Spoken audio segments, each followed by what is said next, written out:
हम लोगों ने अपनी अर्थव्यवस्था ही नहीं, अपनी सुरक्षा के लिए भी अपने आप को संभल रखा है। और मैं चुनौती देना चाहता हूं विपक्ष को, जिन्होंने बात करी परमाणु बम की, तो जब तक अटल जी ने यह निर्णय नहीं लिया कि हम लोग अपने परमाणु में सिक्योरिटी में 1978 में पूरी तरह से 1998 में पूरी तरह से अपने आप को सक्षम करेंगे, तब तक 24 साल तक पूर्ववर्ती सरकारें शिथिल बैठी रहीं, स्टेल्थ मोड में चलाती रहीं। ये गलत है। हम लोगों ने पहली बार इसका नेतृत्व किया और उसके होते होते आज की तारीख में हम लोग सशक्त राष्ट्र हैं। लेकिन अध्यक्ष महोदय, सिर्फ सुरक्षा से आज की तारीख में काम नहीं चलेगा। आज की तारीख में परमाणु उपयोग का मेरे हिसाब से प्रयोग कई अन्य दिशाओं में भी होना चाहिए और इसके लिए सबके प्रयास की जो आभा इस बिल में है उसकी मैं सराहना करता हूं, उसका मैं एक तरह से साधुवाद करता हूं। अध्यक्ष महोदय, इस बिल में एक बहुत महत्वपूर्ण चुनौती का सामना करने के लिए हम लोग ने इस बिल को लाए हैं और उसमें थर्मल पावर की वजह से अगर किसी भी व्यक्ति को अपने एनर्जी सिक्योरिटी के होते होते आगे चलना पड़ेगा तो इसमें प्रदूषण बहुत होगा, इसलिए बहुत महत्वपूर्ण है। और उसी के साथ साथ थर्मल पावर के साथ साथ टिकाऊ व्यवस्था, जैसे कि आज की तारीख में डेटा सेंटर में 24/7 बिजली की आवश्यकता है और उसमें हम लोग को टिकाऊ बिजली की आवश्यकता है। इसमें न्यूक्लियर एनर्जी की बहुत बड़ा प्रयोग होगा।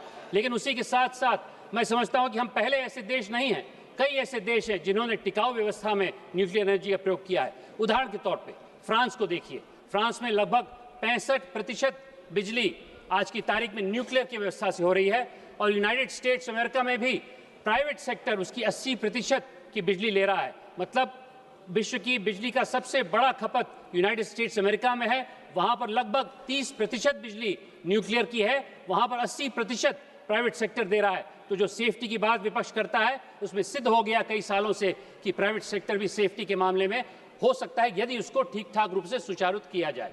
अध्यक्ष महोदय, इस बिल के होने के लिए मैं 5 बिंदु रखना चाहता हूं। क्या कारण है इस बिल को ले जाने के लिए? सर्वप्रथम, विकसित भारत के लिए, जैसा कि मंत्री जी ने बताया, हम लोग को 100 गीगावाट की आवश्यकता है जो कि परमाणु से हुआ है। और उसमें अगर आज के परिवेश में देखा जाए जो 9 गीगावाट की व्याख्या की गई, उसमें आज की तारीख में सिर्फ 2% बिजली न्यूक्लियर की है और उस समय 10% हो जाएगी। अगर इस 100 गीगावाट को आगे ले जाना है तो उसमें आज की तारीख में NPCIL न्यूक्लियर पावर कॉर्पोरेशन 50 की जिम्मेदारी ले सकता है। लेकिन अन्य 50 के लिए हमें और साधन चाहिए, हमें और टेक्नोलॉजी चाहिए और लोग चाहिए ताकि इसमें विकसित भारत में कोई कमी न रहे। इसके लिए बहुत महत्वपूर्ण है कि हम लोग प्राइवेट सेक्टर को लाएं, हम लोग अन्य निवेशों को लाएं, बहुत महत्वपूर्ण इसकी आवश्यकता है। और उसी के साथ साथ दूसरी आवश्यकता ये भी है कि हम लोग आने वाले समय में NPCL जो एकाग्र रूप से आज की तारीख में हमारे देश में इसका नेतृत्व कर रहा है, उसमें एक मोनोपोली पावर है। जब किसी भी चीज़ की मोनोपोली होती है तो उसमें मेरे हिसाब से नवाचार नहीं होता है।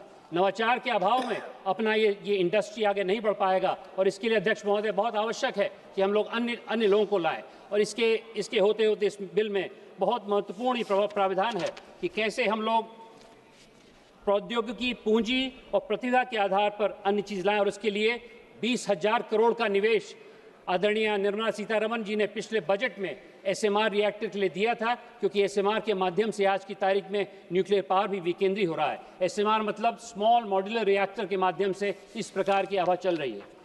तीसरा कारण यह है कि विधेयक में परमाणु प्रौद्योगिकी को भूमिका का भी विस्तार हो रहा है। अध्यक्ष महोदय, इसमें ईंधन चक्र की गतिविधियां, उपकरण निर्माण, बिजली उत्पादन और संयंत्र संचालन भी शामिल है, यह भी कड़े सुरक्षा मानकों की निगरानी में। इसके अतिरिक्त इसमें फॉरेन डायरेक्ट इन्वेस्टमेंट का 49% का प्रावधान है।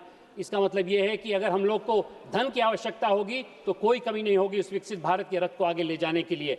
मैं बताना चाहता हूं सदन को कि जब मैं सिंदूर के लिए वाशिंगटन DC गया था तो कई वहाँ के पॉलिसी एक्सपर्ट्स ने इसके बारे में हमसे प्रश्न पूछे, उत्सुकता थी। मेरा पूरा विश्वास है कि फॉरेन डायरेक्ट इन्वेस्टमेंट भी इसमें आएगा।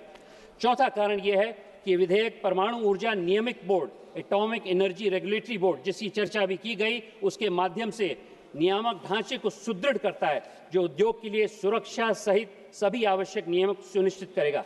यह ध्यान देने के योग्य है कि परमाणु ऊर्जा 1962 से लागू हुआ है और तब से अब तक प्रौद्योगिकी और प्रक्रियात्मक में व्यापक परिवर्तन हो चुका है। यह नया नियामक ढांचा सुनिश्चित करेगा कि उद्योग कड़े सुरक्षा मानकों का पालन करके अनुसंधान एवं विकास R&D सरकार के साथ ही रहेगा। ये भी इस विधेयक में है, ये बहुत महत्वपूर्ण है। भारत अंतर्राष्ट्रीय परमाणु ऊर्जा एजेंसी के परिवहन, निगरानी और ईंधन वापसी के जुड़े हुए नियमों का प्रारंभिक हस्ताक्षर कर रहा है और यह नियम इसके अनुरूप चलेगा। अंत में यह विधेयक परमाणु उद्योग के लिए आधुनिक और एकीकृत कानून ढांचा प्रस्तुत करेगा। अभी इसका उल्लेख कर रहे थे, जिसमें एक समर्पित परमाणु न्यायाधिकारी, परमाणु दायित्व व्यवस्था में सुधार और निवेश का आकर्षण होगा। मैं समझता हूं जिस जोखिम की बात की वो सरासर गलत है। इसमें बहुत जिम्मेदारी से इसका संचालन के लिए आकार दिया गया है, जिसमें अंतर्राष्ट्रीय परमाणु ऊर्जा एजेंसी का जो SDR का उल्लेख किया गया था वो बड़े जिम्मेदारी से किया गया है और मेरे हिसाब से अंतर्राष्ट्रीय नियमों के हिसाब से किया गया है। और मुझे बताया गया है कि 2000 करोड़ रुपए का प्रावधान ऑलरेडी हम लोगों ने ले लिया है। अध्यक्ष महोदय, कुछ ऐसे विषय हैं जिसके लिए मुझे पहली बार इस सदन में अंग्रेजी में बोलने का मौका मिल रहा है, क्योंकि मैं समझता हूं कि कुछ ऐसी टेक्निकल चीज़ें हैं जिसके बारे में आपसे बात करना चाहता हूं अंग्रेजी में। Speaker sir, at the outset, the bill clarifies the scope of nuclear energy for modern India. The definition clauses explicitly extend nuclear applications to healthcare, agriculture, food preservation, water management, industry, research, and emerging sectors such as artificial intelligence, quantum technologies, and semiconductor fabrication. Speaker, sir, this is a very important point. It legally recognizes nuclear energy not merely as a power source, but as an enabling infrastructure for a technology-driven economy. This is extremely important, sir, because in this case, the definition of nuclear energy and nuclear power has been transformed by this bill. This is fundamental. For instance, by defining radiation facilities separately from nuclear power plants, the bill brings medical imaging centers, cancer radiographic therapy units, and industrial irradiation facilities within a uniform safety framework, reducing regulatory ambiguity and improving compliance.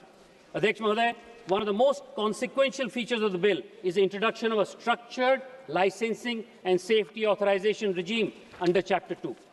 Clause 3 allows not only government entities, but also government companies, private companies, and joint ventures to apply for licenses to set up, operate nuclear facilities subject to strict conditions. This marks a clear policy shift towards controlled private sector participation. And I emphasize the word control, the Honourable Speaker, sir. At the same time, the bill draws a firm red line by reserving sensitive activities such as fuel reprocessing, enrichment beyond notified thresholds, and high-level waste management exclusively for the central government. This balance helps attract investment and technological collaboration without diluting sovereign control over strategically sensitive parts of the nuclear fuel cycle. Safety is non-negotiable. Clause 4 mandates safety authorization for all users of radioactive substances and radiation-generating equipment, including their manufacture, transport, storage, and disposal. This support will allow the regulator to track radioactive sources through a national register and intervene during radiological emergencies. The bill empowers the government to take over unsafe radioactive material and recover disposable costs from the operator, creating a strong deterrent against negligence. The provision of mining resources under Clause 5 reinforces India's long-standing policy of state control over uranium and thorium. Any discovery of such materials must be reported to the government, and all extracted material vests in the central government. This ensures resource security for India's three-stage nuclear program and its long-term goal of thorium utilization, while also allowing compensation where private interests are affected. From a national perspective, this prevents speculative exploitation of strategic minerals and aligns extraction with national energy planning. Chapter 3 addresses a long-standing concern around nuclear liability in public confidence. The bill clearly fixes primary responsibility for nuclear damage on the operator, while also defining circumstances where liability is excluded, such as exceptional natural disaster or armed conflict. My honourable friend made a lot of song and dance about this, but this has been very well researched and has been put extremely very carefully by a number of experts who have been behind this bill. Clause 13 caps liability in line with international norms by linking in the special drawing rights, which was also mentioned. Clause 14 makes the central government responsible for compensation beyond the operator's cap on government-owned installations. This clarity is important for two reasons. First, we want to reassure our citizens that they have this recourse. And second, it provides certainty to investors and insurers, which is critical for expanding nuclear capacity. The provision requiring operators to maintain insurance or financial security before operation further strengthens accountability. Institutionally, This is a major point. Institutionally, the bill gives statutory backing to Atomic Energy Regulatory Board. My honourable member mentioned that this has to be independent. It is fully independent under Chapter 4 by detailing appointment procedures, tenure, conflict of interest restrictions and powers. It strengthens the regulator's autonomy and credibility. I would invite the opposition to join hands in making sure that this is fully independent instead of criticizing it. Clause 24 grants the board wide-ranging powers to set safety standards, regulate radiation exposure limits, conduct inspections, and engage transparently with the public. This is significant because regulatory credibility is a key determinant of public trust. आज की तारीख में जो public का विश्वास है उसको जीतने के लिए इस बोर्ड की बहुत बड़ी आवश्यकता है. At the same time, Clause 25 allows the central government to carve out strategic and defence-related activities from civilian regulation, preserving much-needed national security imperatives. The enforcement framework under Chapter 5 and 9 is notably robust. Inspectors are empowered to enter facilities, conduct investigation, seize material, and suspend operations where safety is compromised. Penalties and criminal liabilities are clearly laid out for violations, including for companies and government departments. This reduces regulatory capture and signals that nuclear safety is not merely advisory, but legally enforceable. Finally, the bill establishes specialized mechanisms for dispute resolution and compensation through Atomic Energy Redressal Advisory Council, an appellate tribunal, and a Nuclear Damage Claims Commission by excluding ordinary civil courts from jurisdiction in these matters. This is a major issue because people felt that they would be involved in long litigation. It aims to ensure technical expertise, fast education, and consistency in decisions. For affected communities, this offers a cleaner, more accessible path to compensation. In summary, Honourable Speaker, Sir, this bill benefits the country by positioning or repositioning nuclear energy as a cornerstone of India's energy transition, industrial competitiveness, and technological self-reliance, while simultaneously strengthening safety, liability, and regulatory oversight. Its clause-by-clause design reflects an attempt to reconcile expansion with caution, investment with sovereignty, and innovation with public safety. As a legislative framework, it is factual, comprehensive, and aligned with both India's international commitments and its domestic development priorities. अध्यक्ष महोदय, मैं इस committee को और उन लोगों को साधुवाद देना चाहता हूं जिन्होंने इस बिल को निर्धारित किया है, क्योंकि इसमें प्रचुर मात्रा में मैं समझता हूं विशेषज्ञों का अनुपात है. इसमें मैं समझता हूं बहुत ऐसे लोगों से राय ली गई है जो इसमें विशेषज्ञ हैं, और इसके लिए मैं सरकार को भी धन्यवाद देना चाहता हूं. और उसी के साथ साथ मैं पूरे सदन को बोलना चाहता हूं कि इस विधेयक से मैं समझता हूं जन कल्याण की भावना से हर व्यक्ति को आसानी मिलेगी. इस विधेयक से मैं समझता हूं उस महिला को आसानी मिलेगी जो आज की तारीख में रेडियोलॉजिकल मायने में लखनऊ में पड़ी है, उस छात्र को आसानी मिलेगी जो मेरे गांव में लाइब्रेरी में अपनी पढ़ाई कर रहा है जिसको 24 घंटे बिजली चाहिए, उस उद्योगपति को साधन मिलेगी जो आज की तारीख में डेटा सेंटर खड़ा करना चाहता है और उसको 24/7 इलेक्ट्रिसिटी नहीं मिल रही है. मैं समझता हूं कई ऐसे लोगों को सावधानी मिलेगी जो आज की तारीख में उद्यम और भागीदारी से अपने राष्ट्र का निर्माण करना चाहते हैं. ये बिल मेरे हिसाब से हर व्यक्ति को कुछ न कुछ देगा. इसका मैं आशा करता हूं कि यहाँ के सभी सदस्य इसको आगे ले जाने के लिए प्रतिबद्ध रहेंगे.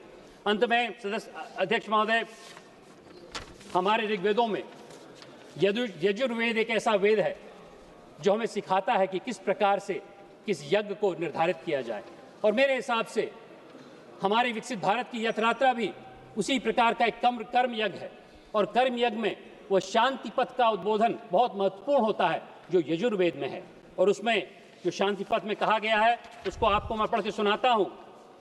ओम दैव शांति, अंतरिक्ष शांति, अंतरिक्ष शांति, औषधि शांति, वनस्पते शांति, विश्वदेव शांति, ब्रह्म शांति, सर्वम शांति, शांतिरेव शांति, ओम शांति शांति शांति. मैं समझता हूं कि इस विधेयक में जिस प्रकार से अपने देश को आगे ले जाने की अलख है, जिस प्रकार से विकसित भारत को आगे ले जाने की अलख है, उसमें शांति शब्द का प्रयोग ही एक बहुत महत्वपूर्ण सिद्धांत है. मैं इस विधेयक को पूरी तरह समर्थन करके अपनी वाणी को विराम देता हूं. जय हिंद, जय भारत. धन्यवाद जी. माननीय श्री आदित्य यादव जी. धन्यवाद अध्यक्ष महोदय.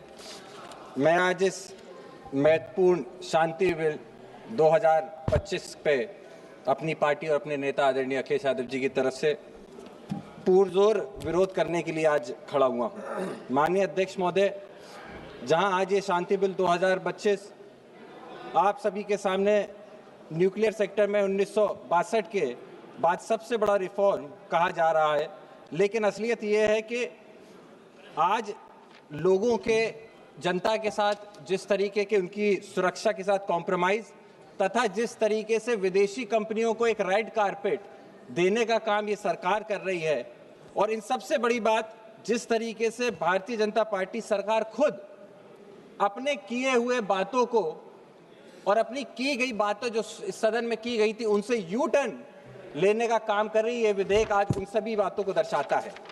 अध्यक्ष महोदय, मैं सीधे तौर पे जो इस बिल की सच्चाई, इस विधेयक की सच्चाई है उसके ऊपर चर्चा करूंगा।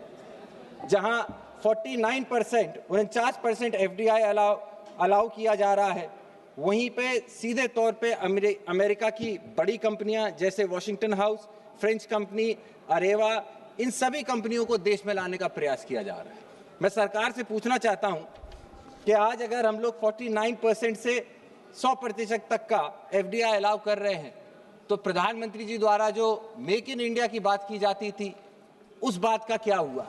आज इतने बड़े प्रोजेक्ट्स के अंदर अगर हम लोगों को लेनी है तो हम लोग कुशल उन लोगों से सुझाव ले सकते हैं, लेकिन जिस तरीके से मैन्युफैक्चरिंग और सप्लायर्स को इस विधेयक में पूरी तरीके से कैप देने की बात की जा रही है, इसका भी मैं विरोध करता हूं। अध्यक्ष महोदय, सप्लायर और liability cap, operation insurance coverage, जहां 1500 करोड़ का पर इंसिडेंट दिया जा रहा है, लेकिन अगर आप फुकुशिमा दाकाशिनी का त्रासदी देखें तो जापान में जो त्रासदी हुई थी उस समय पे लगभग $1 ट्रिलियन यानी कि 82 लाख करोड़ रुपए का खर्चा सरकार को देना पड़ा था इतनी बड़ी त्रासदी से निपटने के लिए। वहीं पे सरकार इस समय पे 1500 करोड़ रुपए या उतने तक की अगर लायबिलिटी को कैप करने का काम कर रही है, कहीं ना कहीं सप्लायर्स को बचाने की बात सीधे तौर पर की जाती है। अध्यक्ष महोदय, वहीं पे आपने देखा होगा, आपको याद होगा चेरनोबिल का जहां पे न्यूक्लियर डिजास्टर हुआ था, उसको क्लीन अप करने के लिए जहां $700 बिलियन का लॉस सरकार को झेलना पड़ा था, उस सबसे बड़ा मैं मानता हूं आज जिस चीज को हम आप सब झेल रहे हैं, पर्यावरण का नुकसान। न्यूक्लियर डिजास्टर के अंदर एक सबसे बड़ी चीज जो दशकों तक हमने देखी है, जिसका नुकसान हम लोगों ने देखा है, ह्यूमंस को, लोगों को झेलना पड़ता है, वो है डिजास्टर के बाद एनवायरनमेंट का नुकसान, जानवरों का जो होता है उनको नुकसान, और किस तरीके से आने वाले समय पे आपने देखा है कि समुद्रों के अंदर भी जो न्यूक्लियर वेस्ट होता है उसको छोड़ के जो समुद्र के जनजीवन होता है उसको भी सीधे तौर पे नुकसान पहुंचाया जाता है। वहीं जब मैं बात करता हूं कि सरकार का टारगेट है 2047 तक 100 गीगावाट कैपेसिटी करना, अभी तक जहां ये 8 गीगावाट तक पहुंचे हैं, वहीं सीधे तौर पे दिखता है कि इसको इन्हें 12 गुना बढ़ाना पड़ेगा। और जब हम 12 गुना बनाने की बात करते हैं तो कहीं ना कहीं सीधे तरीके से सेफ्टी के साथ कॉम्प्रोमाइज होने का भी एक सवाल उठता है। इसको लेकर के हम लोगों ने क्या किया है, इसके ऊपर भी मंत्री जी बताने का कष्ट करें। अब जो सबसे इंपॉर्टेंट है, भारतीय जनता पार्टी के डबल स्टैंडर्ड। अध्यक्ष महोदय, जब विपक्ष में थे तब ये कहते थे कि ये लोग अब क्या ट्रंप को सीधे तौर पे फायदा देने के लिए ऐसा बिल लेके आ रहे हैं। मैं इसीलिए ऐसा कह रहा हूं क्योंकि पूर्व में अध्यक्ष महोदय हमने देखा है कि अमेरिका की तरफ से जो टैरिफ हम लोगों के ऊपर लगाया गया, उसके बाद जिस तरीके का दबाव भारत सरकार के ऊपर बनाया गया, क्या कहीं अंदरूनी तौर पे भारत सरकार ये तो नहीं सोच रही कि ये रेड कारपेट देकर कंपनियों को, अमेरिकी कंपनियों और फ्रेंच कंपनियों को फायदा देकर जिस तरीके का टैरिफ का दबाव ट्रंप बना रहे हैं, उसको कहीं ना कहीं खत्म करने का प्रयास ये सरकार भी अंदरूनी तौर पे कर रही है, ऐसा हम लोगों को दिखाई देता है। साथ ही में मैं आपको बताना चाहूंगा कि 2010 में डॉक्टर मनमोहन सिंह जी की सरकार में जब civil liability of nuclear demand act लेकर आए थे, तो इसमें बीजेपी ने जमकर विरोध किया था। स्वर्गीय अरुण जेटली जी, जो उस समय में राज्यसभा के ऑपोजिशन के लीडर थे, उन्होंने 30 अगस्त 2010 में पार्लियामेंट में यह कहा था कि ऑपरेटर का राइट ऑफ रिसोर्स किसी रिटन एग्रीमेंट पर डिपेंड नहीं हो सकता है। अगर इक्विपमेंट में पेटेंट या लेटेंट डिफेक्ट हो तो सप्लायर की लायबिलिटी होनी चाहिए। इसमें आपको क्लॉज 17B की यूटिलिटी को सप्लायर डिस्ट्रॉय नहीं कर सकता। तो क्या जो उस समय पे 2010 में जेटली जी ने बात की थी, आप उसको भूल गए? Please conclude. अध्यक्ष महोदय, मैं जल्दी खत्म करना चाहता हूं। बहुत सारे विषय हैं। मैंने आपको कहा कि हम लोग बहुत कम विषय पे चर्चा कर रहे हैं। मेरे साथ कई सारे मेरे सांसद हैं जो इस मुद्दे के ऊपर विस्तृत चर्चा करना चाहते हैं। कई सारे पॉइंट्स हैं जिनको हम लोग नहीं छू पा रहे हैं। पब्लिक सेफ्टी की बात है, फॉरेन कंपनीज की इंटरेस्ट की बात है। वहीं पे आप देखा, जब मैंने आपको बताया कि किस तरीके की हिपोक्रेसी हो रही है, कि आज जहां पे महोदय इस बिल की एटॉमिक एनर्जी एक्ट 1962 की civil liability for nuclear damage act 2010 दोनों को अपोज करता है, वहीं पे 63 इयर्स बाद, 63 साल बाद पुराना कानून जिसमें पब्लिक इंटरेस्ट को सबसे ऊपर रखा गया था, आज उसको खत्म क्यों किया जा रहा है? अध्यक्ष महोदय, मेरा आपसे अनुरोध होगा कि इसमें पूरे तरीके से प्राइवेट सेक्टर को ही लेकर आने का प्रयास कर रही है। आज सरकार की स्थिति अध्यक्ष महोदय ये है, पूरे तौर पे अपने लब्बो-लुबाब इस बिल को लाने का सरकार का ये है कि जिस फाइनेंशियल परिस्थितियों में आज ये सरकार फंसी हुई है, जहां डॉलर 90 से ज्यादा निकलता चला जा रहा है, इनके कंट्रोल से बाहर हो चुका है, ऐसे में जब इनके पास इन्वेस्टमेंट नहीं है, जब कोई भी कंपनी नहीं आना चाहती है, वहां ये डॉलर के लिए और बाहर की कंपनियों को अपने देश में लाके या इन्वेस्टमेंट और अपना जो डेट है उसको क्लियर करने का प्रयास कर रहे हैं। इसीलिए हम सभी समाजवादी लोग इस बिल का विरोध करते हैं और आने वाले समय में पुरजोर तरीके से विरोध करते रहेंगे। बहुत बहुत धन्यवाद। जय समाजवाद। प्रोफेसर सौगत राय जी बोले। Yes sir. बहुत अच्छा बोला sir. I shall be very brief. I've got only 5 minutes, and in that 5 minutes I oppose the Shanti bill. Sir, I oppose this because this bill opens up the nuclear power sector to private industry, both domestic and foreign.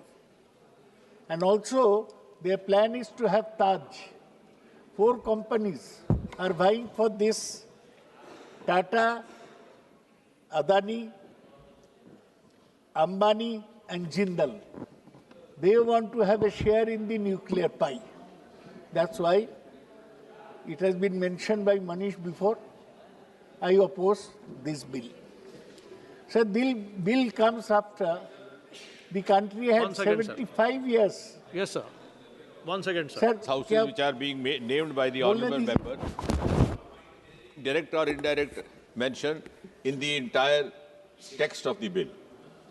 So please, this should be removed from the record. You send it Earlier to also the member mentioned, so attaching motives without grounds will send a wrong message and bring the house into disrepute.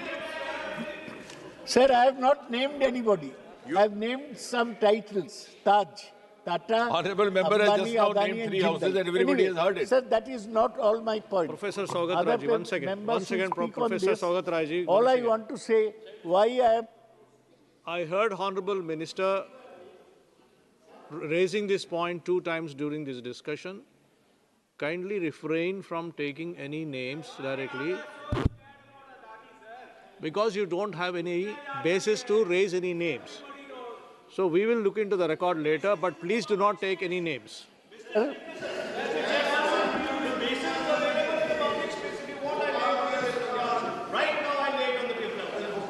Rule doesn't permit, sir.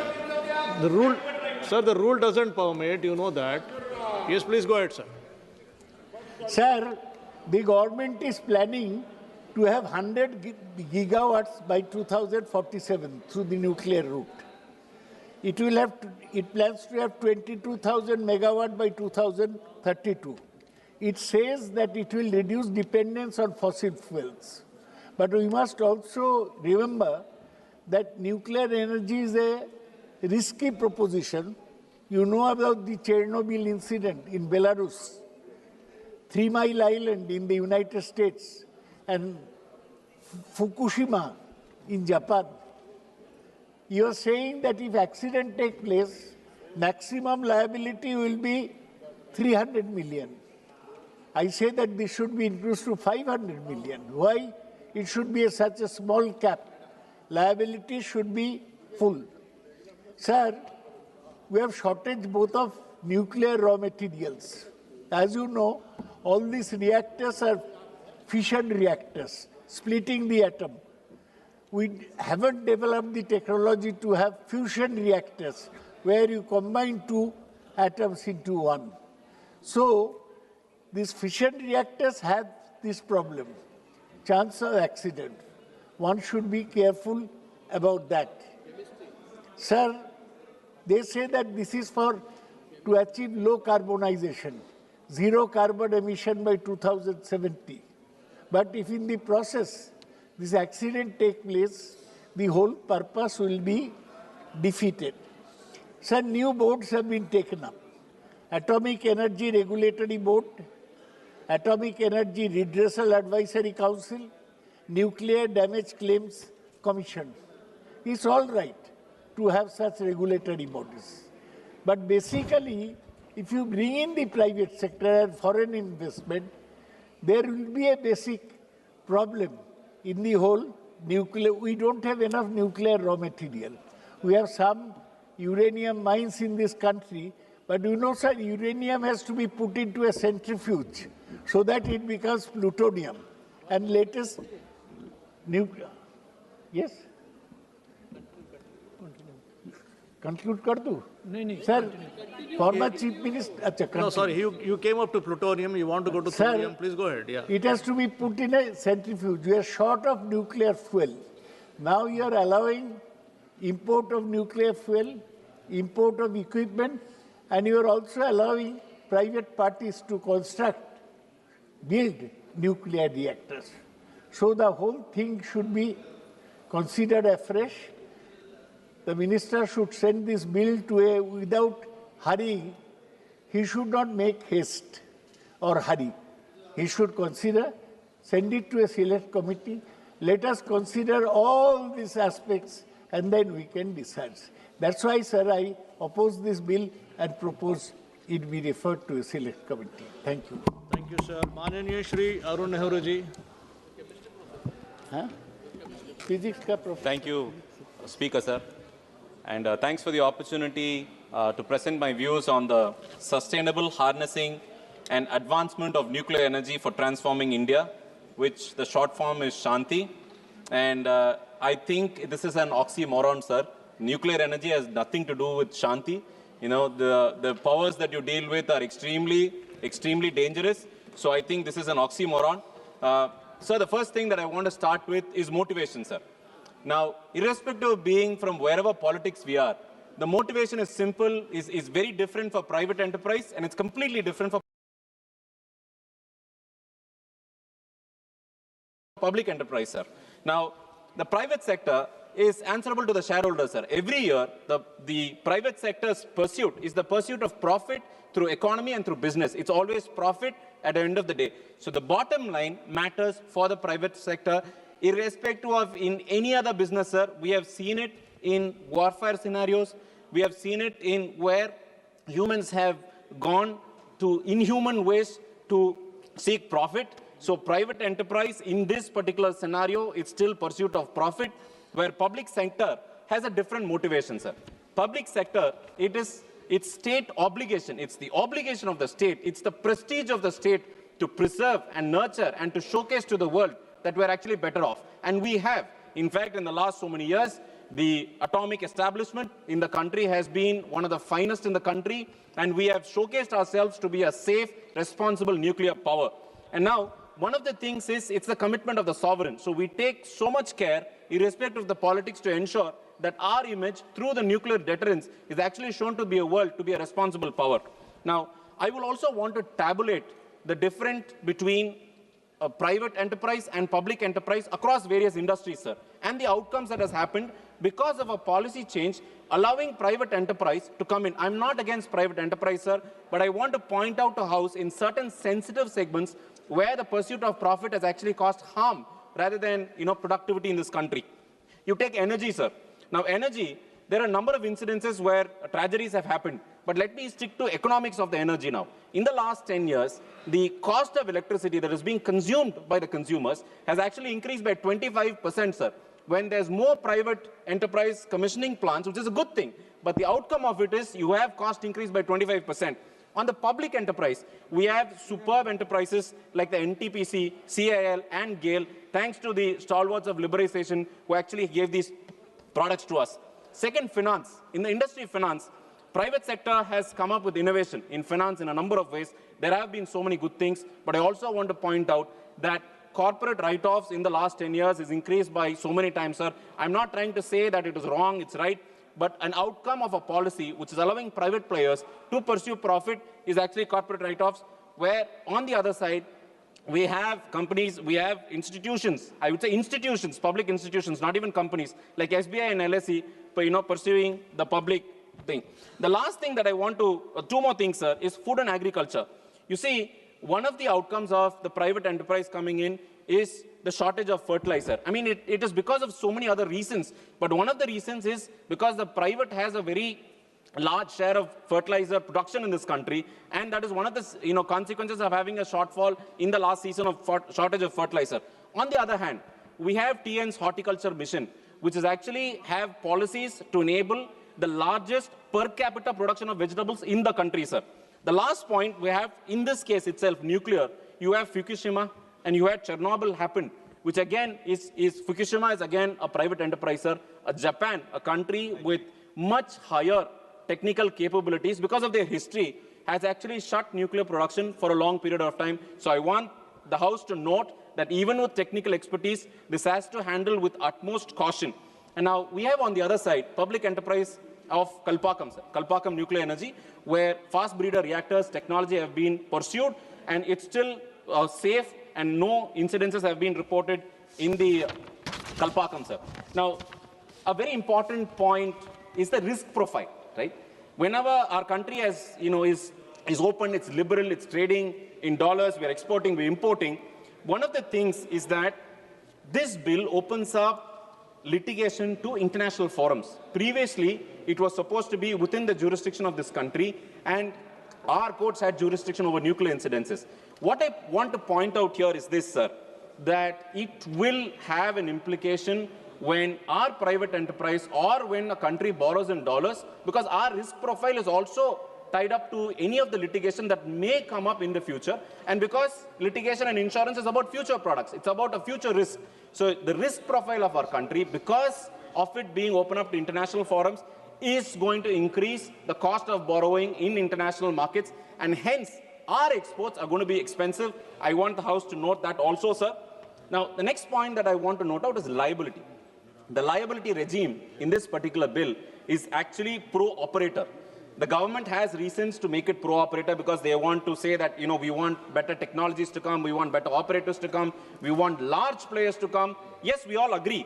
But there are certain things which actually you should note, where the AERB, the Atomic Energy Regulatory Board, is given a statutory backing, which is long due, which is important.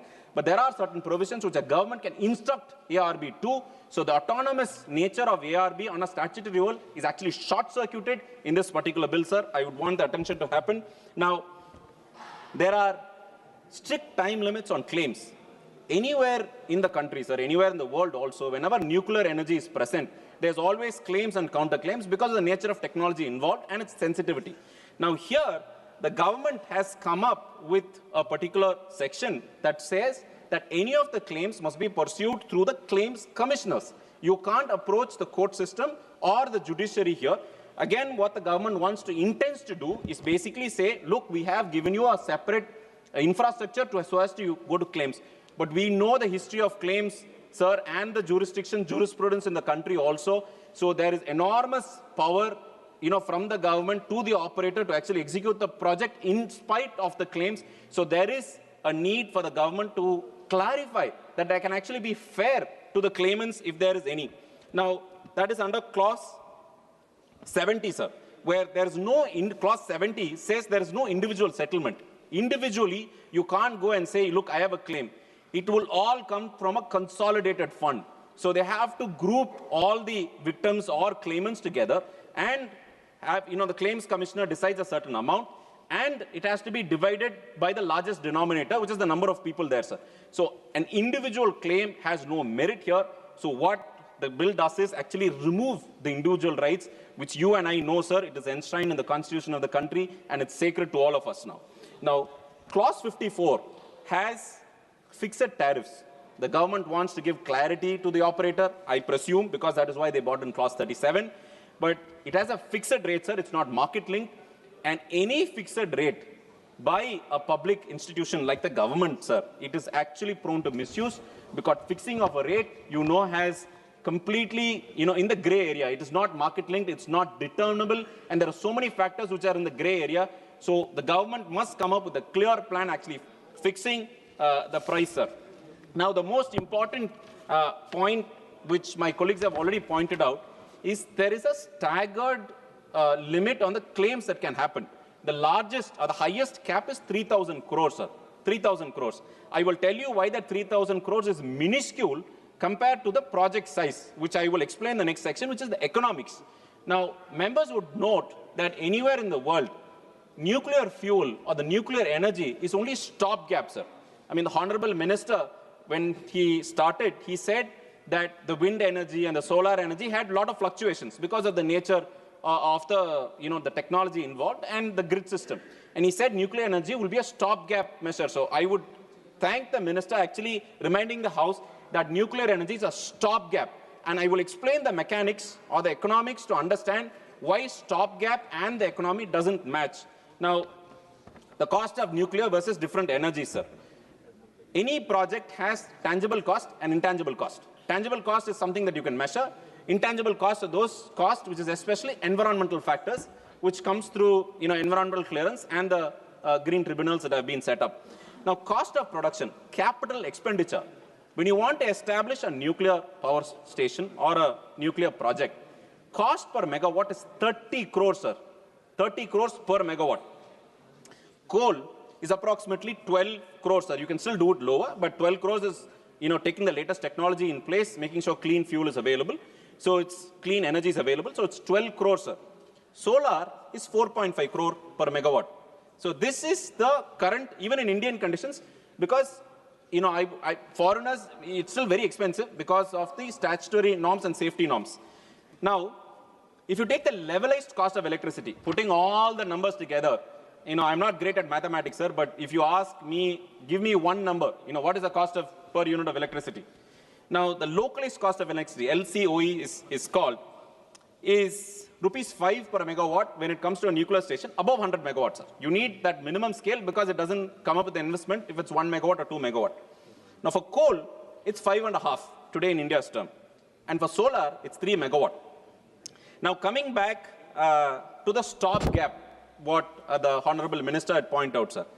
Now, this project of 30 crore per megawatt, a stopgap, is like a UPS in your home, right? You would spend 10 lakhs, 20 lakhs for your home, but the UPS will be less than 50,000 for the initiative that it provides, which is a stopgap, which is a ensure that there is uninterrupted power supply, but on a larger scale through nuclear source. Now, when you take this stopgap measure, the cost of each of the project, that to link to the dollar, because all of your technologies and the fuel come from dollar, not rupees, you are actually exporting or exposing the risk of the country to multitude of factors other than just cost of production, sir, which is actually intangible. We still don't know the intangible cost because advanced powers, where they have a matured nuclear industry, still haven't figured out the intangible cost, and you still have, so many litigations in the, Western Hemisphere on nuclear energy. Now, because of this exposure to the dollar, sir, you have to tap the international markets. The domestic markets cannot fund the size and scope of this particular project, and suppliers of technology will also want a stopgap because they will tap the dollar. Now, 1% increase in the interest rate, if the, from the borrower, impacts the cost of electricity production by 40 paise per kilowatt hour, sir. And you can multiply it by the thousands of the megawatt the government wants to bring in, it will actually make the project not feasible, sir. A 10% increase, which is about 5 rupees, and a 40 paise increase is a 10% increase, sir. Would you think the consumers or the government or the private industry? I don't think it's going to be liable, sir. The last point that I want to explain to the members of the House is safety. Now, the power of plutonium-239, there are a number of fuels, sir, but an isotope, which is a variation of the nuclear fuel, plutonium-239, which is actually used by India in the fast breeder reactors in the country, we have got very good expertise, has been the fuel, sir. Now, safety-wise, a lot of members don't know that there's something called the half-life period of this material, sir. And half-life period is the amount of time required for the energy to be reduced into half. So if you produce 1 kilowatt, if 1 gram of fuel produces 1 megawatt of power, that 1 gram to reduce to 500 kilowatts, sir, takes 24,100 years, sir. 24,000 years, sir. We are not even, forget 5 years, 10 years, 24,000 years, sir. One small incident that on this, of course, the government is pursuing on the safety also. One small error is an error of 24,000 years, sir. It is epochs. So also, I'm finishing, sir. Last point, the geological storage of spent fuel in this country. We have still got geological storage, sir. Geological storage is the storage where you keep this fuel. Spent fuel, which can't be given outside, is approximately 10,000 years, sir. Forget about the policy continuity on 50 years, 100 years. 10,000 years, are you going to have a policy continuity? There are a number of risks, sir. I'm finishing last point, sir. The number of risks in this bill where the government's intention is to bring up innovation, bring up energy production. I think the government is at risk in terms of safety, in terms of statutory routes, and in terms of getting our engineers to actually come up to date. So I request the government to take note that there is a lot of risks which is opening our country into foreign risks. So I request the government to revisit or revise to JPC. Thank you for the opportunity, sir. Honorable Member, Shri Alok Kumar Sumanji.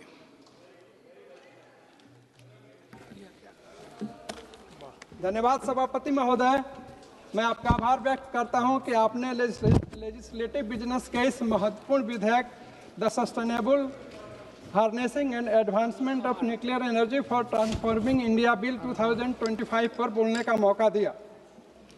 यह bill देश के परमाणु ऊर्जा को नियंत्रित और sustainable उपयोग की दिशा में एक महत्वपूर्ण प्रगति की पहल है।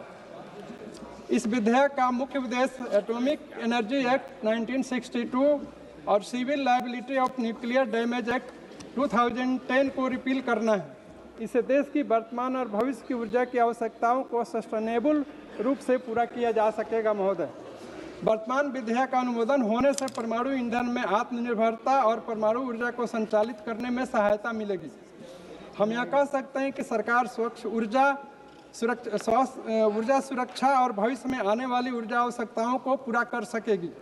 24 घंटे विश्वसनीय विद्युत आपूर्ति प्रदान करने के लिए परमाणु ऊर्जा से बहुत सहायता मिलेगी। महोदय, अगर हम विश्व की सस्टेनेबल डेवलपमेंट गोल्स की बात करें तो भारत एनर्जी सेक्टर में सस्टेनेबिलिटी स्थापित किया है और वर्ष 2070 तक डिकार्बोनाइजेशन ऑफ इकोनॉमी के लिए देश की रूपरेखा तैयार किया गया है। 2047 तक 100 गीगावाट परमाणु ऊर्जा क्षमता प्राप्त करने के लिए लक्ष्य रखा गया है, जो वर्तमान में 7.5 गीगावाट है। इससे स्वदेशी परमाणु संसाधनों का पूर्ण उपयोग होगा तथा सार्वजनिक और निजी क्षेत्रों की सक्रिय भागीदारी सुनिश्चित होगी। मेरा विश्वास है कि हम दूसरे देशों को भी परमाणु ऊर्जा के सही उपयोग के लिए सहायता कर सकते हैं। महोदय, 2047 तक बिजली की ज़रूरतों में 4 से 5 गुना की वृद्धि का अनुमान है। हालांकि नवीनीकरणीय ऊर्जा स्रोतों का विस्तार हो रहा है, लेकिन वे अकेले बेस लोड डिमांड पूरा नहीं कर सकते। अतः यह आवश्यक है कि परमाणु ऊर्जा को मुख्य साधन बनाया जाए। इसलिए 100 गीगावाट एटॉमिक एनर्जी के लक्ष्य को प्राप्त करने के लिए हमें प्रति वर्ष 4 गीगावाट उत्पादन करना होगा। महोदय, मैं यह बताना चाहूँगा कि NPCIL अपनी सहायक कंपनियों के साथ मिलकर घरेलू एवं अंतर्राष्ट्रीय साझेदारी का लगभग 100 गीगावाट का लक्ष्य को लगभग आधा हिस्सा हासिल करने का लक्ष्य रखती है। NTPC के संयुक्त उद्यमी अश्विनी माही बसवाड़ा में 700 क्षमता वाले 4 PHWR के निर्माण का बीड़ा उठाया है। इन सभी गतिविधियों में इस विधेयक से सहायता मिलेगी। महोदय, जैसा कि हम सभी जानते हैं, डॉक्टर होमी भाभा के द्वारा परमाणु ऊर्जा की शुरुआत की गई। कई आशंकाओं के कारण देश के परमाणु विस्तार में प्रतिबंध भी लगा, लेकिन मजबूत सरकार ने सारी चुनौतियों को सामना किया। महोदय, आज हमारे माननीय प्रधानमंत्री श्री नरेंद्र मोदी जी और हमारे बिहार के माननीय मुख्यमंत्री श्री नीतीश कुमार जी के मजबूत नेतृत्व में सरकार परमाणु ऊर्जा क्षेत्र में अनेकों उपलब्धियां हासिल करने की दिशा में आगे बढ़ रही है। 2 दशकों में 10 नए न्यूक्लियर रिएक्टर्स का काम प्रगति पर है, जिससे न्यूक्लियर पावर जनरेशन 10 गुना बढ़ जाएगा। महोदय, वर्तमान विधेयक के चैप्टर 2 में grant of licence and safety authorization की बात की गई है। सेक्शन 3 के सब सेक्शन 1 to 5 में सेफ्टी आदि की बात की गई है। मेरा यह सुझाव है कि यह फ्यूल को सेफ्टी स्टोर करने के लिए राज्य सरकार की भी सहायता लेनी चाहिए। न्यूक्लियर फैसिलिटी के लिए अधिकतम वाटर यूज होगा, इसके लिए भी सस्टेनेबिलिटी को ध्यान में रखते हुए स्टेट गवर्नमेंट से ओब्लिगेटरी सलाह मशविरा किया जा सकता है। महोदय, इस चैप्टर 2 का सेक्शन 4 रेडियो एक्टिव सब्सटेंस की रेगुलेशन और रेडिएशन जनरेटिंग इक्विपमेंट की भी बात करता है। इसमें कहा गया है कि सेफ्टी ऑथराइजेशन बोर्ड से लेनी है। इसमें मेरा अनुरोध है कि लाइसेंस इशू करने की प्रक्रिया उच्च कोटि की होनी चाहिए। रेडियोलॉजिकल इमरजेंसी पड़ने पर तत्काल केंद्र सरकार एवं राज्य सरकार से मदद मिलनी चाहिए। स्टोरेज वाली जगह सुरक्षित एवं हार्मलेस होनी चाहिए। महोदय, सेक्शन 6 में एप्लीकेशन ऑफ लाइसेंस और सेक्शन 7 में लाइसेंस ग्रांट और सुरक्षा की बात की गई है। इसमें मेरा यह कहना है कि रेडियो एक्टिव वेस्ट मैनेजमेंट, जो कि एक महत्वपूर्ण पहलू है और हेल्थ से डायरेक्टली रिलेटेड है, इसके मैनेजमेंट पर विशेष ध्यान का प्रस्ताव रखना जरूरी है। इसके मैनेजमेंट पर विशेष ध्यान का प्रस्ताव रखना जरूरी है। अतः मेरा यह मानना है कि इस विधेयक के पास होने से इन सभी समस्याओं का समाधान होगा। महोदय, यूनाइटेड नेशंस के सस्टेनेबल डेवलपमेंट गोल्स में भारत ने काफ़ी हद तक उद्देश्य को हासिल कर लिए हैं। इसके अनुसार एनर्जी सेक्टर में अपने देश को 2070 तक नेट जीरो कार्बन इमिशन के लक्ष्य को हासिल करना है। वर्तमान विधेयक इंटरनेशनल एटॉमिक एनर्जी एजेंसी के मानकों को भी अनुरूपता को सुनिश्चित करेगा। Budget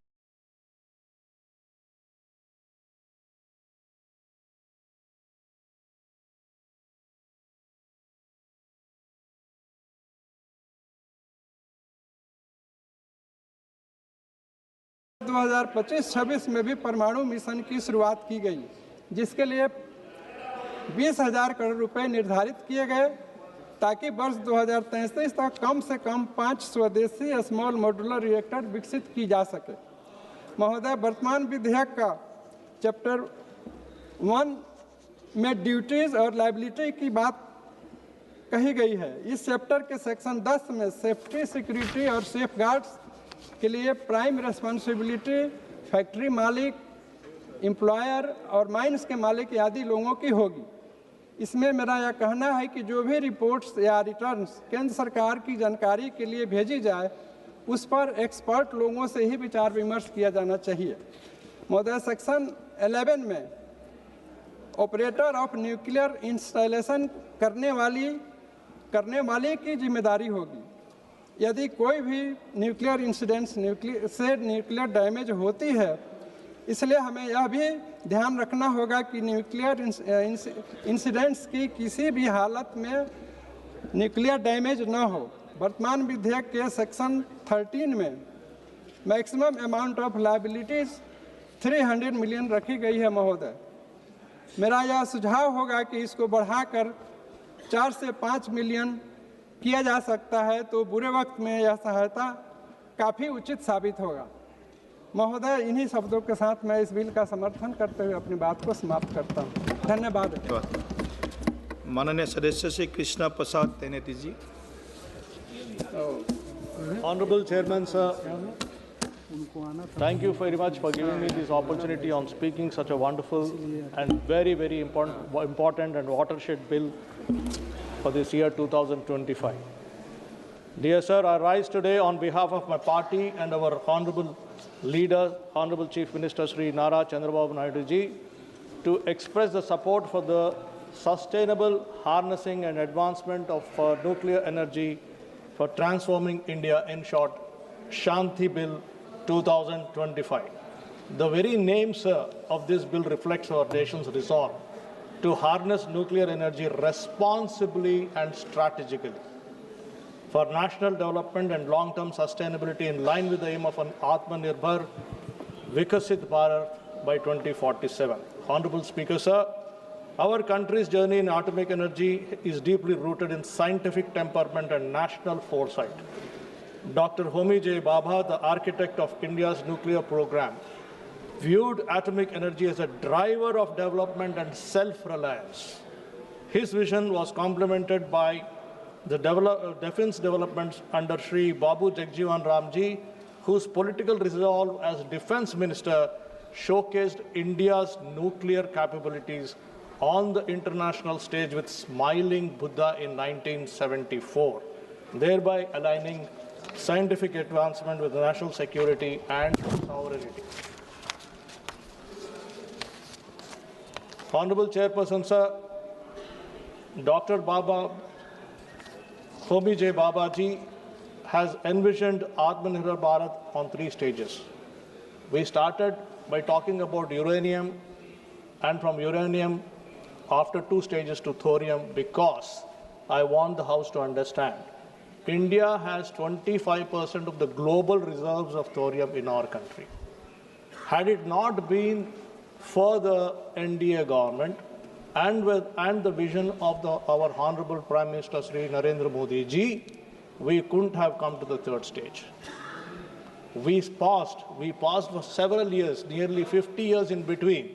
We didn't go forward. So now we have come after the 2nd stage, from 2015 amendments which sped up development in nuclear energy to the historic entry into phase 2 of India's nuclear plan in 2024, wherein our Prime Minister witnessed the commencement of core loading at in your own stage in India's first indigenous fast breeder reactor at Kalpakam. I will come to you, sir. I will come to you. Please recollect the core loading which happened in your own stage in the India's first indigenous fast breeder reactor at Kalpakam in Tamil Nadu. Is it a fact or not? Honorable Chairperson, sir, globally speaking, where are we? Countries like United States of America, France, Slovakia, European Union countries, and Japan generate and consume a substantial share of their electricity from nuclear power, exceeding 50% of total electricity generation. Whereas in India, we are only at 3%. We have a long way to go. We should go. We should develop an ecosystem. We are on that path. We are on the way thanks to the vision of our Honorable Prime Minister, Sri Narendra Modi ji. And this bill facilitates greater investment, innovation, and efficiency while maintaining sovereign control. I repeat, this bill facilitates greater investment, innovation, and efficiency while maintaining sovereign control. It enhances India's ability to attract long-term foreign investment in nuclear infrastructure, reactor components, and allied technologies. This roadmap will help us to scale up to 100 gigawatts by 2047. And again, I want the House to recall, today we are only at 8 gigawatts as compared to 98.7 gigawatts of America already. Now, there was a question raised, my friend has gone out, Mr. Manish Tiwari ji, about the foreign investment or the private sector role, and also about the accountability with respect to the supplier versus operator. Let me explain to you, to the House and to the people of my country, my people in my constituency, through you, sir. If you look at in America, the private sector companies, Constellation Energy, their nuclear capacity is 10.7 gigawatts in the private sector. Duke Energy, 10.7 gigawatts, whereas my country today is still at 8 gigawatts.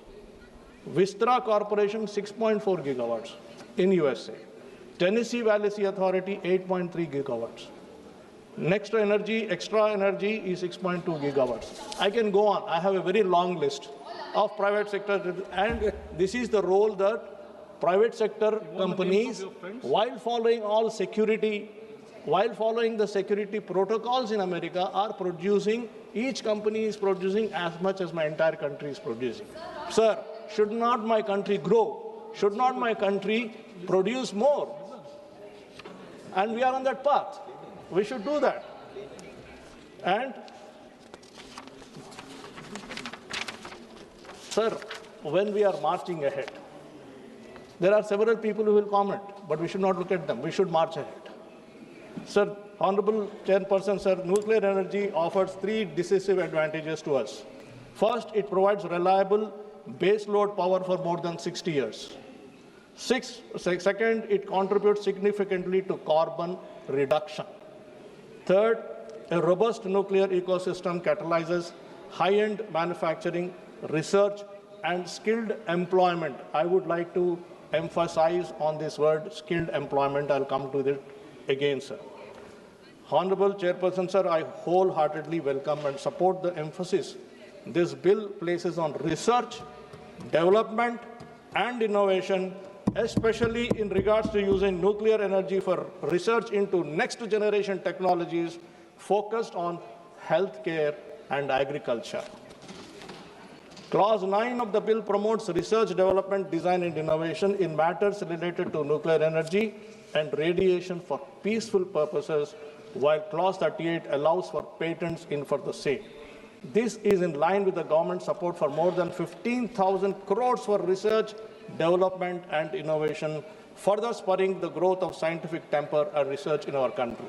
Finally, sir, with respect to the liability and accountability, my observation is all of us are here can recall the then Congress government of the 1980s, under incompetence in handling the Bhopal gas disaster, the world's worst industrial disaster, which led to generations of thousands of families suffering while those responsible for the disaster were allowed to fly out of the country. Exactly from this point of view, today we are now talking about this great bill where the entire onus is on the operator.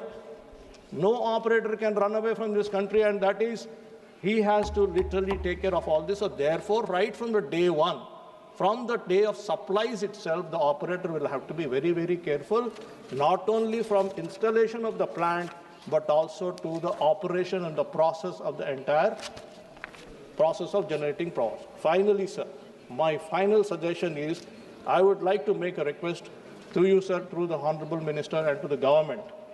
We should also consider launching skill development initiatives and infrastructure to train our youth and give them the proper tools to benefit from us opening our doors of nuclear energy to the international markets. Sir, you may recall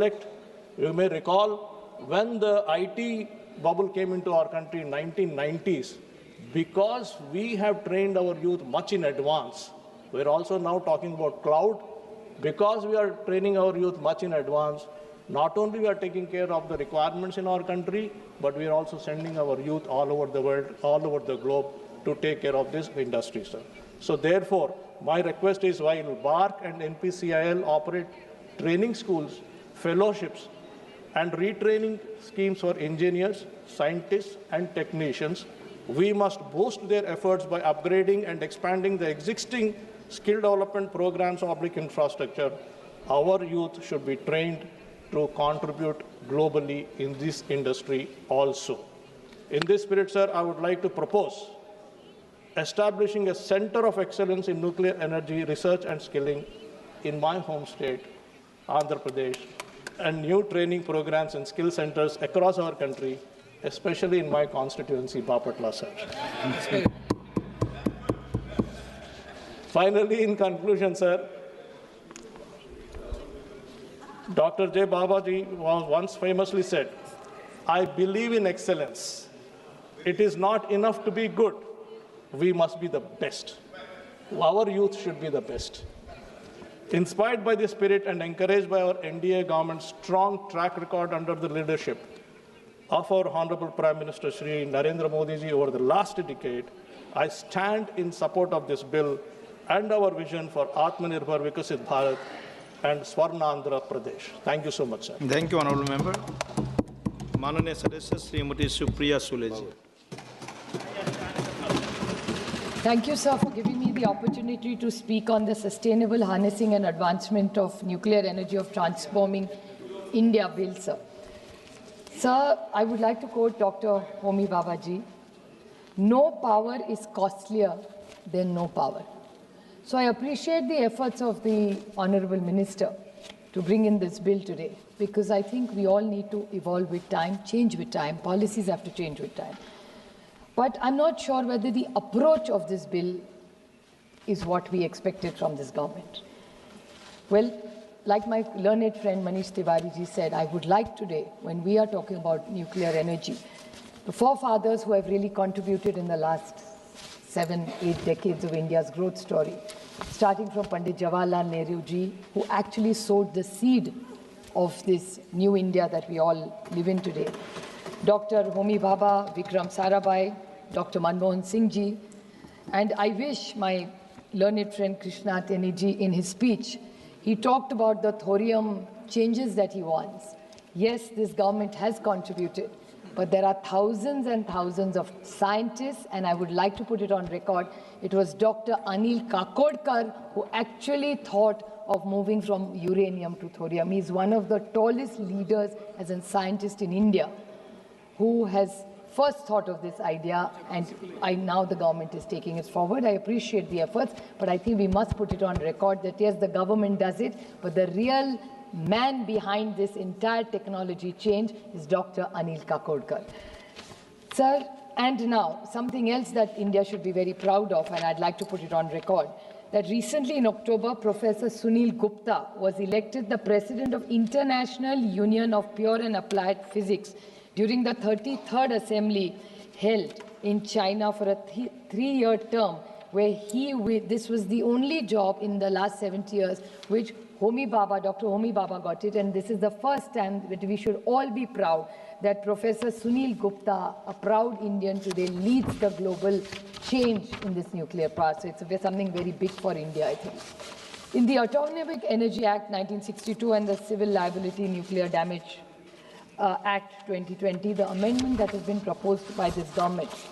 So I want to ask 2 questions to the Honourable Minister, since he's here, and my learned friend Shashank ji is also here, who is very, very good technically. I would like to seek 2 clarifications from him about this bill. In his speech, he said that he doesn't want monopolies. So I like that thought, that there should be no monopoly. But I would with full humility say, who is this monopoly you're talking about?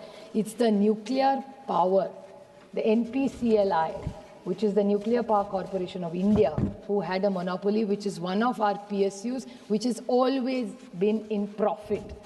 You want Indigo to have a monopoly and hold this country for ransom, but for a PSU like Nuclear Corporation of India, there is no sympathy in this government. The government must clarify when your lead speaker says that, oh, we don't want monopolies. So when it's private, I'm not against privatization at all. Let me put it on the record. We are a very modern party. Mr. Pawar has always talked about liberalization. So let me put it on record. But please do not hold up PSUs who have built this nation and say they are monopolies. They are not the monopolies. It's the oligarchs who are the monopolies, not the government of India in the last 70 years who's been a monopoly.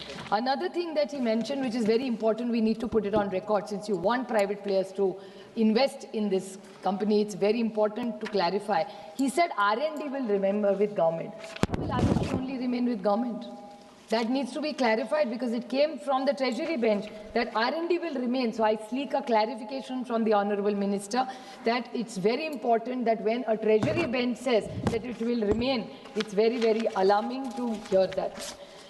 The other few issues which need to know that NPCIL, the Nuclear Power Corporation of India, has done outstanding work in this country. They started the fleet mode. We've had amazing reactors that this government has built over the last 7 decades. So every government has contributed to this growth story of nuclear power. But I would like to ask, what is the future that the government plans? Because Dr. Kakodkar proposed uranium to thorium. Mr. From Chandrababu ji's party, he was talking about uranium to thorium. I appreciate what you said, sir. But what is the plan this government has specifically made? Because this whole fuel price, why are we looking for this energy mix to bring the cost down? Now, we have a lot of thorium in this country. And one biggest asset that the thorium has is it is proliferation resistant.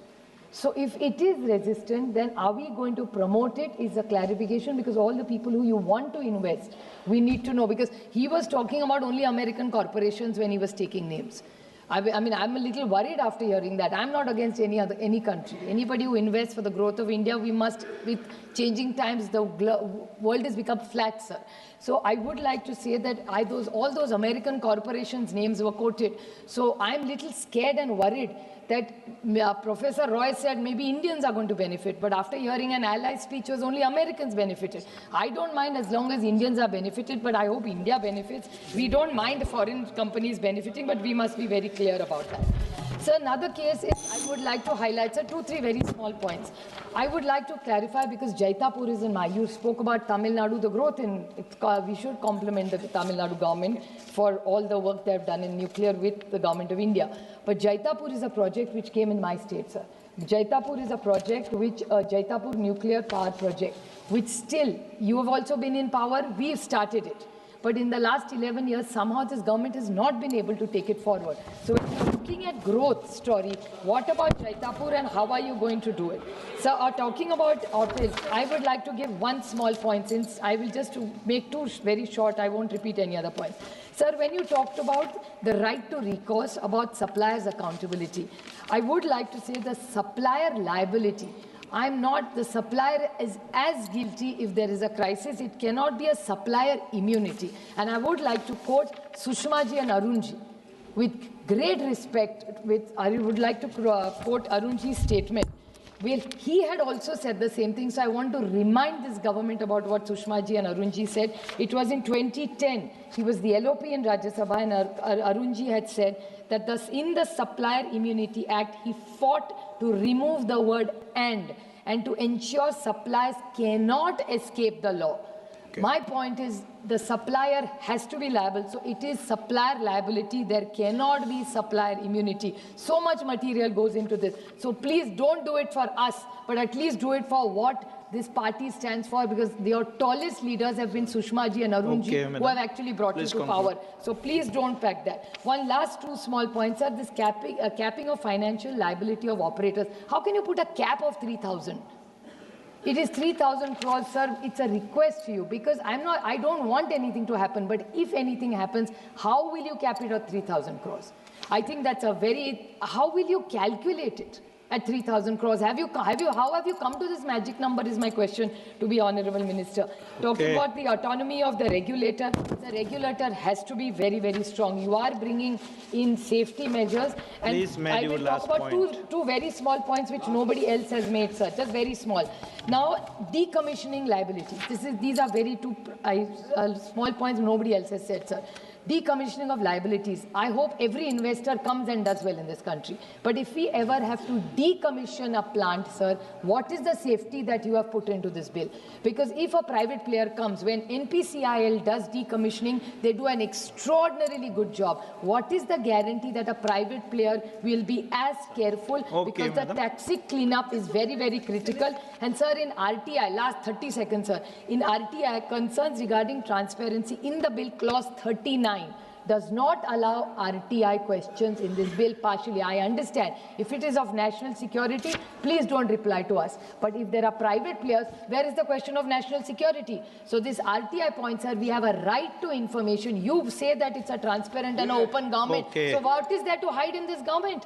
आप जवाब दे सकते हैं ना, खोल के जवाब दीजिए, आपका छुपाने के लिए कुछ नहीं. So I request this government that whatever you are bringing in, please, I consider it's a very important bill. I understand it's in the interest of larger interest of India.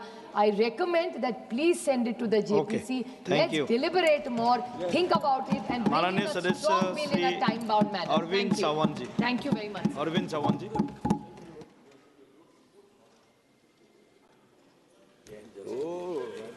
It's okay. Huh? Thank you, Chairman, sir. You're speaking immediately. The Sustainable Harnessing and Advancement of the Nuclear Energy and Transformation India Bill. I would like to express my views on it, particularly when you say that in the beginning itself, whereas India is having achieved self-reliant capability in production and use of nuclear energy recognizes the potential it offers towards rapidly meeting the ever-increasing energy needs of the country to further research and development. The half portion is correct. But when we have achieved it, why we are in such a hurry to grant permissions to all private sectors who are here? Number of people must have spoken about it. I will just point it out, certain things which are to be taken into consideration, because the bill, the Shanti bill penalizes the operators in case of a nuclear accident and asking them to compensate on the basis of the size of the plant operated. It's really a surprising one. How can you relate the size of the operation with the damage? Exactly.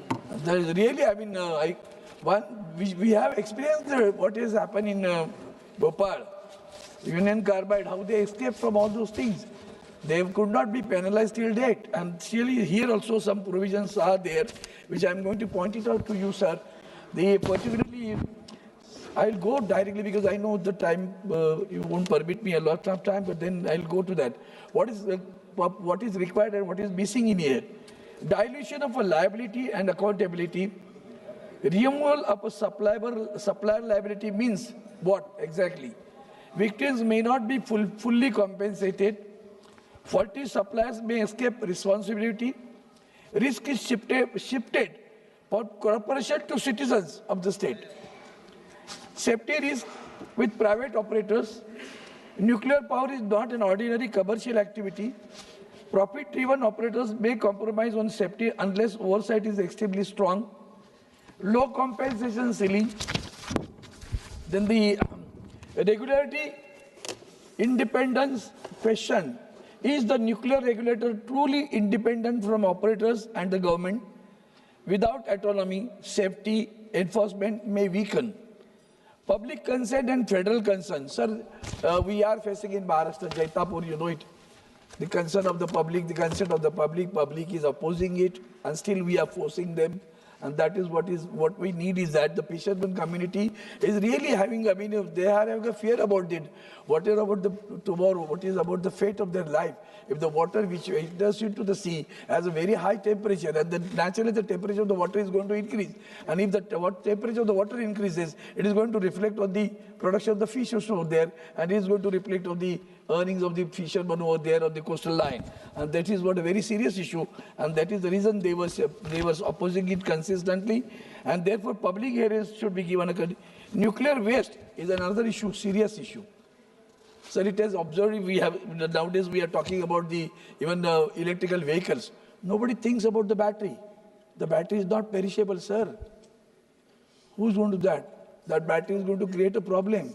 We cannot perish the battery. And nobody is having a concern. When I was industry minister, I brought it to the notice of the people. Okay, for a pollution-free, we want that the battery-driven vehicles are required. But at the same time, who is going to do that? What is the waste of the battery?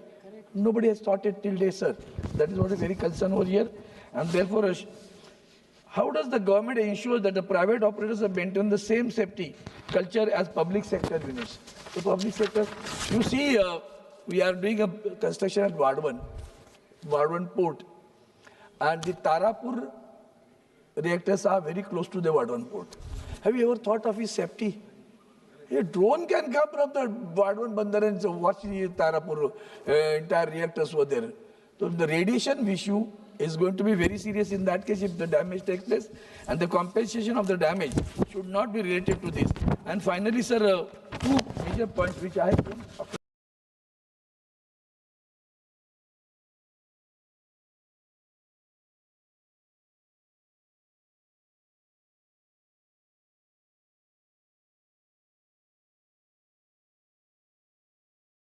a rather surprising one. This is the point, sir. The clause 81 bill provides for exclusion of jurisdiction of civil courts. It provides that the civil court shall have a jurisdiction to entertain any suit or proceeding in respect of which the central government provides that no civil court shall have jurisdiction to enter any suit or proceeding in respect of which the central government, the board, the Nuclear Damage Claims Commission or Claims Commissioner is empowered to adjudicate. Under the bill, it further provides that no injunction shall be granted by any court or other authority in respect of any action taken or to be taken in pursuance of any power conferred by or under the bill. Oh my goodness, it is like the Commissioner of the Election Commission. He is being given freedom. He will not be questioned his authority. This is what we are providing here also. 81, 82 again. The bill provides for protection of action taken in good faith. What do you mean by good faith? Who is going to question that good faith? It's a good faith. I have taken action against the good faith. It provides that no suit, prosecution or other legal proceeding shall be against the central government or the board or the council or any person acting on behalf for anything which is in good faith done or intended to be done under the bill or the rules and regulation made thereunder. Both these provisions are very serious, sir. And I am really, that's the reason I think my colleague Supriya ji has also said that why not send the bill to the JPC? I to demand that it needs an elaborate discussion in detail. Elaborate discussion is required, and therefore it should be sent to the, otherwise, see, I know that the privatization is very, very loving issue. Very, very concerned issue, because there are industrialists who are very close to, and you feel that once the freedom is given, they'll go on producing the electricity power for the country. This is not so. But the concern is, I have expressed my concern, and therefore I once again demand that the bill should be sent to the JPC. One can discuss this elaborately, and let us bring a unanimous bill for the country. Thank you so much, sir. Very good. Dr. Shashi Tharoor. Dr. Shashi Tharoor. Thank you very much, Mr. Chairman. We stand here today at a critical juncture in our nation's history. This Shanti Bill, which is before this House, has the government speaking grandly of harnessing the immense energy released by splitting the atom. Yet it seems to have failed to expend even a fraction of that energy in drafting a bill that is coherent, rigorous, and not full of loopholes. This is full of loopholes. Where the late Pandit Nehruji had laid the foundations for our nuclear program, and Dr. Manmohan Singh ji carried the Indo-US nuclear deal of 2008 across the last mile and lifted India out of isolation into an era of strategic confidence in nuclear power, this bill now confronts us with a disappointing reversal, as a vision that once expanded horizons gives way to ambiguity, deepens uncertainty as to whether and where India's nuclear power framework is really headed. I have high regard for the Honourable Minister who is here today, but there are serious errors and omissions that other speakers have already pointed out. We have mastered nuclear fusion and fission, but not apparently legislative precision. The Shanti Bill is a milestone, Mr. Minister, but for the wrong reasons. It is written with exceptions, heavy on discretion, and largely indifferent to public welfare. I am not sure, Mr. Chairman, whether it is a nuclear bill or an unclear bill. Now, before I outline my concerns, I must candidly state that the bill in its current form contains such fundamental structural flaws, as colleagues have pointed out, that it requires comprehensive reworking rather than cosmetic amendments. Ideally, it should have been referred to a committee, a standing committee or a joint parliamentary committee for further consideration. But if we are going to discuss it today, sir, let me enumerate my critical concerns. The very preamble of the bill here characterizes nuclear energy as a, quote, clean and abundant source for electricity and hydrogen production. No quarrel there, and I'm not against nuclear energy myself. But this language is dangerously misleading because it completely neglects the serious, massive and irreversible risks from radioactive leaks, long-lived nuclear waste that remains hazardous for millennia, and, of course, the potential for catastrophic accidents. Moreover, India's usable uranium reserves are finite. While we do possess significant thorium-232, including in my own state of Kerala, and those are significant reserves, and we should work on them, Nonetheless, thorium-based reactors remain decades away from significant deployment. The full life cycle of nuclear fuel, from mining to waste disposal, is neither clean nor sustainable. We must be honest with the people of India about what we are asking them to accept. Now, sir, Section 3(1)(c) and E provide that any other company or any person explicitly permitted by the central government is eligible to apply for a license to set up and run nuclear facilities. This effectively amounts to a blanket opening up of the entire nuclear energy sector, from mining to waste management, and this will open it up to a wide range of private actors with indeterminate qualifications. More troubling still, the bill allows for a single composite license for multiple activities across the nuclear fuel cycle. This means one entity could control mining, fuel fabrication, reactor operation, and waste handling. Such concentration of control in any single operator or corporate group heightens systemic risk exponentially rather than containing that risk. When profit becomes the primary motive across the entire chain, safety checks could be compromised at every stage. Such blanket opening up is potentially dangerous, and giving operational control of fissile and other highly radioactive substances to private entities driven by quarterly earnings reports and the bottom line of profit, I'm afraid significantly increases the possibility of nuclear incidents and accidents. The core of the liability reform caps total nuclear incident liability at 300 million special drawing rights, which is approximately today $460 million or 3,900 crores. Let this sink in, honourable members. This cap has not changed in 15 years, despite inflation, despite Fukushima, despite everything we've learned. For context, the Fukushima disaster cleanup costs have already exceeded $182 billion. Okay? That's several hundred times the cap proposed in this bill today in 2021. Chernobyl's total economic impact exceeded $700 billion. Yet we propose to cap liability at less than $500 million? This is grossly inadequate when measured against the potential long-term health, livelihood and environmental costs of any serious accident. This is not a safety net, Mr. Minister. It is a trapdoor through which victims could fall into decades of legal battles and inadequate compensation. The bill also removes the earlier provisions where the operator had the right to recover compensation from equipment suppliers. This means that even if an accident occurs due to faulty design, substandard parts, or negligent manufacturing by a supplier, that supplier walks away while Indian taxpayers have to bear the entire cost. This might, in cases of serious accidents, strain our economy significantly. We are effectively subsidizing the risk for private international corporations while they retain all their profits. The state underwrites catastrophic risk, Mr. Chairman, while private operators maximize returns. What kind of law is this? Chapter 3, Section 14(1)(a) makes the central government liable where the liability exceeds the amount of liability of an operator. In effect, public funds, our money, taxpayers' money, will compensate for all the damages caused by private facilities.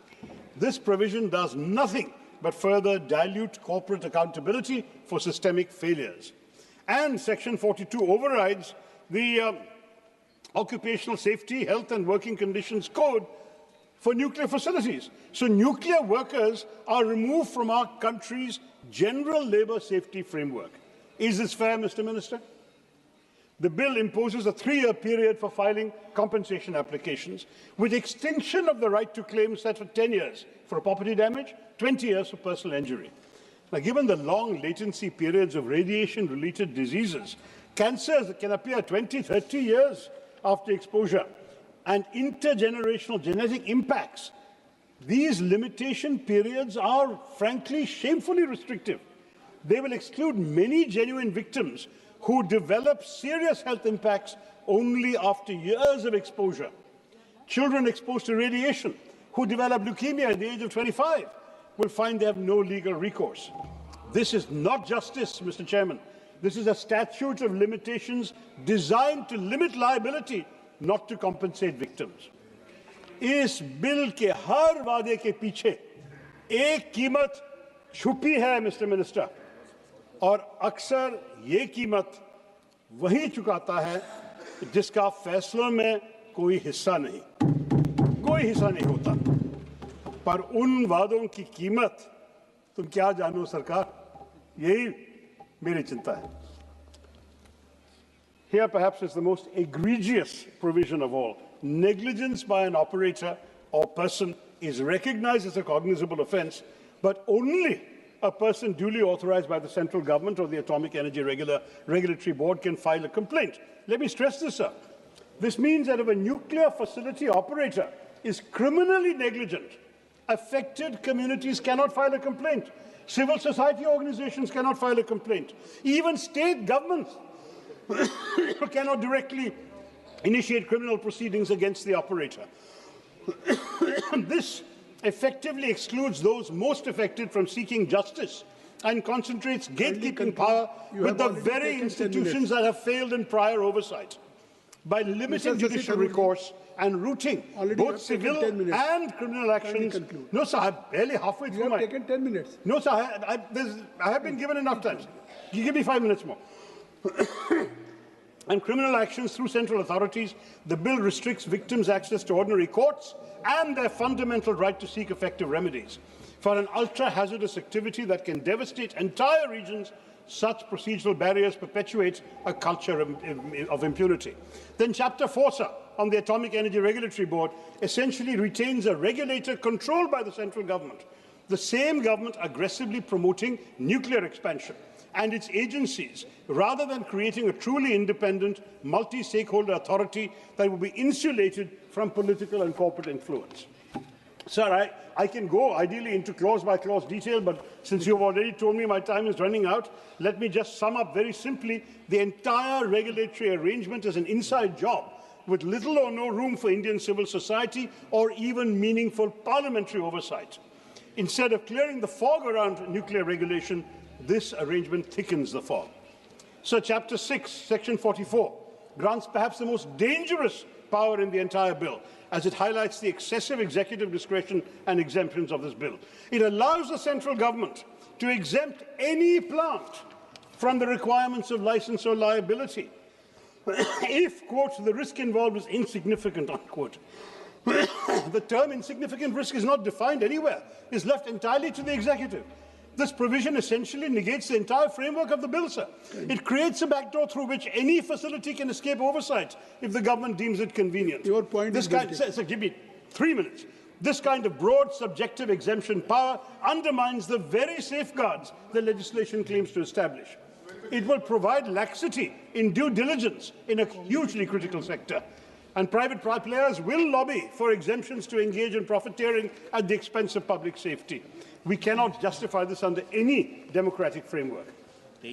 Multiple sections are granting sweeping powers on vague grounds. The bill lacks enforceable public participation mechanisms, no mandatory public hearings before licensing, no environmental impact assessment disclosure periods, no community consent mechanisms, no regular public reporting of safety inspections or radiation monitoring, no mandatory tabling in Parliament. Kunalji, you have given 7 names. Sir, from your party, you have given 7 names. That's why I am requesting. Sir, I'll conclude in 2.5 3 minutes.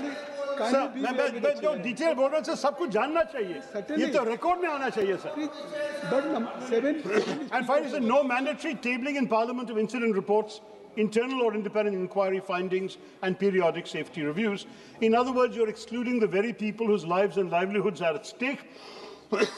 And the past controversies referred to by other speakers at Jaitapur, Kuramkolam, Gorakhpur demonstrate what happens when communities feel excluded from decisions affecting their safety. This bill risks repeating those conflicts, undermining capacity expansion targets through local resistance and litigation. 2 more points, sir. Section 34B requires licenses. 35B, I beg your pardon, reserves spent fuel management for the central government, but again provides minimal implementation detail. When multiple private operators are generating significant spent fuel, unclear protocols will create operational uncertainty. The bill also lacks climate change provisions despite rising sea levels, extreme weather and water scarcity. Thank you very much. And post-Fukushima, sir, Japan comprehensively revised site selection for climate resilience. Our bill remains silent on that. I'll skip my other points. Let me give you one. Let me conclude, sir. Give me 1 minute to conclude. So I've taken up more than a minute in pleading for time. Give me time. There are 7 members of parliament from Congress party. I'm skipping half my point, sir. There is a time constraint. Please kindly conclude. Please kindly conclude. Sir, beyond safety, okay, I won't talk about safety anymore, sir. Fundamental questions arise about economic wisdom of this bill. Nuclear projects are highly capital intensive with long gestation periods in an era of rapidly falling renewable costs, battery storage costs. We must ask, does 19.3 trillion rupees towards nuclear represent optimal allocation versus accelerated renewable deployment, grid modernization or energy sufficiency? The opportunity cost must be gone into, sir. The Shanti bill represents a dangerous leap into privatized nuclear. धन्यवाद सभापति महोदय। मैं atomic energy bill 2025 शक्ति bill के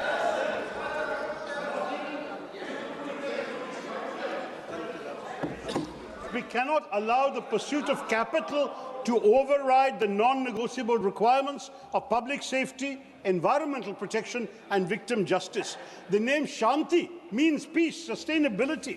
Let us ensure that this name is not a cruel irony in the aftermath of a preventable disaster. I think so. The promise of transforming India ought not to conflate the risk of scarring India. धन्यवाद सभापति महोदय।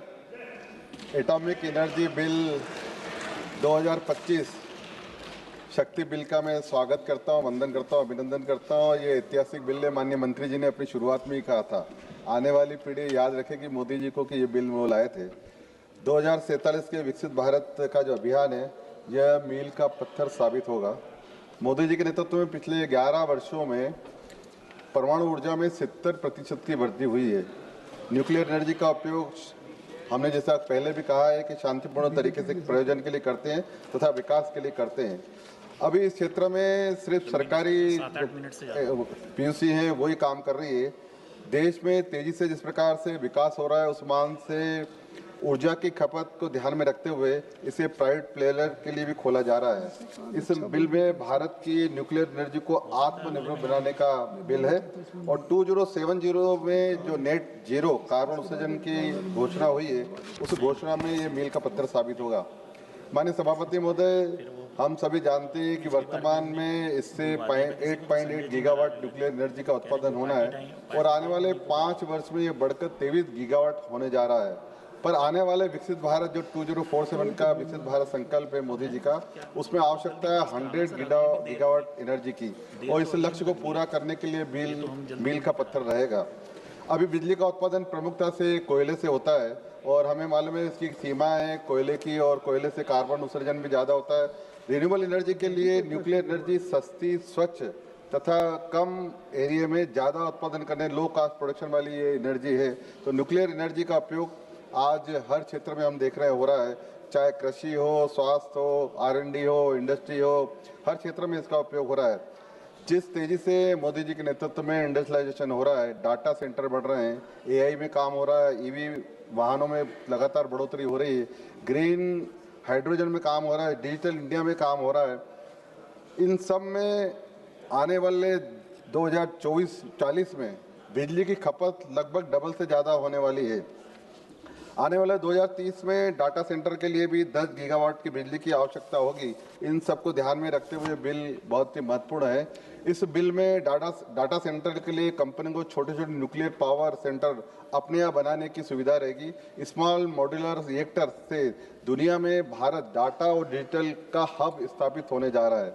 सरकार ने छोटे छोटे modular रिएक्टरों को R&D के लिए आगामी 5 वर्षों में जो प्रावधान किया है, 20,000 करोड़ का प्रावधान किया है। सभापति महोदय, इस बिल को तैयार कर, ये बिल ऐसे ही तैयार नहीं हुआ है, इस बिल को तैयार करने के लिए पूरी होलिस्टिक अप्रोच अपनाई गई है और इस बिल के लिए अलग अलग मंत्रालयों से कंसर्न भी किया गया है।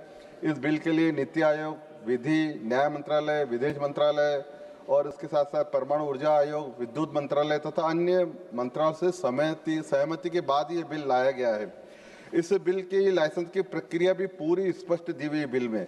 सेफ्टी पॉइंट ऑफ व्यू से सेफ्टी के क्या क्या प्रिकॉशन होना चाहिए वो भी इस बिल में बताया गया है, पूरा डिटेल में इस बिल में दिया गया है। मेरे विपक्ष के साथी ने बिल पढ़ा नहीं है। रेगुलेटर बोर्ड भी बनाया जा रहा है जो जिसमें प्रावधान रहेगा हर बात का, और इंस्पेक्शन हो तथा इन्वेस्टिगेशन हो, सभी का इसमें प्रावधान किया गया है। यदि कोई न्यूक्लियर डैमेज होता है तो उसके लिए भी मुआवजा और बीमे की राशि इसमें रखी गई है। माननीय सभापति महोदय, न्यूक्लियर बिल को लेकर हमेशा दो बातें चर्चा में होती है। विपक्षी साथी भी कहते हैं कि इसमें एक रेडिएशन का प्रभाव रहता है और दूसरा वेस्ट का निष्पादन हम कैसे करेंगे। जहाँ तक रेडिएशन की बात करो, जो वैज्ञानिक हमें बता रहे हैं कि रेडिएशन की बात करो, ये रेडिएशन इसमें न्यूक्लियर क्षेत्र में इस पार्लियामेंट से भी कम होता है, ये उन्होंने कहा है। दूसरा, जहाँ तक वेस्ट डिस्पोजल की बात है, वेस्ट डिस्पोजल के लिए उन्होंने कहा है कि वेस्ट डिस्पोजल हम लेंगे और उसमें भी प्रोसेस करेंगे। माननीय प्रधानमंत्री जी कहते हैं कचरे से कंचन, तो ये उसका जो वेस्ट रहेगा उसमें भी प्रोसेस करके हम कमाएंगे।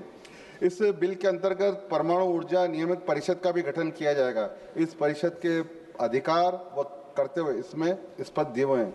माननीय सभापति महोदय, वर्तमान में भारतीय परमाणु बीमा पुल जो परमाणु क्षति के लिए 2010 अधिनियम की तरफ से सिर्फ 1500 करोड़ की लायबिलिटी तय करता है, लेकिन इस बिल में न्यूक्लियर स्टेशन स्थापित करने वालों ऑपरेटरों के लिए विभिन्न लायबिलिटी क्लासिफाइड की गई है। अगर हम बात करें कोई 1200 मेगावाट से अधिक का रिएक्टर बनाता है तो 3000 की लायबिलिटी रहेगी। अगर कोई 500 मेगावाट का रिएक्टर बनाता है तो उसको 1500 करोड़ की लायबिलिटी रहेगी। 250 मेगावाट से अधिक का रिएक्टर कोई बनाता है तो 750 करोड़ की लायबिलिटी रहेगी। 50 मेगावाट से अधिक का अगर कोई रिएक्टर बनाता है तो 300 करोड़ की लायबिलिटी रहेगी, और 50 मेगावाट तक अगर कोई रिएक्टर बनाता है तो 100 करोड़ की लायबिलिटी रहेगी। किसी भी अगर कोई विवाद होता है, उस विवाद को निपटने के लिए, निराकरण के लिए परमाणु न्याय प्राधिकरण का भी इसमें प्रावधान किया गया है, और इसके बाद भी अगर वो संतुष्ट नहीं है तो हाईकोर्ट और सुप्रीम कोर्ट भी जा सकता है। न्यूक्लियर लायबिलिटी फंड का भी इसमें प्रावधान किया गया है, बीमे का भी प्रावधान किया गया है। माननीय सभापति, मुझे पुरानी सरकार में, इनकी सरकार में हमने देखा कि किस प्रकार इस क्षेत्र में दो प्रमुख बाधाएं थी। एक तो पूरा जो ये नियंत्रण था वो सरकार के पास था, और दूसरा प्राइवेट प्लेयर इसमें कहीं नहीं आ रहा है। लेकिन अब इस बिल के प्रावधान में प्राइवेट प्लेयर भी आ सकते हैं। इस बिल में आने से बड़े पैमाने पर परमाणु क्षमता का विस्तार होगा, निजी निवेश आगे आएंगे, सुरक्षित और बेहतर रिएक्टर बनेंगे, स्मॉल मॉड्यूलर रिएक्टर बनेंगे जो डाटा सेंटर और एआई के लिए आने वाले समय में आवश्यकता है। भारत इसमें आत्मनिर्भर बनेगा, और जो माननीय प्रधानमंत्री जी का संकल्प है नेट जीरो 2070 में, उस लक्ष्य को हम पूरा करेंगे। अंत में सभापति महोदय, ये कहना चाहूँगा कि माननीय प्रधानमंत्री मोदी जी के नेतृत्व में स्वच्छ भारत हो रहा है, उज्जवल भारत हो रहा है, आयुष्मान भारत हो रहा है, आत्मनिर्भर भारत हो रहा है, स्वदेशी भारत हो रहा है, शक्तिशाली भारत हो रहा है, स्वाभिमानी भारत हो रहा है, विकसित भारत हो रहा है, डिजिटल भारत हो रहा है। अब न्यूक्लियर भारत भी इस बिल के माध्यम से होगा। बहुत बहुत धन्यवाद। मैं इस बिल का समर्थन करता हूँ। बढ़िया। श्री धैर्यशील माने जी नहीं है, नहीं बैठे। धन्यवाद अध्यक्ष महोदय। आपने एक महत्वपूर्ण विषय पर मुझे अपनी बात रखने का मौका दिया है। मैं सर्वप्रथम इस विधेयक के लिए सरकार का अभिनंदन करना चाहूँगा कि ऊर्जा के डिपार्टमेंट में भारत को स्वयंपूर्ण बनाने का एक निर्णय इस देश की सरकार ले रही है, और जिसके माध्यम से न्यूक्लियर एनर्जी का एक नया होराइजन अपने देश में आगे बढ़ने के लिए तैयार है। प्रधानमंत्री नरेंद्र मोदी जी के कुशल नेतृत्व में इस दौड़ में बहुत गति के साथ भारत देश आगे बढ़ रहा है। 2047 में देश को विकसित भारत में अगर परिवर्तित करना है तो ऊर्जा के डिपार्टमेंट में हमें स्वयंपूर्ण होना पड़ेगा। और लाल किले से जो मोदी जी ने भाषण दिया था इस समय, उन्होंने कहा था कि भारत ऊर्जा के डिपार्टमेंट में स्वयंपूर्ण होने के लिए अब पहल करेगा, और उसकी नींव रखने का काम इस माध्यम से हो रहा है। न्यूक्लियर एनर्जी का जो चर्चा हो रही है उसकी शुरुआत महाराष्ट्र से हुई थी।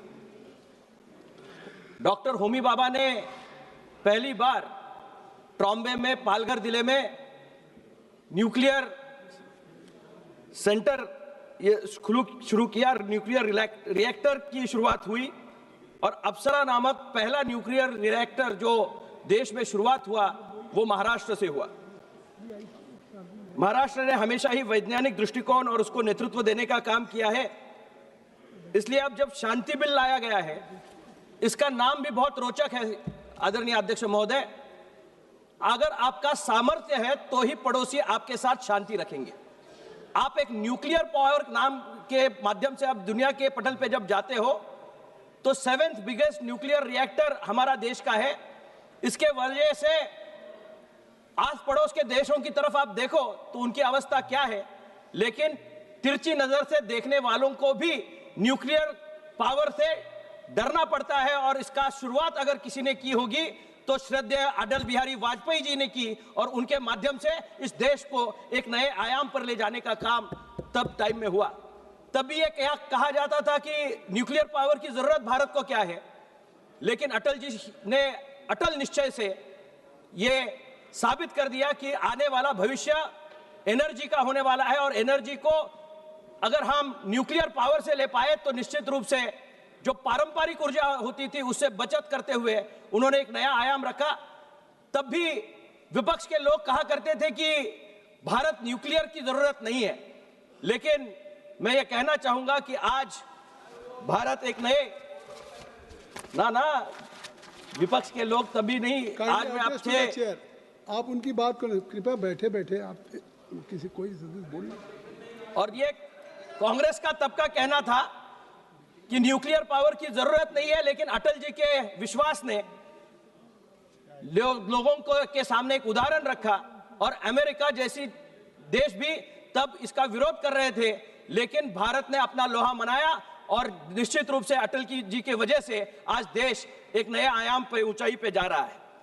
मैं कुछ प्रावधान जो यहाँ है न्यूक्लियर एनर्जी के बारे में, वो मैं आपके सामने मद्देनजर रखना चाहूंगा। कुछ क्लॉजेस नए इसमें ऐड किए गए हैं।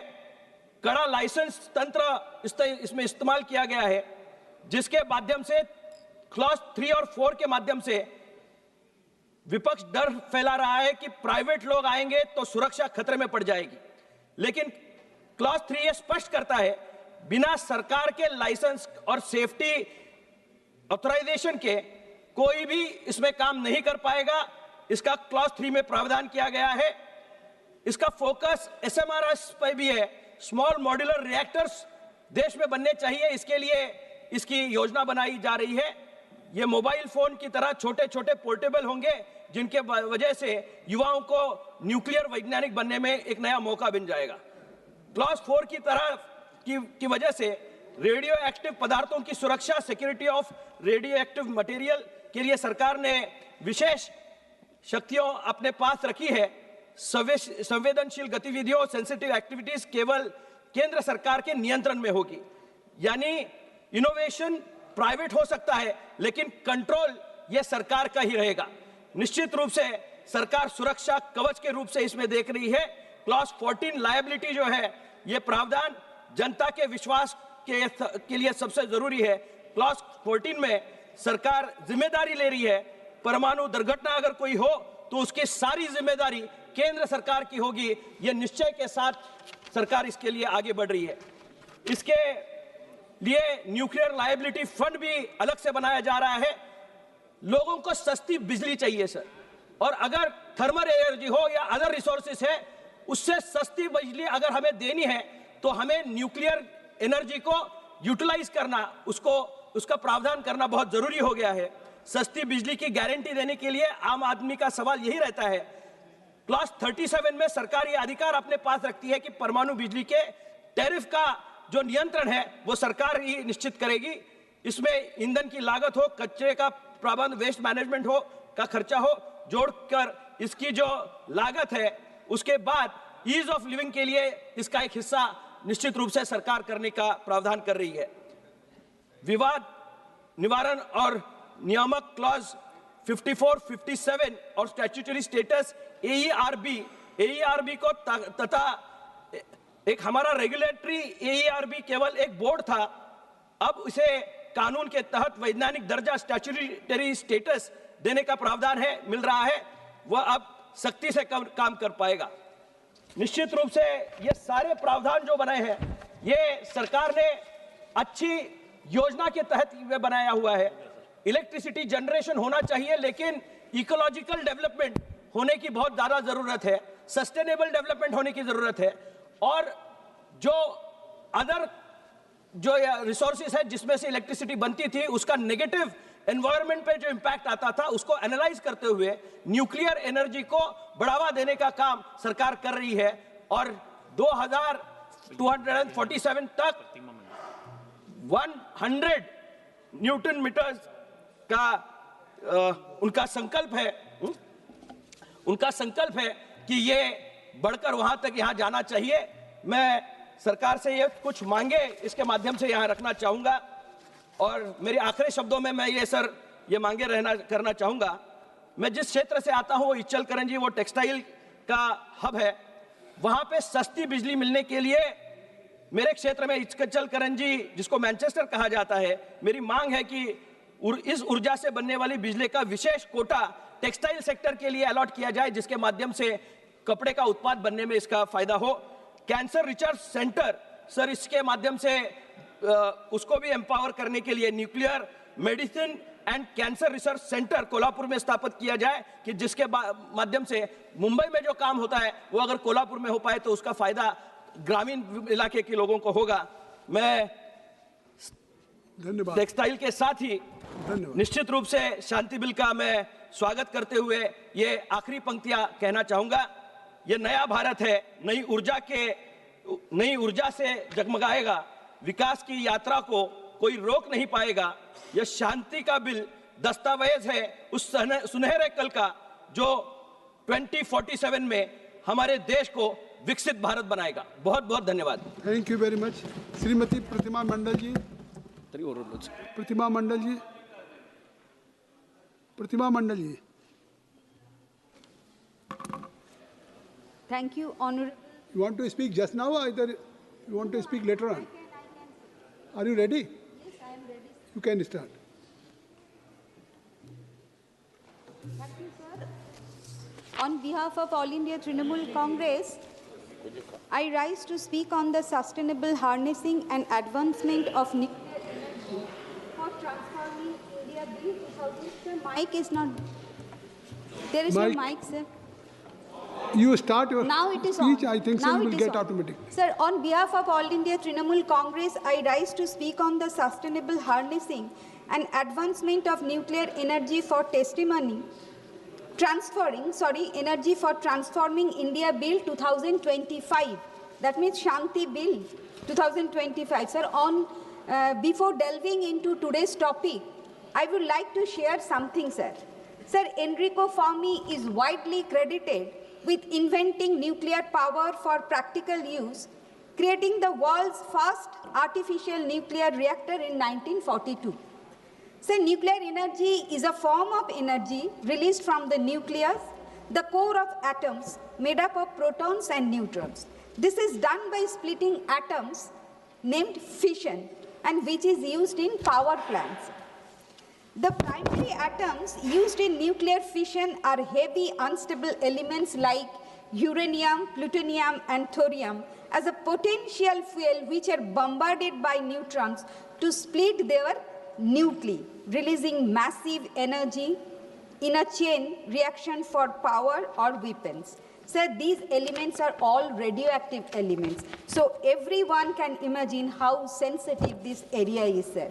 India currently has 22 operational power reactors across several states. Amongst them, the 5 major plants are Tarapur in Maharashtra, Rawat-Bhata, Rajasthan, Kudankulam, Tamil Nadu. Sir, Kudankulam is the largest nuclear power plant in India with a total capacity of 6,000 megawatt from 6 reactors. And number 4th is Kakrapur, Gujarat, Kaiga, Karnataka, sir. Sir, this House today debating a bill that will decide who controls India's nuclear future, who bears the risk, and who pays when things go wrong. So the Shanti Bill does not emerge from a regulatory vacuum. India has governed nuclear energy for over 6 decades. Through the Atomic Energy Act 1962, this bill is therefore not a foundational statute. It is a restructuring statute. My question to the Honorable Minister, what problem is this restructuring actually solving, sir? Sir, in Section 3 of the bill allows not only government companies but also private companies, joint venture and even other persons notified by the center to build, own and operate nuclear power plants and other nuclear facilities. Sir, privatization could lead to a threat to our national security and safety. How can the ministry ensure of this? Sir, Modi government is handing over our our pride. The 70 years of publicly funded research built by Pandit Nehruji, Dr. Homi Bhabha and Vikram Sarabhai, sir. And this is not real competition. It is a crony control. The Modi government is opening the door for a handful of private players to enter the highly sensitive sector. The bill does not create any clear, independent and transparent process for selecting private licensee, nor any strong parliamentary or public scrutiny of such decisions. What we see here is selective privatization profits go to private companies, but control and risk management stay with the government. Here I would like to take a flashback to our history of British Raj in India. Power without responsibility, introduced by after the Battle of Buxar. This system gave the British East India Company control over revenue collection, that means Diwani, and military power. Responsibility without power, the system was designed so the British had power without responsibility, while the Nawab had responsibility but had no real authority, became puppet Nawab. Ultimately, British East India Company ruled over country and looted our wealth. Similarly, this government is now going to execute the same stature of puppet ministry as we are seeing like the Civil Aviation Ministry, sir. Sir, in case of serious accident affecting thousands of people, victims will struggle to get fair compensation because the operator's liability is capped. The rest of the burden falls on the state and ultimately on common citizens through taxes. Sir, most advanced nuclear countries like Canada, like the United States, France have independent regulators with statutory protection. So these regulators can challenge government decisions. They have stable funding and they answer directly to Parliament or Congress. This bill does not meet those standards. It keeps AERB subordinate to the Department of Atomic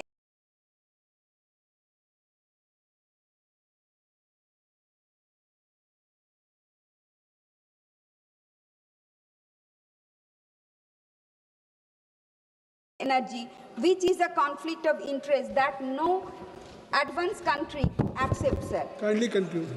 Conclude, sir, I have given 10 minutes, sir. This bill allows extensive exemption in the name of strategic or insignificant incidents, including discretion not to notify a nuclear incident at all. Transparency is not optional in nuclear governance, it is fundamental. Even judicial oversight is curtailed. Section 81 bar the jurisdiction of civil courts.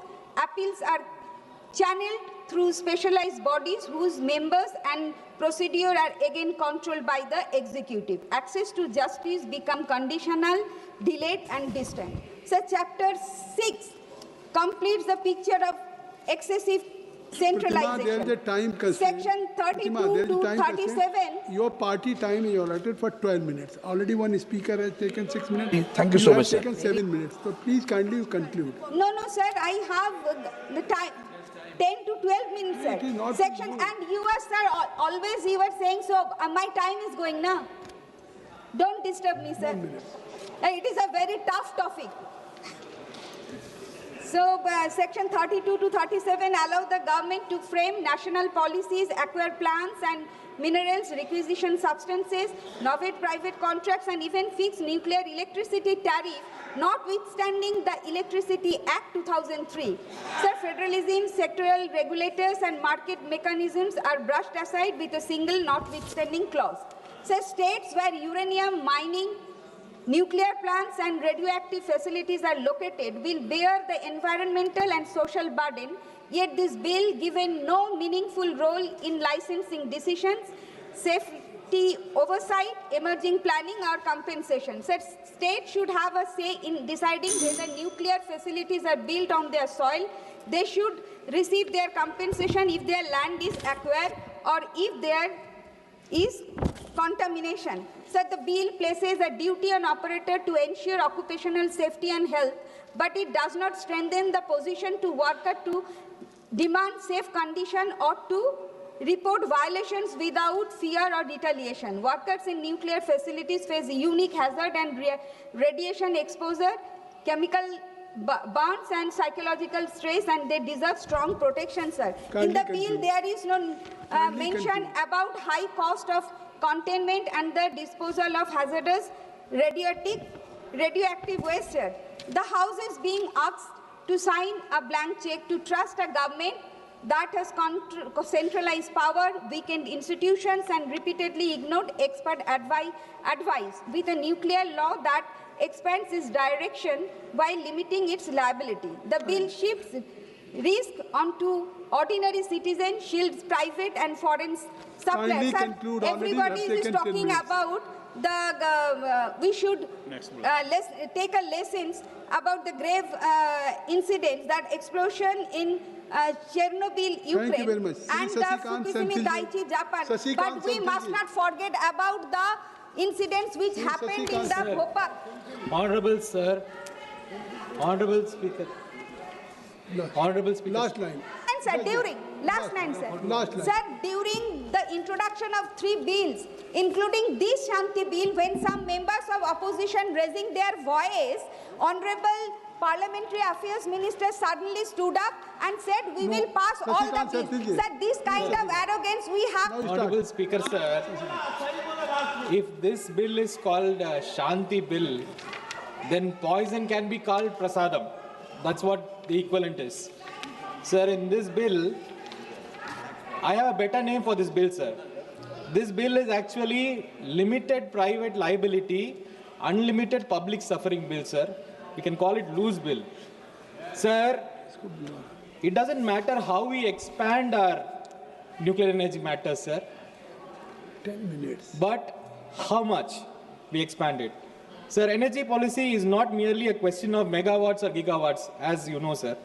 It is a question of strategic autonomy, safety, accountability, and democratic control.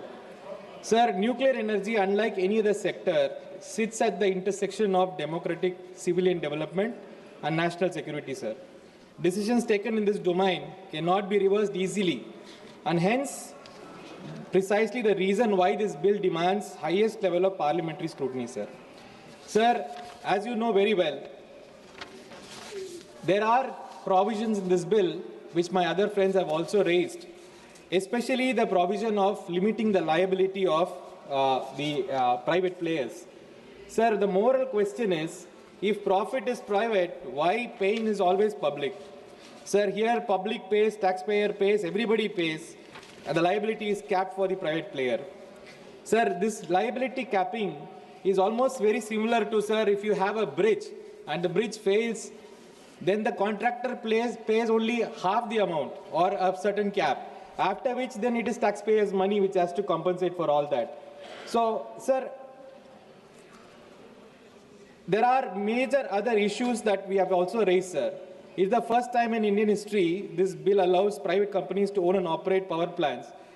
Sir, nuclear power plants. It opens the doors for joint ventures and foreign companies, so we have to be extremely careful, sir. So the government argues that these changes are necessary to meet India's ambitious nuclear capacity targets. Sir, we are also told that India needs around 100 gigawatts of nuclear power, but that actually deserves careful examination. Sir, Indian nuclear expansion has historically been constrained not by ideology, sir, but by three real-world factors: financing, land acquisition and public consent, and international technology denial regimes. Sir, none of these problems are solved just by privatization. Sir, financing challenges can be addressed through sovereign guarantees, green bonds, and public investment, as many other countries have done, sir. But public consent requires trust, transparency, and credible safety mechanisms. Trust that is harder to build when you have private players inside, profit-driven private players in this picture. Sir, what this bill does instead is to treat nuclear energy just like any other infrastructure sector, comparable to highways or telecom. Sir, this is a category error. Nuclear energy is not just another market. It involves radioactive materials, long-lived waste, and risks that no insurance market can actually truly price, sir. So energy security cannot be reduced to market efficiency alone. And I talked about the nuclear liability, and capping it to 300 STR is not at all accepted, sir. Around 3,900 crores. Sir, then we should ask this question: why now? As we had already pointed out, there has been tremendous external, strategic, and commercial pressures on the government to do this. So, in simple terms, sir, the government has sorted or yielded to these pressures, and especially to some friendly corporate houses. Sir, let me be very clear, sir. India has always been a very strong player in this area, having a very good regulatory mechanism. But right now, this bill has put everything under a big issue. Sir, also we should remember how our indigenous capability planning for a nuclear sector has been compromised by this. So the Indian nuclear program is not merely an energy project. It is a scientific and a technological ecosystem painstakingly built over decades through indigenous efforts under conditions of sanction, technological denial, and international isolation. Sir, actually what has happened, we know very well, sir. I don't have to go into the history of how all this came. India's three-stage nuclear program based on pressurized heavy water reactors using natural uranium, followed by fast breeder reactors, and ultimately thorium-based system. This whole ecosystem is now being affected by this particular bill, sir. So now what will happen, sir? One large-scale private participation is allowed, especially with foreign technology partnership. The entire logic of decision-making changes, sir. Private operators accountable primarily to shareholders. They will prefer imported proven reactor designs. All these new technology and systems will be coming, which will actually spoil our long-term planning for the nuclear sector, sir. So at the end of the day, we are going to be dependent on foreign reactor vendors, foreign spare parts, and foreign fuel assurances in a very critical sector, sir. Sir, and I don't have to even tell about the regulatory overstructure. The entire regulatory mechanism is completely compromised. The government controls the appointments. The government controls even the search committee. It is like the government, which is the primary promoter, is also the regulator and also the person who allows justice mechanisms. If there is something which is going wrong, people are not even allowed to file a complaint. Even the players, civil society, or anybody who is affected cannot go and complain about any issue regarding this matter. The government needs to approve who will make a complaint on these matters.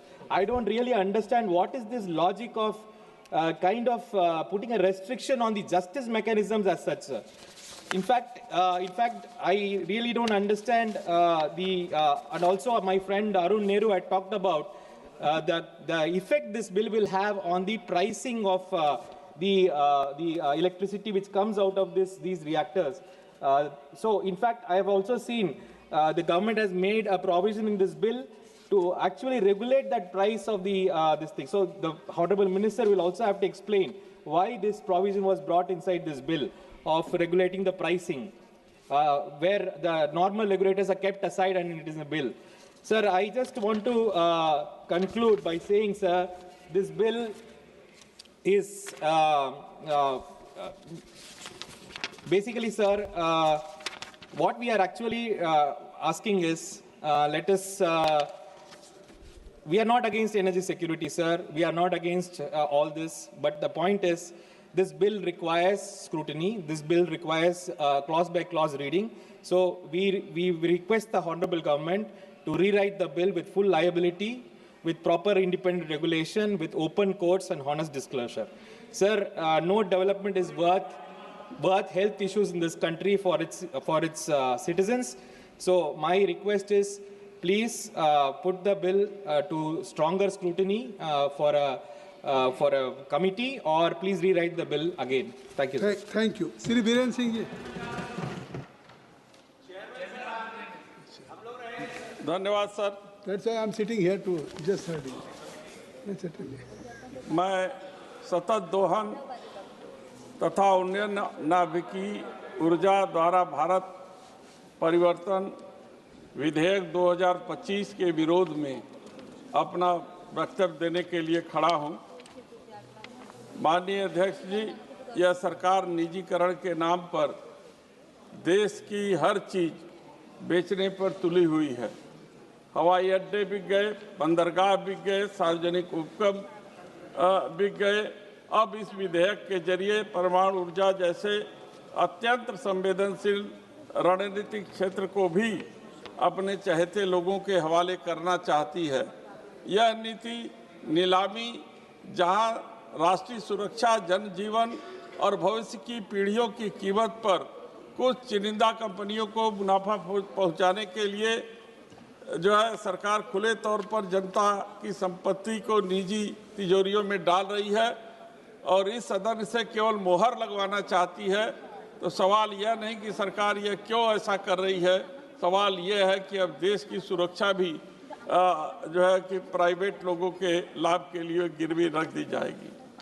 माननीय अध्यक्ष जी, मैं जो अधिनियम आया है उसके धारा 3 और 7 की तरफ ध्यान आकर्षित करना चाहता हूं कि धारा 3 के अंतर्गत निजी कंपनियों को ऊर्जा संयंत्र का निर्माण, स्वामित्व और संचालन करने की अनुमति दी गई है और धारा 7 के माध्यम से लाइसेंस की शर्तें, अवधि और संशोधन का पूरा अधिकार केंद्र सरकार को सौंप दिया गया है। यह व्यवस्था परमाणु क्षेत्र में नीतिगत निर्णय से हटाकर प्रशासनिक विवेक के अधीन कर दिया गया है और इतना संवेदनशील क्षेत्र किसी भी स्थिति में लाइसेंस राज और नोटिफिकेशन राज से संचालित नहीं किया जा सकता। माननीय अध्यक्ष जी, हम आपका ध्यान अधिनियम के धारा 9 की तरफ ले जाना चाहता हूं। धारा 9 में अनुसंधान, विकास, नवाचार और लाइसेंस की छूट दी गई है। मैं पूछना चाहता हूं कि जब परमाणु पदार्थ और विकिरण शामिल हो तो छूट शब्द का प्रयोग ही खतरनाक है। यह प्रावधान भविष्य में निजी संस्थाओं को नियामक निगरानी से बाहर प्रयोग करने का रास्ता खोल सकता है। अध्यक्ष जी, धारा 11 से 16 तक धारा 13 में ऑपरेटर की देनदारी सीमित कर दी गई है और धारा 14 स्पष्ट करती है कि सीमा से अधिक नुकसान की जिम्मेदारी होने पर केंद्र सरकार इसे उठाएगी। जैसे दुर्घटना निजी संयंत्र में हो, निर्णय निजी संपत्ति का कंपनी का हो, लेकिन भुगतान राज्य और देश की जनता करे, यह इसे रोका जाना चाहिए। न तो यह नैतिक है, न ही न्याय संगत है। हम आपका ध्यान जो है धारा 17 से 27 की तरफ ले जाना चाहता हूं, जिसमें परमाणु ऊर्जा नियामक बोर्ड की नियुक्ति, विस्तार, हटाने का अधिकार सब कुछ कार्यपालिका के अधीन है और धारा 25 के तहत सरकार कुछ भी गतिविधियों को नियामक के दायरे से बाहर कर सकती है। जबकि नियामक ही स्वतंत्र नहीं होगा तो सुरक्षा केवल कागजी बन के रह जाएगी। माननीय अध्यक्ष जी, धारा 28 से 31 के बीच में जांच, तलाशी, कार्रवाई की शक्तियां मुख्यतः केंद्र सरकार और उसके अधीन संस्थाओं को दी गई है। राज्यों और स्थानीय प्रशासन और स्वतंत्र विशेषज्ञों का कोई स्पष्ट भूमिका नहीं है, जो संघीय ढांचे के विपरीत है।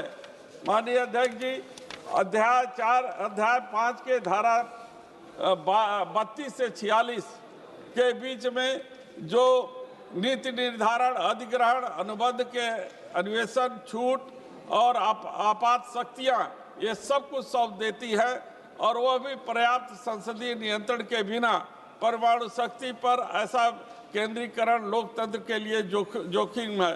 अतः हम आपसे अनुरोध करते हैं अंत में कि परमाणु ऊर्जा का विस्तार आवश्यक हो सकता है, लेकिन निजीकरण बिना कठोर जवाबदेही के अस्वीकार है और कार्यपालिका का अत्यधिक नियंत्रण संवैधानिक संतुलन को कमजोर करता है और परमाणु सुरक्षा को बाजार तर्कों पर नहीं छोड़ा जा सकता।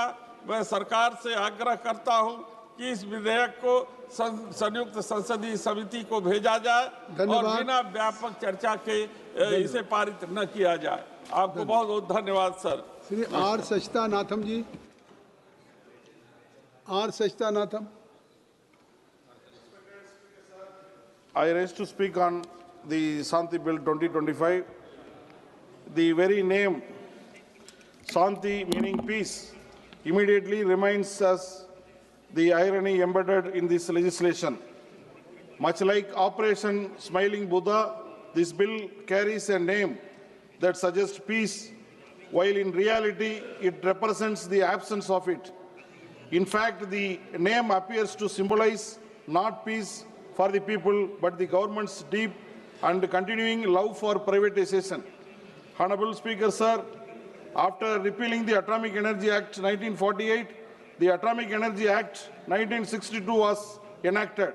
Subsequently, this act was amended 3 times in a progressive manner. Each of these amendments gradually broadened the scope of the nuclear power generation, which was originally confined strictly to the central government. However, even with these amendments, the core principle remained intact, that atomic energy must be used solely for the welfare of the people of India. The atomic energy clearly ensures the nuclear power is the strategic national resource meant to serve people interest, national security, the people's welfare. Unfortunately, the proposed Shanti Bill 2025 departs fundamentally from this principle. This bill discloses the dangerous shift where atomic energy is no longer centered on public welfare, but it is being redirected towards corporate welfare, that is especially for Modi's best friend Adani. Honorable Speaker, sir, what is most alarming is that the sector, which was so far remained under 100% control of the central government, is now being systematically opened up to complete private domination. Commissioning of the first prototype fast breeder reactor at Kalpakkam by 2026 marks a major milestone in our 3-stage nuclear program. It proves that the public sector institutions like Bhavini and NPCIL are fully capable of expanding nuclear power safely and indigenously. Kalpakkam stands as a symbol of India's scientific self-reliance, where indigenous design, fuel fabrication and reactor technology have been achieved without dependence on the foreign or private players. This success strengthens our strategic autonomy and showcases the strength of public sector research and manufacturing. Today, India's nuclear capacity is steadily growing from 8.18 gigawatt to projected 55 gigawatt and ultimately 100 gigawatt, entirely through public investment and strictly regulatory oversight by the AERB. In this context, the Shanti Bill and the move to privatize nuclear power is unnecessary and dangerous. Nuclear energy involves high-risk technologies like fast breeder reactors and radioactive waste management, which cannot be driven by profit motives. This is not merely a policy change. It is a profound shift in the philosophy of the governance. Atomic energy is not an ordinary commercial commodity. It concerns national safety, environmental security, and the future of our people. Handing it over to private corporate interests raises serious questions about accountability, safety, and sovereignty. Through you, sir, I seek clarify from government of several serious concerns regarding the entry of the private sector into nuclear power generation. Who will supply the nuclear fuel to private nuclear power plants? Will it be imported by private entities or supplied by the government? How will spent fuel be stored, monitored and controlled? What mechanism will ensure the long-term safety and security of spent fuel? Who is bear the responsibility, sir? One minute, sir. Who will bear the responsible for the decommissioning the nuclear fuel plants after completion of the 40-year life cycle? In the unfortunate event of the nuclear accident, who will bear the nuclear liability and compensate the affected public? Honorable Speaker, sir, I wish to draw the attention of the House to reports published in the New York Times regarding the nuclear device that was installed in the Nanda Devi region of Himalayas and subsequently went missing. It was reported that the device contained nearly 1/3 of the plutonium used in the Nagasaki atomic attack. Even today, local leaders and communities fear that the plutonium from the last device may have entered a glacier, posing a serious threat to the people living downstream. Sir, even in the case of, just 1 minute, sir, case of the government-owned a nuclear device, no authority has taken responsibility to this day. Therefore, Honorable Speaker, sir, I strongly urge the House to carefully examine the true intent of the consequences of the Shanti Bill 2025 and to ensure that atomic energy remains a public asset used strictly for the welfare of the people of India and not for the profit of the few corporates like Adani. Thank you very much, sir. Thank you, Chairman Sahib, for giving me this opportunity. This historic, sustainable harnessing and advancement of nuclear energy for transforming India Bill 2025, Shanti Bill, otherwise 2025. Manya Pradhan Mantri, I support the bill under the leadership of our Honorable Prime Minister Shri Narendra Modi ji. The entire world, the leader of this world, is trying to make India in 2047 a Viksit India. For that, this nuclear energy bill, it is commendable and is acceptable in all sphere. The Atomic Energy Act 1962 was enacted after repealing the Atomic Energy Act 1948. After so many permutation, combination and rectification, the nuclear power production originally confined to the central government, to the government companies and joint venture companies. But now, with a strong research and development support since inception of the nuclear power program, India could achieve self-reliance in nuclear fuel cycle technology and has been carrying out the nuclear power program in the responsible manner. With adequate experience now in place, it is time to ripen argument, augment its nuclear installed capacity to newer clean energy security and reliable round-the-clock power for national data center and future-ready. As Modi ji is trying, Bharat is trying to new India, new Bharat. So this is requirement of 100 gigawatt of nuclear power in 2047. The data centers, quantum computing is coming. Now it is 8 gigawatt only. So now this is a quantum job in electric generation. So India has set up an ambitious plan to achieve the energy independence with a roadmap of decarbonization by 2070. So in this view, reasons mentioned, it is necessary to enact the new comprehensive legislation, namely the Sustainable Harnessing and Advancement of Nuclear Energy for Transforming India Bill 2025 and to repeal the Atomic Energy Act 1962 and the Civil Liability for Nuclear Damage Act 2010. So the new legislation is aligned to achieve the objective of increasing share of nuclear energy in the total energy mix of India, facilitating innovation in nuclear science technology, expanded in the application for non-power application, and continue to honor India's obligation towards safety, security, safeguards, and total nuclear ability. So future of India is going to depend upon this. So basic purpose and points of this bill are that to provide, authenticate the persons specified in clause 3 of the bill for production of the nuclear energy and providing for the suspension and cancellation of such license and safety authorization in certain situations. To provide for regulation of application for nuclear and radiation technology in healthcare, basically healthcare, food and agriculture, industry, research, and other non-power uses. So the future is AI, the future is EV and semiconductor. So this will definitely help this new Bharat to exempt research, development, and innovation action from licenses, to provide for a pragmatic civil liability regime for nuclear damage, to confer statutory status to the Atomic Energy Regulatory Board, which is reorganized, to strengthen the implementation of security safeguards, the provide policy framework and quality assurance of smooth coordination of emergency preparedness and response. So the bill has a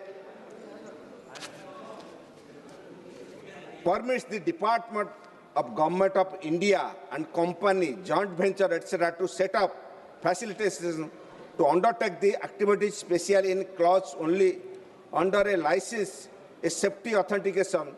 It further empowers the central government to reserve certain activities sensitive in nature under the exclusive control, because only government cannot do it, as 100 gigawatt of power is required.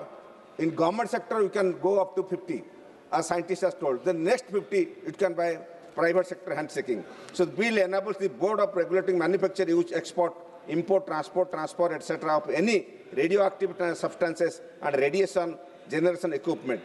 The bill also empowers the central government to undertake exploration activities in uranium and other. As I have talked that you can have a private partnership or other. The exploration can be taken in ocean and other areas also. India can be self-sustained in international market. So bill provides making up application and also provides a grant of license and safety authorization by the central government and board, subject to terms and conditions laid down in the rules and regulations respectively.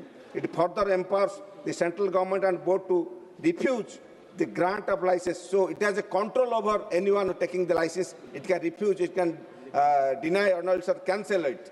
It bills provides the grounds of suspension, modification, curtailment and duration of cancellation of license and safety authorization, and the actions of central government or board may take precedent to such suspension. So the bill also pursues to carry out research development. As research development is a high-end topic, so handshaking with the private agency and other agency, research development takes a major role. So design and innovation of matter relating to nuclear energy and radiation for the peaceful use. And the bill provides duties of persons granted license fee and other things. And the bill also able to nuclear damage caused by nuclear incidents. So any damage in nuclear incident also it takes care occurring in nuclear installation as well as the nuclear installation occurring outside the nuclear installation involving nuclear material in the cost of carriage and before and after another operator has assumed the liability.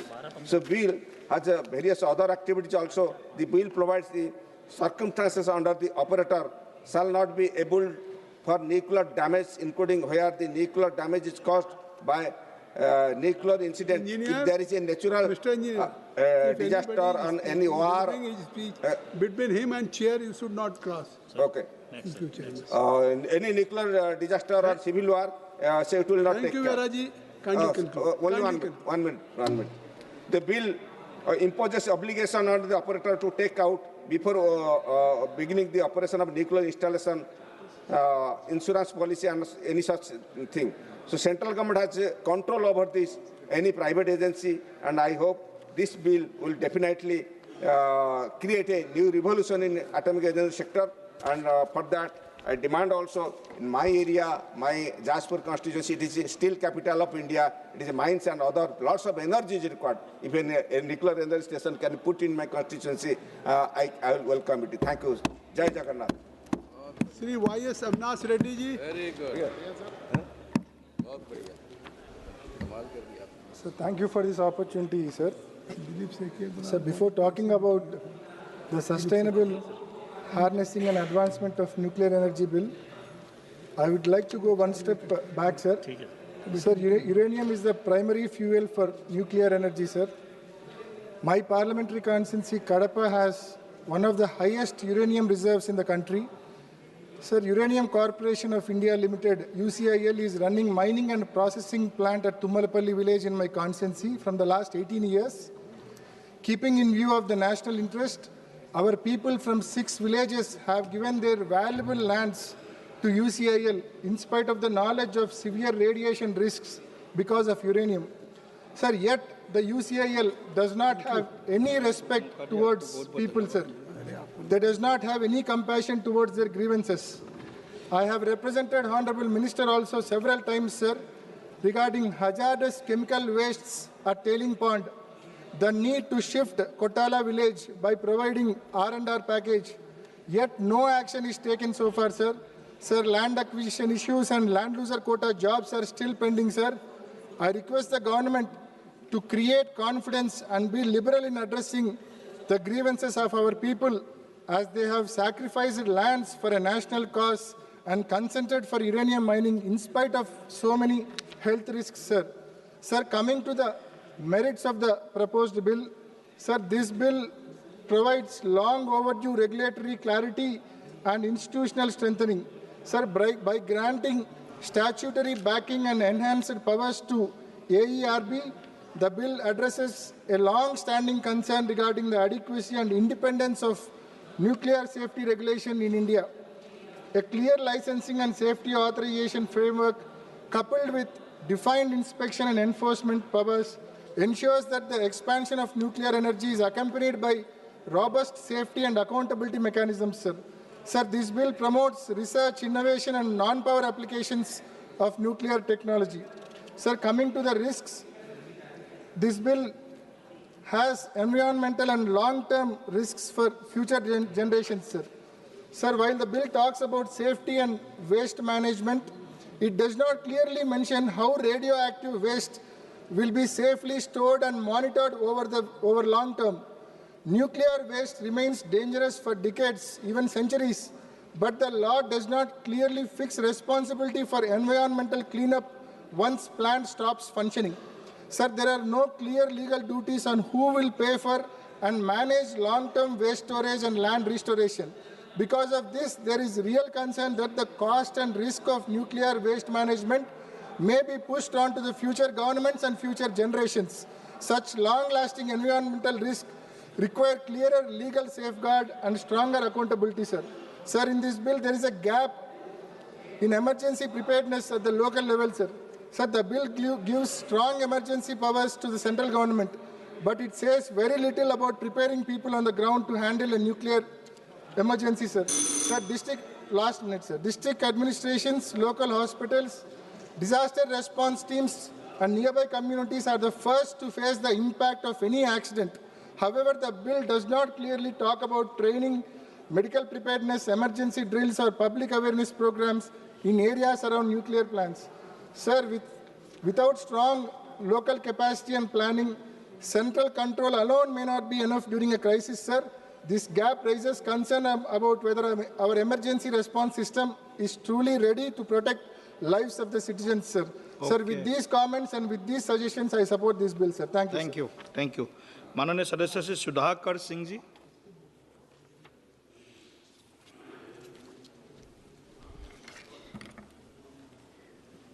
सभापति महोदय, भारत के रूपांतरण हेतु परमाणु ऊर्जा का संधारणीय दोहन और अभिवर्धन विधेयक 2025 अधिनियम पर विशेष चिंता व्यक्त करने के लिए यहाँ खड़ा हुआ हूँ, जहाँ पर परमाणु ऊर्जा अधिनियम 2062, 1986, 1987 तथा वर्ष 2015 में संशोधनों का निरसन के साथ वर्ष 2010 में व्यापक चर्चा और सहमति के आधार पर परमाणुीय क्षति के लिए, परमाणुीय नुकसान के लिए सिविल दायित्व और त्रुटि रहित दायित्व व्यवस्था के माध्यम से किसी परमाणुीय घटना के पीड़ितों को शीघ्र प्रतिकर के संदाय का उपबंध के लिए अधिनियमित किया गया था, उसका भी आज यहाँ निरसन होने की बात है। मैं बात करना चाहता हूँ कि हरित ऊर्जा को लेकर के भी दो राय इस मामले में है कि यूरोप के कई विकसित देश परमाणु ऊर्जा से किनारा कर रहे हैं। खासतौर से जर्मनी अपने सभी पुराने परमाणु घरों को बंद कर दिया गया और वो एक वैकल्पिक हरित ऊर्जा की तरफ बढ़ना चाहते हैं। मैं विरोध में इस बात को नहीं कहना चाहता हूं, लेकिन ये जो दो राय है उसको सदन के सामने में रखना चाहता था।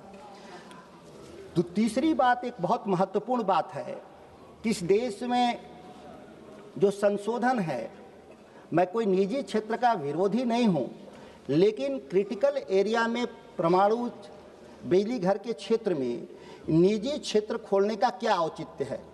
क्या देश की सरकार यह मानती है कि हमारे पास पैसे का घोर अभाव है, हम बिजली घर नहीं लगा सकते, या टेक्नोलॉजी को लेकर के इनके भीतर की टेक्नोलॉजी हमारे पास नहीं है? इसलिए मैं इस बात को चर्चा करना चाहता हूं कि एनटीपीसी इस देश में 54,000 मेगावाट बिजली कोयला के माध्यम से पैदा करने के लिए सरकार के पास पैसे हैं, तो आखिर परमाणु बिजली पैदा करने के लिए जो पहले से 8880 मेगावाट जो जनरेट हो रहा है, क्यों नहीं भारत सरकार उनका बजट बढ़ाने का काम किया और सरकारी क्षेत्र में बिजली घर लगाने का काम किया? बिहार में प्रस्तावित रजौली परमाणु बिजली घर पिछले 20 साल से, 2 दशक से आज तक उस पर एक ईंट नहीं रखा गया। ये प्रस्तावित, क्या सरकार को कौन चीज़ ऐसा रोक रहा था इस काम को करने के लिए? जब 8 से 9,000 मेगावाट बिजली पैदा करने के लिए जब देश का कानून आपको रोक नहीं रहा था, तो फिर रजौली में बिजली घर लगाने से कैसे रुका? अगर पैसे का अभाव था तो इस देश में कोयला आधारित बिजली घर और पन बिजली घर कैसे लग रहे थे? एक कंट्राडिक्टरी है, एक स्टेटमेंट सरकार के द्वारा दिया गया इस विधेयक को के औचित्य पर, वो हम लोग के समझ के परे है। इसलिए मैं कहा कि इसका विरोध इसलिए भी नहीं है क्योंकि बिजली, परमाणु बिजली अगर पैदा ही करना है तो सरकार के नियंत्रण में क्यों नहीं बिजली पैदा होना चाहिए? क्योंकि यहाँ ड्यूडल टेक्नोलॉजी का इस्तेमाल होता है, जहाँ परमाणु बिजली पैदा करने में जो संबंधित जो यूरेनियम है, अगर निजी क्षेत्रों के जरिए कहीं से लीक हो गया, जो अभी भी हो रहा है, कई जगह पे बिहार में यूरेनियम पकड़े गए, देश के कई हिस्से में यूरेनियम पकड़े गए, जबकि ये टोटली गवर्नमेंट के कंट्रोल में है। जिस दिन निजी क्षेत्रों में चला जाएगा, ये सुरक्षा टूट जाने का खतरा। 1 मिनट सर दिया जाए, बिहार का सवाल है।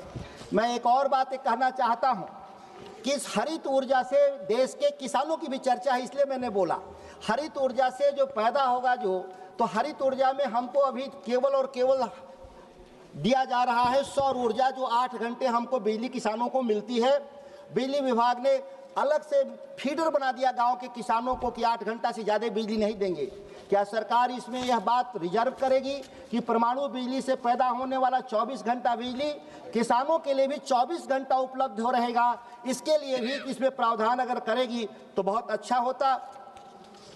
इसके अलावा जो सबसे बहुत महत्वपूर्ण है कि धारा 12 उपधारा 2, जहां किसी भी व्यक्ति की लापरवाही और स्वयं की भूल चूक के कारण कोई नाभिकीय नुकसान होता है तो प्रचालक ऐसे व्यक्ति के लिए उत्तरदायी नहीं होगा।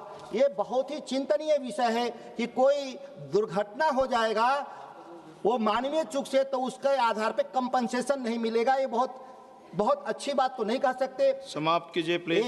एक मिनट सर। धारा 13(3) भारत सरकार अतिरिक्त पूर्ति करेगी, जबकि यह इसका मुनाफा निजी क्षेत्र को जाएगा। तो क्यों नहीं यह प्रतिपूर्ति केवल निजी क्षेत्र करेगा, सरकार क्यों करे? क्योंकि मुनाफा तो प्राइवेट सेक्टर को जाना है। इसमें विदेशी आपूर्तिकर्ताओं को नाभिकीय चूक पर कोई भी जुर्माना नहीं देना होगा, छूट दे दिया गया जो 2010 के कानून में था। धन्यवाद जी, धन्यवाद। श्री संदन चौहान जी। धन्यवाद सभापति महोदय।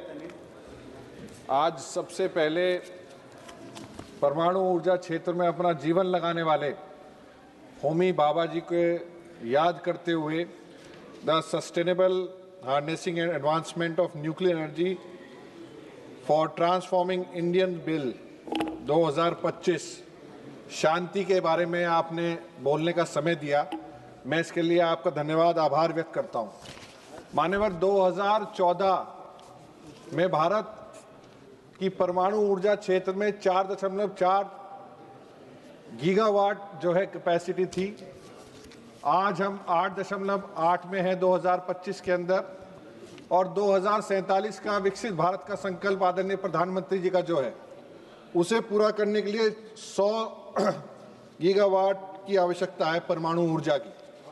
इन जरूरतों को देखते हुए जहां थोरियम का बड़ा संग्रह भारत के क्षेत्र में है और पाया जाता है, वहीं इसे भारत के लोगों के कल्याण तथा अन्य शांतिपूर्ण प्रयोजन के लिए परमाणु ऊर्जा के विकास, नियंत्रण और उपयोग हेतु एक विधिक ढांचा प्रदान किया जा सके।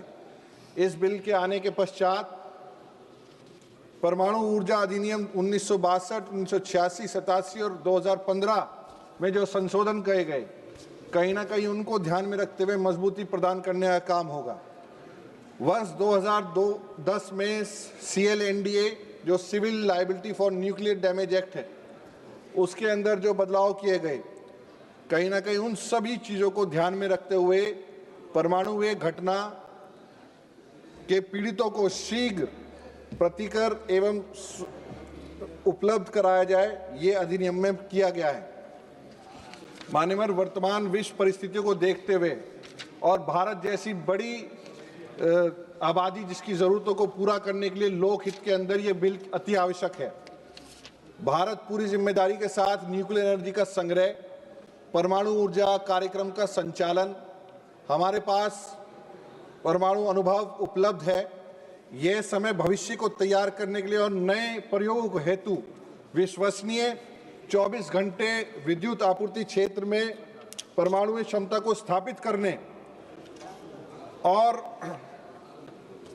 SMR जो हमारा जो है SMR स्मॉल मॉड्यूलर रिएक्टर्स के अनुसंधान के विकास हेतु, क्योंकि लगातार सरकार और आदरणीय हमारे मंत्री जी डॉक्टर जितेंद्र सिंह जी, उनका विजन इसमें ही दिखाई पड़ता है कि 2025-26 में 20,000 करोड़ का जो है निवेश किया गया था रिसर्च एंड डेवलपमेंट के लिए। 2033 तक कम से कम 5 स्वदेशी जो है डिज़ाइन के हमारे SMR जो है हम डेवलप कर लें, इसकी अति आवश्यकता है। मान्यवर, भारत 2070 तक डीकार्बोनाइजेशन क्षेत्र में एक बड़ा लक्ष्य निर्धारित किया है। इसको पूर्ण करने में कहीं ना कहीं ये हमारा बिल मददगार साबित होगा। जीवांश ईंधनों पर निर्भरता कम करने, रणनीतिक ऊर्जा एवं इलेक्ट्रिक वाहन को अपनाते हुए ग्रीन हाइड्रोजन प्रोडक्शन हेतु 2040 तक दोगुनी होगी, जो पर्यावरण के लिए बेहतर होगा। मान्यवर, AI एक सुझाव आदरणीय पूरे सदन के सामने है। AI और न्यूक्लियर एनर्जी दोनों म्यूचुअल बेनिफिशियरी हैं और एक दूसरे से रिश्ता रखते हैं। जहां AI सेफ्टी और एफिशिएंसी न्यूक्लियर ऑपरेशंस में इंप्रूव करने का काम करेगी, वहीं AI की बढ़ती मांग को न्यूक्लियर पावर लो कार्बन ऊर्जा का स्रोत है। AI न्यूक्लियर लाइफ साइकिल को डिजाइन से लेकर डीकमीशनिंग तक मदद करने का काम करेगा। एनहांस सेफ्टी और monitoring, nuclear operation efficiency, maintenance, reactor design and full management, चाहे रिसर्च एंड डेवलपमेंट के क्षेत्र में हो, चाहे सिक्योरिटी और सेफ गार्ड के क्षेत्र में हो, हमेशा इसमें AI की मदद ली जा सकती है। आप समाप्त कीजिए प्लीज। आजा मान्यवर, एक मिनट के अंदर खत्म कर। मान्यवर, यह बिल सुरक्षा का भी सुनिश्चित करने की गारंटी देता है, वहीं ऑपरेटर और आपूर्तिकर्ताओं की जिम्मेदारियों को स्पष्ट में विभाजन करने का काम करता है। अनिवार्य बीमा के साथ साथ विनाशकारी घटनाओं के लिए सरकारी समर्थन सुनिश्चित करने का काम करता है।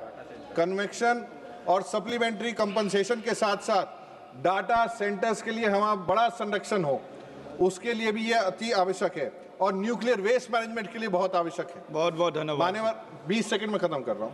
अंत में मैं इतना ही कहना चाहूंगा, भारत को बेहतर भविष्य के लिए ये बिल पक्ष विपक्ष को साथ मिलकर इसका समर्थन करना चाहिए और यह बिल जहां शांति का रास्ता दिखाता है, वहीं शक्ति का अभ्यास करना सिखाता है। आपने बोलने का मौका दिया, मैं इसके लिए धन्यवाद और आभार व्यक्त। धन्यवाद। शिरोमा प्रसाद जी।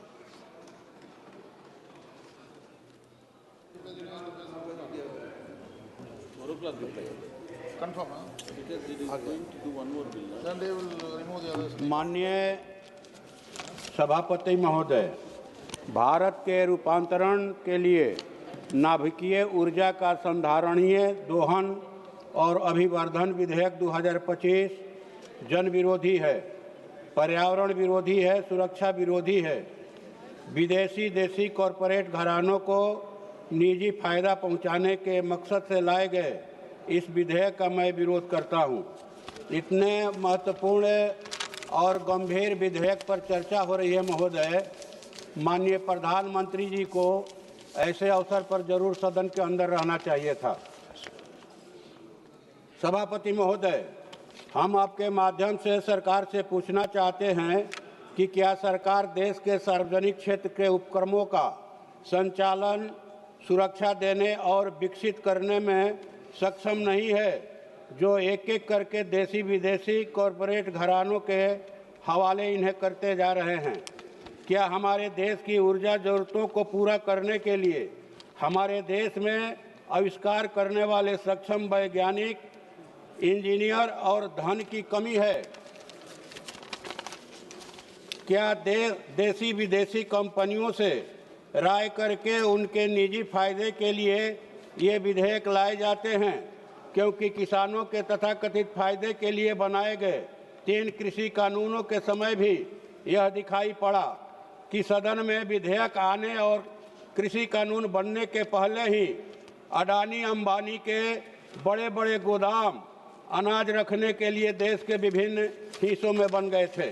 महोदय, परमाणु सुविधाओं का निजीकरण वर्तमान में रेडियोधर्मी और निर्धारित पदार्थों की खरीद, प्रसंस्करण, उपयोग और निपटान केंद्रीय सरकार और उसके सार्वजनिक क्षेत्र की एजेंसियों जैसे कि परमाणु ऊर्जा विभाग, DAE, NPCIL, UCIL के अन्य कठिन नियंत्रण में है। विदेशी निवेश वाले निजी कंपनियों को परमाणु ऊर्जा संयंत्रों के संचालन की अनुमति देने से यूरेनियम, प्लूटोनियम और खर्च किए गए ईंधन के प्रबंधन से देश में अकल्पनीय खतरा सुरक्षा पैदा हो सकती है। यह सामरिक संपत्ति पर राज्य के नियंत्रण को कमजोर करेगा, जो राष्ट्रीय सुरक्षा के लिए खतरा है। अनुसंधान में छूट महोदय, 1 सेकेंड। धारा 9 लाइसेंस के बिना परमाणु ऊर्जा में अनुसंधान विकास की अनुमति देती है। यह छोटी मात्रा का उल्लेख करती है, लेकिन इसका स्पष्ट माप देने में विफल रहती है। उच्च लागत के कारण केवल कुछ ही निजी कंपनियां भाग लेंगी, जिससे ऊर्जा क्षेत्र में एकल इकाई का एकाधिकार होगा और बिजली महंगी होगी। आप समाप्त कीजिए प्लीज। अंत में यह 2010 के देयता अधिनियम की पुरानी देयता सीमा को दोहराता है, जिसमें मुद्रास्फीति को नहीं जोड़ा गया है। क्षतिपूर्ति की राशि मिलियन है, जबकि 1989 में भोपाल गैस कांड के समय यूएस के साथ $470 मिलियन का भुगतान किया गया था। महोदय, उत्तरदायित्व तो नहीं बनाया गया है कंपनियों को, बल्कि इसका उत्तरदायित्व तो दिया गया है कि अगर कहीं कोई दुर्घटना होती है तो इसका जवाबदेह जो है परमाणु ऊर्जा का संयंत्र चलाने वाला मैंने ऑपरेटर होगा। कंपनियां इसके बाहर से बाहर है महाराज। डॉक्टर शर्मिला सरकार जी, पुनः इस विधेयक पर पुनर्विचार किया जाए। धन्यवाद।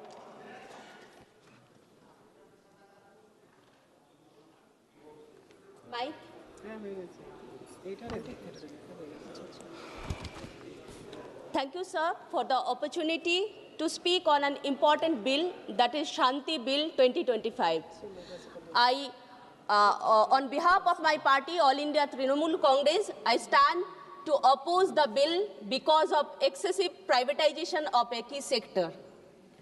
Sir, for decades, India treated nuclear energy as a strategic public responsibility, not because of ideology, but because of scale of risk.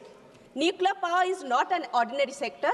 A single failure has consequences that last for years and generations. The bill is called Shanti, but it has done nothing than wreck the mental peace of Indian citizens. Clause 3 of the bill opens Indian nuclear sector to private companies and joint ventures. According to this bill, private firms can engage in fuel cycle activities, equipment manufacturing, power generation and plant operation. The bill dismantled the principle that India stood for decades. This is not reform. This is just privatization without any accountability. The current disaster, that is the aviation sector, is an example of operation of monopoly in the skies. The government has bent rules, even suspended the flight duty time limitation rules, which are meant to ensure the safety of pilot and passengers. With this bill, there is no guarantee that rules will be conveniently bent or suspended to benefit some companies. Another problematic domain is the new bill to remove an earlier provision under right of recourse. This also has been removed in this current bill. Why? Why are you so anti-people, sir? Let me tell you. Because your foreign friends asked you to remove this. That's why. The bill limits liability of ₹1 crore in case of severe breach. Sir, they have put an amount of 1 crore on the lives of humans. This is the true face of BJP. BJP can put a cost of 1 crore on Indian citizens. The maximum liability of the operator has been fixed at ₹3,000 crore. Does this account for inflation, sir? Or long-term effect of nuclear accident? Almost 40 years ago, after the Chernobyl nuclear accident, studies has reported that cancer, infertility, cardiovascular accident, and so many birth defects, so many things have been happening for more due to the damage to the DNA. Please.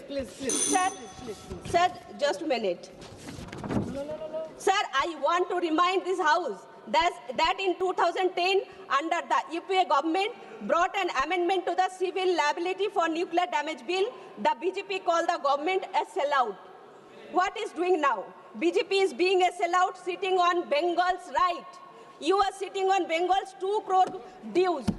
Sir, Banglar 2 কোটি টাকা আটকে রেখে natural ডিজাস্টারের 43,500 টাকা আটকে রেখে এবং সমগ্র শিক্ষা অভিযানের 19,000 কোটি টাকা আটকে রেখে এটুকু প্রমাণ করেছে বলছি আটকে রেখে এটুকু বলেছে বাংলা বিরোধী এখন এই বিল এনে প্রমাণ করতে চাইছে যে তারা ভারতীয় নাগরিকের বিরোধী তো সেই জন্য আমি sir though the bill is important but I oppose the bill and I demand the bill should be sent to a standing committee. Thank you, sir. Vamsi Gaddamji. Yes. Sir, I thank you for this opportunity, sir. So I want to first start off by saying, very unfortunately, this bill is named Shanti Bill, sir. It's camera. Without camera, no talking, sir. Sir, this camera, sir, camera. Sir, this bill has been named the Shanti Bill, sir.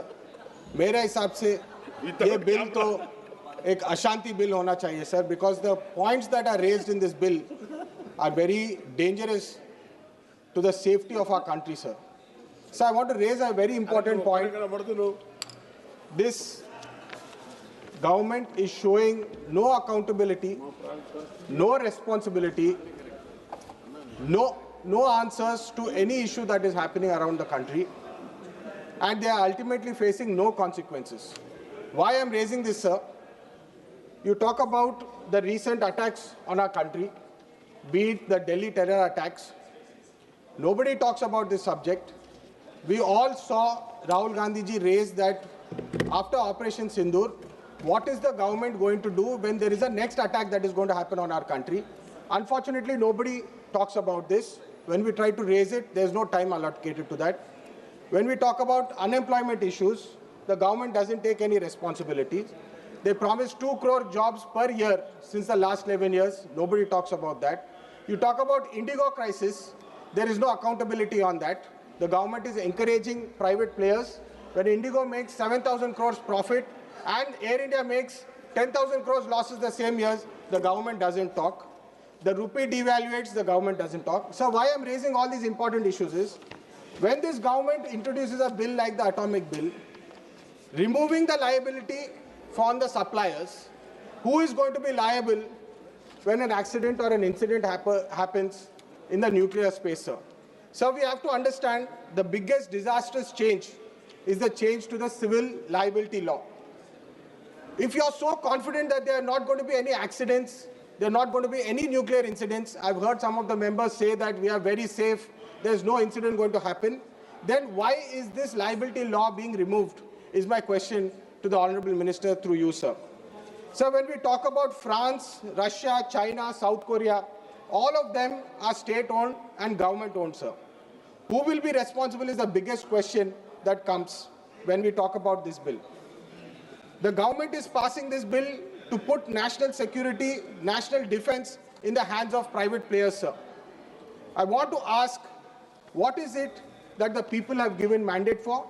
And are the people okay when we take such draconian decisions in putting such power in the hands of few private players, sir?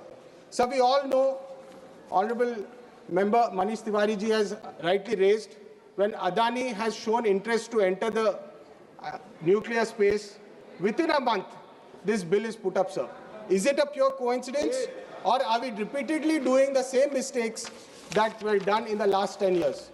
Sir, we have to learn from history, mistakes that our predecessors have done, and we have to take forward-thinking actions. We have to take decisions which impact our children of the future for the better. But unfortunately, sir, this Shanti bill is all about risk. And it's not about if it will happen, sir. It is about when it will be happening.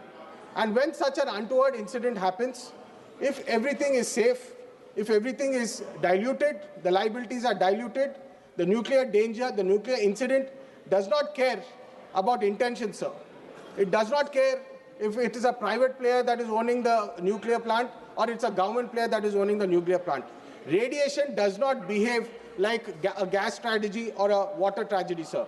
It does not leak or does not disappear. We have to think about the children of the future. Radiation is zameen mein bas jati hai, sir. India's previous governments, previous leaders would take responsibility if there was any untoward incident, if there was loss of life to the people of our country. We have heard about resignations of ministers taking responsibility in our earlier governments. But unfortunately, today, we simply divert the topic and we go on to the next one. Sir, I repeatedly want to raise that sending this bill to the private players and giving private players whole and sole responsibility would be dangerous for the people of this country. I feel this bill is against the interest of our country, the safety of our country, and the safety of the citizens of our country. Privatization of nuclear power has failed repeatedly globally, and I urge this government to rethink its decisions, to have some liability on the private players and the suppliers in order to ensure safety and the security of our country. Thank you, sir. Jai Hind. Very good. माननीय सदस्य श्री अनूप धोत्रे जी. Thank you, Speaker Sir, for allowing me to speak on this important bill.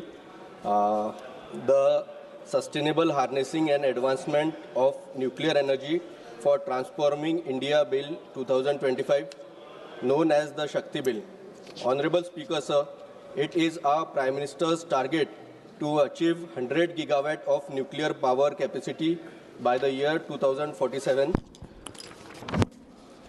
It has been observed in cities like Delhi, located near thermal power plant, experience nearly 30 to 40% of the total pollution due to emissions from coal-based thermal power plants.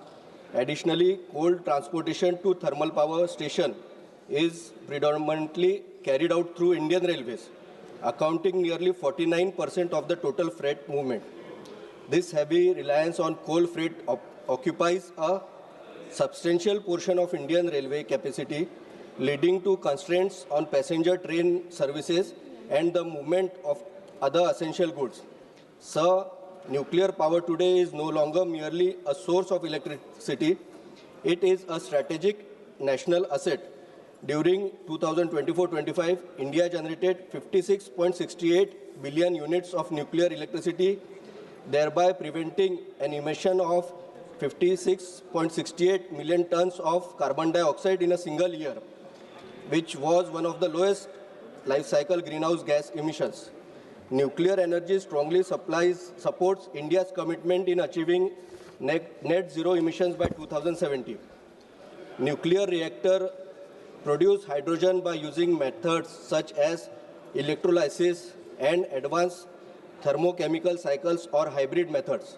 Hydrogen is fuel of automobile industry with zero emissions. Sir, nuclear power also is cost effective and commercially viable. Some of the cheapest electricity in India today is generated by nuclear power plants. The Tarapur Atomic Power Station Unit 1 and 2 generate electricity at less than 1 rupee, which is highly competitive.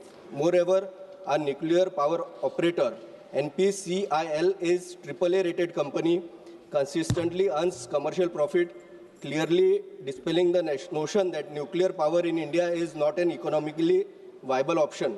However, the cost of establishing a nuclear power plant in India is approximately 20 crores per megawatt.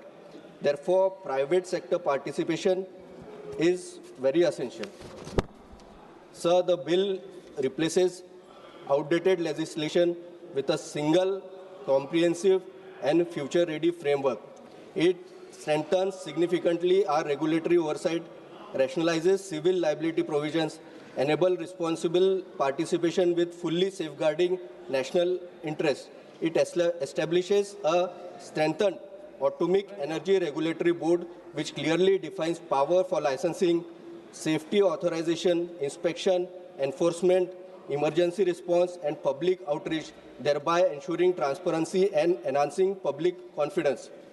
Sir, the BARC has developed TAG24, which stands for Trombe Akola Groundnut 24, a popular and high-yielding groundnut variety through mutation and recombination breeding at its Trombe facilities. This variety was developed by crossing mutant derived from Spanish improved groundnut variety and was achieved in collaboration with Dr. Panjabrao Deshmukh Krishi Vidyapith PDKV, the Agriculture University serving my constituency Akola. This was a successful collaboration and stands a fine example how nuclear science and agriculture research can directly benefit farmers at grassroots level. Sir, I would like to also draw your attention Baba Atomic Research Center in field of agriculture applications. BARC has developed irradiation technology that significantly enhances the shelf life of agronomical as well as horticultural crops through controlled use of radioactive sources such as cobalt-60. This technology helps reduce post-harvest losses, improves food security, and increases farmers' income. I therefore request necessary enabling provisions and supportive amendments to be incorporated in the bill to promote wider application of such nuclear and radiation-based technologies in agriculture, which would be of immense benefit to the farmers. In conclusion, sir, I support this bill. This landmark legislation strengthens India's energy security, accelerates climate action, promotes technological leadership, ensures public safety. I strongly support this bill and urge the August House to do the same in larger national interest. Thank you, sir. Thank you. माननीय सदस्य हनुमान बेनीवाल जी, ये nuclear energy पर बोल रहा है जी, Hanuman ji. Sir, nuclear energy bill है।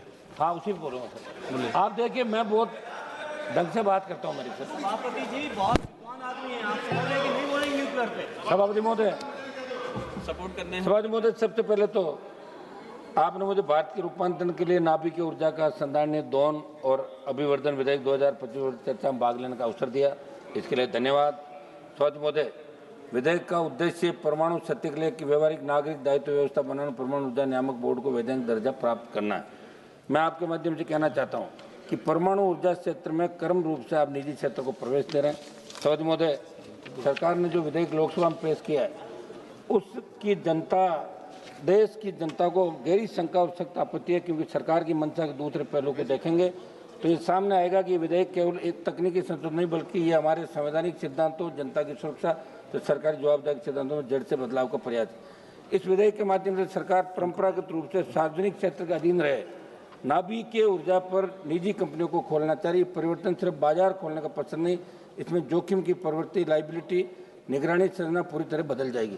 सभापति महोदय, हमें मानते हैं कि निजीकरण की प्रक्रिया पारदर्शी, सख्त और जनता हित की शर्तों पर न हो तो भारी कीमत चुकानी पड़ सकती है। सभापति महोदय, ये विधेयक पुराने एक्ट को बदलकर नई व्यवस्था लाता है जिसका अर्थ है कि दशकों में बने सुरक्षा मानदंड और पीड़ितों के अधिकारों के संरक्षण के लिए नियम होंगे। इसलिए मंत्री जी आप जो जवाब देते हैं जरूर बताएं कि नागरिकों की सुरक्षा और दुर्घटना की स्थिति में मुआवजे का अधिकार कैसे सुनिश्चित रहेगा। महोदय, आपके माध्यम से मंत्री जी ये भी पूछना चाहता हूँ कि विधेयक में देयता की सीमा और ऑपरेटर उत्तरदायित्व जैसे प्रावधानों का नई तरह से निर्धारण हो रहा है।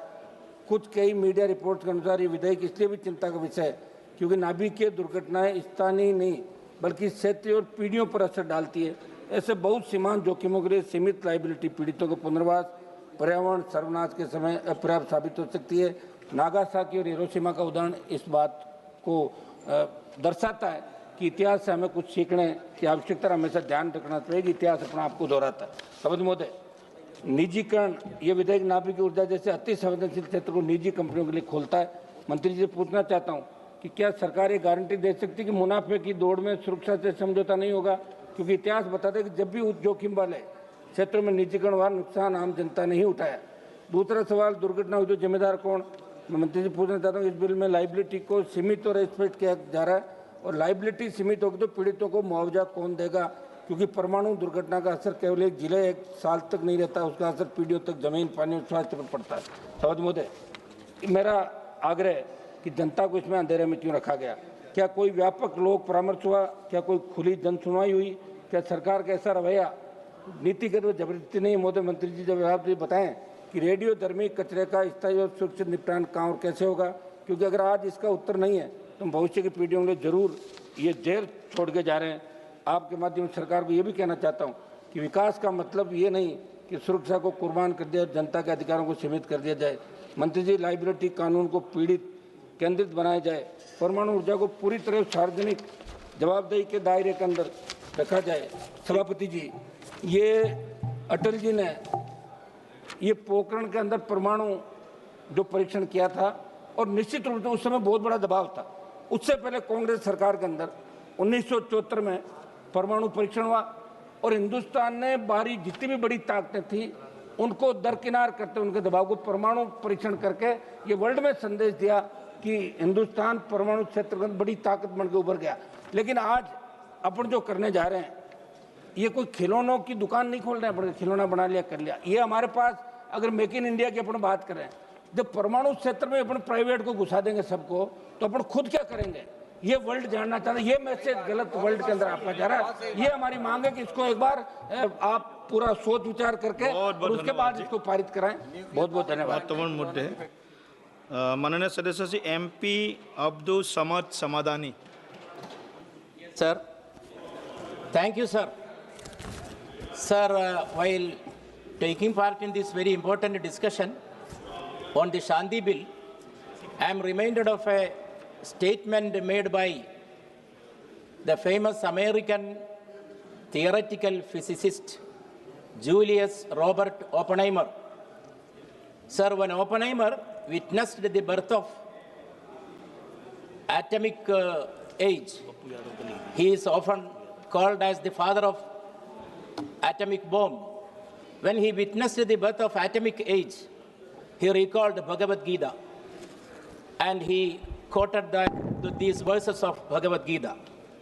Divi Surya Sahasrasya Bhaved Yuga Paduttida Yadibha Sadrishisa Syad Bhasastasya Mahatmana, which means if the radiance of 1,000 suns were to burst forth at once in the sky, that would be like the splendor of the mighty one. Unquote. Sir, it is a verse of awe, also of a warning. Warning about a power that overwhelms human control. Sir, that warning must guide this august assembly, this house, when as we debate this Shanti Bill. Sir, the very acronym Shanti invokes peace, tranquility and sustainability. But sir, it is a very unfortunate to state that the bill, though it expands nuclear power generation, it leaves behind a statutory vacuum, especially in 3 very important, sensitive, critical areas. I draw the attention of the Honorable Minister. First of all, the bill fails to establish a truly independent nuclear safety regulator. Sir, such a regulator has to be made answerable to the Parliament, insulated from both the executive and the nuclear establishment. But, sir, unfortunately, the bill does not have such a provision. Sir, in a sector where a single failure can cause irreversible harm, regulatory subordination is unacceptable. Secondly, sir, the bill ushers in private and foreign participation in one of the most strategically sensitive sectors of the Republic. Sir, the bill is indebted to privatization. And, sir, handing over such a sensitive area, sensitive domain to the corporate interests. Nuclear power is not an ordinary power source. It is inseparable from national security, public safety, and intergenerational responsibility. Sir, opening this domain to the profit-seeking private sector, it is equal to opening doors to the risks of regulatory capture, dilution of accountability, and erosion of sovereign control. Sir, nuclear disasters do not respect balance sheets.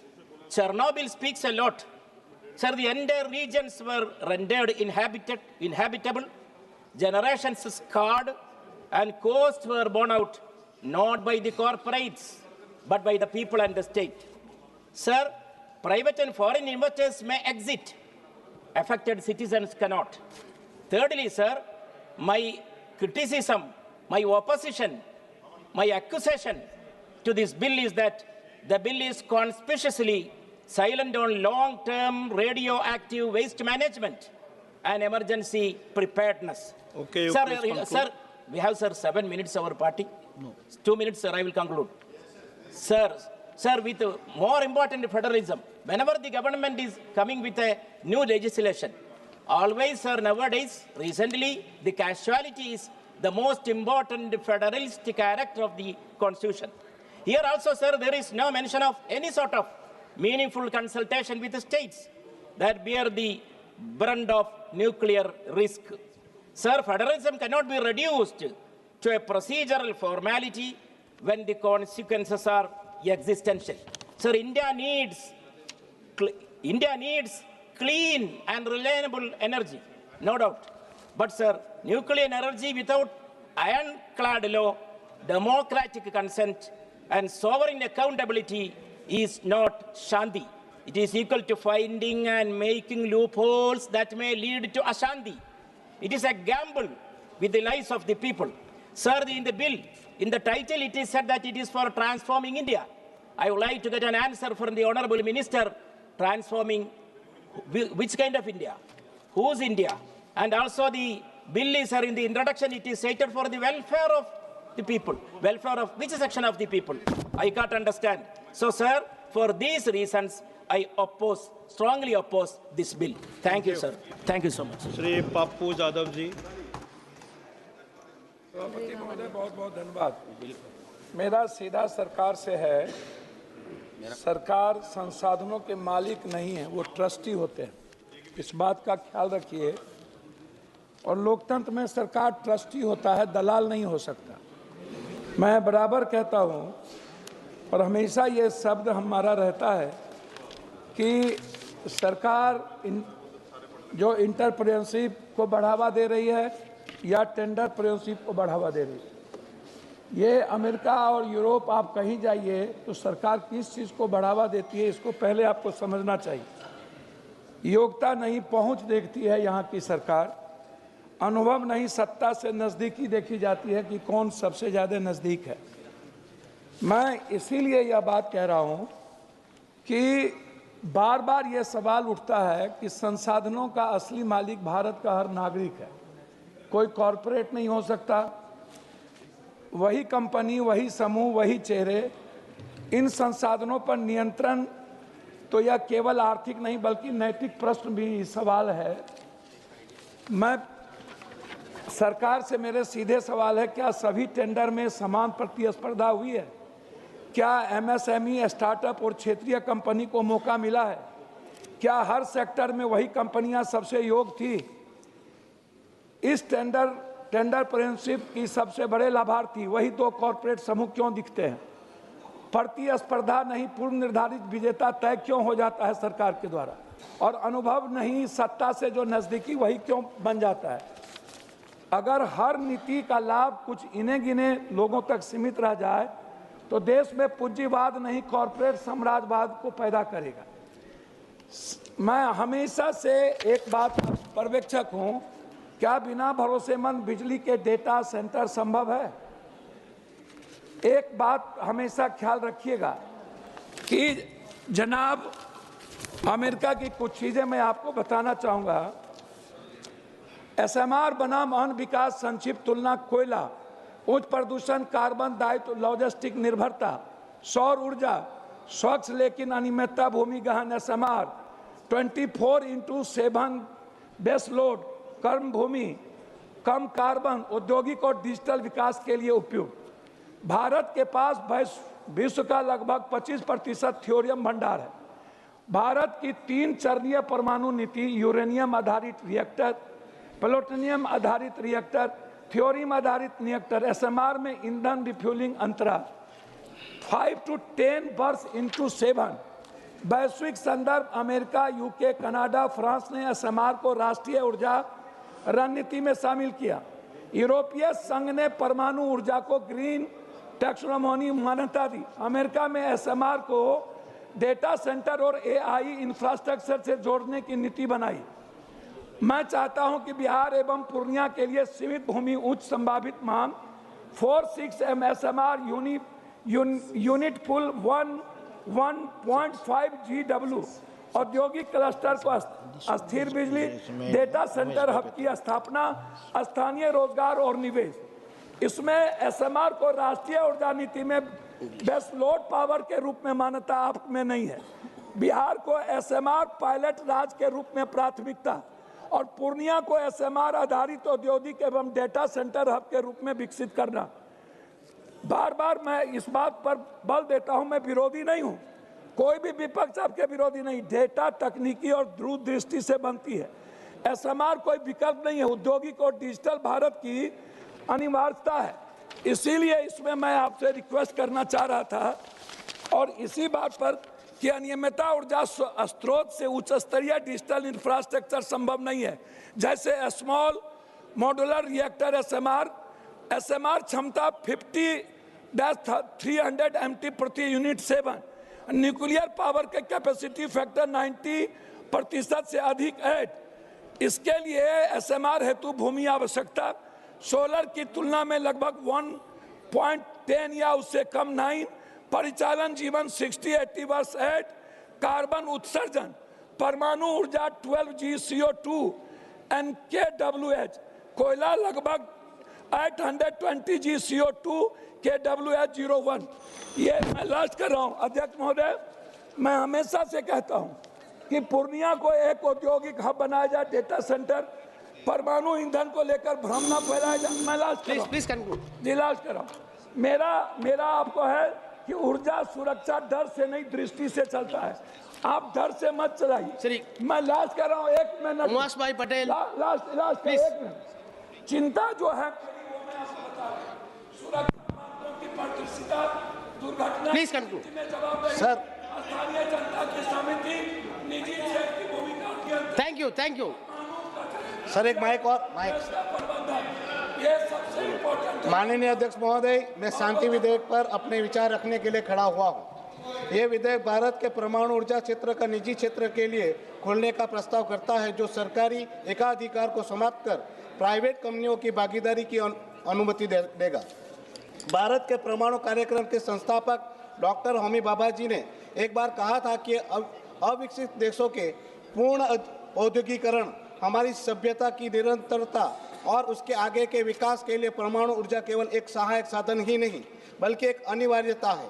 और परमाणु ऊर्जा के उपयोग का ज्ञान मानव इतिहास के एक नए युग का प्रतीक है। इस विधेयक के माध्यम से हम उस दृष्टि को साकार करने की दिशा में कदम बढ़ा रहे हैं, लेकिन सावधानी पूर्वक। महोदय जी, यह विधेयक भारत की ऊर्जा सुरक्षा को मजबूत करने की क्षमता रखता है। वर्तमान में भारत में 24 परमाणु रिएक्टर कार्यरत है, जिनकी कुल स्थापित क्षमता 8,180 मेगावाट है, जो देश की कुल बिजली उत्पादन का मात्र 2% से भी कम है। निजी क्षेत्र की भागीदारी से $26 मिलियन का निवेश आ सकता है, जिससे 2040 तक 11,000 मेगावाट की नई क्षमता जुड़ सकती है और 2047 तक 100 गीगावाट का लक्ष्य प्राप्त करने में मदद मिलेगी। इससे पूंजी का प्रवाह बढ़ेगा, विदेशी तकनीक का आदान प्रदान होगा, जैसे कि अमेरिका और फ्रांस में प्राइवेट कंपनियों की भागीदारी से नवाचार हुआ है, और ऊर्जा क्षेत्र में नवाचार को बढ़ावा मिलेगा। यह रिन्यूएबल एनर्जी की सीमाओं को, जैसे मौसम पर निर्भरता को पूरा करेगा, कोयला आयात पर निर्भरता कम करेगा, जो वर्तमान में 80% ऊर्जा आवश्यकताओं को पूरा करता है, और ये आर्थिक विकास को गति देगा। उद्योग जगत और विदेशी भागीदारी के लंबे समय से चली आ रही मांगों को ये विधेयक संबोधित करेगा, जिससे स्वच्छ ऊर्जा लक्ष्यों की प्राप्ति का योगदान होगा। महोदय, हालांकि परमाणु ऊर्जा में सुरक्षा और पर्यावरण से संबंधित जोखिम बहुत अधिक है। निजी क्षेत्र के लाभ को प्राथमिकता दे सकता है, जिससे सुरक्षा मानकों में कमी आ सकती है। पिछले हादसे जैसे कि चेरनोबिल और जापान का फुकुशिमा हमें सतर्क करते हैं, जहां रेडियो एक्टिव लीक से लाखों लोग प्रभावित हुए थे और पर्यावरण को लंबे समय तक नुकसान पहुंचा था। भारत में भी रेडियो एक्टिव सामग्री चोरी की कई मामले सामने आए हैं, जो प्रोफरेशन के जोखिम को बढ़ाते हैं। साथ ही परमाणु कचरा प्रबंधन और पीड़ितों के मुआवजे में पारदर्शिता सुनिश्चित होनी चाहिए। विधेयक में विदेशी नियंत्रण पर रोक अच्छी है, 49% की सीमा, लेकिन क्या भारतीय कंपनी पर्याप्त रूप से तैयार है? महोदय जी, ऑटोनॉमिक एनर्जी रेगुलेटरी बोर्ड की क्षमता भी सीमित है और प्राइवेट भागीदारी से नए जोखिम जैसे साइबर अटैक या आतंकवाद का खतरा बढ़ सकता है। महोदय जी, मैं ठोस सुझाव देना चाहता हूँ, ऑटोनॉमिक एनर्जी रेगुलेटरी बोर्ड को पूरी तरह स्वतंत्र रखें और उनके लिए पर्याप्त बजट वर्तमान में जो है उनसे दुगुना तथा विशेषज्ञों की नियुक्ति करें, ताकि वह प्राइवेट प्रोजेक्ट की निगरानी प्रभावी ढंग से कर सके। सुरक्षा प्रावधानों को और मजबूत करें, नियमित ऑडिट, जन सुनवाई और पर्यावरण प्रभाव मूल्यांकन। सर, मैं 5 मिनट दिए, मैंने 3 ही मिनट हुआ, 1 मिनट में कंप्लीट अनिवार्य करें। साथ ही स्मॉल मॉड्यूलर रिएक्टर के लिए विशेष गाइडलाइन बनाए। निजी भागीदारी में 49% की विदेशी हिस्सेदारी को सीमा को बनाए रखें, लेकिन पारदर्शी निविदा प्रक्रिया लागू करें ताकि भ्रष्टाचार न हो। प्राइवेट कंपनियों को न्यूक्लियर फ्यूल और रिएक्टर ऑपरेशन से दूर रखें, केवल इंफ्रास्ट्रक्चर और लॉजिस्टिक तक ही सीमित रखें। इन सभी बिंदुओं के साथ मैं सरकार से आग्रह करता हूं कि सभी आवश्यक विवरण सदन के समक्ष रखें, उचित और तर्कसंगत सार्थक चर्चा के माध्यम से चिंताओं का समाधान करें और ये सुनिश्चित करें कि ये विधेयक भारत के परमाणु कार्यक्रम की गौरवशाली विरासत को आगे बढ़ाते हुए भविष्य की आवश्यकताओं के लिए जिम्मेवारी तैयार करें। अंत में ये विधेयक अगर सही ढंग से लागू हुआ तो भारत को ऊर्जा स्वतंत्र बना सकता है, लेकिन सुरक्षा के साथ कभी भी समझौता न करे। धन्यवाद। Thank you. Shri Chandrashekhar, honourable member. धन्यवाद सभापति जी। नाभिकीय ऊर्जा कोई साधारण क्षेत्र नहीं है, यह सीधे सीधे जन सुरक्षा, पर्यावरण और आने वाली पीढ़ियों से जुड़ा विषय है। ऐसे संवेदनशील क्षेत्र में निजी कंपनियों को प्रवेश देना गंभीर चिंता का विषय। सरकार कहती है कि निजीकरण से दक्षता आएगी, लेकिन मेरा प्रश्न है, यदि दुर्घटना होगी तो जवाबदेह कौन होगा और पीड़ितों को न्याय कैसे मिलेगा? यह विधेयक कॉरपोरेट को सुरक्षा और जनता को असुरक्षा देता है। सरकार कहती है कि नियामक बोर्ड में वैधानिक दर्जा दिया गया है, लेकिन खंड 7 से और 20 देखें, नियुक्तियां सरकार करेगी, शक्तियां सरकार तय करेगी, हटाने के अधिकार भी सरकार के पास होगा। तो मेरा प्रश्न है, क्या ऐसा नियामक वास्तव में स्वतंत्र होगा? नियामक संस्था को वैधानिक दर्जा देना पर्याप्त नहीं है। सवाल यह है कि वह सरकार और निजी कंपनियों से स्वतंत्र होगी। सभापति जी, हम SC/ST के प्रतिनिधि के तौर पर यहाँ हैं। पिछले जितने सेक्टर प्राइवेट हुए हैं उनसे SC/ST OBC के कर्मचारियों को चुन चुन कर निकाल दिया प्राइवेट सेक्टर के लोगों ने। तो जब ये प्राइवेट हो जाएगा, निजी क्षेत्रों में चला जाएगा, SC/ST OBC कर्मचारियों के अधिकारों की रक्षा होगी, इस बात की गारंटी सरकार को देनी चाहिए। खंड 3, 7 और 9 के माध्यम से नाभिकीय क्षेत्रों में निजी कंपनियों को लाइसेंस और सुरक्षा प्राधिकार देकर प्रवेश का रास्ता खोला गया है, लेकिन मेरा प्रश्न, क्या मुनाफे पर चलने वाली कंपनियां सुरक्षा को सर्वोपरि रखेंगी? महोदय, परमाणु दुर्घटना की कीमत कंपनी देश की जनता को चुकानी पड़ती है। खंड 11 से 15 स्पष्ट करते हैं कि नाभिकीय दुर्घटना की स्थिति में जवाबदेही को सीमित और नियंत्रित कर दिया गया है। यह विधेयक 2010 के नाभिकीय दायित्व कानून की मूल भावनाओं को कमजोर करता है। खंड 12 और 13 में प्राकृतिक आपदा, आतंकवाद जैसे वाहनों के तहत देयता से छूट और सीमा तय की गई है, खंड 14 सरकार की देयता को भी सीमित करता है। नाभिकीय दुर्घटना का प्रभाव सालों तक नहीं बल्कि पीढ़ियों तक रहता है, लेकिन यह विधेयक पीड़ितों के अधिकारों पर कानूनी कैप लगा देता है। महोदय, खंड 15 के अंतर्गत निजी संचालकों के लिए बीमा अनिवार्य है, लेकिन सरकारी नाभिकीय प्रतिष्ठानों को इससे छूट दी गई। ये दोहरा मापदंड क्यों? क्या सरकारी संयंत्रों में दुर्घटना नहीं हो सकती है? खंड 5 और 25 के तहत यूरेनियम, थोरियम अन्वेषण और संवेदनशील गतिविधियों पर केंद्र सरकार का पूर्ण नियंत्रण स्थापित किया गया है, लेकिन विस्थापन, जल प्रदूषण, रेडियोधर्मी कचरे पर स्थानीय जनता की सहमति और पारदर्शी जन सुनवाई का कोई मजबूत प्रावधान नहीं है। अंत में सभापति जी, हम विकास के खिलाफ नहीं, लेकिन जन सुरक्षा कीमत पर विकास स्वीकार्य नहीं। इसलिए मेरी मांग है कि इसको जेपीसी में भेजा जाए। धन्यवाद। जय भीम, जय Bharat. Thank you. Shri N.K. Premchandar. Thank you very much, Mr. Chairman, sir. Sir, I vehemently oppose this Shanti bill with utmost ashanti. Why I am opposing is, sir, this is two laws are being repealed. One is Atomic Energy Act of 1962 and another one is Civil Liability for Nuclear Damages 2010. Sir, Atomic Energy Act of 1968 is with an intent to provide for a legal framework for the development, welfare and control of the atomic energy for the welfare of the people and for the peaceful purposes. And also the Civil Liability for Nuclear Damage Act 2010 was enacted to provide for civil liability for nuclear damages and prompt compensation to the victims of the nuclear incident through no-fault liability regime. Sir, through strong development and research, country like India, we were able to have self-reliance in nuclear fuel technology and has been carrying out its nuclear program in a responsible manner even from the time of Pandit Jawaharlal Nehru, and still it is continuing in a responsible manner. We are using it. Sir, now we are planning to achieve zero carbon emission by 2070 and to achieve by 2047 to achieve 100 gigawatt of nuclear power capacity by 2047. For this purpose, the Honorable Ministry is piloting this bill. Sir, my strong objection is, number one is regarding clause 3 of the bill. Sir, it is rampant and indiscriminate privatization of the nuclear power in the country. It is total privatization of the atomic energy, total privatization. Sir, kindly go through clause 3. It is very interesting to see that blank check is being given to the private corporations and multinational corporations.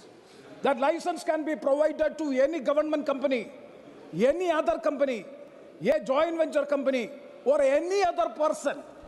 Any other person, any other company, any government company or a joint company can have the license so as to produce the nuclear power. Means rampant and indiscriminate privatization of the nuclear power without having any regulations, without having any guidelines. That is a point which I would like to oppose.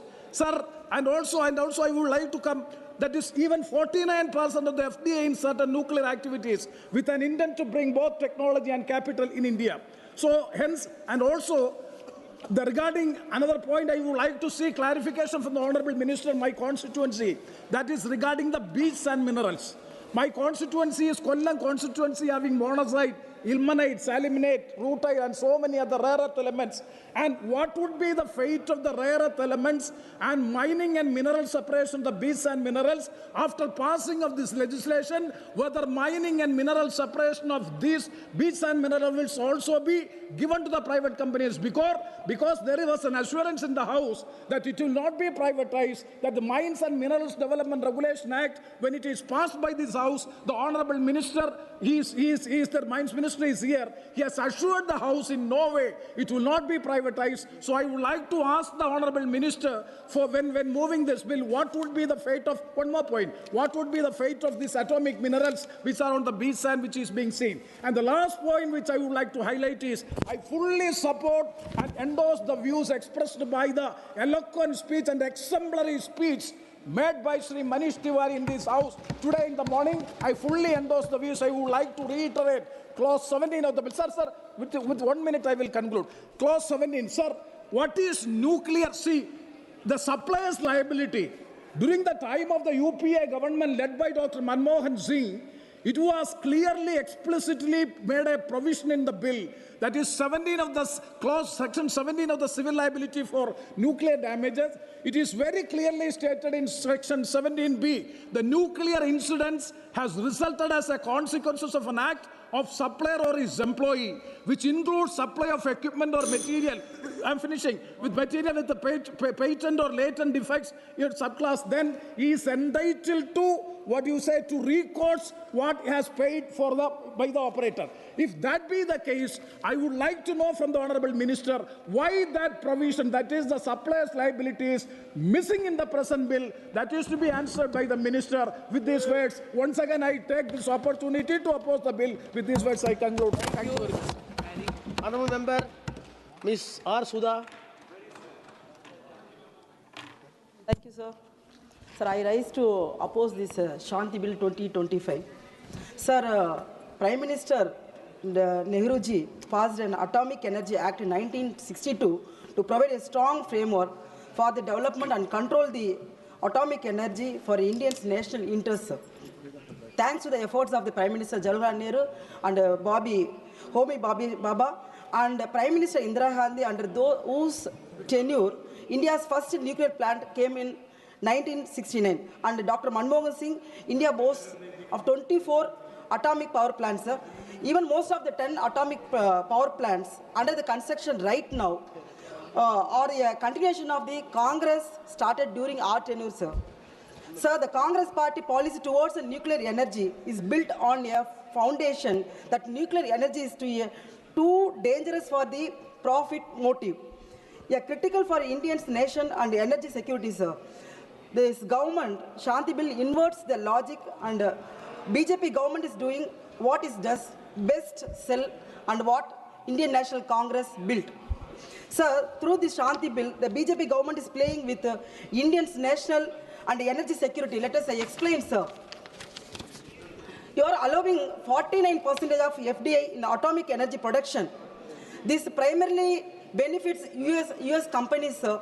Are you doing this as a sweeten before the US-Indian deal, or you seek more validation from President Trump, who slapped India with 50% of tariff and supported Pakistan after Operation Sindoor?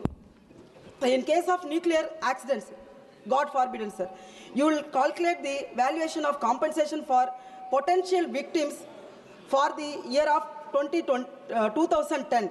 Plus, this government is limiting liability at a paltry of 3,000 crores, sir, if there is a nuclear accident.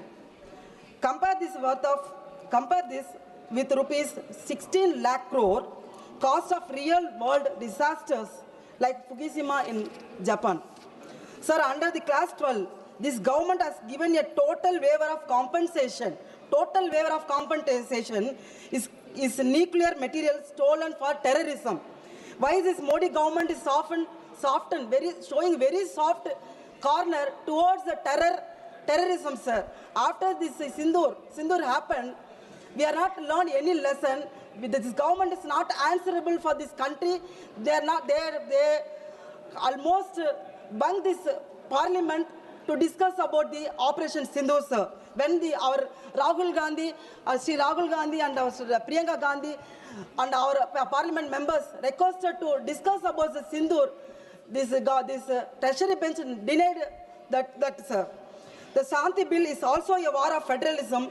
A security reason, nuclear plants will be built away from Pakistan and China missiles. So mostly in South, what happened is there a nuclear disaster. Under this bill, and central government has limited liability, and private companies have even less. Sir, class 14 of this bill, sir, this government Shanti is a shameless attempt to turn the Indian taxpayer into a permanent free insurers for private nuclear corporations, sir. And Prime Minister Modi ji is a suit boot friends. Finally, sir, Section 81. Shanti Bill bars the jurisdiction of civil courts over matters decided under the bill. Section 82 further shields the government from legal proceedings for any disaster, sir. So, this government is handing over the fruits of 70 years of publicly funded research and nuclear development built by successive Congress governments under global sanction to private entities. The temples of modern India are being sold to the traders of New India. Sir, Mahatma Gandhi இந்த தேசத்திற்காக சுதந்திரத்தை பெற்று தந்தார். அவர் பெயரை 100 நாள் வேலைவாய்ப்பு திட்டத்தில் நீக்குகிறார்கள். இந்த தேசத்தின் பொருளாதாரத்தை கட்டமைத்தவர் நேரு அவர்கள். அவர்கள் வரலாற்றை மறைக்க நினைக்கிறார்கள். இந்த தேசத்தின் வலிமையை உலகுக்கு பறைசாற்றினார்கள் இந்திரா காந்தி அவர்கள். அவர்களுடைய புகழை மறைக்க நினைக்கிறார்கள். இந்த தேசத்தின் வலிமையையும் பொருளாதாரத்தையும் தொழில்நுட்பத்தையும் அடுத்த தளத்திற்கு எடுத்து சென்ற ராஜீவ் காந்தி அவர்களின் புகழை மறைக்க நினைக்கின்றார்கள். ஆனால் இந்த தேசத்திற்கு மக்கள் அத்தையும் பார்த்து கொண்டிருக்கின்றார்கள். இந்த சட்டம் என்பது இந்திய மக்களின் மனித குலத்திற்கு எதிரானது. இப்படி ஒரு சட்டம் வரும் பட்சத்தில் இந்திய தேசத்திற்கு ஒட்டுமொத்த மக்களும் இந்த அரசாங்கத்தின் மக்கள் விரோத செயலை மறக்க மாட்டார்கள். குறிப்பாக திருப்பரங்குன்றத்தில் இருக்கிற முருகன் கூட இவர்களை வதம் செய்வார்கள். கோட்சேவின் மரபணுவாக இருக்கின்ற அவர்கள் செய்கின்ற ஒவ்வொரு குற்றத்தையும் கடுமையாக இந்த தேசத்தில் இருக்கின்ற மக்கள் எதிர்க்க போகின்றார்கள். RSS சித்தாந்தத்தையும் அவர்களின் எண்ணங்களையும் இந்த தேசத்துக்கு எதிரான பொருளாதார திட்டங்களையும் ஒட்டுமொத்தமான மக்கள் இணைந்து நாங்கள் போட போகின்றோம். சார் ஒரு நிமிஷம் சார் இந்த தேசத்தில் இருக்க RSS சித்தாந்தத்தையும் பிஜேபி ஐடியாலஜியையும் கொன்று ஒழிக்க போகிறார்கள். அதில் எந்த சிறு அளவும் सभापति महोदय, भारत के न्यूक्लियर प्रोग्राम के प्रोधा होमी भाभा जी और विक्रम साराभाई जी को नमन करते हुए मैं ऐसा चर्चा के में अपने भाग ले की शुरुआत करता हूं। आज इस सदन पे जिस विधेयक पर चर्चा कर रहे हैं वह केवल ऊर्जा क्षेत्र से संबंधित एक साधारण विधेयक नहीं है, बल्कि यह भारत के भविष्य, उसकी ऊर्जा सुरक्षा, आर्थिक विकास और पर्यावरणीय उत्तरदायित्व से सीधा जुड़ा हुआ एक दूरदर्शी और परिवर्तनकारी विधेयक है। यह विधेयक, जिसे संक्षेप में शांति बिल का नाम दिया गया है, अपने नाम की तरह ही भारत के लिए शांति, स्थिरता और सतत विकास का मार्ग प्रदर्शित करता है। अध्यक्ष महोदय, मैं सुबह से आज जब इस हाउस में हूं और इस बिल पर चर्चा करते हुए अपने विपक्ष के सारे साथियों पर एक ही चीज देख रहा हूं कि उनमें भय का वातावरण है। लेकिन मैं ये पूछना चाहता हूं कि उनको ऐसा क्यों लग रहा है कि इसमें सुरक्षा और दुर्घटना का ही केवल समावेश होगा? क्या भय में जीते रहना किसी राष्ट्र का भविष्य तय हो सकता है? सभापति महोदय, देश ये नहीं भूला है कि किस प्रकार से इंदिरा गांधी जी के समय भारत पर बाहरी शक्तियों का दबाव रहता था, जिसके कारण परमाणु परीक्षण के विषय पर हमें बार बार झुकने को मजबूर होना पड़ता था। लेकिन इतिहास ने वह क्षण भी देखा है सभापति महोदय, जब भारत के महान नेता अटल बिहारी वाजपेयी जी ने विश्व की परवाह किए बिना, किसी के आगे न झुकते हुए पोखरण में परमाणु परीक्षण कर भारत को आत्मसम्मान और सामरिक शक्ति प्रदान की। अध्यक्ष महोदय, कांग्रेस के इस भय के कारण 25 साल तक इस निर्णय को लंबित रखा गया। देश ये जानना चाहता है कि इस निर्णय में देर क्यों हुआ। अध्यक्ष महोदय, डर की परिभाषा अगर आप कांग्रेस के शब्दकोश में देखेंगे अध्यक्ष महोदय, तो आजादी से आज तक अगर आप देखें तो हमने चीन को अपनी जमीन दी क्योंकि कांग्रेस का उस समय का नेतृत्व डरता था। हमने पाकिस्तान को अपनी जमीन दी क्योंकि कांग्रेस का उस समय के नेतृत्व करता डरते थे। सभापति महोदय, अगर केवल दुर्घटना के डर से निर्णय लेने बंद कर दिए जाए सभापति महोदय, तो क्या कोई व्यक्ति घर से बाहर निकलेगा? क्या सड़क दुर्घटनाओं के डर से सड़कें बंद कर दी जानी चाहिए? क्या विमान दुर्घटनाओं के डर से हवाई यात्राएं रोक दी जानी चाहिए? अध्यक्ष महोदय, ये बात कांग्रेस के साथियों को समझना चाहिए। सच्चाई यह है कि आधुनिक भारत ने हर क्षेत्र में दुर्घटनाओं पर नियंत्रण की क्षमता विकसित की है और मोदी जी के राज में इसके पीछे मजबूत नीतियां, तकनीकी और जवाबदेह शासन है। अध्यक्ष महोदय, देश यह भी जानता है कि यूपीए शासन काल में दुर्घटनाएं, अव्यवस्था और लापरवाही आम बात थी, जबकि आज प्रधानमंत्री नरेंद्र मोदी जी के नेतृत्व में हर क्षेत्र, चाहे वो रेल का क्षेत्र हो, सड़क का क्षेत्र हो, ऊर्जा का क्षेत्र हो, सुरक्षा के साथ साथ नीतियों को अच्छी तरह से क्रियान्वित किया जा रहा है। आज विपक्ष का काम नीति पर सुझाव देना कम और डर दुष्प्रचार फैलाना अधिक हो गया है, लेकिन मोदी सरकार डर के आधार पर नहीं अध्यक्ष महोदय, तथ्य, विज्ञान और उत्तरदायित्व के आधार पर निर्णय लेती है। और यही कारण है आज हम परमाणु क्षमता में भी बढ़ रहे हैं, देश को सशक्त बना रहे हैं और सुरक्षा से कोई समझौता नहीं कर रहा। अध्यक्ष शुरू किए, 1 मिनट तो देना पड़ेगा अध्यक्ष महोदय, 1 मिनट तो देना होगा अध्यक्ष, ऐसा नहीं कर सकते अध्यक्ष महोदय।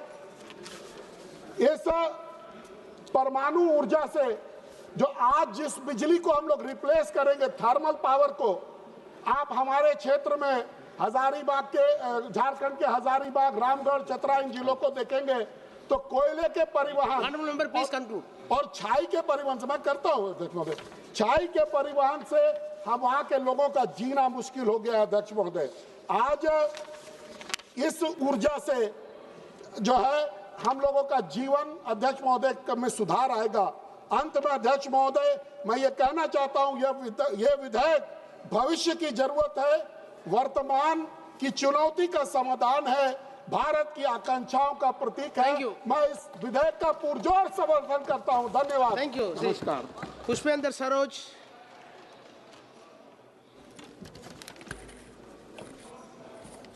So thank you, Speaker sir, for giving me the opportunity to speak on this bill.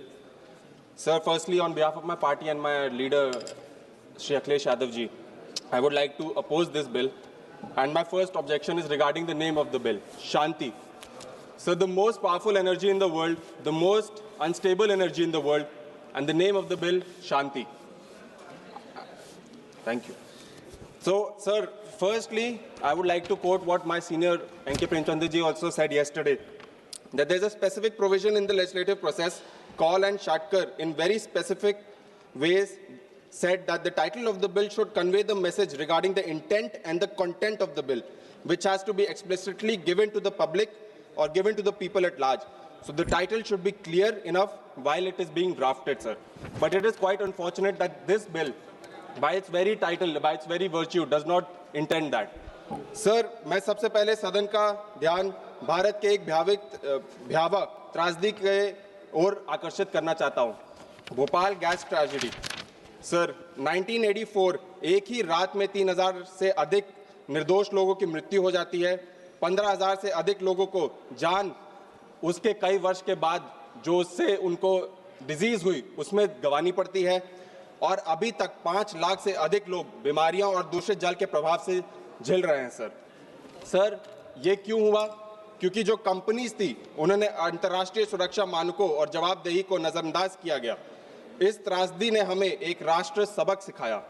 जब खतरनाक उद्योगों में लायबिलिटी को कमजोर किया जाता है तो न्याय सबसे पहले मर जाता है। लेकिन माननीय अध्यक्ष महोदय, शांति बिल ठीक उसी सिद्धांतों पर प्रहार कर रहा है, उसी सिद्धांतों को समाप्त कर रहा है। यह बिल ऑपरेटर की लायबिलिटी को सीमित करता है और सप्लायर लायबिलिटी को लगभग समाप्त कर देता है, जिससे भविष्य में किसी भी परमाणु दुर्घटना का बोझ सीधे पीड़ितों और जनता पर आ सकता है। सर, जो कैप 3,000 करोड़ का लगाया गया, उससे मैं उदाहरण के रूप में देना चाहता हूं that the Bhopal gas tragedy, that time the losses were 4,000 crore sir, and if you're comparing nuclear tragedy to nuclear tragedy, that is the Chernobyl nuclear tragedy, the losses extended to more than 16 lakh crore sir. So where is the liability sir? Sir, 2010 में जब civil liability nuclear damage act लाया गया था, तब खुद भाजपा के वरिष्ठ नेता आदरणीय श्री एल.के. आडवाणी जी ने स्पष्ट चेतावनी दी थी कि परमाणु सहयोग कभी भी राष्ट्र सुरक्षा और सार्वजनिक सुरक्षा की कीमत पर नहीं होना चाहिए। आज वही चेतावनी इस बिल के पूरी तरह अनदेखी की जा रही है सर। माननीय अध्यक्ष जी, यह बिल एक और खतरनाक प्रावधान लाता है, परमाणु दुर्घटना के मामलों में नागरिक न्यायालयों में अधिकार क्षेत्र को समाप्त करना। आर्टिकल 81 के तहत पीड़ितों को न्यायालय में जाने का अधिकार ही छीन लिया जाता है। जबकि हम जानते हैं कि परमाणु आपदाएं पीड़ितों और पीढ़ियों तक असर डालने वाला क्षति पैदा करती है सर। फिर भी अदालतों को बाहर रखना यह न्याय का नहीं अन्याय का एक रास्ता है। माननीय अध्यक्ष महोदय, मैं न्यूक्लियर वेस्ट पे बोलना चाहता हूं। यह बिल न्यूक्लियर वेस्ट और जल सुरक्षा जैसे गंभीर मुद्दों पे भी पूर्णतः मौन है। दुनिया के समृद्ध देश आज तक रेडियो एक्टिव वेस्ट को सुरक्षित रूप से निपटने में विफल रहे हैं। सर, भारत के पास आज तक न्यूक्लियर वेस्ट के लिए कोई भी स्थायी स्थल नहीं है। हमने देखा है कि ग्राउंड वाटर के तहत नदियों के माध्यम से किस तरीके से ये डिजीज फैलती है सर। अध्यक्ष महोदय, जब तक कचरे और जल सुरक्षा की समस्या हल नहीं हो जाती, तब तक लायबिलिटीज को कमजोर करते हुए परमाणु क्षमता बढ़ाना जनता, पर्यावरण और राष्ट्रीय सुरक्षा तीनों के लिए खतरा है सर। जो सरकार सर एयर पोल्यूशन पर डिस्कशन नहीं करना चाहती, आज इंडिया में 13 से ज्यादा टॉप 20 सिटीज एयर पोल्यूशन है सर। जो सरकार अपने खुद गंगा और यमुना जो वेस्ट है उस पर नहीं करना चाहती, वो न्यूक्लियर वेस्ट पे कैसे बात कर सकती है, मुझे नहीं पता सर। सर, मैं बस 1 मिनट लूंगा, just 1 minute please conclude sir. बस लास्ट में 1 minute I would just take. जो मोनोपोली क्रिएट होगी, they are talking about private sector sir, जो आज मोनोपोली क्रिएट होगी, we have seen that with IndiGo as well sir, how monopoly is created with this bill. They are introducing another monopoly, sir, in the nuclear sector, which we oppose, sir. And mark my words, this monopoly will get created, and tomorrow the people of India will suffer because sir. Sir, I would like to tell this government, we might have political differences, we might have ideological differences, but in the national interest, we are with you. But don't make this about companies. Don't make this about privatization. Thank you. We are with you, sir. But just last. Sir, हमारे गांव, in villages we say when the people don't do, when the MPs don't do any work, they change the name of पुराने MPs. Please. जब वो नाम बदल देते हैं sir, वो पत्थर बदल देते हैं, अपना नाम रख देते हैं। यही वो सरकार कर रही है। और अंत में मैं बस बोलना चाहूंगा, वो हर एक पहलू का अंजाम बदलने में मस्त है, कहीं चुपके से कहीं खुलेआम बदलने में मस्त है। जिन्हें चुना था देश ने हालात बदलने के लिए, आज वो सिर्फ और सिर्फ नाम बदलने में मस्त है सर। बहुत बहुत धन्यवाद। Robert Bruce, Honorable Member Robert Bruce. Thank you very much, Speaker sir. I am from Tirunelveli Parliament constituency that hosts Kudangulam nuclear power plant, and therefore bears the direct consequences of every nuclear policy decision taken by this House. There will be, for my constituency, sir, nuclear policy is not a white paper. It is a daily life of my people. Hence, I am strongly opposing this policy, sir. That means, while I am saying this, don't think that the Indian National Congress is not anti-science, not anti-technology, and not anti-nuclear energy. Sir, this bill concentrates extraordinary powers to the hand of the union government. For example, even for land acquisition, which is vested with the state governments, this bill takes care of land acquisitions also. Sir, the states are reduced to silent spectators, even through land, water, health, and disaster responses. The union government take away all these things from the state government through this bill, sir. Sir, this bill claims the Atomic Regulatory Board, but let us read carefully. The chairperson and members are appointed by the Government of India on the recommendations of committee constituted by the Atomic Energy, sir. Especially if you read the sections 54 to 56 deals with the compensation. This section reduces the compensation, not only reduces the compensation, but also this section entrusted the compensation with the tribunal or an authorized person. It deletes the trial of the court to decide the compensation. One second. And also this, yes sir, 1 minute sir. Also there is no time frame is fixed for issuing the compensation also sir. And mainly sir, 2 minutes I will finish it. Just started, sir. Yeah, 2 minutes. About class 26 allow the central government to decide whether the nuclear incident is significant enough to notify. If radiation occurs in Kudangulam, will the people of Idindagirai, Kudangulam and Kuttanguli will wait for some order passed from the Delhi, sir, and there is no radio, there is no facility there. If the serious incident occurs in Kudangulam, if fishing grounds are contaminated, if lives are destroyed for generations, this government should not forget about the incidents happen in Chernobyl, 3 Mile Island, 3 Mile Islands and Fukushima, sir. Mainly, I would say that this bill allows the private sector to enter into the nuclear energy, sir. We really suspect this introduction of the bill for the private sector. We feel and we suspect that this government wanted to give the nuclear energy also to the private party like corporate companies like Adani and Ambani, sir. So I strongly object the bill and ask the government to refer it to the Joint Parliamentary Committee or Select Committee, sir. Thank you so much, sir. Honorable Minister. Honorable Minister, please.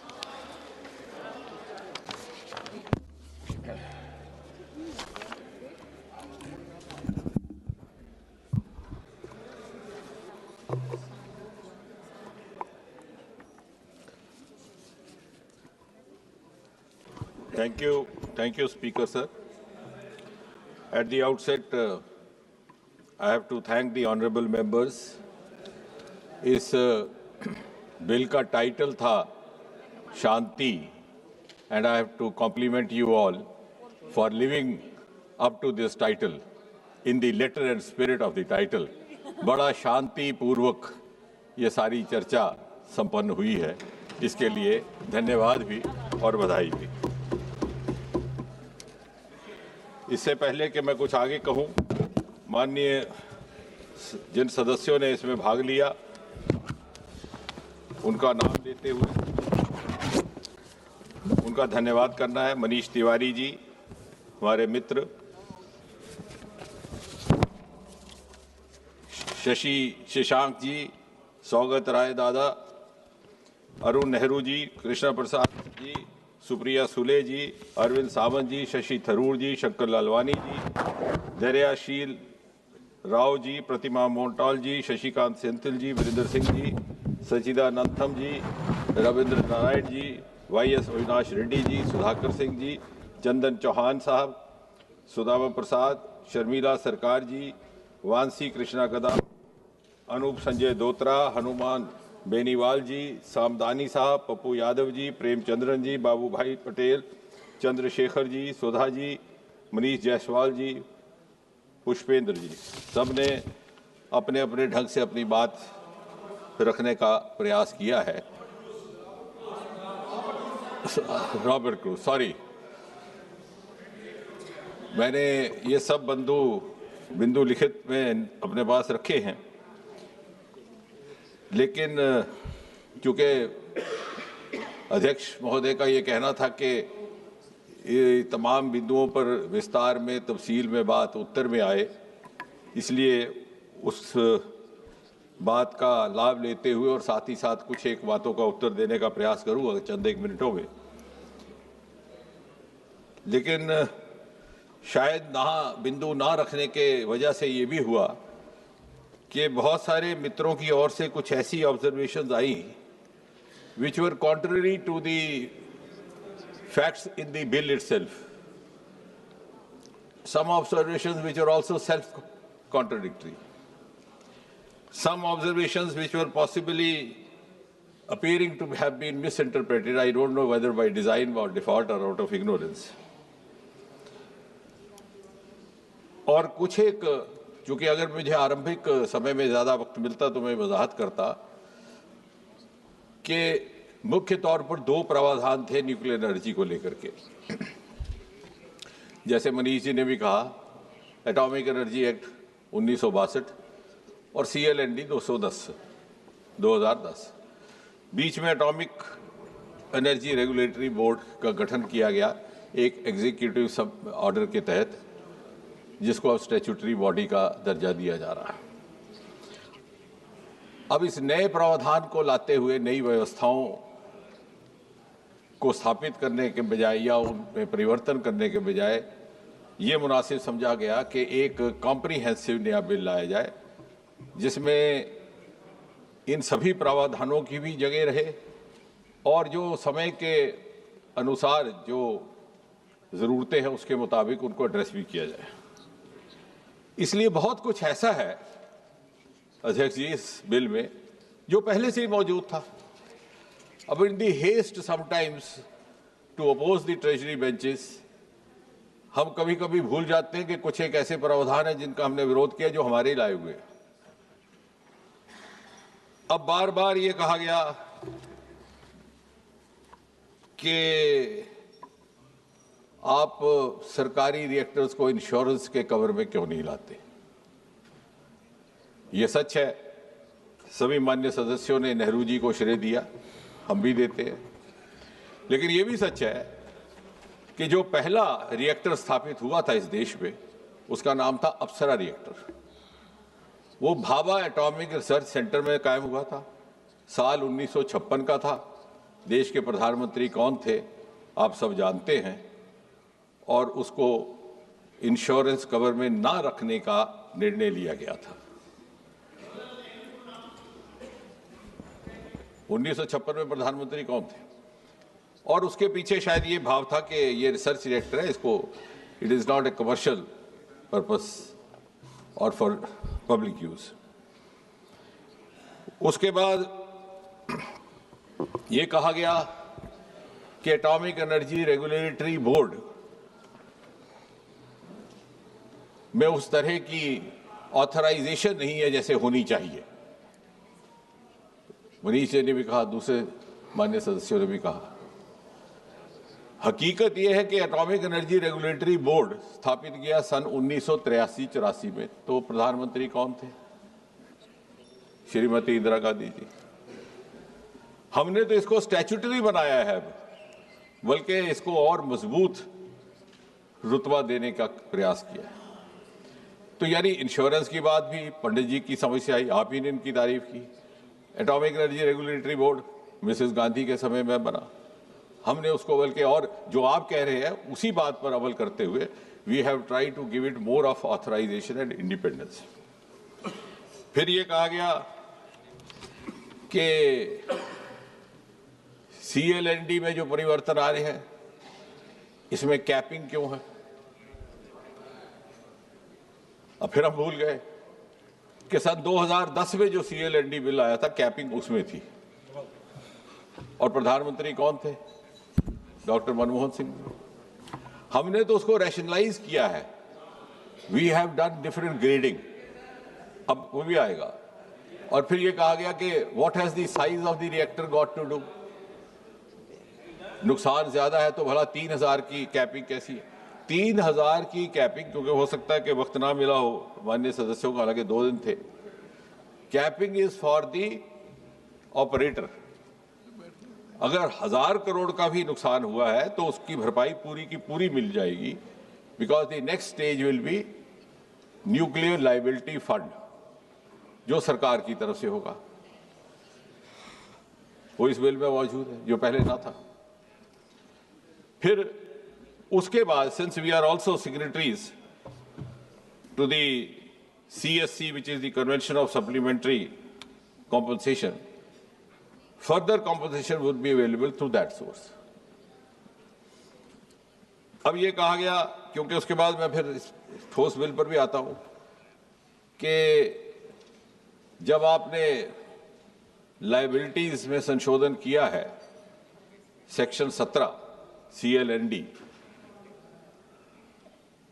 तो आपने A, B और C में ये माना कि B हमने हटा दिया। B था कि सप्लायर को भी लायबिलिटी बेयर करनी पड़ेगी, वो हटा दिया। लेकिन माननीय सदस्यों ने बार बार ये कहा कि ये C वाली बात रखने की क्या औचित्य है कि C यानी the negligence of individual will also be liable for penalty. हम फिर भूल गए, ये तो हम ही ने लाया था सन 2010 में। CLND जो 2010 में पारित किया गया उसमें सेक्शन 17 A, B और C थी। हम सिर्फ बी को रिपील कर रहे हैं, जिसमें के सप्लायर्स को उससे बाहर रखा गया। वो अब आगे बात करेंगे, लेकिन पहले मैं वो बता रहा हूं कि जहां जहां where you have missed reading your own document. So शुरू में मैंने कोशिश कर रहा हूं कि वो बातें कि जो हमारे ही बिलों के द्वारा लाई हुई है सन 1962 में, सन 2010 में, और बाकी जहां तक हमारे कमर्शियल रिएक्टर्स हैं, NPCIL पूरी तरह से इंश्योर्ड है, इंश्योरेंस पूल है through GIC under the ministry of finance या मिनिस्ट्री ऑफ फाइनेंस के सौजन्य से काम करता है। तो ये भी कहना दुरुस्त ना होगा कि इंश्योरेंस का कोई प्रावधान नहीं है। अब बात आती है कि साहब सरकार को प्राइवेट की क्या जरूरत पड़ गई, सरकार खुद क्यों नहीं कर पा रही। सन 2014 में डिपार्टमेंट ऑफ एटॉमिक एनर्जी का बजट था 13,879 करोड़, 13,879 करोड़। आज इस बजट में atomic, and the figures are available on the website, the figure is 37,483 crore, almost 170% increase in the last 10 years। यानी जब ये दुहाई दी जाती है कि सरकार इज नॉट डूइंग इनफ, तो हम शायद अपना आंकड़ा नहीं पढ़ते, और we are driven by the political expediency and haste. अब बात आई है जो बात सुबह रह गई थी, जहां से वहीं से शुरू करते हैं कि ऐसा निर्णय लेने की जरूरत क्यों पड़ी। जैसा कि मैंने सुबह भी कहा था कि अगर हमने अपने लिए ये लक्ष्य रखा है कि 100 gigawatt by 2047, so that we move as close as possible to the goal of use of clean energy sources, जिससे हमारी आत्मनिर्भरता बढ़ेगी, पेट्रोलियम और फॉसिल प्रोडक्ट्स पर हमारी निर्भरता घटेगी, तो आत्मनिर्भर भारत का भी उसी से लक्ष्य पूरी तरह प्राप्त होगा। And as I said in the morning, if we have to envisage a global role for ourselves, we have to follow global strategies. The age of silos is over.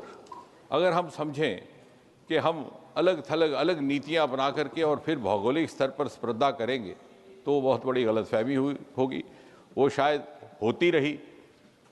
गत कुछ वर्षों में प्रधानमंत्री मोदी जी के नेतृत्व में उसे दुरुस्त करने का प्रयास किया गया।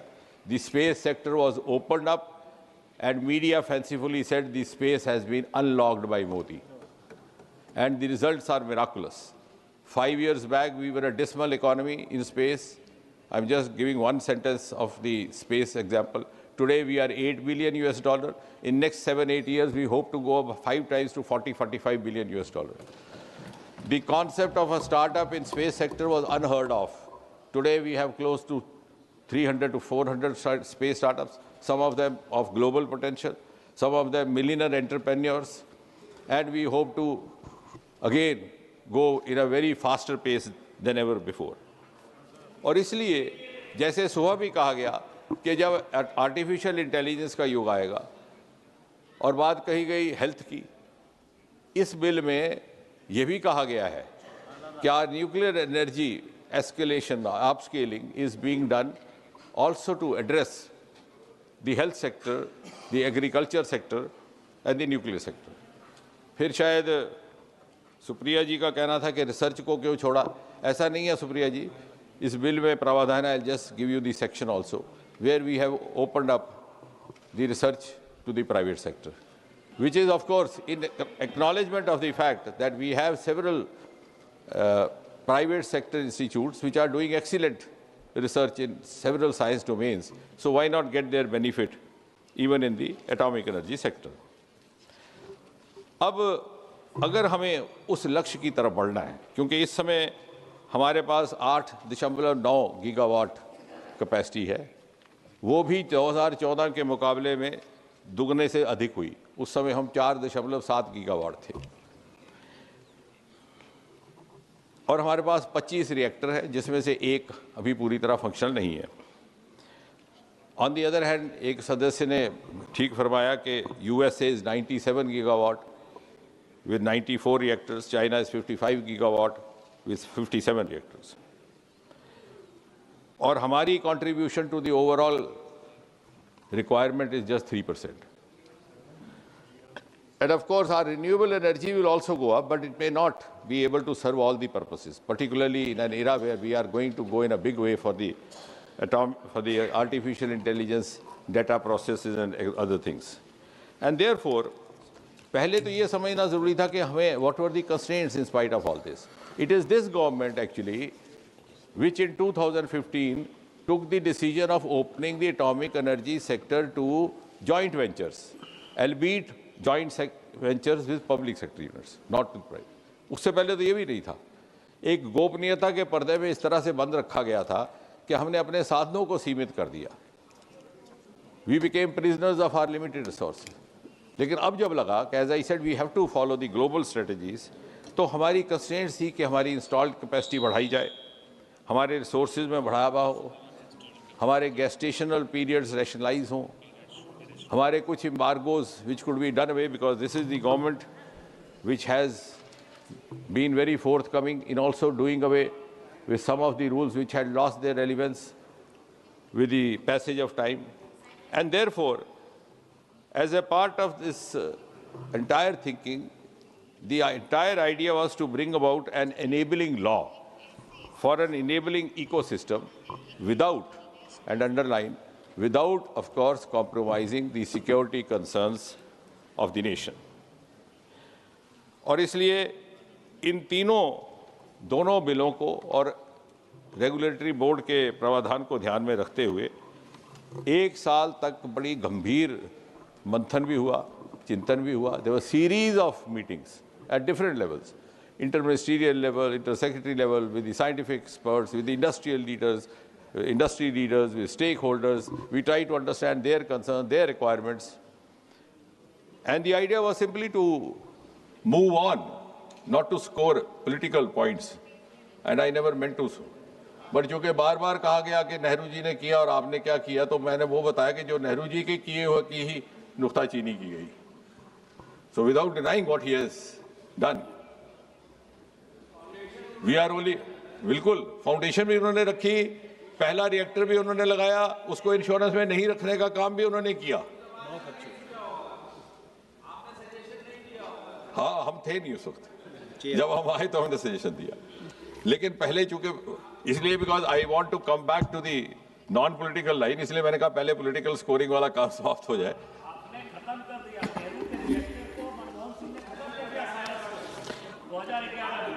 अब इसमें इस बिल में 10 चैप्टर्स हैं, उसमें मैं सब के टाइटल्स में नहीं जाऊंगा, लेकिन जो चैप्टर 1 है उसमें न्यूक्लियर डैमेज को, जैसे किसी माननीय सदस्य ने कहा कि एनवायरनमेंट का क्या हुआ, for the first time the bill actually finds a mention of the environmental damage and the economic losses as a part of the overall damage definition.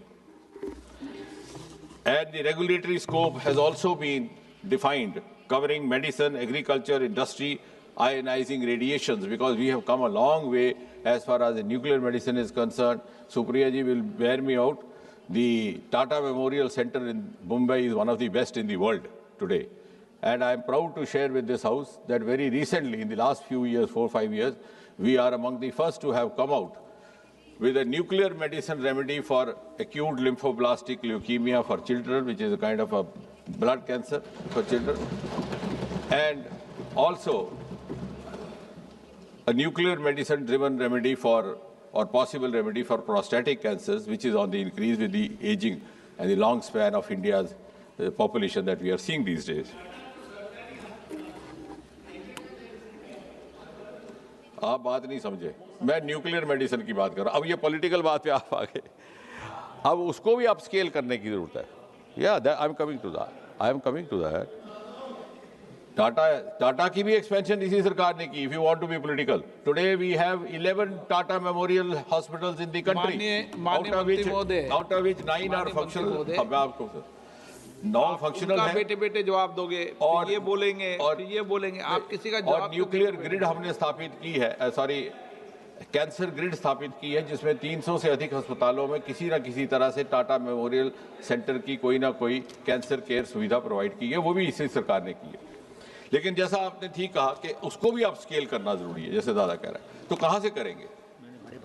और इसलिए प्राइवेट पार्टिसिपेशन के प्रावधान का अध्ययन करने का प्रयास हुआ। अब जहां तक सेक्शन 3(1) है, तो उसमें जैसे आप सब जानते हैं, उसमें दोहराने की आवश्यकता नहीं है। उसमें कोई भी कंपनी उसका हिस्सा बन सकती है, जॉइंट वेंचर भी हो सकता है, joint venture between public sector unit as well as non government entity भी हो सकता है। और सेक्शन 3(2) में अब ये कहा गया, अच्छा एक और बात कही गई कि साहब ये आपने स्पेंट फ्यूल की सही तरीके से रख रखाव नहीं किया।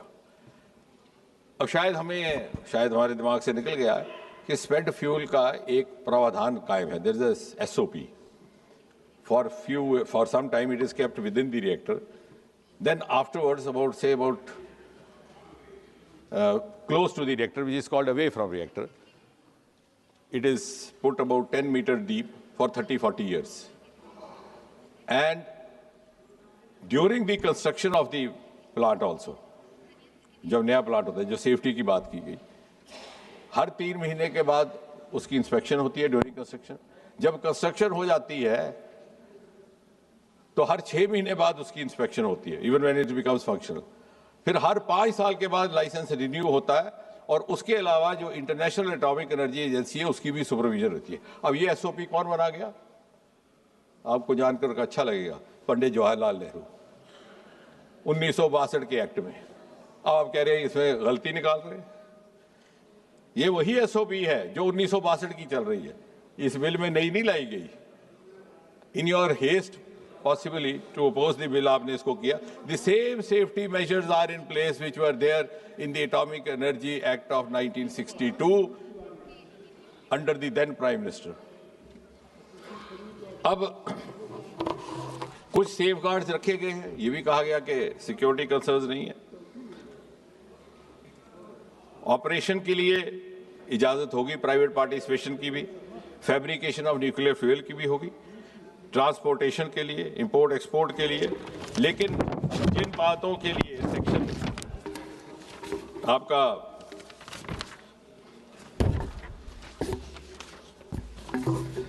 जिन बातों के लिए पाबंदी रहेगी या कंस्ट्रेंट रहेगा, वो रहेगा कि source material and fissile material in any form produce within India reported shall remain under the surveillance.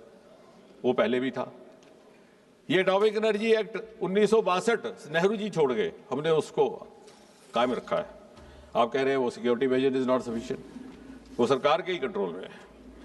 The source material fissile material in any form produce within India reported shall remain under the surveillance and control of the central government, वो भी है। Spent fuel जिसके बारे में चिंता की गई है, उसको कहीं भी प्राइवेट पार्टी को अलाउ नहीं किया गया उसका चार्ज। चाहे प्राइवेट पार्टी का भी रिएक्टर होगा तो जो स्पेंट फ्यूल है, जो मैंने प्रक्रिया जिसका विवरण किया कि कैसे उसको रखते हैं फिर कुछ सालों बाद, वो सारी जिम्मेवारी सरकार के ही पास रहेगी। The private players will not be allowed to lift up spent fuel. इसी तरह के यहां तक कि हैवी वाटर, अब हैवी वाटर कोई एक्सप्लोसिव चीज नहीं है, इट इज सिंपली DTO। जो यहाँ केमिस्ट्री पढ़े लिखे हैं उनको पता होगा कि पानी को कहते हैं हाइड्रोजन ऑक्साइड, H2O2। ये है DTO, डेट्रॉइड ऑक्साइड। सो इससे थोड़ा सा वो न्यूट्रॉन का एलिमेंट बदलता है उसमें, और उस ज़्यादा देर तक इस्तेमाल हो सकता है, ज़्यादा देर ये कूलेंट का काम कर सकता है, तो इट इज़ प्रेफर्ड। उस पर भी हमने प्राइवेट पार्टी को उसकी जिम्मेवारी से बाहर रखा है। Heavy water also will be handled only and only by the government. अब क्योंकि इसलिए कि कहीं उसका कोई गलत मिसयूज करने का प्रयास ना करे।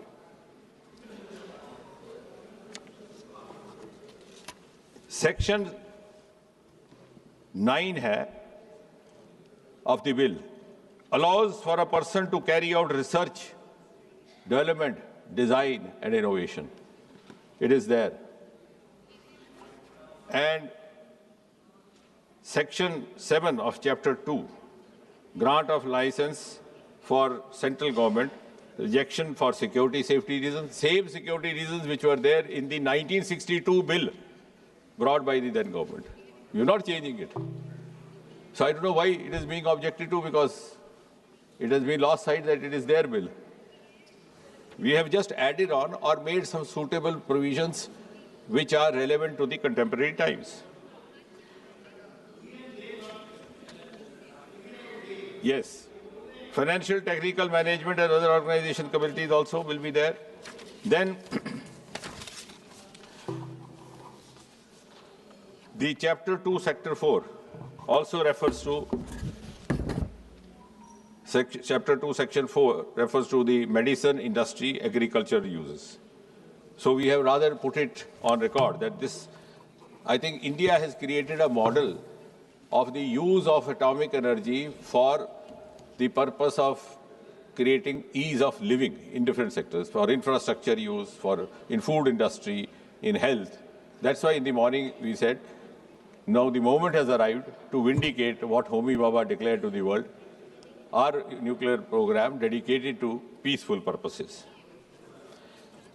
In Chapter 3 of Section 10, the duties of the licensee have been very clearly defined. जो आप कहते हैं कि वो भी शंका के दायरे में है.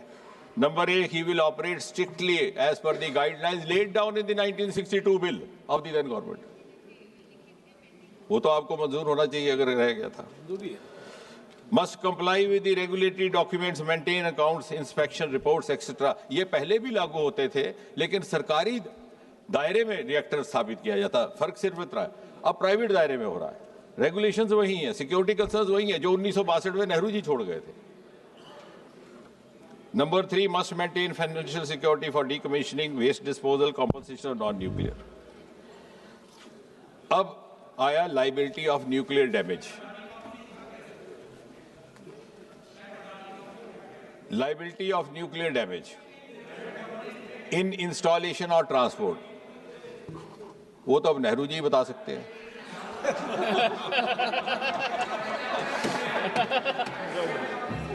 बहरहाल liability of nuclear damage in installation or in transport. Another, जब तक ऐसा नहीं है कि सप्लायर, सरकार को बाधा ये आ रही थी, and all the members across the party lines will appreciate that the collaborators had reservations in coming forward. अब ये कहा गया कि 2010 में अरुण जेटली जी ने इसका विरोध किया था, लेकिन आप ही ने कहा कि वक्त बदल गया.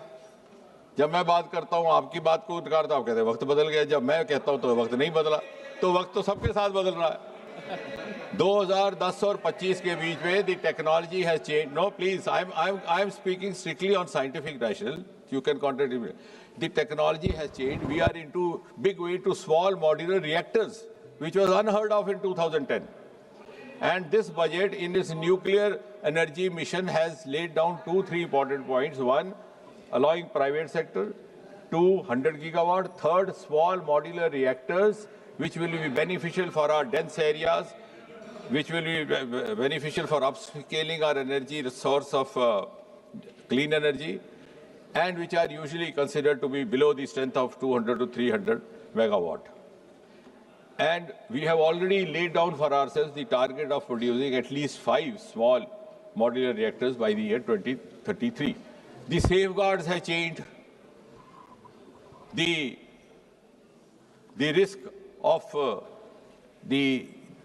any catastrophe happening, which of course is unlikely in any case, has also now undergone a change. So in a changed scenario, this bill is coming. This bill is coming simply because the scenario has changed. ऐसा नहीं है कि उस वक्त क्या कहा. अब फिर तो मैं कहूँगा साहब, नेहरू जी उस वक्त क्यों लिख गए कि ये पाबंदियाँ होनी चाहिए, क्योंकि आज तो मैंने फला प्राइवेट कंपनी को लाना था, उसके लिए मजबूरी हो जाएगी. No, but we have retained what is relevant today. We have tried to introduce what is relevant in the changed context and also try to slightly modify. अगर now no, I'm not yielding. Let me finish. Now इसमें operator को चल ये कहता है इसके बाद आप वकील साहब माननीय वो सुप्रीम कोर्ट के वकील हैं, अभी आप हाई कोर्ट में हो, इसलिए नहीं क्यों नहीं मंत्री महोदय, आपको मैं आज फिर बोल रहा हूँ, सभी माननीय मंत्री महोदय को बोल रहा हूँ, आप कभी भी स्पीकर के डायरेक्शन देने की आदत मत बनाओ। जी आप कैसे बोल रहे हो कि बोलो, आप बैठिए। माननीय सदस्य, मैंने व्यवस्था दे दी है माननीय मंत्री महोदय के। एक मिनट, माननीय मंत्री महोदय के बाद आपका क्लियरफिकेशन अलाउ करूंगा। माननीय मंत्री महोदय के बाद क्लियरफिकेशन अलाउ करूंगा, अभी नहीं करूंगा। 9 माननीय मंत्री जी, मैं करूंगा आपको 9 मैं अलाउ करूंगा, मैंने कह दिया।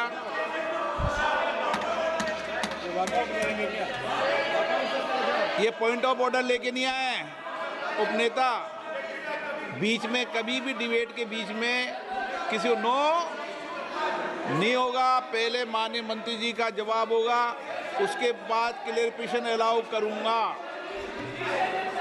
अध्यक्ष ने व्यवस्था दे दी है तो दे दी है माननीय मंत्री महोदय।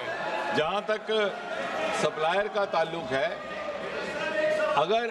अगर एक्सपोर्टर कोई एग्रीमेंट करता है सप्लायर के साथ, अगर सप्लायर अगर ऑपरेटर अपने स्तर पर कोई एग्रीमेंट करता है सप्लायर के साथ, वो भी लिखित में, तो वो अपने उसको निबटता रहेगा। लेकिन जहां तक सरकार का ताल्लुक रहेगा, हमारी डीलिंग केवल और केवल एक्सपोर्टर के साथ रहेगी। उससे बहुत सारी शंकाएं जो सप्लायर्स के मन में हैं वो भी दूर हो जाएंगी। Of course with the necessary safeguards. मैं करूंगा इनके जवाब के बाद और उसमें भी कुछ एक और प्रावधान लाए गए हैं कि मान लीजिए ट्रांसपोर्टेशन के दौरान अगर कहीं कोई ऐसा हादसा होता है तो उसकी भी जिम्मेवारी एक्सपोर्टर पर होगी। अगर कंसाइनमेंट दी जाती है तो जिसने दी है उसका होगा, तब तक जबकि उसने दूसरी पार्टी से कोई रिटर्न में ना लिया हो। आप भी खड़े हो जाते हो। कुछ एक ऐसे माननीय मंत्री जी, कुछ एक ऐसी परिस्थितियां हैं जहां लायबिलिटी नहीं होगी। Up now what I am going to say is, you will appreciate with what grade of sensitivity and depth this has been studied and worked out. We have exempted operator also from liability under certain conditions where he would not be obviously responsible. Like for example, suppose a natural calamity happens, भूचाल आया, इमारत उड़ गई, तो we will not expect him. We have been fair to each stakeholder. So this is actually a stakeholder-friendly bill, with all the security concerns very much in place as they were earlier, sometimes even more stringent, from the very fact that Atomic Energy Regulatory Board, which was formed during Mrs. Indira Gandhi's time, was formed by simply an executive order. We are today giving it a statutory stature by including it in this act.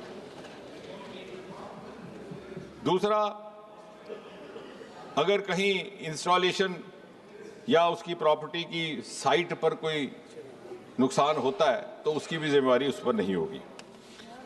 अब ये CLND का इन्होंने कहा कि साहब आपने capping कर दी 3000 करोड़, बिल्कुल ठीक कहा आपने कि 3000 करोड़ थोड़ी हो सकती है भी नहीं, because this bill has been only half read by some of the friends.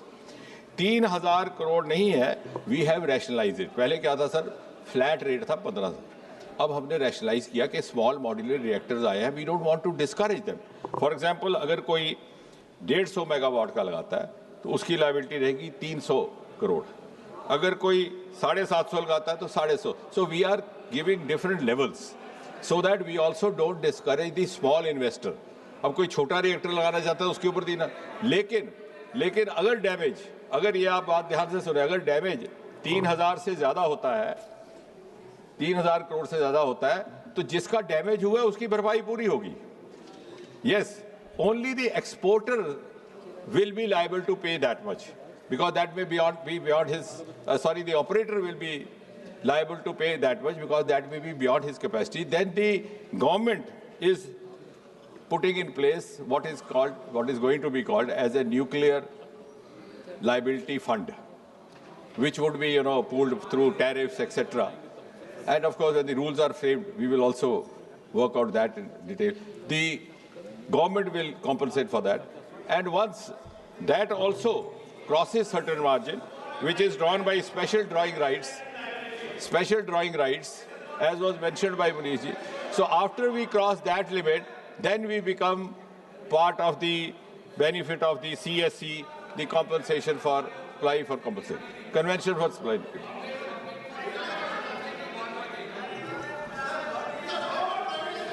वो तो आप कल कहेंगे कि इंश्योरेंस वाला भी पब्लिक का ही भरपाई दे रहा है। वो आप इंश्योरेंस का पैसा ले लेते हैं दूसरे के टैक्स में से, है वो ठीक है आपके लिए। We are following the norms of the Constitution which are already there in place. We are not violating any of the existing norms of the Constitution. हम सिर्फ संविधान हाथ में उठा करके नहीं चलते, हम उस पर अमल करते। अब मैं थोड़ा ही समय और लूंगा सर।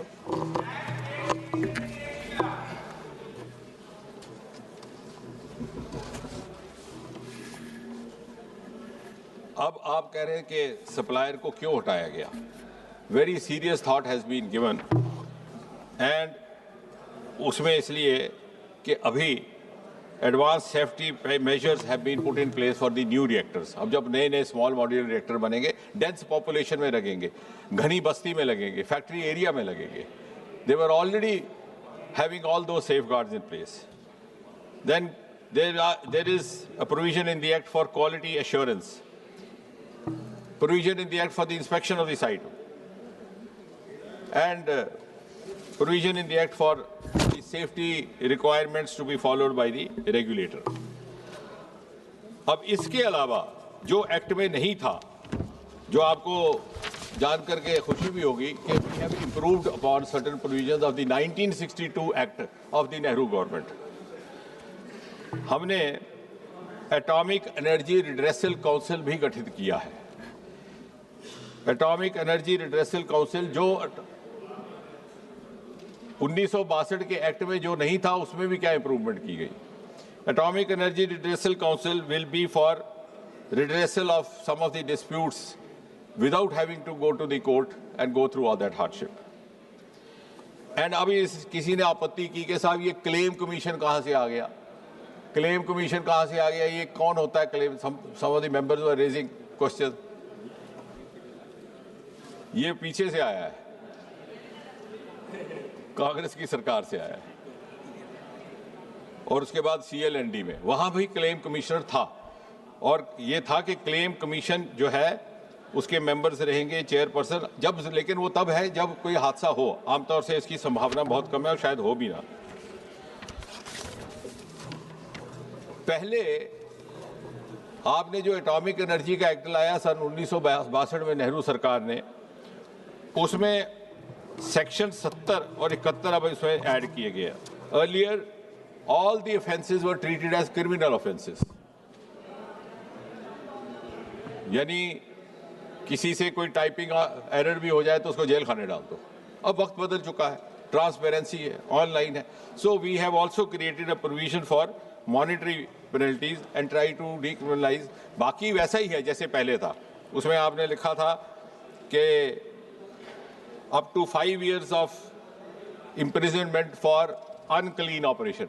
ये नेहरू जी लिख कर गए, वो वहीं कायम है।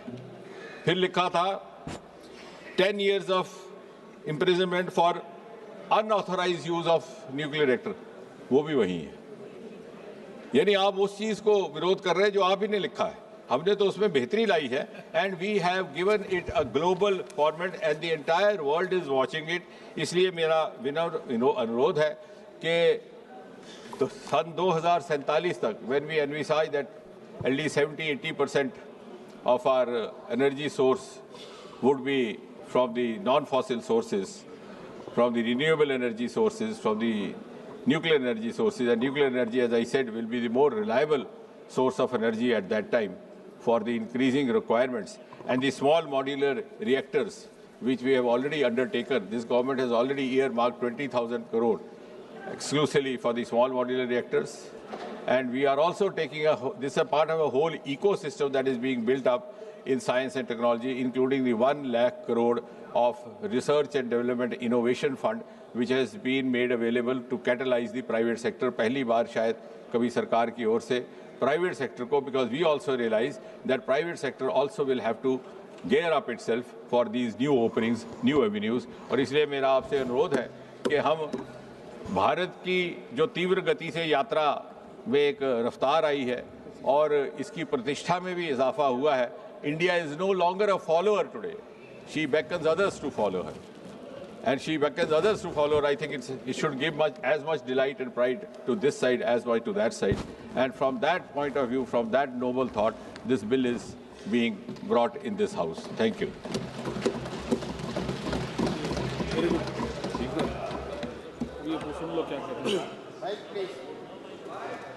सबसे पहले तो मैं आपके माध्यम से मंत्री जी का धन्यवाद करना चाहता हूं कि इन्होंने पंडित जवाहरलाल नेहरू को श्रेय दिया. शायद पिछले 11 वर्ष में पहली बार ये हुआ है, तो ये बधाई के बात है. मेरी सिर्फ 2 छोटे स्पष्टीकरण. I just have 2 small clarifications. Is it the position of the government that in the changed technological context of the past 15 years, the supplier should no longer be held to be liable? So therefore, is it the position of the government that if faulty equipment is supplied, because obviously you'll have to source equipment from abroad. One second, let me just complete. You'll have to source equipment from abroad. Nuclear reactor fabrication is not happening in India. Is it the position of the government that in today's context, the supplier is not going to be liable at all? And number 2, on liability, is it the philosophical position of this government that privatizing profit and socializing liability is the philosophy of this government? अध्यक्ष महोदय,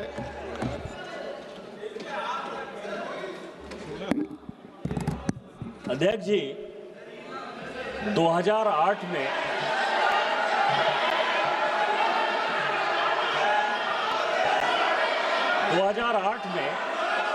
one two three के agreement होने के बाद भी भारत सरकार ने लगातार जो सप्लायर कंट्री है जो कि अपने को सप्लाई करना था, जो यूरेनियम को या थोरियम को या प्लूटोनियम को, जिसके आधार पर कि हमने इतना बड़ा एग्रीमेंट साइन किया था, भारत सरकार को क्या समस्या हुई जो आज तक जो न्यूक्लियर सप्लायर कंट्रीज हैं हमारे साथ एग्रीमेंट करने को तैयार नहीं है, जिसके लिए कि मनमोहन सिंह जी ने इतना बड़ा काम किया था? माननीय मंत्री, थैंक यू. मनीष पूछ नहीं सकते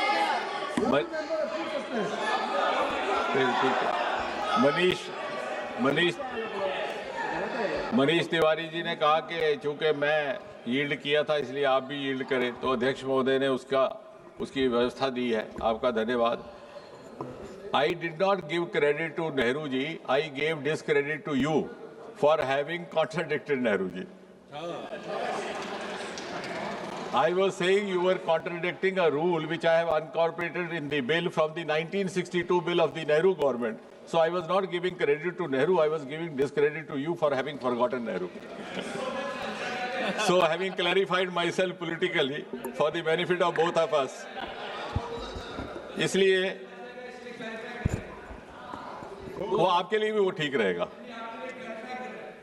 वो आप अच्छा. Now, as far as the supplier is concerned, the supplier's responsibility will lie with the operator. It is not that he is going to get scored. Operator is free to have a written agreement with the supplier. Otherwise, जैसे निशिकांत जी ने कहा कि supplier is a very wide definition. उसका नतीजा क्या हो रहा था कि everybody was hesitant to come forward. Like for example, आपका अगर कोट खराब हो गया, तो जो कोट स्टिच करने वाला है वो कहता है साहब ये बटन का कसूर था, तो बटन सप्लाई करने वाले को लाओ. वो कहता नहीं साहब ये बटन तो ठीक था, जिस धागे से लगाया धागे का कसूर था, तो धागे वाला लाओ. So this became an unending chain resulting in a kind of a silent phobia among all the suppliers, and as rightly mentioned by Nishikant ji, last 10 decades we lost out on collaborations. तो वो अपनी जगह रहेगा, लेकिन as far as the government is concerned, the government will be dealing only and only with the operator. Now let it rest with the operator to settle the rest of the thing. Okay. प्रश्न ये है कि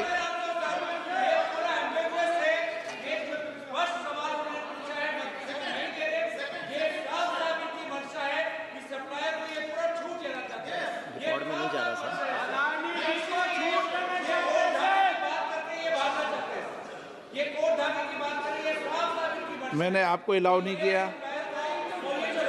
प्रश्न ये कि विधेयक पर विचार किया जाए, जो सदस्य इसके पक्ष में हाँ कहें, जो सदस्य विरोध में ना कहें। मेरे विचार में निर्णय हाँ वालों का हुआ, निर्णय हाँ वालों में हुआ। विधेयक पर विचार करने तो प्रस्ताव को स्वीकृत किया गया। अब सभा विधेयक पर खंडवार विचार करेगी। Shri K Radhakrishnan, no amendment and the Shri Saugata Roy, I move the amendment. कितना number? Item number 714. Sir, in page 7, line 7, omit or any other institution. आप मूव कर रहे नहीं करे मोशन? हम मूव कर रहे हैं। ओके। प्रश्न है कि श्री सोगत राय द्वारा प्रस्तुत संशोधन संख्या 7 से 14 को स्वीकृत किया जाए। जो सदस्य इसके पक्ष में हाँ गए। दादा आपके फेवर में कोई बचा ही नहीं है। जो सदस्य इसके विरोध में ना गए। मेरे विचार में निर्णय नावालों के पक्ष में, नावालों के पक्ष में संशोधन अस्वीकृत हुआ। श्री N.K. प्रेमचंदन जी, अभय कुमार सिन्हा जी, के राधाकृष्णन जी। प्रश्न है कि खंड 2 विधेयक का अंग बने। जो सदस्य इसके पक्ष में हाँ कहें, जो सदस्य विरोध में ना कहें। मेरे विचार में निर्णय हाँ वालों के पक्ष में, हाँ वालों के पक्ष में खंड 2 विधेयक का अंग बना। सोगत राय जी, संशोधन संख्या 15।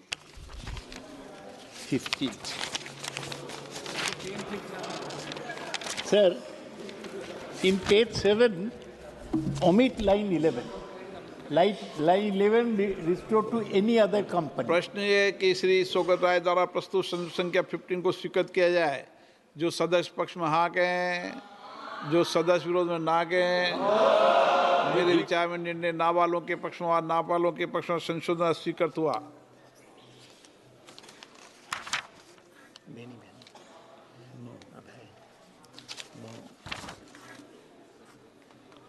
श्री सोगत राय जी, संशोधन संख्या 16। हाँ सर, ये कॉम्पेंसेशन के बारे में है। यहाँ है 300 million. I want to substituted to 500 million. I move. प्रश्न ये कि श्री सोगत राय जी द्वारा प्रस्तुत संशोधन संख्या 60 को स्वीकृत किया जाए। जो सदस्य इसके पक्ष में हाँ कहें, जो सदस्य विरोध में ना कहें। मेरे विचार में निर्णय ना वालों के पक्ष में, ना वालों के पक्ष में संशोधन स्वीकृत हुआ। सोगत राय जी, संशोधन संख्या 61। हाँ, page 7, sir, I move that omit lines 12 to 14. प्रश्न ये कि श्री सोगत राय जी द्वारा प्रस्तुत संशोधन संख्या 61 को स्वीकृत किया जाए। जो सदस्य इसके पक्ष में हाँ कहें, जो सदस्य विरोध में ना कहें। मेरे विचार में निर्णय ना वालों के पक्ष में, ना वालों के पक्ष में संशोधन स्वीकृत हुआ। प्रश्न है कि खंड 3 विधेयक का अंग बने। जो सदस्य इसके पक्ष में हाँ कहें, जो सदस्य विरोध में ना कहें। मेरे विचार में निर्णय हाँ वालों के पक्ष में, हाँ वालों के पक्ष में खंड 3 विधेयक का अंग बना। प्रश्न है कि खंड 4 विधेयक का अंग बने। जो सदस्य इसके पक्ष में हाँ कहें, जो सदस्य विरोध में ना कहें। मेरे विचार में निर्णय हाँ वालों के पक्ष में, हाँ वालों के पक्ष में खंड 4 विधेयक का अंग बना। माननीय मंत्री जी, संशोधन संख्या 67। संशोधन I move the amendment, Speaker, sir. प्रश्न है कि माननीय मंत्री द्वारा प्रस्तुत संशोधन संख्या 67 को स्वीकृत किया जाए।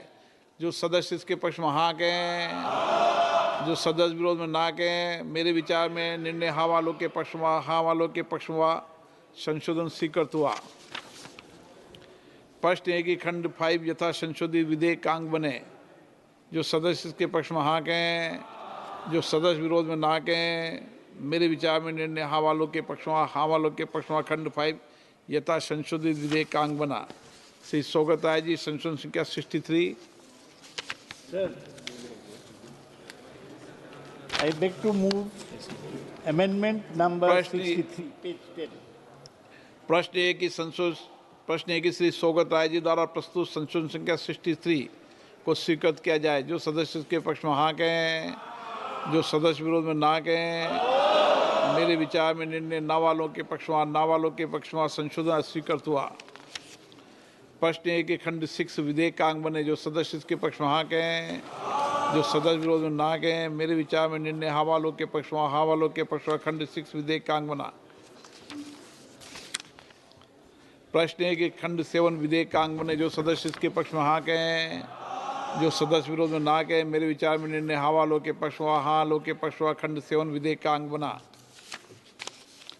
प्रश्न है कि खंड 8 विधेयक का अंग बने। जो सदस्य इसके पक्ष में हाँ कहें, जो सदस्य विरोध में ना कहें। मेरे विचार में निर्णय हाँ वालों के पक्ष में, हाँ वालों के पक्ष में खंड 8 विधेयक का अंग बना। प्रश्न है कि खंड 9 विधेयक का अंग बने। जो सदस्य इसके पक्ष में हाँ कहें, जो सदस्य विरोध में ना कहें। मेरे विचार में निर्णय हाँ वालों के पक्ष में, हाँ वालों के पक्ष में खंड 9 विधेयक का अंग बना। श्री सौगत राय जी, संशोधन संख्या 65। Sir, I move amendments number 65 in page 14, line 17. Omit lines 7 to 13. प्रश्न ये है कि श्री सौगत राय द्वारा प्रस्तुत संशोधन के 65 को स्वीकृत किया जाए। जो सदस्य इसके पक्ष में हाँ कहें, जो सदस्य विरोध में ना कहें। मेरे विचार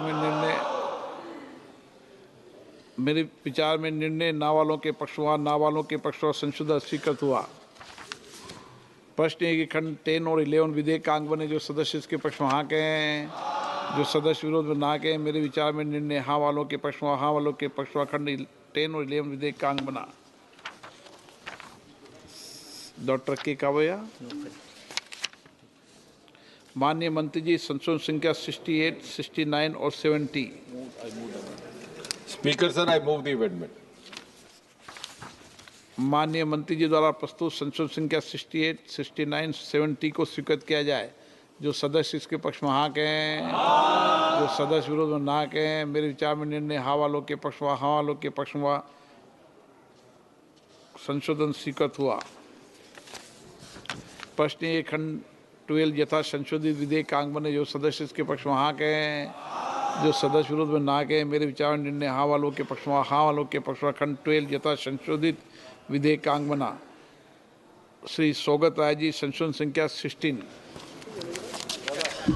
Sir, I beg to move that for 300 million, please substitute 500 million. प्रश्न ये है कि श्री सौगत राय जी द्वारा प्रस्तुत संशोधन संख्या 16 को स्वीकृत किया जाए। जो सदस्य इसके पक्ष में हाँ कहें, जो सदस्य विरोध में ना कहें। मेरे विचार में निर्णय ना वालों के पक्ष में, ना वालों के पक्ष में संशोधन स्वीकृत हुआ। श्री सौगत राय जी, संशोधन संख्या 66। Sir, the same amendment, page 14, line 17, I move amendment number 66. प्रश्न ये कि श्री सौगत राय द्वारा प्रस्तुत संशोधन संख्या 66 को स्वीकृत किया जाए। जो सदस्य इसके पक्ष में हैं वहाँ कहें, जो सदस्य विरोध में ना कहें। मेरे विचार में निर्णय ना वालों के पक्ष में, ना वालों के पक्ष में संशोधन स्वीकृत हुआ। प्रश्न एक ही खंड 13 से 15 विधेयक का अंग बने। जो सदस्य इसके पक्ष में हाँ कहें, जो सदस्य विरोध में ना कहें। मेरे विचार में निर्णय हाँ वालों के पक्ष में, हाँ वालों के पक्ष में खंड 13 से 15 विधेयक का अंग बना। प्रश्न ये कि खंड 16 विधेयक का अंग बने। जो सदस्य इसके पक्ष में हाँ कहें, जो सदस्य विरोध में ना कहें, मेरे विचार में निर्णय हाँ वालों के पक्ष में, हाँ वालों के पक्ष में खंड 16 विधेयक का अंग बना। श्री सौगत राय जी, संशोधन संख्या 17। प्रश्न है कि श्री सौगत राय जी मूव करने दीजिए। एक मिनट बोल दूं, मूव कर देना। प्रश्न सौगत राय द्वारा प्रस्तुत संशोधन 7 को स्वीकृत किया जाए। So I beg to move in page 15 line 21 for not exceeding 7 a new atomic energy regulatory board, substitute not exceeding 5. प्रश्न है कि श्री सौगत द्वारा प्रस्तुत संशोधन 17 को स्वीकृत किया जाए। जो सदस्य इसके पक्ष में हाँ कहें, जो सदस्य विरोध में ना कहें। मेरे विचार में निर्णय ना वालों के पक्ष में, ना वालों के पक्ष में संशोधन स्वीकृत हुआ। प्रश्न है कि खंड 17 और 18 विधेयक का अंग बने। जो सदस्य इसके पक्ष में हाँ कहें, जो सदस्य विरोध में ना कहें। मेरे विचार में निर्णय हाँ वालों के पक्ष में, हाँ वालों के पक्ष में खंड 17 और 18 विधेयक का अंग बना। प्रश्न है खंड 19 से 23 विधेयक का अंग बने। जो सदस्य इसके पक्ष में हाँ कहें, जो सदस्य विरोध में ना कहें। मेरे विचार में निर्णय हाँ वालों के पक्ष में, हाँ वालों के पक्ष में खंड 19 से 23 विधेयक का अंग बना। प्रश्न है कि खंड 24 विधेयक का अंग बने। जो सदस्य इसके पक्ष में हाँ कहें, जो सदस्य विरोध में ना कहें। मेरे विचार में निर्णय हाँ वालों के पक्ष में, हाँ वालों के पक्ष में खंड 24 विधेयक का अंग बना। प्रश्न है कि खंड 25 विधेयक का अंग बने। जो सदस्य इसके पक्ष में हाँ कहें, जो सदस्य विरोध में ना कहें। मेरे विचार में निर्णय हाँ वालों के पक्ष में, हाँ वालों के पक्ष में खंड 25 विधेयक का अंग बना। प्रश्न ये खंड 26 से 21 विधेयक का अंग बने। जो सदस्य इसके पक्ष में हाँ कहें, जो सदस्य विरोध में ना कहें। मेरे विचार में निर्णय हाँ वालों के पक्ष में, हाँ वालों के पक्ष में खंड 26 से 28 विधेयक का मंत्र बना। माननीय मंत्री जी, संशोधन संख्या 71। Speaker sir, I move the amendment. प्रश्न है कि माननीय मंत्री द्वारा प्रस्तुत संशोधन संख्या 71 को स्वीकृत किया जाए। जो सदस्य इसके पक्ष में हाँ कहें, जो सदस्य विरोध ना कहें। मेरे विचार में निर्णय हाँ वालों के पक्ष में, हाँ वालों के पक्ष में खंड 71 विधेयक स्वीकृत हुआ। प्रश्न है कि खंड 29 यथा संशोधित विधेयक का अंग बने। जो सदस्य इसके पक्ष में हाँ कहें, जो सदस्य विरोध में ना कहें। मेरे विचार में निर्णय हाँ वालों के पक्ष में, हाँ वालों के पक्ष में खंड 29 यथा संशोधित विधेयक का अंग बना। प्रश्न है कि खंड 30 और 31 विधेयक का अंग बने। जो सदस्य इसके पक्ष में हाँ कहें, जो सदस्य विरोध में ना कहें। मेरे विचार में निर्णय हाँ वालों के पक्ष में, हाँ वालों के पक्ष में खंड 30 और 31 विधेयक का अंग बना। प्रश्न है कि खंड 32 से 35 विधेयक का अंग बने। जो सदस्य इसके पक्ष में हाँ कहें, जो सदस्य विरोध ना कहें। मेरे विचार में निर्णय हाँ वालों के पक्ष में, हाँ वालों के पक्ष में खंड 32 और 35 विधेयक का अंग बना। माननीय मंत्री जी, संशोधन संख्या 72। I move the amendment, Speaker sir. प्रश्न है कि माननीय मंत्री द्वारा प्रस्तुत संशोधन संख्या 72 को स्वीकृत किया जाए। जो सदस्य के पक्ष हाँ कहें, जो सदस्य विरोध ना कहें। मेरे विचार में निर्णय हाँ वालों के पक्ष में, हाँ वालों के पक्ष में संशोधन स्वीकृत हुआ। प्रश्न है कि खंड 36 यथा संशोधित विधेयक का अंग बने। जो सदस्य के पक्ष में हाँ कहें, जो सदस्य विरोध में ना कहें। मेरे विचार में निर्णय हाँ वालों के पक्ष में, हाँ वालों के पक्ष में खंड 36 यथा संशोधित विधेयक का अंग बना। प्रश्न है कि खंड 37 से 39 विधेयक का अंग बने। जो सदस्य इसके पक्ष में हाँ कहें, जो सदस्य विरोध में ना कहें। मेरे विचार में निर्णय हाँ वालों के पक्ष में, हाँ वालों के पक्ष में खंड 37 से 39 विधेयक का अंग बना। संशोधन संख्या 24। No, I move the amendment. नो काबिल नो। प्रश्न है कि खंड 40 विधेयक का अंग बने। जो सदस्य इसके पक्ष में हाँ कहें, जो सदस्य विरोध में ना कहें। मेरे विचार में निर्णय हाँ वालों के पक्ष में, हाँ वालों के पक्ष में खंड 40 विधेयक का अंग बना। प्रश्न ये कि खंड 41 से 46 विधेयक का अंग बने। जो सदस्य इसके पक्ष में हाँ कहें, जो सदस्य विरोध में ना कहें। मेरे विचार में निर्णय हाँ वालों के पक्ष में, हाँ वालों के पक्ष में खंड 41 से 46 विधेयक का अंग बना। माननीय मंत्री जी, संशोधन संख्या 73, 74 और 75। I move the amendment, Speaker sir. प्रश्न है कि माननीय मंत्री जी द्वारा प्रस्तुत संशोधन संख्या 73, 74 और 75 को स्वीकृत किया जाए। जो सदस्य इसके पक्ष में हाँ कहें, जो सदस्य विरोध में ना कहें। मेरे विचार में निर्णय हाँ वालों के पक्ष में, हाँ वालों के पक्ष में संशोधन स्वीकृत हुआ। प्रश्न है कि खंड 47 यथा संशोधित विधेयक का अंग बने। जो सदस्य इसके पक्ष में हाँ कहें, जो सदस्य विरोध में ना कहें। मेरे विचार निर्णय हाँ वालों के पक्ष में, हाँ वालों के पक्ष में खंड 47 यथा संशोधित विधेयक का अंग बना। प्रश्न ये है कि 48 से खंड 48 से 54 विधेयक का अंग बने। जो सदस्य इसके पक्ष में हाँ कहें, जो सदस्य विरोध में ना कहें। मेरे विचार निर्णय हाँ वालों के पक्ष में, हाँ वालों के पक्ष में खंड 48 से 54 विधेयक का अंग बना। माननीय मंत्री जी, संशोधन संख्या 76। संशोधन संख्या 76 को मैं मूव करता हूं स्पीकर महोदय। प्रश्न है कि माननीय मंत्री द्वारा प्रस्तुत संशोधन संख्या 76 को स्वीकृत किया जाए। जो सदस्य के पक्ष में हाँ कहें, जो सदस्य विरोध में ना कहें। मेरे विचार में निर्णय हाँ वालों के पक्ष में, हाँ वालों के पक्ष में संशोधन स्वीकृत हुआ। प्रश्न है कि खंड 55 यथा संशोधित विधेयक का अंग बने। जो सदस्य इसके पक्ष में हाँ कहें, जो सदस्य विरोध में ना कहें। मेरे विचार में निर्णय हाँ वालों के पक्ष में, हाँ वालों के पक्ष में खंड 55 यथा संशोधित विधेयक का अंग बना। प्रश्न है कि खंड 56 से 58 विधेयक का अंग बने। जो सदस्य इसके पक्ष में हाँ कहें, जो सदस्य विरोध में ना कहें। मेरे विचार में निर्णय हाँ वालों के पक्ष में, हाँ वालों के पक्ष में खंड 56 से 51 विधेयक का अंग बना।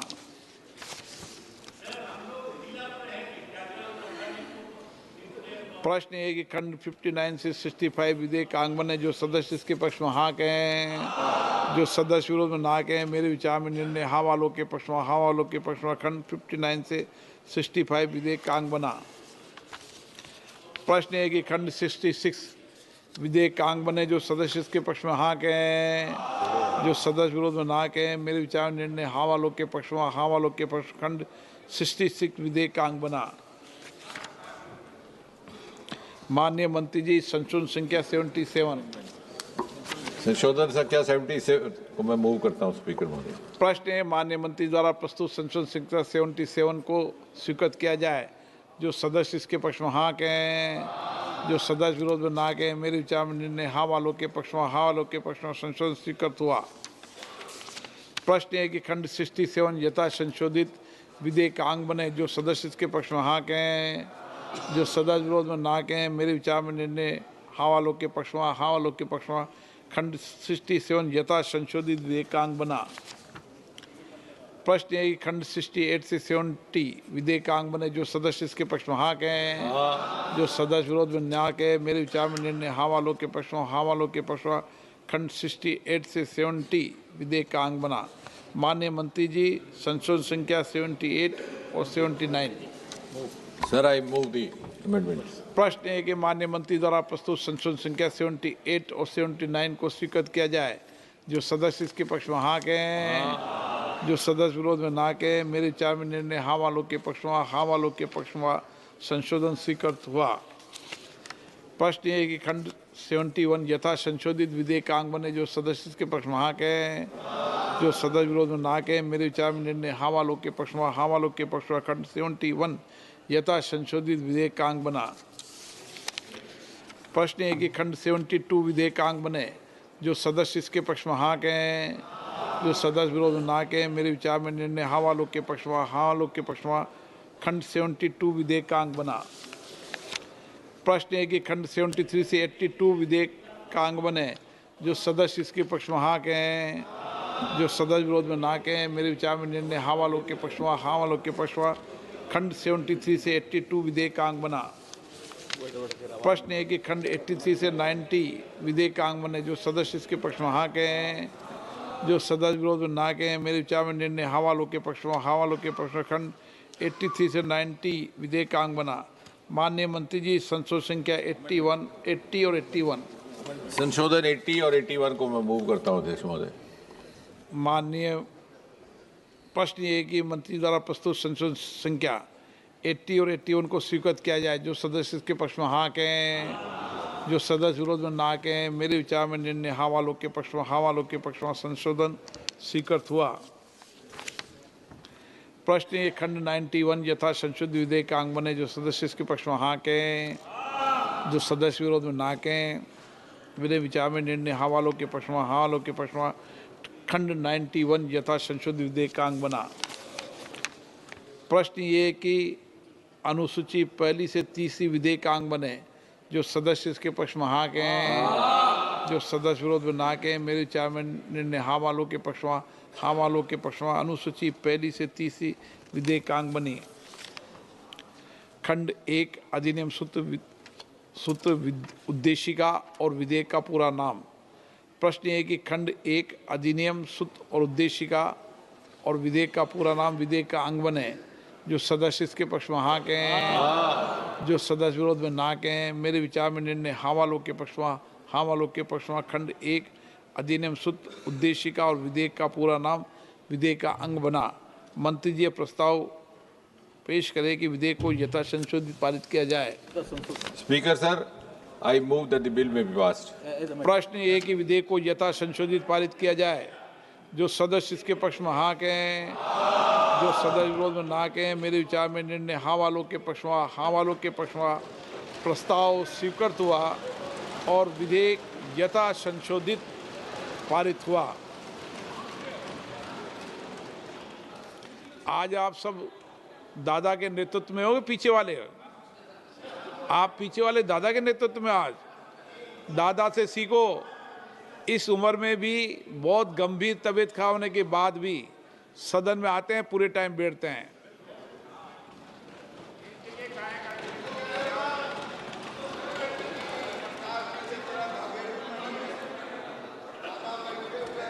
आइटम नंबर 28 विकसित भारत रोजगार आजीविका के लिए गारंटी मिशन ग्रामीण वी राम जी विकसित भारत जी राम जी विधेयक 2025। माननीय मंत्री जी,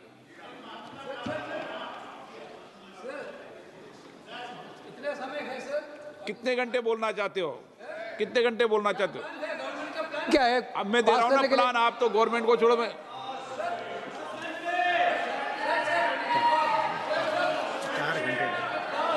हाँ नहीं, चर्चा आज कर लेते हैं। बैठिए बैठिए बैठिए। सदन में अगर 300 सदस्य रहेंगे तो 10 घंटे चर्चा कराऊंगा। माननीय अध्यक्ष जी, एक मिनट 10 घंटे चर्चा करा दूंगा सदन में 300 सदस्य रहेंगे तो। प्रेजेंट करो सदस्यों को, उपस्थिति करो। सभी दल अपने अपने तय करके बताना मुझे चेंबर में। आज बोलो, कल माननीय मंत्री जी की रिप्लाई कल करा देंगे, कल करा देंगे। श्री अरे बोलो तो सही, बैठो तो सही सदन में। पूरा सदन बैठोगे तो मौका मिलेगा। चलो बैठ जाओ, सबको मौका मिलेगा। बैठिए। मंत्री जी, माननीय मंत्री महोदय, केवल इतना निवेदन है, ये सदन ईंट गारों का भवन नहीं, लोकतंत्र का पवित्र मंदिर है। चर्चा होनी चाहिए, विस्तार से चर्चा होनी चाहिए। लेकिन मैं प्रतिपक्ष के मित्रों से ये निवेदन जरूर करूंगा कि जब मैं उत्तर दूं तो मेरा जवाब भी वो ध्यानपूर्वक सुने। हर प्रश्न का उत्तर दूंगा माननीय अध्यक्ष महोदय। श्री जयप्रकाश जी। धन्यवाद अध्यक्ष महोदय। एक मिनट मुंह कर दो पहले एक बार।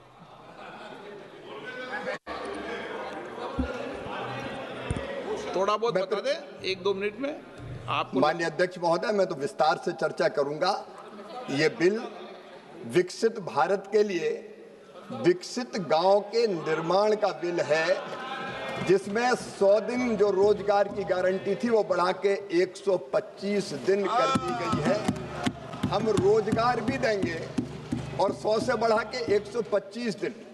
लेकिन केवल रोजगार नहीं, जो महात्मा गांधी जी का सपना था स्वावलंबी गांव, वो स्वावलंबी, स्वयंपूर्ण, विकसित, गरीबी मुक्त और रोजगार युक्त गांव बनाने का ये बिल है। मैं निवेदन करता हूं कि इस पर चर्चा कराई। श्री मूव कर दिया ना? मूव नहीं किया सर, मूव नहीं किया। मैं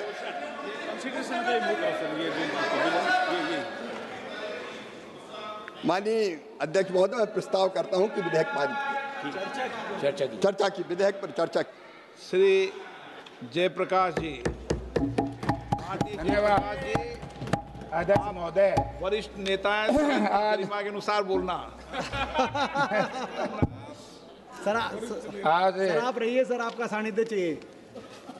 मैं एक ऐसे महत्वपूर्ण योजना बिल थी जो 2005 में सर इस देश में लागू की गई थी और अब विकसित भारत रोजगार आजीविका गारंटी मिशन ग्रामीण 2025 में जिस तरीके से महात्मा गांधी ग्रामीण रोजगार गारंटी अधिनियम का नाम परिवर्तन प्रस्ताव का मैं स्पष्ट सशक्त तथ्यात्मक विरोध दर्ज करने के लिए खड़ा हुआ हूं।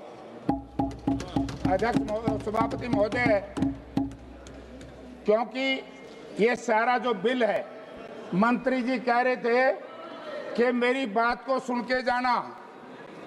मंत्री जी, मैं आपको याद दिलाना चाहता हूं, आपको चेयर सुन 2000 जयप्रकाश जी, हम सुन रहे हैं आपको। नहीं, मंत्री जी की बात कही मैंने जी, वो भी अपना, मैं गलत नहीं कहता, थ्रू आपके जाएगी मेरी सारी बात, मान लीजिए बस। तो जब ये बिल महात्मा गांधी ग्रामीण रोजगार गारंटी बिल लोकसभा में आया 2005 में सर, और उसको कांग्रेस पार्टी और उस वक्त की यूपीए की चेयरपर्सन आदरणीय श्रीमती सोनिया गांधी जी ने और भारत के प्रधानमंत्री डॉक्टर मनमोहन सिंह ने, यूपीए के नेताओं ने बड़े फिराक दिली से कहा, जब विपक्ष के लोगों ने कहा कि ये सिलेक्ट उस पर संसदीय समिति को भेज दिया जाए, तो हमारी पार्टी ने, हमारे नेताओं ने संसदीय समिति को भेजा और सभी दल के नेताओं के विचार विमर्श के बाद, सभी दलों के हाँ भरने के बाद सदन में लाया गया। और जब ये सदन में इस पे चर्चा हो रही थी अध्यक्ष महोदय, मुझे बड़े खेद के साथ कहना पड़ता कि उस वक्त आज के प्रधानमंत्री, उस वक्त के मुख्यमंत्री माननीय नरेंद्र मोदी जी विरोध में बोल रहे थे, सर ये लोग किसान विरोधी है, मजदूर विरोधी हैं, ये कभी गरीब का भला नहीं चाहते सर। तो मैं 2005 में जब यूपीए गवर्नमेंट ने सिलेक्ट कमेटी को भेज दिया, तो जब कल हमारे नेता ये चाह रहे थे कि इसको स्टैंडिंग कमेटी में भेज दिया जाए, तो किस बात का अंदेशा था कि आप इसको भेजते? क्योंकि महात्मा गांधी जी का नाम बदलना देश में सबसे बड़ा अपराध है सर। ये महात्मा जी थे, मैं बहुत देशों में गया हूं सर, जहां जाते हैं महात्मा जी के स्टैचू के ऊपर माला अर्पण करते हैं। दुनिया का जो भी राष्ट्राध्यक्ष है, वो जब हिंदुस्तान में आता है महात्मा जी की समाधि पे जाता है। ये कांग्रेस पार्टी ने महात्मा गांधी जी के नाम से इसलिए योजना चलाई क्योंकि इससे गरीब को, दलित को, शोषित को, पिछड़े को, बैकवर्ड को गांव में अधिकार देने का इसने फैसला लिया था। तो इसलिए सर 2005 में जब ये लागू क्यों किया गया सर, बहुत सी ऐसी आवाज आई पूरे हिंदुस्तान से, गरीब की आवाज, मजदूर की आवाज, कि देश में एक ऐसा कानून लाया जाए जिसको रोजगार की गारंटी का कानून माना जाए। और मनरेगा से पहले सभापति महोदय, पूरी दुनिया में मंत्री जी मानेंगे कि कानून नहीं था।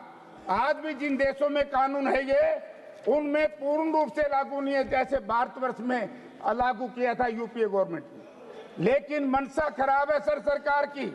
मैं आपको 2-3 चीजों की तरफ ध्यान देना चाहता हूं। 2005 में जब ये लागू किया गया, तब गांव में बड़ी परेशानी थी, गांव से पलायन हो रहा था गरीब लोगों का, शहरीकरण बढ़ रहा था, गांव में आजीविका के संसाधन नहीं थे। और जब खेती में मशीनरी का उपयोग बढ़ता गया, जो गरीब आदमी है गांव में, दलित है, शोषित है, पीड़ित है, पिछड़ा है, उनको रोजगार नहीं था, तो उसको रोजगार की गारंटी का कानून बनाया। ये बात अलग है। हमने रोजगार को गारंटी दी, लेकिन बड़ा खेद है मंत्री जी से आपके माध्यम से पूछना चाहता हूं, आपने तो एमएसपी को भी कानून की गारंटी नहीं दी जिसकी आपने हाँ भरी थी। तो इसलिए अध्यक्ष महोदय, इसमें क्या है, आदिवासी महिलाएं, दलित, भूमिहीन मजदूरों को केंद्र में रख करके, और सबसे बड़ा काम सर, सामाजिक समानता को बढ़ावा दे करके ग्रामीण इलाकों में ढांचागत कमजोरियों को दूर करता है, जो ये मनरेगा था। और आज आपने जो लागू किया है, पिछले कुछ सालों से सर, बजट की कमी, भुगतान में देरी, डिजिटल बाध्यताएं तथा जवाबदेही को सिस्टमैटिक तरीके से कमजोर करते हुए आधिकारिक आधारभूत ढांचा धीरे धीरे खोखला हो गया और इस मनरेगा को इतना कमजोर कर दिया। सर, मैं मंत्री जी से यह भी जानना चाहूंगा, हमारे सांसद वरुण मुलाना जी ने प्रश्न रखा था मनरेगा को लेकर के, तो उन्होंने कहा कि हरियाणा में वो मनोहर लाल जी चले गए, 8 लाख मजदूर पंजीकृत हैं सर, केवल 2100, ये मंत्री जी का जवाब है, 2100 लोगों को काम मिला। जो मनरेगा थी 8 लाख में 2100, मेरे हिसाब से 25% लोगों को सर। इससे दुखदायी बात क्या हो सकती है सर? कानून की कमी कोई कसूर नहीं था, इच्छा शक्ति केंद्र सरकार की किसान विरोधी, मजदूर विरोधी, दलित विरोधी, पिछड़े लोगों के विरोध थी, इसलिए लोगों को काम नहीं मिला। फिर जो मनरेगा का कानून, उसमें ये लिखा है अगर 100 दिन का काम ना मिले 15 दिन के अंदर अंदर उसको बेरोजगारी भत्ता देंगे। मैं मंत्री जी से जानना चाहूंगा, सुनो ना, वो आ गया है, जो बेरोजगारी भत्ता, जिन 6 लाख लोगों को काम नहीं मिला, हरियाणा सरकार ने, केंद्र सरकार ने उनको बेरोजगारी भत्ता कितना दिया, ये भी आप मंत्री जी बताएं, हम इसको भी आपसे सुनना चाहते हैं। तो सर, धीरे धीरे करके इस मनरेगा को इतना कमजोर कर दिया। मंत्री जी भाषण देते हैं, मैं कई बार सुनता हूं, बार बार ये कहते हैं कि हमने ये कर दिया, वो कर दिया। मैं एक ही प्रश्न आपसे पूछना चाहूंगा, जब देश में 2006 में कुल 200 जिलों में था और 2 वर्ष के अंदर अंदर इतनी इच्छा शक्ति थी कांग्रेस पार्टी की, गरीब के प्रति पूरे हिंदुस्तान में लागू किया गया, और जब पूरे हिंदुस्तान में लागू हुआ, माननीय प्रधानमंत्री नरेंद्र मोदी जी ने, जो देश के प्रधानमंत्री हैं सर, आज इस कानून को लेकर के केवल महात्मा गांधी से है तो परेशानी है, या गांधी नाम से परेशानी है, या क्या जाने, वो तो ये बताएंगे। महात्मा गांधी जी का नाम बदलने की आवश्यकता नहीं थी। अगर मंत्री जी 100-125 दिन आपने करने थे तो इसमें भी ला सकते थे, लेकिन मैं मंत्री जी का ध्यान दिलाना चाहता हूं, धारा 5 के तहत रोजगार के दिनों की संख्या में वृद्धि, दिनों की संख्या में वृद्धि, मनरेगा में 100 दिनों के रोजगार को गारंटी को बढ़ाकर 125 दिन का प्रस्ताव है। ठीक है सर। हालांकि अपनी 2024 की रिपोर्ट में स्थायी समिति ने इसे बढ़ाकर 150 दिन करने की सिफारिश की थी। आपने तो अपनी स्टैंडिंग कमेटी की रिपोर्ट को भी स्वीकार नहीं किया। मैं अच्छा मानता अगर आप 150 दिन करते तो, इससे बुरी बात क्या हो सकती है। हालांकि एक्ट के तहत अनुमानित कामों की संख्या बढ़ाकर 266 होने का हवाला दिया गया था। ये इंडियन नेशनल कांग्रेस चाहती है कि 266 दिन करते, तब तो नाम बदलने का कोई लाभ था। क्या लाभ? केवल नाम बदलने से काम नहीं चलेगा। धारा 6 के तहत सर, किसान के साथ बड़ा अन्याय है सर। इसमें आप भी किसान है सर, और मंत्री जी भी किसान है। यानी कि धारा 6(2) में कहा गया कि राज्य सरकारों का वित्तीय वर्ष में कुल 60 दिनों की अवधि से पहले नोटिफिकेशन करेगी, जिसमें सर बुआई कटाई की मुख्य कृषि मौसम शामिल होंगे। इस दौरान इस एक्ट के तहत कोई काम नहीं किया जाएगा। जब खेत में काम होगा तो नरेगा के लोगों का लाभ किसान को नहीं मिलेगा। इससे बुरी बात क्या हो सकती है। यानी कि इसमें बदलाव किया जाए, और इसमें जो हमने पहले भी बात उठाई थी कि इस मनरेगा को खेती के साथ जोड़ा जाए, और खेती के साथ जुड़ेगा तो किसान को भी लाभ होगा सर और मजदूर को भी लाभ होगा। अब धारा 12 वंचित समुदायों को अल्पसंख्यक प्रावधान के सेंट्रल एम्प्लॉयमेंट गारंटी काउंसिल में 1/3 एसटी अन्य पिछड़ा वर्ग ओबीसी अल्पसंख्यकों के लिए आरक्षित है। यदि इस धारा में 11 में भी स्टेट एम्प्लॉयमेंट गारंटी काउंसिल के लिए आरक्षण अनिवार्य है। हालांकि बीबीजीजीआरएमजी बिल में धारा 13 के तहत स्टेट ग्रामीण रोजगार गारंटी काउंसिल के लिए आरक्षण तो रखा गया, लेकिन धारा 12 के तहत सेंट्रल ग्रामीण रोजगार गारंटी काउंसिल के लिए आरक्षण प्रावधानों का कोई जिक्र नहीं किया गया सर। इससे बुरी बात सर क्या हो सकती है? धारा 22 राज्यों में बढ़ती बोझ, वित्तीय स्थिति का बोझ बढ़ेगा। सर मैं हरियाणा के बारे में आपको कहना चाहता हूँ। हरियाणा प्रदेश में जब कांग्रेस ने सरकार छोड़ी 65,000 करोड़ कर्जा था सर। आज 11 साल में 4 लाख करोड़ रुपए कर्जा हरियाणा के सिर पर। हरियाणा सरकार दिवालिया हो चुकी है और यदि उसके ऊपर 40% बोझ डाल दिया गया तो गरीबों का बहुत बड़ा शोषण होगा।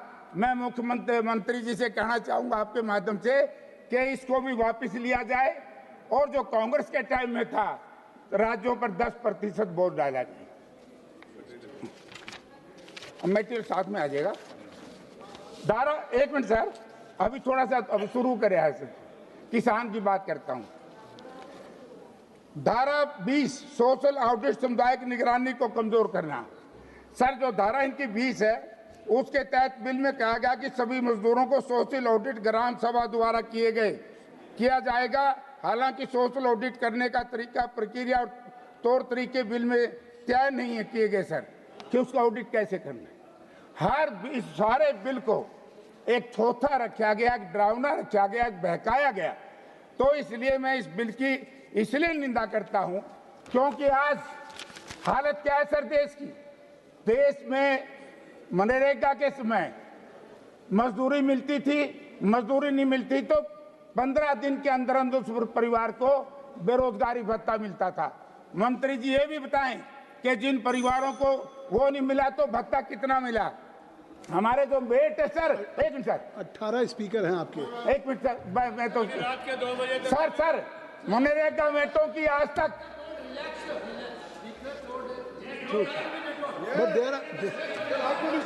केसी Venugopal ji, there are 18 speakers from your party. Sir मैं बड़ा टाइम ले लूंगा सर। ये सरकार गरीब विरोधी है, दलित विरोधी है। इस कानून में मैं आपको बताना चाहता हूं कि मेटों को मंत्री जी ये भी बताएं सदन को 2 साल से नरेगा मेटों को तनख्वाह नहीं दी जा रही। इससे बड़ा गरीब के साथ अन्याय क्या सके। इसलिए सर हम इस सरकार को हमेशा कहते हैं ब्रीफ केस की इस पार्टी को जिसमें सब लोग शामिल हैं, ये जो सामने वाले हैं, ब्रीफ केस का मतलब ये साहूकार की पार्टी है, धन्ना सेठों की पार्टी है, बड़े लोगों की पार्टी है, गरीब का, मजदूर का, पिछड़े का, अल्पसंख्यक का, किसान का इस सरकार से कोई लेना देना नहीं है। और ना इस सरकार उनके हित में, इस गरीबों के हित इनके यहाँ सुरक्षित रह सकते। इस करता हूं और महात्मा गांधी जी का नाम बदलने का जो षड्यंत्र रचा गया है, एक योजना नहीं सर, अगर आप इसमें देखोगे सभी योजनाओं के नाम बदल दिए। इंदिरा आवास योजना का नाम बदल करके प्रधानमंत्री आवास योजना। क्या नाम बदलने से कोई लाभ हो सकता है? क्या नाम बदलने से अर्थव्यवस्था ठीक हो सकती है? अर्थव्यवस्था को आपने बिल्कुल बर्बाद कर दिया है। रोजगारी चरम सीमा पर है, महंगाई चरम सीमा पर है। इसलिए मैं इसका पुरजोर विरोध करता हूं। ब्रिजमोहन जी, गांधी जी भी राम का नाम लिया करते थे। ब्रिजमोहन जी। माननीय सभापति महोदय,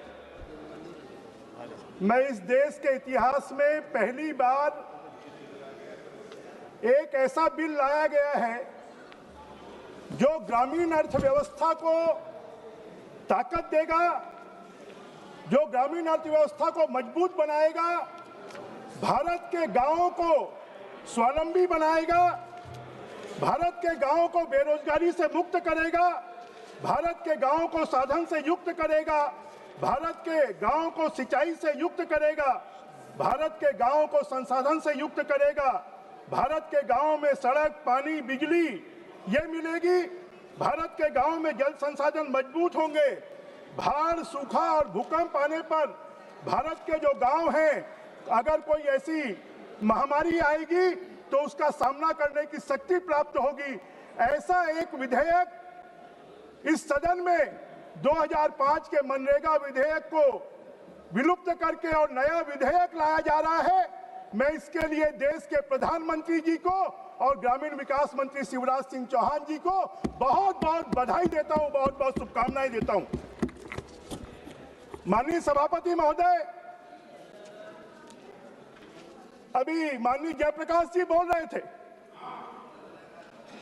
देखिए प्रभु राम जी अगर चाहते हैं, 500 साल तक प्रभु राम जी का मंदिर नहीं बना था। प्रभु राम जी ने जब चाहा तो राम जी का मंदिर बन गया। अब प्रभु राम जी चाहते हैं कि गांव का विकास हो। प्रभु राम जी चाहते हैं कि विकसित भारत के साथ साथ में विकसित गांव बने, और इसके लिए प्रभु राम जी ने, शायद शासन ने भी नहीं सोचा होगा। वी का मतलब है विकसित, बी का मतलब है भारत, जी का मतलब है गारंटी, और आर का मतलब है रोजगार, आजीविका का मतलब है आर, मिशन का मतलब है एम। जी राम जी बीबी, जी राम जी नाम अपने आप आ गया, इसको किसी को लाने की जरूरत नहीं पड़ी, और इसके लिए मैं प्रधानमंत्री जी को बधाई देता हूं। राम राज्य लाने के लिए इस देश में राम राज्य लाने के लिए, अरे हमारे गांव-गांव में लोग राम राज्य की कल्पना करते हैं, उसी राम राज्य को लाने के लिए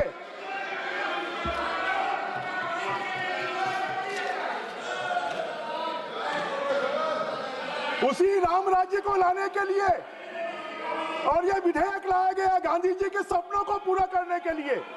आपने तो गांधी जी के नाम, खाली गांधी जी का नाम लिया है, उनको ब्रांड के रूप में उपयोग किया है। अगर गांधी जी के सपनों को साकार करने का काम कोई कर रहा है तो ये नरेंद्र मोदी जी की सरकार कर रही है। इसके लिए मैं बधाई देना चाहता हूं। माननीय अध्यक्ष, माननीय सभापति महोदय, देश के गांवों के बारे में 1960 में भी सोचा गया, 1971 में भी सोचा गया, 1980 में भी सोचा गया, 1993 में भी सोचा गया, 1999 में भी सोचा गया, और 1977-78 में तो एक अजूबा हो गया कि काम के बदले अनाज देंगे। इस देश के प्रमुख अर्थशास्त्री अमर्त्य सेन ने कहा था कि गांव के लोगों को दवाई खरीदनी होगी तो कहां से खरीदेंगे।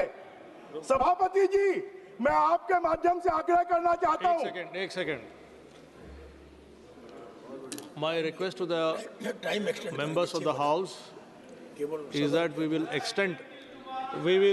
extend the time until 10 p.m. if everybody agrees. Please carry on. माननीय सभापति महोदय, मैं आपके माध्यम से जानकारी देना चाहता हूं। 1977-78 में इन्होंने एक बड़ा काम किया जिसको पूरे देश के लोगों ने आलोचना की कि काम के बदले अनाज देंगे। अमर्त्य सेन जो इस देश के बड़े अर्थशास्त्री हैं, उन्होंने कहा कि गांव के लोग दवाई के बदले क्या अनाज देंगे, उनको दवाइयां मिलेंगी, इलाज करवा पाएंगे। देश के आयोग ने कहा कि आप 1 रुपए के अनाज के पीछे 3 रुपए आप खर्चा कर रहे हैं, 2 रुपए उसके ट्रांसपोर्टेशन में खर्चा हो रहा है। इतनी अनीति करने वाले लोगों के साथ में अन्याय करने वाले लोग आज यहां पर खड़े होकर बात कर रहे हैं। मैं आपसे कहूंगा, माननीय अध्यक्ष महोदय कोटा से आते हैं, जरा अगले महीने की जो तनख्वाह है वो जरा कोटा की कचौड़ी के रूप में इनको दे दीजिए तो ज्यादा अच्छा होगा। और राहुल गांधी जी को तो हरियाणा की जलेबी पसंद है, उनकी तनख्वाह जलेबी के रूप में दे दीजिए। क्या आप इसको स्वीकार करेंगे क्या? जब आप इसको स्वीकार नहीं करेंगे तो आपने इतना घोर अन्याय क्यों किया था कि लोगों को काम के बदले अनाज देकर उनके रोजगार छीनने का काम किया था, उनके साथ में उनकी अर्थव्यवस्था को आपने ठप कर दिया था। आपके पॉइंट वाइज बोलिए, सुनना मत उनको। माननीय अध्यक्ष महोदय, मैं नरेगा में ही बात कर रहा हूं। माननीय अध्यक्ष महोदय, ये जो नरेगा है, ये 100 दिन की जगह 125 दिन का रोजगार देगा। इसका क्या आप स्वागत नहीं करते? इसका क्या आप स्वागत नहीं करते हैं? माननीय अध्यक्ष, माननीय सभापति महोदय, ये आजीविका की सुरक्षा की गारंटी देगा। क्या आप इसका स्वागत नहीं करते हैं? क्या ये उनको अगर रोजगार नहीं मिलेगा, 15 दिन के अंदर में उनको रोजगार देना पड़ेगा। अगर उनको रोजगार नहीं मिलेगा तो उनको बेरोजगार भत्ता देना पड़ेगा। क्या आप इसका स्वागत नहीं करते हैं? क्या विकसित ग्राम पंचायतों को बनाने का आप स्वागत नहीं करते हैं? माननीय सभापति महोदय, डिजिटल तकनीकी के माध्यम से शासन की जवाबदेही तय होगी। क्या आप इसका स्वागत नहीं करते हैं? माननीय सभापति महोदय, टिकाऊ परिसंपत्तियां बनेंगी। क्या आप इसका स्वागत नहीं करते हैं? पहले तो क्या होता था, गड्ढे खोदते थे, गड्ढे भर देते थे, क्या निर्माण का काम हुआ इसके बारे में कोई जानकारी नहीं होती थी। उसमें कितना भ्रष्टाचार हुआ, कितनी जांचें हुई, कितने लोगों के खिलाफ में कार्रवाई हुई। मनरेगा को खाली कांग्रेस ने अपने जेब भरने का साधन बना लिया था, फर्जी मास्टर रोल का साधन बना लिया था। आज उसमें सुधार करने का काम हमारे शिवराज सिंह चौहान जी कर रहे हैं। वो ग्रामीण परिवेश से आते हैं, वो खेती किसानी से आते हैं, वो 4 बार मुख्यमंत्री रहे हैं, अभी सांसद हैं। मैं उनको बधाई देना चाहता हूं। आज वो मंत्री हैं, उनको मैं बधाई देना चाहता हूं कि उन्होंने बहुत अच्छा विधेयक लाया है। पहले फर्जी हाजिरी के रजिस्टर होते थे, वो फर्जी हाजिरी के रजिस्टर को समाप्त कर डिजिटाइज मास्टर रोल बनाने की प्रक्रिया प्रारंभ हो रही है। क्या आप उसका स्वागत नहीं करते हैं? माननीय सभापति महोदय, टिकाऊ परिसंपत्तियों का निर्माण होगा। क्या आप इसका स्वागत नहीं करते हैं? माननीय अध्यक्ष महोदय, माननीय सभापति महोदय, यही मोदी जी की सरकार है जिसने राज्यों की सहायता को 42% से बढ़ाकर 42% किया। क्या आप उसका स्वागत नहीं करते हैं? यही मोदी जी की सरकार है जिसने ग्रामीण परिवेश को मजबूत करने के लिए प्रधानमंत्री आवास दिए। यही मोदी जी की सरकार है जिसने सौर सुजला के माध्यम से ग्रामीण क्षेत्रों में गैस के कनेक्शन दिए। यही मोदी जी की सरकार है जिसने ग्रामीणों को 5 लाख रुपए का इलाज मुहैया करवाया। यही मोदी जी की सरकार है जिसने रूफटॉप बिजली लगाने के लिए, सौर बिजली लगाने के लिए लोगों के लिए व्यवस्था की। यही मोदी जी की सरकार है जिसने जल जीवन मिशन के तहत ग्रामीण व्यवस्था को मजबूत करने के लिए घर घर में नल जल योजना का प्रारंभ किया। क्या आप इसका स्वागत नहीं करते? अब ये जो रोजगार गारंटी जी राम जी योजना आ जाएगी तो ग्रामीण अर्थव्यवस्था इतनी मजबूत होगी, गांव में सड़कें बनेगी, गांव में बिजली मिलेगी, गांव में पानी मिलेगा, गांव में पंचायत भवन बनेगा, गांव में स्कूल भवन बनेगा। गांव में अगर किसी प्रकार की पहले इसके लिए पैसे की आवश्यकता नहीं थी। अभी जयप्रकाश जी बोल रहे थे कि आपने 60-40 कर दिया। अरे हमने 32 से भी 42 किया है। और इस योजना के माध्यम से राज्यों की बाध्यता होगी कि ग्रामीण के विकास के लिए राज्य भी अपना शेयर दे और केंद्र सरकार भी पैसा 60% देगी तो गांव की अर्थव्यवस्था मजबूत होगी। माननीय सभापति महोदय, गति शक्ति योजना और विकसित भारत योजना के तहत सभी कामों को एडजॉइन किया जाएगा। सबमर्जेंस के तहत वहां पर विकास के काम किए जाएंगे। गांव को आजकल हम देखते हैं कि शहरों की अर्थव्यवस्था खराब हो रही है, शहरों की ट्रैफिक व्यवस्था खराब हो रही है। लोग अपने काम के लिए, अपने रोजगार के लिए शहरों में पलायन कर रहे हैं। जब विकसित गांव होंगे तो फिर वहां का नौजवान शहरों में नहीं आएगा, वो अपने गांव में ही काम करेगा। जब खेती के लिए सुविधाएं होंगी तो अपने गांव में ही काम करेगा। माननीय सभापति महोदय, ये आर्थिक बदलाव होगा जब गांव में, अभी केंद्र सरकार ने तय किया है, कांग्रेस के जमाने में रोजगार गारंटी योजना के लिए 30,000 करोड़ से 40,000 करोड़ मिलते थे। अभी मोदी जी की सरकार आने के बाद 60,000 करोड़ से लेकर 90,000 करोड़ तक मिल रहे हैं। अब आने वाले समय में 1.5 लाख करोड़ रुपए ग्रामीण अर्थव्यवस्था में खर्च होंगे। 1.5 लाख करोड़ रुपए। इन 1.5 लाख करोड़ रुपए के माध्यम से गांव का विकास होगा। माननीय सभापति महोदय, सबसे बड़ा काम आपने कभी इसकी चिंता नहीं की। भारत के खाद्यान्न उत्पादन को बढ़ाने के लिए हमारे किसान परेशान होते थे कि खेती के समय पर उनको मजदूर नहीं मिलते थे। अब यह कर दिया कि राज्य सरकार 60 दिनों का समय खेती के लिए तय कर सकती है और उन खेती के दिनों में ये रोजगार गारंटी के काम नहीं खोले जाएंगे, खेती के लिए मजदूर मिलेंगे, हमारे खेती को प्रोत्साहन मिलेगा। इससे बड़ा क्या आप इसका स्वागत नहीं करते हैं? कितना बड़ा निर्णय हमारे ग्रामीण विकास मंत्री जी ने लिया है। माननीय अध्यक्ष महोदय, मैं आपके माध्यम से हमारे विपक्षी साथियों से पूछना चाहता हूं, इसके अगर आप उद्देश्य पढ़ेंगे, ग्राम पंचायतों के विभिन्न आवश्यकताओं को पूरा करने के लिए प्रधानमंत्री गति शक्ति के साथ एकीकृत विकसित ग्राम पंचायत योजना के माध्यम से अभिसरण, संतृप्ति चलन योजना और पूर्ण सरकारी परिधान को संस्थागत करने हेतु भू स्थानिक प्रणाली, डिजिटल लोक अवसंरचना तथा संचालित ब्लॉक, जिला, राज्य और राष्ट्रीय स्तर पर संचालित ऐसी योजनाओं के साथ जिला और राज्य योजना का तंत्र बनाएंगे। कंक्लूड कीजिएगा। एक केंद्रीय तंत्र बनेगा, एक राज्य का तंत्र बनेगा, एक जिले का तंत्र बनेगा और उसके लिए पूरे नियम अगर कोई बनाएंगे तो केंद्र की सरकार बनाएगी और उस तंत्र के माध्यम से पूरे देश के गांवों को विकास की योजनाएं बनाई जाएंगी।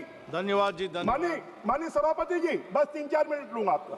धन्यवाद जी। मैं पहला वक्ता हूं तो कृपया मुझे समय देंगे तो अच्छा होगा। नहीं, आप समय। माननीय सभापति महोदय, नहर, बाढ़, विपतन जलमार्ग, चेक बांध, मोहरबंद तथा भूमिगत बांध का निर्माण, तालाब, टैंक, रिसन, पुनर्भरण, गड्ढे, पुनर्गरण, साफ्ट, अंतर सबसेक्शन, कुएं, सहबद्ध जल संचयन संरचना का निर्माण, पुनरुद्धार, खुले कुएं द्वारा सिंचाई, सूक्ष्म सिंचाई, जलमार्ग तथा क्षेत्रीय जल वितरण प्रणाली, सामुदायिक। धन्यवाद मानवर। माननीय सभापति महोदय, मुझे विकसित भारत गारंटी और रोजगार। एक सेकेंड मैं समापन कंक्लूड कीजिए। आप कंक्लूड कीजिए। माननीय सभापति महोदय, मैं इस जी राम जी विधेयक के लिए अन्य प्रधानमंत्री जी को, शिवराज सिंह चौहान जी को, कि उन्होंने एक ऐतिहासिक बिल लाया है और पूरे सनातन की भावना, पूरे हिंदुत्व की भावना कि जी राम जी का ऑटोमेटिक नाम उभर कर सामने आ गया। इसके माध्यम से जब जी राम जी का नाम लेंगे तो इसमें भ्रष्टाचार रुकेगा, इसमें गलत काम रुकेगा और जो गांव की अर्थव्यवस्था है वो मजबूत होगी। मैं प्रधानमंत्री जी को और शिवराज सिंह चौहान जी को धन्यवाद देते हुए आपने समय दिया, इसके लिए मैं आभार व्यक्त करता हूं। जय हिंद। और छत्तीसगढ़ का भी विकास तेजी से होगा क्योंकि छत्तीसगढ़ धन्यवाद माननीय सभापति महोदय। और वहां का सभापति महोदय, मुझे विकसित भारत गारंटी रोजगार आजीविका मिशन ग्रामीण विधेयक 2025 पर विचार व्यक्त करने का अवसर देने के लिए आपका और समाजवादी पार्टी के राष्ट्रीय अध्यक्ष माननीय अखिलेश यादव जी का तथा अपने सचेतक धर्मेंद्र जी का और अपने क्षेत्र की जनता का धन्यवाद और आभार व्यक्त करना चाहता हूं। मानवर, सबसे पहले मैं ये स्पष्ट करना चाहता हूं कि मनरेगा केवल एक योजना नहीं है, बल्कि ग्रामीण भारत के लिए एक कानूनी अधिकार है। रोजगार का अधिकार, सम्मान का अधिकार और सामाजिक सुरक्षा का अधिकार है। इसे हटाना या प्रतिस्थापित करना केवल प्रशासनिक बदलाव नहीं, बल्कि सामाजिक अनुबंध को तोड़ने जैसा है। महोदय, सरकार कहती है कि इस विधेयक के तहत रोजगार की गारंटी 100 दिनों से बढ़ाकर 125 दिन कर दी गई है, लेकिन सवाल ये नहीं है कि कानून में क्या लिखा है। सवाल यह है कि क्या गरीब को वास्तव में 125 दिन काम मिल पाएगा, क्योंकि इस विधेयक की असली तस्वीर इसके अन्य प्रावधानों में छिपी है। मनवर, मनरेगा के तहत अकुशल श्रम की पूरी मजदूरी केंद्र सरकार देती थी। अब राज्यों को भी मजदूरी सामग्री और प्रशासनिक खर्च उठाना पड़ेगा। कई राज्य पहले से वित्तीय संकट में है। अगर राज्य पैसा नहीं दे पाएगा तो सबसे पहले गरीब का रोजगार कटेगा। रोजगार का अधिकार राज्य की तिजोरी पर निर्भर नहीं होना चाहिए। मनवर, नॉर्मेटिव एलोकेशन का है। अब केंद्र तय करेगा कि राज्य कितना खर्च कर सकता है। अगर मांग ज्यादा हुई तो राज्य को खुद खर्च उठाना पड़ेगा। ये मनरेगा की मांग आधारित आत्मा पर सीधा प्रहार है। ये गारंटी नहीं बल्कि कोटा सिस्टम है। साथ ही सहकारी संघवाद पर भी हमला है। मानवर कृषि मौसम में 60 दिन तक काम रोकने का प्रावधान का है। ग्रामीण जीवन कैलेंडर से नहीं चलता, वह बारिश, सूखे और मौसम की मार से चलता है। जलवायु संकट के दौर में काम रोकना गरीब को और असुरक्षित बनाना है। नए बिल को और पीएम गति शक्ति को जोड़ना है। ग्राम पंचायतों की भूमिका कागज पर है, लेकिन असली नियंत्रण ऊपर से होगा। लोकतंत्र में विकास बॉटम अप होना चाहिए, न कि डैशबोर्ड से गांव तक। तकनीक का आत्मनिर्भर प्रयोग, बायोमेट्रिक और ऐप्स ने पहले ही कई मजदूरों की मजदूरी रोकी है। मेरे जिले फतेहपुर में कई गांव जैसे जरारा, लोहरी सराय, ब्लॉक कमोली आदि में मोबाइल नेटवर्क नहीं है। महोदय, तकनीक सहायक होनी चाहिए, न कि शर्त होनी चाहिए। महोदय, मैं इस विधेयक के सबसे पहले प्रतीकात्मक और नैतिक पहलू पर आना चाहता हूं, नाम परिवर्तन। जब भी कोई विदेशी राष्ट्राध्यक्ष भारत आता है या जब हमारे प्रधानमंत्री विदेश जाते हैं तो भारत की पहचान महात्मा गांधी के नाम से होती है। अहिंसा, सत्य, करुणा और यही भारत की आत्मा के प्रतीक है। लेकिन जैसे ही बात गरीब के रोजगार की आती है, आप उसी गांधी के नाम को योजना से हटा देते हैं। मैं सरकार से पूछना चाहता हूं, अहिंसा के पुजारी से इतनी नफरत क्यों? गरीब के अधिकार के साथ जुड़ा गांधी का नाम इतना असहज क्यों लगता है? महात्मा गांधी के रिप्लेस करने के लिए आप राम का नाम तो ले सकते हैं, सावरकर से रिप्लेस नहीं कर सकते हैं। मनवर, गांधी कोई पार्टी नहीं थे, गांधी विचारधारा नहीं थे, गांधी भारत की नैतिक चेतना थे। माननीय अध्यक्ष महोदय, यह विधेयक सिर्फ नाम नहीं बदलता, यह दृष्टिकोण बदलता है। अधिकार से योजना की ओर और न्याय से बजट की ओर और गांधी से सुविधा की ओर। ग्रामीण भारत को नारे नहीं चाहिए मनवर, उसे काम चाहिए, मजदूरी चाहिए और सम्मान चाहिए। जब तक ये विधेयक इन तीनों की बिना शर्त गारंटी नहीं देता और जब तक गांधी के विचार को योजनाओं से हटाया जाता रहेगा, मैं इस विधेयक का पूरे दृढ़ संकल्प के साथ मानवर विरोध करता हूं। मानवर, एक बात कहना चाहता हूं, इस बिल को प्रस्तुत करते हुए माननीय मंत्री जी ने कहा कि ये ईंट गारे का भवन नहीं है, ये लोकतंत्र का मंदिर है। मानवर, पूज्य महात्मा गांधी के त्याग और बलिदान से देश आजाद हुआ और हमको लोकतंत्र मिला, जिसकी वजह से हम सब इस सदन के सदस्य बने, मंत्री बने। आप नाम बदलते हैं, भवनों का रंग बदलते हैं, लेकिन आपका यह ढंग ठीक नहीं है, जिसको पूरा देश देख रहा है। जनता आपकी नीतियों को और ढंग से बेहद दुखी है। उत्तर प्रदेश में शराब के गांव-गांव ठेके खुलवा रखे हैं, युवा पीढ़ी को बर्बादी की तरफ लिए जा रहे हैं। माननीय सभापति महोदय, मैं उत्तर प्रदेश के फतेहपुर लोकसभा से जीत कर आया हूं। करोड़ों रुपया मजदूरों का बकाया है, उनके भुगतान का क्या होगा? मनवर, इस बात को मैं माननीय मंत्री जी से स्पष्ट करना चाहता हूं। आपने मुझे समय दिया, मैं आपका धन्यवाद करते हुए अपनी बात को विराम देता हूं। माननीय श्रीमती महुआ मैत्री जी। Thank you, Honorable Chairperson, sir. I stand on behalf of my party, the All India Trinamool Congress, to stridently oppose both the renaming of the bill and the replacement of the Manrega Act by the VB G. Ramji Bill 2025. In 2005, the Union government enacted the National Rural Employment Guarantee Act, which revolutionized rural India's idea of livelihood security. This very house, there was a historic consensus among all parties when they passed the bill, and everyone shouted, "Rozgar Guarantee Zindabad." This was the history of the original bill. For the first time, the central government aimed to provide in law 100 days of assured employment to one single member of every rural household, as long as there was an adult member willing to sign up for unskilled manual work. As long as you wanted it, it was available, it was demand driven. What else? Women were guaranteed at least one half of the jobs made available. The NREGA scheme was aimed at creating durable infrastructure, so wells, ponds, roads, etc. Employment to be provided within 5 kilometers of an applicant's residence. So this was to prevent large-scale rural to urban migration. Minimum wage was to apply. Every state was notified with a minimum wage. On October 2nd, 2009, Gandhi Jayanti, in keeping with the vision of the father of the nation's vision for rural self-reliance in India, the name was changed to the Mahatma Gandhi Rural Employment Guarantee Act. That is the history of this. Now, suddenly, 16 years later, with no consultation with anybody, you did not consult with the opposition, you did not consult with civil society, you did not consult with any stakeholders, the government has introduced a bill to repeal the Manrega. This is not an amendment, mind you. You are replacing it with something called a VB-G Ramji bill. Now, it was Bengal's great son, Rabindranath Tagore, who popularized the name Mahatma, meaning the great soul, for Mohandas Karamchand Gandhi.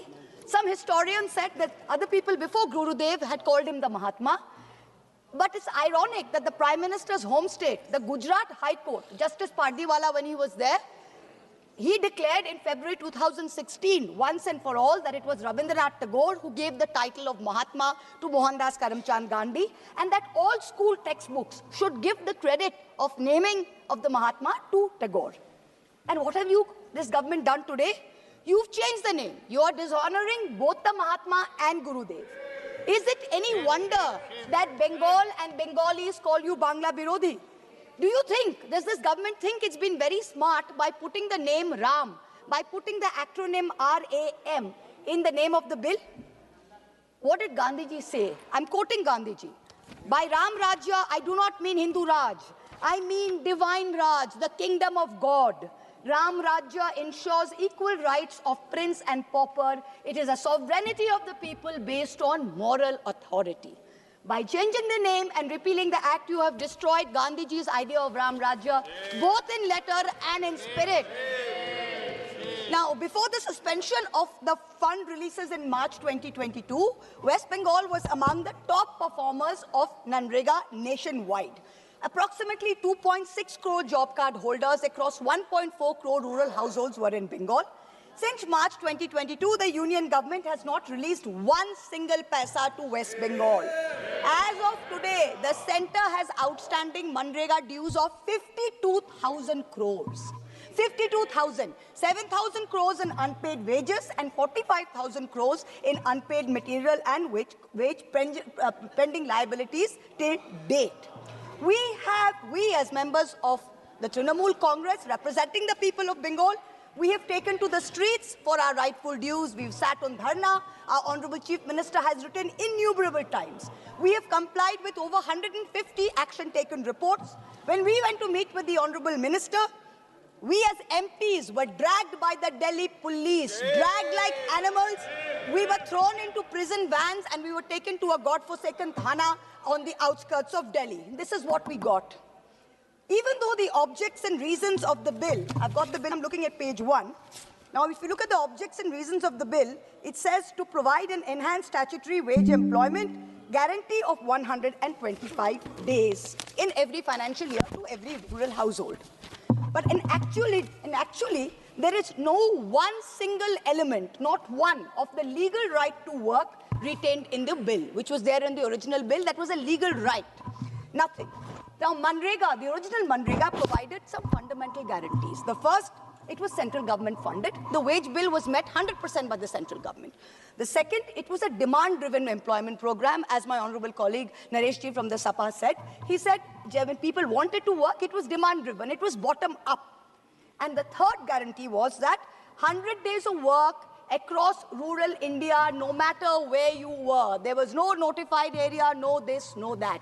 You wanted to work, you lived in rural area, you filled up a form, you were entitled to it. That was the right. Now this government, I'm looking at the bill, they've used the word guarantee 92 times. 92 times in this bill. But I'm going to go through just 4 provisions of the bill, which demonstrates that the new Ramji bill provides no guarantees at all. Forget about 92, it provides not even one guarantee. So let me look at the first. First, if I'm looking at page 4, chapter 2, section 4, subsection 5 of the proposed bill. What does it say? The central government shall determine the state-wise normative allocation for each financial year based on objective parameters as may be prescribed by the central government. So the Manrega, which was a demand-driven employment program, has been now replaced by an allocation-based scheme. which the central government can alter at whim. So central government thinks they want to alter the quantum of allocation, it can. So this takes us back. This is retrograde. It takes us back to the pre-Manrega days when we had the Jawahar Rozgar Yojana, when we had employment assurance schemes, which basically used to give the people of India only about 10 days of employment. That's what you're taking us back to. The second provision, which is deadly, which I'm looking at the bill, again, page 4, chapter 2, subsection 5, section 5, subsection 1 of the bill. It completely destroys the idea of a universal legal entitlement across rural India. What does it say? Save as otherwise provided, the state government shall in such rural areas as may be notified by the central government.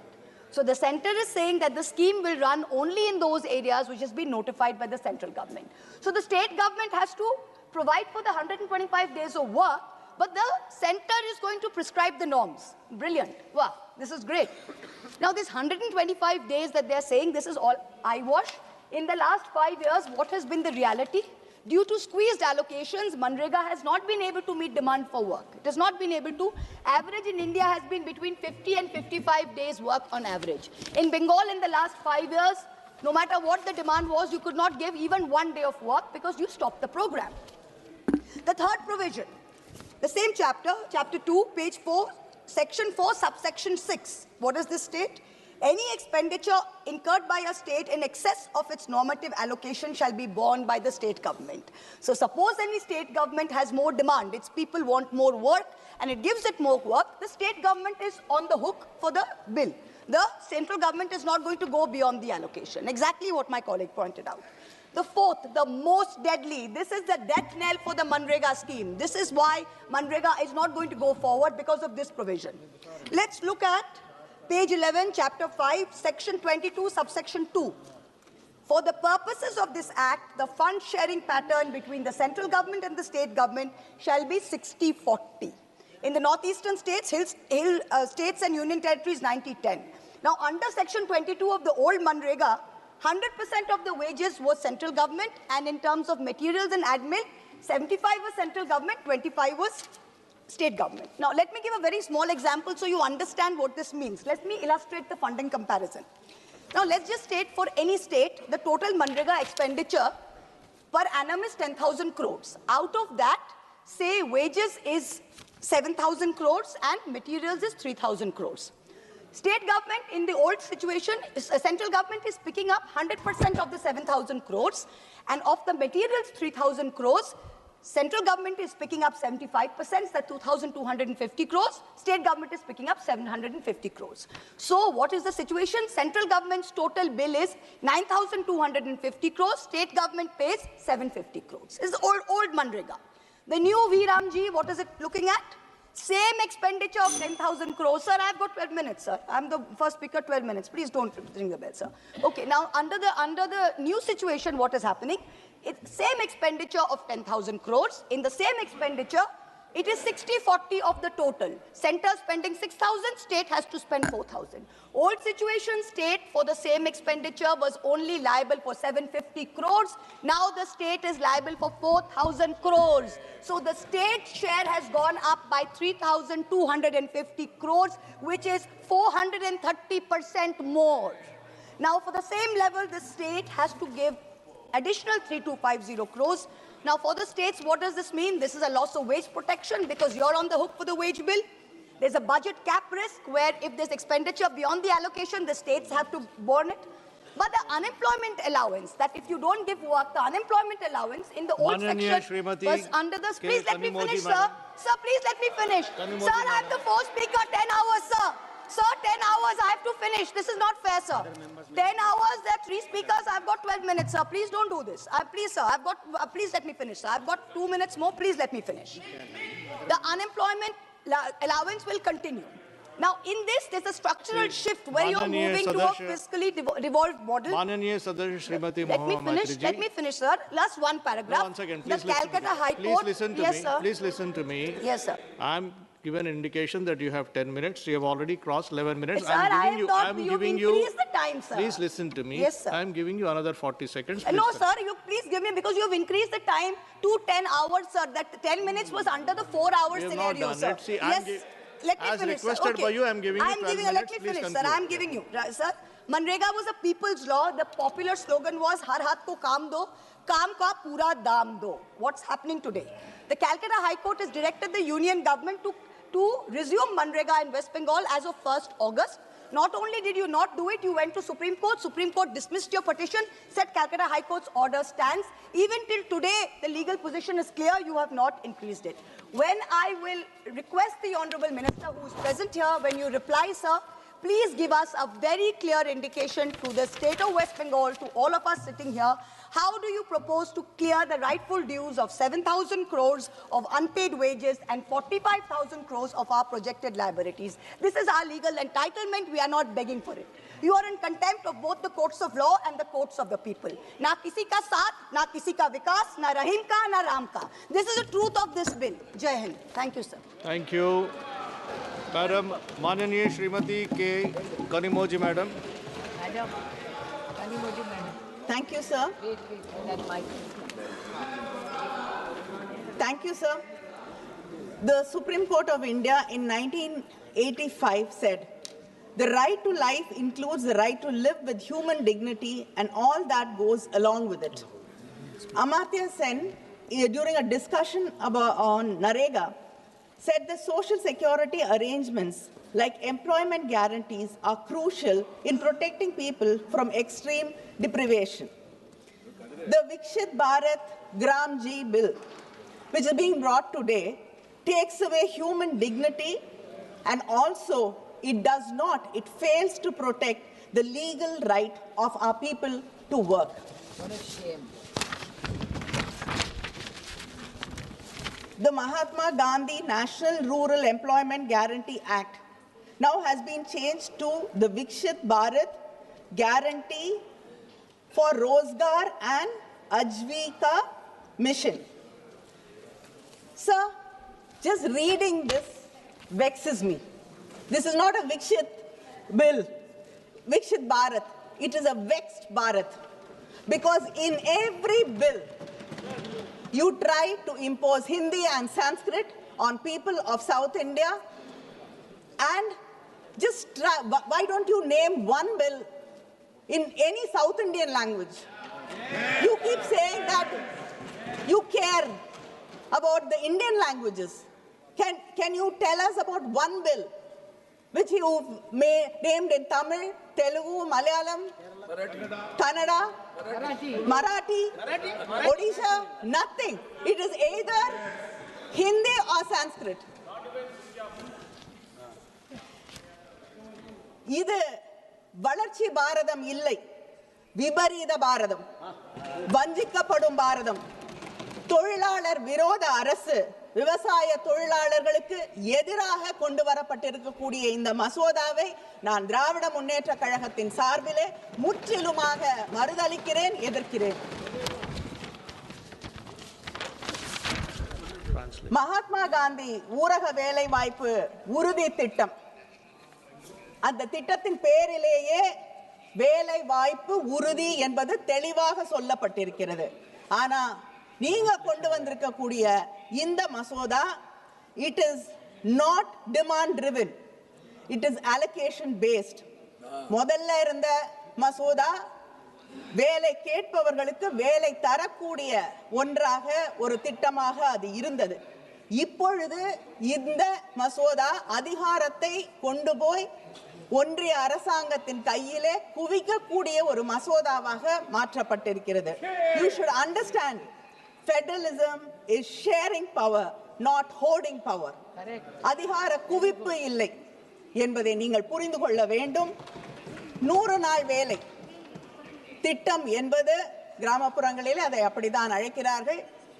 அந்த திட்டத்தின் வழியாக இந்த நாடு முழுவதும் கிராமப்புறங்களிலே இருக்கக்கூடிய முதியவர்கள், வேறு வேலைக்கு செல்லக்கூடிய வாய்ப்பு இல்லாதவர்கள், பெண்கள், ஏன் மாற்றுத்திறனாளிகள், இவர்களுக்கெல்லாம் வேலை வாய்ப்பு வழங்கப்பட்டது. ஆனால் இன்று நீங்கள் கொண்டு வந்திருக்கக்கூடிய இந்த மசோதா இவர்களுக்கெல்லாம் எதிரான ஒன்றாக, மாநில சுயாட்சியை கெடுக்கக்கூடிய ஒன்றாக, மக்களுக்கு எதிரான, ஏழை மக்களுக்கு எதிரான ஒரு சட்டமாக இந்த மசோதா இன்று கொண்டு வரப்படுகிறது என்பதை நான் இங்கே பதிய வைக்க விரும்புகிறேன்.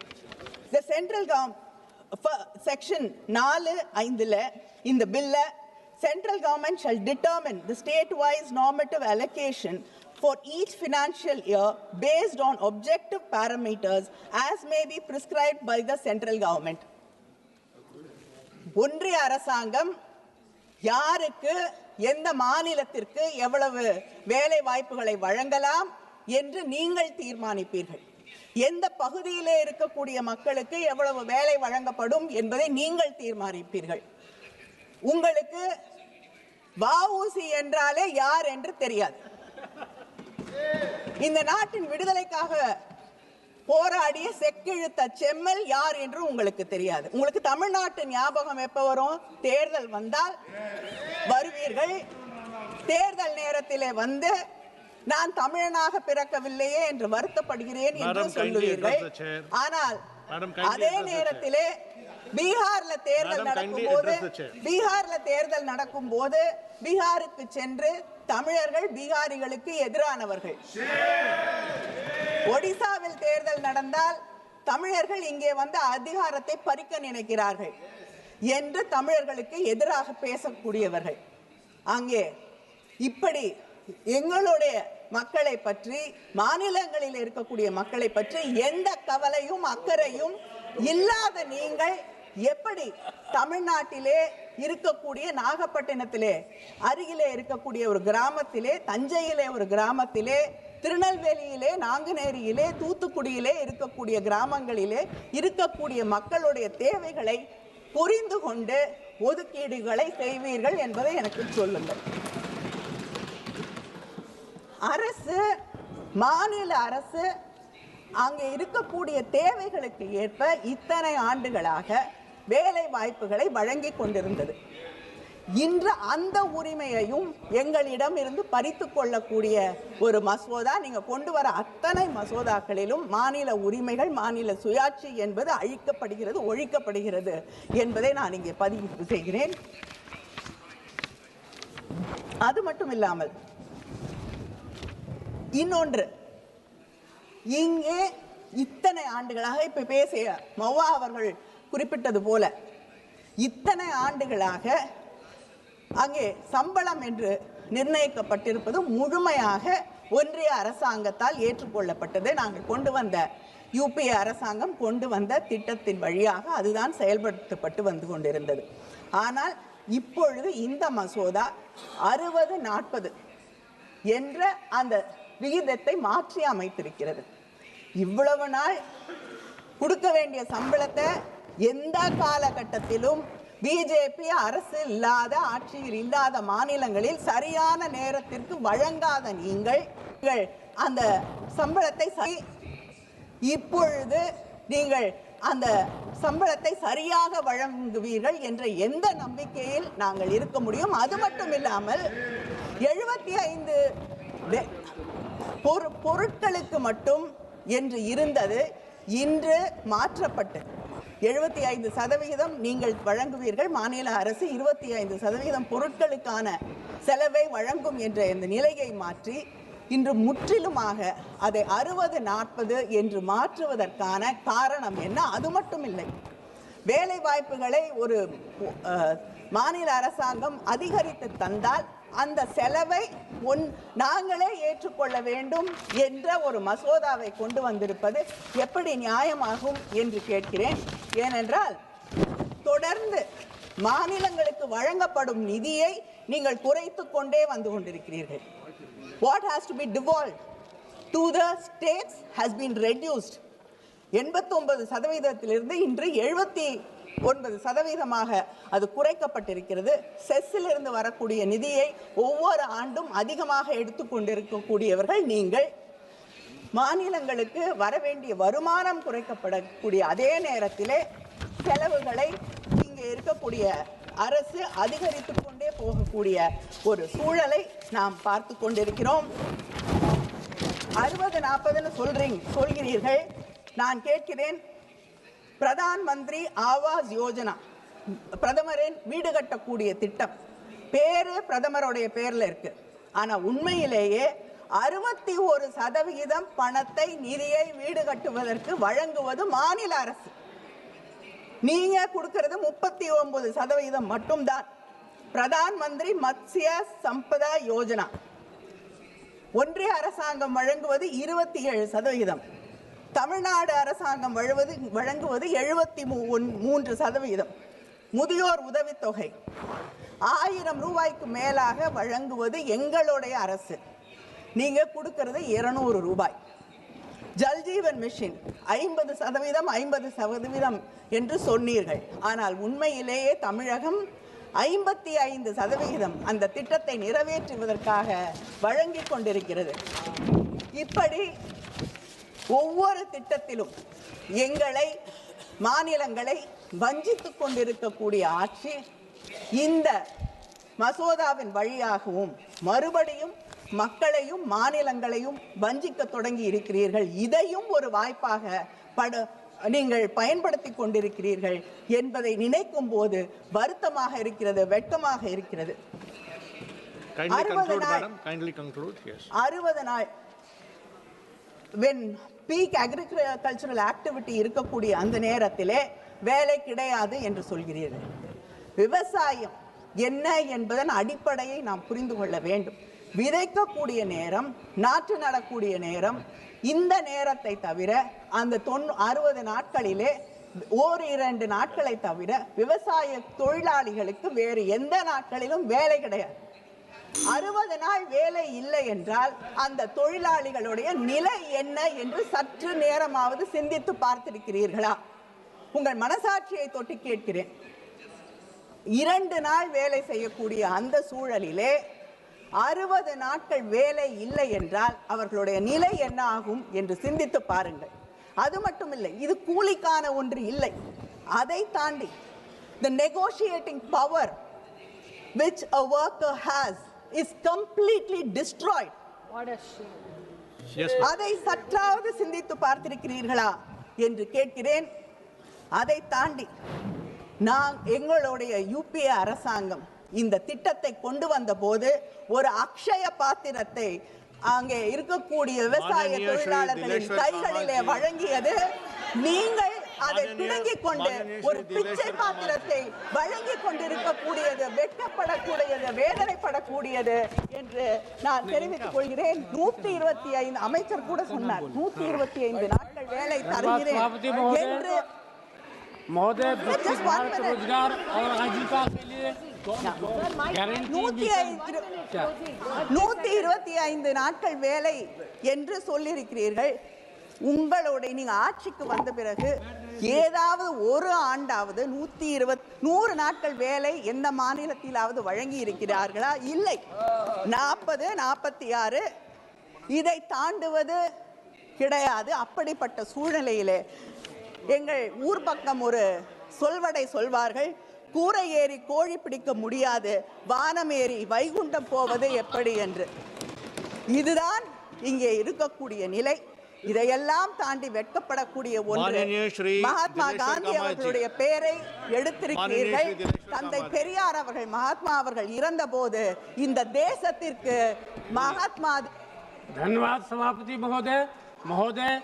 विकसित भारत रोजगार और आजीविका के लिए गारंटी मिशन बीबी राम जी विधेयक 2025 जो सरकार के द्वारा प्रत्येक ग्रामीण गृहस्थों को जिनके व्यस्त सदस्य और कुशल शारीरिक कार्य करने के स्वेच्छा से आगे आते हैं, प्रत्येक वित्तीय वर्ष में 125 दिन की कानूनी गारंटी मजदूरी नियोजन उपलब्ध कराकर विकसित भारत 2047 के राष्ट्रीय दृष्टिकोण के साथ ग्रामीण विकास कार्य ढांचे को स्थापित करने के लिए समृद्ध और समुत्थानशील ग्रामीण भारत के लिए सशक्तिकरण, विकास, अभिसरण तथा संतृप्तिकरण का संवर्धन करने के लिए तथा उससे स्वसंशक्त या उसके आनुशंसिक विषयों के लिए विधेयक लाया गया है, उसका मैं समर्थन करता हूं। महोदय, यह विधेयक किसान हित तथा राष्ट्र हित में भारतीय सभ्यता एवं संस्कृति के धरोहर को सजोने वाला विधेयक है। महोदय, भारतीय संविधान के कई ऐसे नियमों में अभी भी बहुत ऐसे संशोधन होना है जो बहुत पहले ही होना चाहिए था। हमारे संविधान निर्माताओं ने कहा था कि समय अनुसार अधिनियमों में लोकहित एवं राष्ट्रहित के लिए सरकार को आवश्यक संशोधन करते रहना चाहिए। महोदय, वर्तमान में यह एक भारतीय सामाजिक सुरक्षा योजना है जो ग्रामीण परिवारों को कम से कम 125 दिन के अकुशल शारीरिक श्रम की कानूनी गारंटी देती है, जिससे ग्रामीण गरीबों की आजीविका सुरक्षित होती है, महिलाओं को सशक्त बनाया जाता है और ग्रामीण संसाधनों का विकास होता है, जिसमें रोजगार न मिलने पर बेरोजगारी भत्ते का प्रावधान भी है और इसका उद्देश्य पारदर्शिता और विकेंद्रीकरण के साथ ग्रामीण विकास करना है। इस योजना का मुख्य विशेषता है जो हर वित्तीय वर्ष में हर ग्रामीण परिवार के वयस्क सदस्यों को पहले 100 दिनों का रोजगार मिलता था, अभी 125 दिनों का वेतन रोजगार की गारंटी है। यह एक अधिकार आधारित कानून है। यदि 15 दिनों के भीतर काम नहीं मिलता तो बेरोजगारी भत्ता देय है। कार्यबल में कम से कम 1/3 महिलाएं होनी चाहिए और इसे 50% तक बढ़ाने का लक्ष्य है। सामाजिक ऑडिट और इलेक्ट्रॉनिक फंड मैनेजमेंट सिस्टम के माध्यम से वित्तीय पारदर्शिता सुनिश्चित की जाएगी। अस्थायी संपत्ति बनाने वाले कार्यों पर जोर दिया जाता है, जैसे जल संरक्षण और ग्रामीण बुनियादी ढांचा। आधार कार्ड और बैंक खाते के विवरण के साथ ब्लॉक कार्यालय में पंजीकरण कराया जा सकता है तथा भारत का गांव स्वावलंबी होगा, विकसित होगा। मेरा सुझाव है कि इस योजना में किसानों को भी जोड़ा जाए। महोदय, यह योजना ग्रामीण भारत में गरीबी कम करने, ग्रामीण लोगों की क्रय शक्ति बढ़ाने और ग्रामीण लोगों के प्राकृतिक संसाधन आधार को मजबूत करने में महत्वपूर्ण भूमिका निभाती है, जिससे जमीनी स्तर पर लोकतंत्र को भी बढ़ावा मिलता है। महोदय, आज़ादी के बाद भारत में ग्रामीण विकास नीतियों ने गरीबों को दूर करने, कृषि उत्पादन में सुधार करने, विभिन्न वेतन रोजगार योजनाओं के माध्यम से अतिरिक्त और कम रोजगार वाले ग्रामीण श्रमिकों को काम देने, ग्रामीण बुनियादी ढांचे को मजबूत करने आदि पर ध्यान केंद्रित किया। दशकों से ग्रामीण समुदायों को ऊपर उठाने के लिए सामुदायिक विकास कार्यक्रमों से लेकर रोजगार सृजन योजनाओं तक के दृष्टिकोण विकसित हो रहे हैं। सामाजिक आर्थिक परिदृश्य के आधार पर ग्रामीण रोजगार सृजन योजनाओं की प्रकृति में लगातार बदलाव आया है। भारत की ग्रामीण रोजगार स्कीम कई अवस्थाओं से गुजरी है, जिसकी शुरुआत ग्रामीण जनशक्ति कार्यक्रम और ग्रामीण रोजगार संबंधी स्कीम जैसे शुरुआती कार्यक्रम से हुई। 1980 में राष्ट्रीय ग्राम रोजगार कार्यक्रम और ग्रामीण भूमिहीन रोजगार गारंटी शुरू किया गया, जिसको 1993 में जवाहरलाल रोजगार योजना में मिला दिया गया ताकि ग्रामीण रोजगार की कोशिशों को आसान बनाया जा सके। किसान हित में अन्नदाताओं के लिए खेती के कमजोर मौसम में काम देने हेतु 1993 में रोजगार आश्वासन योजना, जिससे विकसित भारत बनाने में अहम योगदान होगा।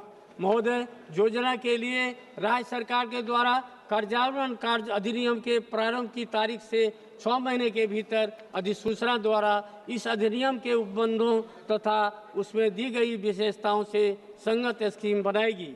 योजनाओं को मजबूती, सफल एवं भ्रष्टाचार मुक्त करने के लिए 4 अहम क्षेत्राधिकार बनाया गया है।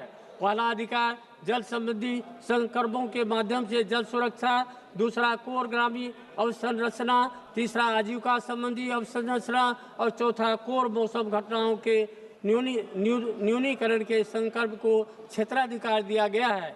साथ ही बायोमेट्रिक प्रमाणीकरण, स्थानीय प्रौद्योगिकी सक्षम योजना, मोबाइल और डैशबोर्ड आधारित निगरानी और साप्ताहिक सार्वजनिक प्रकटीकरण प्रणालियों के माध्यम से पारदर्शिता और जवाबदेही सुनिश्चित की जाएगी तथा सामाजिक लेखा परीक्षा तंत्र को मजबूत किया जाएगा।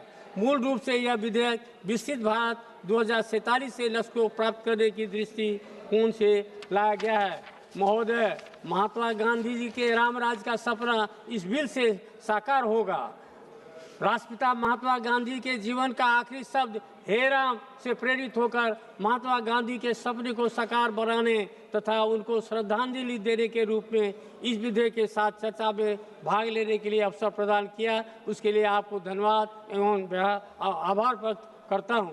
मैं पुनः विकसित भारत रोजगार और आजीविका के लिए गारंटी मिशन बीबी राम जी विकसित भारत जी राम जी विधेयक 2025 का समर्थन करता हूं। बहुत बहुत धन्यवाद। माननीय श्री लावू Shri Krishna ji. Thank you, sir, for allowing me to speak on Viksit Bharat Guarantee for Rozgar and Ajivika Gramin Bill. I've been listening to various members speaking for the last 1 hour. One word that everyone keeps talking about or keeps taking is the change. One thing that is constant is the change. And what's been seen here is the change that has been introduced because of the change in the scenario and change in the aspirations of the people, change in the economy that country has experienced in the last 15 years. Sir, in the 1960s, even the calls were also made. In 1960s, it was Jai Jawan, Jai Kisan. 1970s, it was Garibi Hatao. 1980s, Roti, Kapda, Makan. 80s, 90s, it was liberalization, privatization. 2000, right to work. 2010, Sabka Saath, Sabka Vikas. 2020, Atmanirbhar. So, with the change in the aspirations of the people, change in the economic status, and the development that is happening, obviously this will keep changing, sir. And also, the need for the change in this scheme is mainly because of the poverty that has gone down from 25% in 2011, 12 to 4.8% in 23-24. This necessitates the change in the scheme, sir. So not only in this, sir, if you look at the rural employment program, that has been, it is not something that has been introduced only in 2005. It is there from 1969 in various forms and various focus areas and various targets that has been established for in various decades. In 1969, it was rural employment program. In 70s and 80s, it was a Jawahar Rozgar Yojana. In 90s, it was Jawahar Gramin Samriddhi. So there were a lot of iterations that have gone through before it became Narega in 2005, sir. So again, another new iteration has been come into place in 2025 under the leadership of Prime Minister Narendra Modi, sir. And why these iterations has to come? Because a lot of people have spoken about this in this house also. A lot of members have spoken about it. I've been hearing it for the last 6 years or so in this house. A lot of members have complained about the proliferations in the scheme. The intended benefit that is supposed to happen with this scheme is not happening in the constituencies. A lot of members have spoken about it.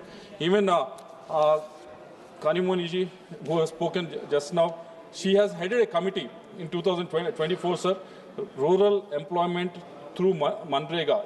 She was chairing that committee. In that committee, there was a recommendation under the number 12, sir. It states, it reads that the committee recommend to Department of Rural Development to look into the issue with a practical approach and undertake a study for reviewing the need and justification for increasing the number of guaranteed days of work under Manrega from present 100 days to 150 days. That's one of the, because people have been experiencing is, they also explained the need for the change, increasing in the dates and the days of the work and various other things, scope of work and everything. So based on these recommendations, and a lot of other people also commented on it. There's a member who is in Rajya Sabha, I should not be naming it because he's in the other house, sir. But this is his comment. How many ditches will you dig? How many ponds will you build? How many forestations will you do? There has to be a limit. We will have to see it 1 to 2 years whether 100 days of work will continue. These are the comments that have also come into existence, sir, because they have seen, because members are very experienced. They go into the constituency, involved with the villagers, talk to the officers, where the scheme is working, where the scheme is not working. So they made a lot of suggestions and suggestions to the government. Based on the suggestions, they have made this new amendments to this, sir. And also, there are a lot of investigations also done by the union government. In 19 districts of West Bengal, they found non-existent works. The member who has spoken earlier also should be looking into this. Also, they monitored 23 states in financial year 25-26, and it has found that there was no work that has been done, but still there are a lot of large-scale large-scale wages has been taken out under this scheme. So there are a lot of issues that they have raised in this under this scheme, sir. But based on these recommendations, based on the suggestions by various members, the government has taken into the account. So they have recommended that number of days to be increased from 100 days to 125 days, sir. And this is a move in the right direction, and also budget has also been increased. If you see the budget of the scheme in 2005 and 6, when it started, it was only started with 5,400 crores, sir. But last year, it was increased to almost 86,000 crores, sir. So we have seen, I've seen during the time of COVID, it was increased to almost 1,10,000 crores. To help the people in the need, to provide them the work and everything. So this has worked well for certain times, and needs some change. So these iterations has been coming into place. So we welcome this new changes that has been made, but we also want to make a statement here, sir, with regards to the Andhra Pradesh, sir. Andhra Pradesh, we've made a lot of requests in this house also. We've made the position clear of economic status of Andhra Pradesh in this house, sir. Ours is a revenue deficit state from 2014 itself, after the unscientific bifurcation that has happened, and we have come to this house and explained the situation of Andhra's financial position on many occasions, sir. And in the last 1.5 years after the Telangana Party came into power, the one major thing that has been achieved was there was 92 schemes of the central government, which from 2019 to 24 were all defunct. They were not, the central sponsored schemes were not being utilized by the state government from 2019 to 24 in the previous regime. But what we have done in the last 1.5 years with the support of Union government, with the support of the various ministries, with the support of the Prime Ministers, to restruct these 92 schemes, and these centrally sponsored schemes are now working well in Andhra Pradesh, sir. But what we request is, as a state is a revenue deficit state, when we have to cough up 40% from the side of the state to fund this scheme, we request the same amount of support that has been extended by the central government for the last 1.5 years to be extended, so that the scheme can be implemented well in the state. So that is the request from Andhra Pradesh side, sir. So coming to the suggestions regarding this scheme, there are 5 I want to make, sir. The first one is, I think we need to strengthen the laws to prevent the fraud, sir. In the last 10 years in Andhra Pradesh itself, there have been 1,11,932 cases of fraud under NREGA involving 82 crores has been found. Of this, only 48 crores has been recovered, sir. But the problem with this is recovery is one thing, but making sure that whoever has been involved in this to be taken into task. I have searched for a long time across the country with a lot of based on a lot of data that has been provided, but nowhere you see these people who have been doing these frauds has been taken to task. I think we need to, as we are amending this law, I think we need to amend in such a way that proliferation doesn't happen. So because that is the main reason why we are going ahead with this, so that make sure that whoever does this false will be taken to task. Second is increasing the number of technical assistants. Right now, at present, one technical assistant is assigned for 4 gram panchayats.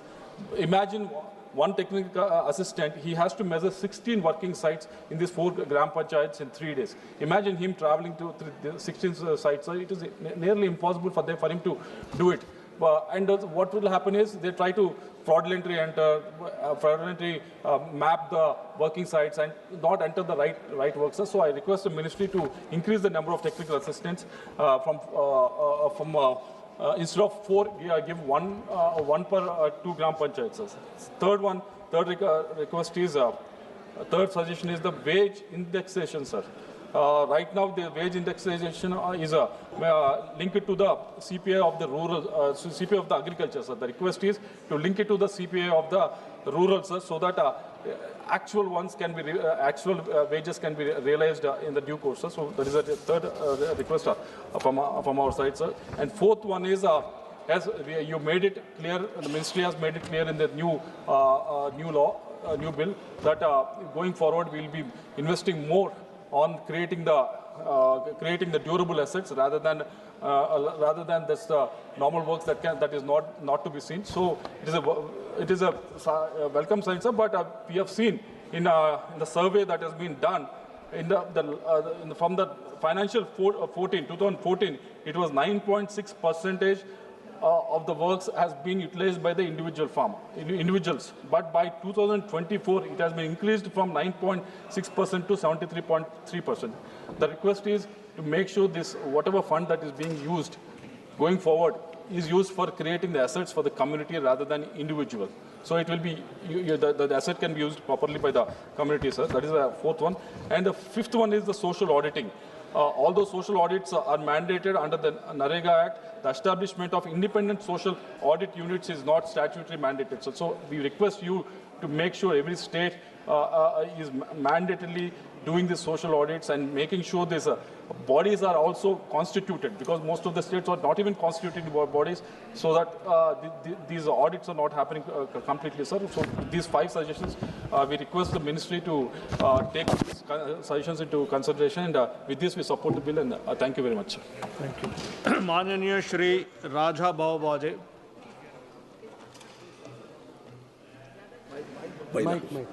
Mic and camera. Camera.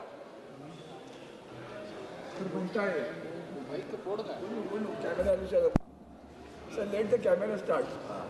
माननीय अध्यक्ष महोदय, मी आज विकसित भारत रोजगार आणि आजीविका mission ग्रामीण विधेयक 2025 या महत्त्वाकांक्षी आणि दूरगामी परिणाम करणाऱ्या विधेयकावर आपले लक्ष वेधण्यासाठी उभा आहे. या विधेयकाच्या मूलभूत रचनेत विशेषतः वित्तपुरवठा, कामाच्या अधिकारावर नियंत्रण आणि अंमलबजावणीच्या पद्धतीत गंभीर त्रुटी आहेत, ज्या ग्रामीण श्रमिकांच्या हक्कांची तडजोड करतात आणि सहकारी संघ राज्य व्यवस्थेची पायाभरणी कमकुवत करतात. मी या विधेयकातील 3 मूलभूत चिंता सभागृहाच्या लक्षात आणून देऊ इच्छितो. 1. मागणी आधारित हमी कमकुवत करणारी निर्धारित वाटप प्रणाली. माननीय अध्यक्ष महोदय, हा नवीन आराखडा केंद्र पुरस्कृत योजना म्हणून राबवला जाणार असून खर्चाचे प्रमाण केंद्र व राज्यामध्ये 60-40 असे विभागले जाईल. यामुळे रोजगाराच्या हक्क आधारित स्वरूप संपुष्टात येऊन तो बजेट नियंत्रित दायित्वाचा रूपांतरित होण्याची गंभीर शक्यता आहे. विधेयकातील कलम 22(4) नुसार केंद्र सरकार काही ठराविक वस्तुनिष्ठ निकषांच्या आधारे प्रत्येक आर्थिक वर्षासाठी राज्यनिहाय निर्धारित वाटप निश्चित करणार आहे. परंतु या विधेयकाचा सर्वात कळीचा आणि चिंताजनक भाग कलम 22(5) आणि 22(6) मध्ये आहे, जिथे स्पष्टपणे नमूद करण्यात आले आहे की राज्याने निर्धारित वाटपापेक्षा अधिक केलेल्या कोणत्याही खर्च संबंधित राज्य सरकारला उचलावा लागणार आहे. याचा अर्थ असा होतो की जर एखाद्या राज्यात दुष्काळ, अतिवृष्टी, नैसर्गिक आपत्ती, आर्थिक मंदी किंवा स्थलांतरामुळे कामाची मागणी केंद्राने ठरवलेल्या मर्यादेपेक्षा वाढली, तर त्या अतिरिक्त खर्चाची संपूर्ण जबाबदारी राज्य सरकारवर टाकली जाईल. ही तरतूद रोजगार हमीच्या मूळ संकल्पनेलाच हरताळ फासणारी आहे. आर्थिक जोखीम राज्यावर ढकलल्यामुळे अनेक राज्ये वाढीव मागणी पूर्ण करण्याऐवजी कामाचे प्रमाण कृत्रिमरित्या मर्यादित ठेवण्यास भाग पडतील आणि त्याचा थेट फटका ग्रामीण कुटुंबांना बसेल. या व्यतिरिक्त जर पात्र अर्जदाराला 15 दिवसात काम मिळाले नाही तर बेरोजगारी भत्ता तसेच वेतन विलंबाची नुकसान भरपाई देण्याची जबाबदारीही पूर्णतः राज्य सरकारवर टाकण्यात आलेली आहे. हे विशेष अन्यायकारक आहे, कारण अनेक वेळा विलंबाचे कारण केंद्राने विकसित केलेल्या डिजिटल प्रणालीतील तांत्रिक त्रुटी असू शकतात. शिखर कृषी हंगामात कामावर अनिवार्य बंदी. मान्य अध्यक्ष महोदय, हे विधेयक ग्रामीण कुटुंबाच्या उपजीविकेच्या सुरक्षिततेत थेट आघात आहे. कलम 6 आणि अनुसूची 1 नुसार प्रत्येक राज्य सरकारला दरवर्षी कमाल 60 दिवसांचा कालावधी अधिसूचित करणे अनिवार्य आहे, ज्यामध्ये पेरणी व कापणीचा कृषी हंगाम समाविष्ट असेल आणि या कालावधीत या कायद्याअंतर्गत कोणतेही काम सुरू करता येणार नाही. ही तरतूद मजुरांच्या स्वतःच्या गरजेनुसार काम निवडणीचा अधिकार काढून घेते. या 60 दिवसात जर शेतात काम उपलब्ध नसेल किंवा अत्यंत कमी मजुरी मिळत असेल तर त्या कुटुंबांना कायद्याने हमी दिलेले उत्पन्न मिळवण्यास प्रतिबंध केला जातो. मान्य अध्यक्ष महोदय, रोजगार हमी कायद्याचा उद्देश लोकांना रोजगार देण्याचा आहे. कृषी क्षेत्रासाठी सक्तीची स्वस्त मनुष्यबळ उपलब्ध करून देण्याचा नाही. कामावर अशी सक्तीची बंदी म्हणजे हमी अधिकाराचे थेट उल्लंघन आहे.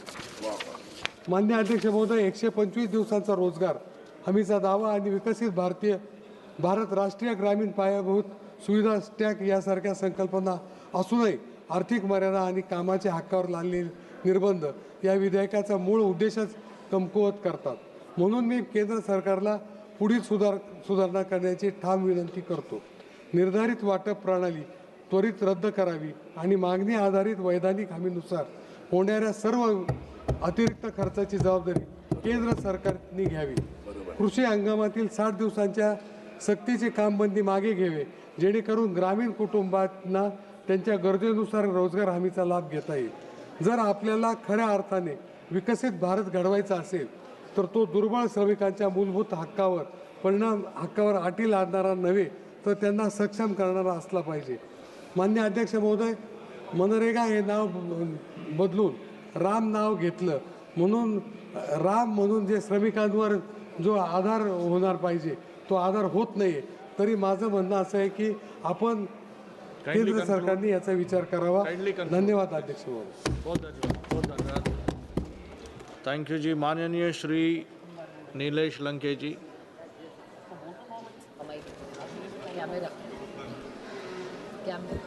अध्यक्ष महोदय, मी आपले आणि माझ्या पक्षाच्या नेत्या आदरणीय सुप्रियाताईंचे धन्यवाद देतो की मला विकसित भारत जी रामजी विधेयक 2025 वर बोलण्याची संधी दिली.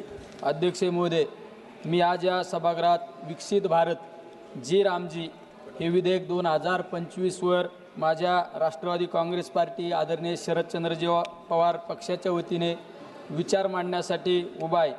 अध्यक्ष महोदय, या विधेयकाचे नाव वाचल्यानंतर एक गोष्ट प्रकर्षाने जाणवती की या सरकारला कामापेक्षा नावाचे राजकारण करण्यामध्ये अधिक रस आहे.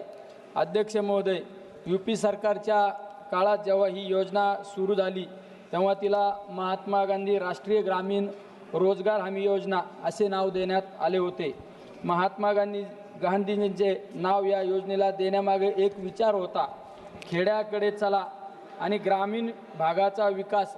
पण आज हे सरकार केवळ राजकीय हेतूने प्रेरित होऊन राष्ट्रपित्यांचे नाव या योजनेवरून पुसून टाकण्याचा प्रयत्न करत आहे आणि त्याला जी रामजी असे नाव देत आहे. अध्यक्ष महोदय, नावे बदलण्याने मजुरांचे नशीब बदलत नाही, तर त्यासाठी प्रामाणिकपणे अंमलबजावणी करणं गरजेचे असते.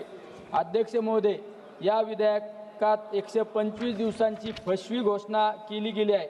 महोदय, सरकार 125 दिवसांचे रोजगारांची भाषा करत आहे, पण वास्तव काय आहे? आज अनेक राज्यामध्ये मजुरांना वर्षाला 50 दिवसही काम मिळत नाही. जुन्या योजनेतील 100 दिवसांचे काम 11 वर्षे पूर्ण देऊ न शकणारे हे सरकार 125 दिवसांचे आश्वासन कोणाला देत आहे? ही केवळ निवडणुकांचा इव्हेंट करण्याची तयारी आहे. अध्यक्ष महोदय, हे बिल रोजगार देण्यासाठी आहे की लोकशाही दिशाभूल करण्यासाठी? देश आज अमृत काळात आहे असे सांगितले जाते, पण वास्तव असे आहे की देशातील युवक बेरोजगार आहे. ग्रामीण भागात काम नाही, शहरात महागाई वाढत आहे आणि असंघटित कामगार जगण्यासाठी झगडत आहे. देशातील युवक बेरोजगार आहे, ग्रामीण भागात काम नाही, शहरात महागाई वाढत आहे आणि असंघटित कामगार जगण्यासाठी झगडत आहे. अध्यक्ष महोदय, या बिलामध्ये कुठेही रोजगारांची कायदेशीर हमी दिलेली नाही. मग सरकार काय सांगत आहे? मिशन राबवू, प्रोत्साहन देऊ, संभाव्यता निर्माण करू, पण युवकांना संभाव्यता नकोत, नोकऱ्या हव्या आहेत. जोपर्यंत कायदेशीर हमी नाही तोपर्यंत हे बिल केवळ घोषणांचा ढीग आहे. अध्यक्ष महोदय, निधीशिवाय मिशन म्हणजे थट्टा. हे मिशन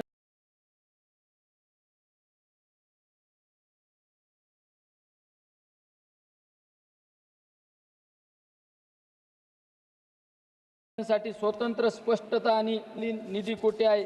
उत्तर कुठेच नाही. निधी नसेल तर प्रशिक्षण केंद्र कसे चालतील? ग्रामीण रोजगार कसा निर्माण होईल? महिला स्वयंरोजगारांसाठी कसा वाढेल? हे बिल म्हणजे इंजिन नसलेली विकासाची गाडी असल्यासारखं वाटतं. युवकांची फसवणूक, कौशल्य देऊन बेरोजगार. अध्यक्ष महोदय, सरकार मोठ्या आवाजात कौशल्य विकास बोलते, पण प्रश्न असा आहे की कौशल्य मिळाल्यावर नोकरी कुठे आहे? आज लाखो युवक प्रशिक्षण घेऊन बेरोजगार आहेत. हे बिल प्रशिक्षित बेरोजगार निर्माण करत आहे. स्थानिक उद्योग, शेती, MSME यांच्याशी कौशल्याचा मेळ नाही. अध्यक्ष महोदय, खाजगीकरणाचा अंधविश्वास. या बिलात रोजगार निर्मितीची जबाबदारी खाजगी कंपन्यांवर सोपवलेली आहे, पण सरकार स्वतः सरकारी नोकऱ्या भरत नाही. खाजगी कंपन्या नफा पाहतात, पण सामाजिक जबाबदारी सरकारची असते. ही जबाबदारी सरकार झटकते आहे. अध्यक्ष महोदय, असंघटित कामगार 90% भारत दुर्लक्षित. माननीय अध्यक्ष महोदय, देशातील 90% कामगार असंघटित क्षेत्रात आहेत, पण या बिलात त्यासाठी सामाजिक सुरक्षा नाही, पेन्शन नाही, आरोग्य विमा नाही, किमान वेतनाची हमी नाही. अध्यक्ष महोदय, सर्वसामान्य आज हा विकसित भारत नाही, तर सर्वसामान्य भारतीयांना अन्याय करणारा अन्यायी भारत वाटत आहे. अध्यक्ष महोदय, महिला, ग्रामीण, आदिवासी भारत फक्त कागदावरच. महिलांना रोजगार नाही, ग्रामीण युवकांना संधी नाही, आदिवासी भागांचा विकास नाही. हे सगळे शब्द आहेत, फक्त ठोस कृती नाही. स्वयंसहायता गट, शेतमजूर, स्थलांतरित कामगार हे सगळे या बिलात अपेक्षित आहे. अध्यक्ष महोदय, या राज्य सरकारचा दुय्यम वागणूक. रोजगारीची समस्या स्थानिक असते, पण राज्य सरकारना अधिकार नाहीत. हे सगळे निर्णय केंद्रात घेतले जात आहे. हे संघराज्य व्यवस्थेवर आघात आहे. एकच मिनिट राहिला. अध्यक्ष महोदय, आमचा स्पष्ट आणि ठाम मागण्या. माननीय अध्यक्ष महोदय, जर सरकार खरोखर गंभीर असेल तर प्रत्येक कुटुंबासाठी रोजगाराची कायदेशीर हमी द्या. मिशनसाठी स्वतंत्र, पुरेशा आणि कायमस्वरूपी निधी द्या. कौशल्य प्रशिक्षण थेट रोजगाराशी जोडा. सरकारी नोकऱ्या तात्काळ भरा. असंघटित कामगारांना पूर्ण सामाजिक सुरक्षा द्या. राज्य सरकारांना अधिकार द्या. जोपर्यंत या मागण्या होत नाही तोपर्यंत हे बिल आम्हाला मान्य नाही. भारतीय जनतेला कसा भारत हवा आहे? विकसित भारत हवा आहे, पण बेरोजगार, उपेक्षित, असुरक्षित नको. धन्यवाद. जय शिवराय. आज या पवित्र सभागृहात केंद्रीय आणि शेतकरी कल्याण आणि ग्रामीण विकास मंत्री श्री शिवराज सिंह चौहान जी द्वारे मांडण्यात आलेल्या विकसित भारत रोजगार आणि आजीविका मिशन गॅरंटी विधेयक 2025 म्हणजे जी रामजी विधेयकावर माझे विचार मांडण्यासाठी मी उभा आहे. माझ्या शिवसेना पक्षाच्या वतीनं मी या ऐतिहासिक विधेयकाचे पूर्ण समर्थन करतो. अध्यक्ष महोदय, ग्रामीण भारताचा विकास हाच विकसित भारत 2047च्या स्वप्नाचा कणा आहे. या विधेयकाद्वारे आपण केवळ रोजगाराची हमी देत नाही आहोत, तर ग्रामीण अर्थव्यवस्थेचा चेहरामोहरा बदलण्यासाठी एक भक्कम कायदेशीर चौकट उभी करीत आहोत.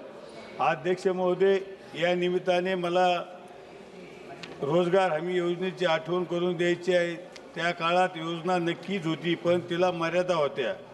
अध्यक्ष महोदय, काँग्रेसच्या काळात रोजगाराची मर्यादा केवळ 100 दिवसांची होती. आमचे NDA सरकार आता ही मर्यादा वाढवून 125 दिवसांची कायदेशीर हमी देत आहे. अध्यक्ष महोदय, पूर्वीच्या काळात कामाच्या नियोजनामध्ये स्थानिक गरजाकडे अनेकदा दुर्लक्ष झाले, पण आज पंतप्रधान नरेंद्र मोदीजींच्या नेतृत्वाखाली NDA सरकारने विकसित ग्रामपंचायत आराखडा तयार करून सॅच्युरेशन आधारित विकासावर भर दिला आहे. अध्यक्ष महोदय, सर्वात महत्त्वाचा फरक म्हणजे पारदर्शकता. काँग्रेसच्या काळात मजुरी मिळण्यास विलंब होणे आणि मध्येच पैसा गायब होणे हे प्रकार सामान्य होते. आज आपण डिजिटल इंडिया आणि बायोमेट्रिक ऑथेंटिकेशनच्या माध्यमातून मजुरांचे पैसे थेट त्यांच्या खात्यात जमा करत आहोत. अध्यक्ष महोदय, या उलट आदरणीय पंतप्रधान नरेंद्र मोदीजींच्या नेतृत्वाखाली NDA सरकारने यात आमूलाग्र बदल केले आहेत। अध्यक्ष महोदय, आम्ही मजुरांच्या हाताला 100 ऐवजी आता 125 दिवस काम देण्याची कायदेशीर हमी दिली आहे। हे वाढलेले 25 दिवस मजुरांच्या कुटुंबांना अधिक आर्थिक बळ देतील। अध्यक्ष महोदय, मजुरांच्या मजुरी आता मध्यस्थाशिवाय थेट त्यांच्या बँक खात्यात जमा होत आहे, ज्यामुळे भ्रष्टाचाराला पूर्णपणे लगाम लागला आहे।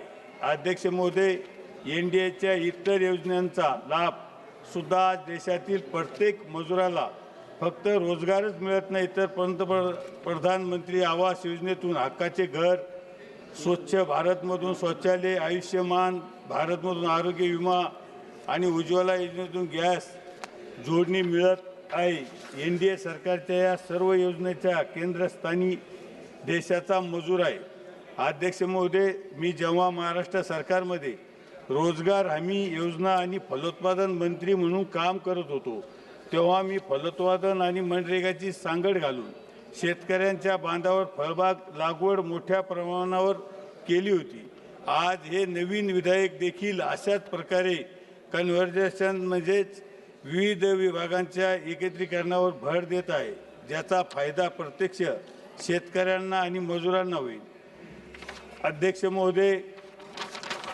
महोदय, विधेयकातील क्रांतिकारी बदल आणि भविष्यातील फायदे याबद्दल मी सांगू इच्छितो की वाढलेले 25 दिवस ग्रामीण कुटुंबाची क्रयशक्ती वाढवतील आणि गरिबी निर्मूलनास मदत करतील।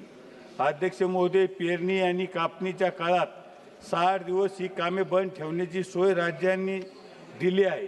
यामुळे शेतीला मजूर मिळतील आणि कृषी विकासाचा वेग कायम राहील। अध्यक्ष महोदय, प्रत्येक गावाचा विकास आराखडा PM गतिशक्तीशी जोडला जाणार आहे, ज्यामुळे आधुनिक पायाभूत सुविधांची निर्मिती होईल आणि या विधेयकात जल सुरक्षेसाठी विशेष कामे आणि हवामान बदलाच्या परिणामांना सामोरे जाण्यासाठी विशेष तरतूद करण्यात आली आहे। अध्यक्ष महोदय, मी काही महत्त्वाचे सुझाव या विधेयकाच्या माध्यमातून केंद्र सरकारला देऊ इच्छितो। अध्यक्ष महोदय, माझ्या छत्रपती संभाजी नगर मतदारसंघात आणि मराठवाड्यातील दुष्काळी परिस्थिती पाहता जलसंधारणाच्या कामांना 70% जास्त निधी आणि प्राधान्य मिळावे।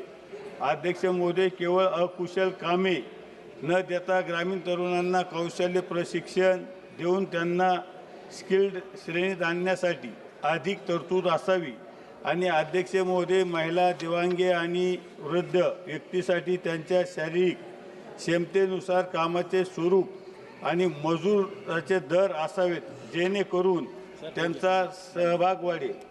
अध्यक्ष महोदय, योजनेअंतर्गत हाती घेण्यात येणाऱ्या जवळपास 270 कामाच्या यादीपैकी काही कामे स्थानिक पातळीवर आवश्यक असताना देखील हाती घेण्यासाठी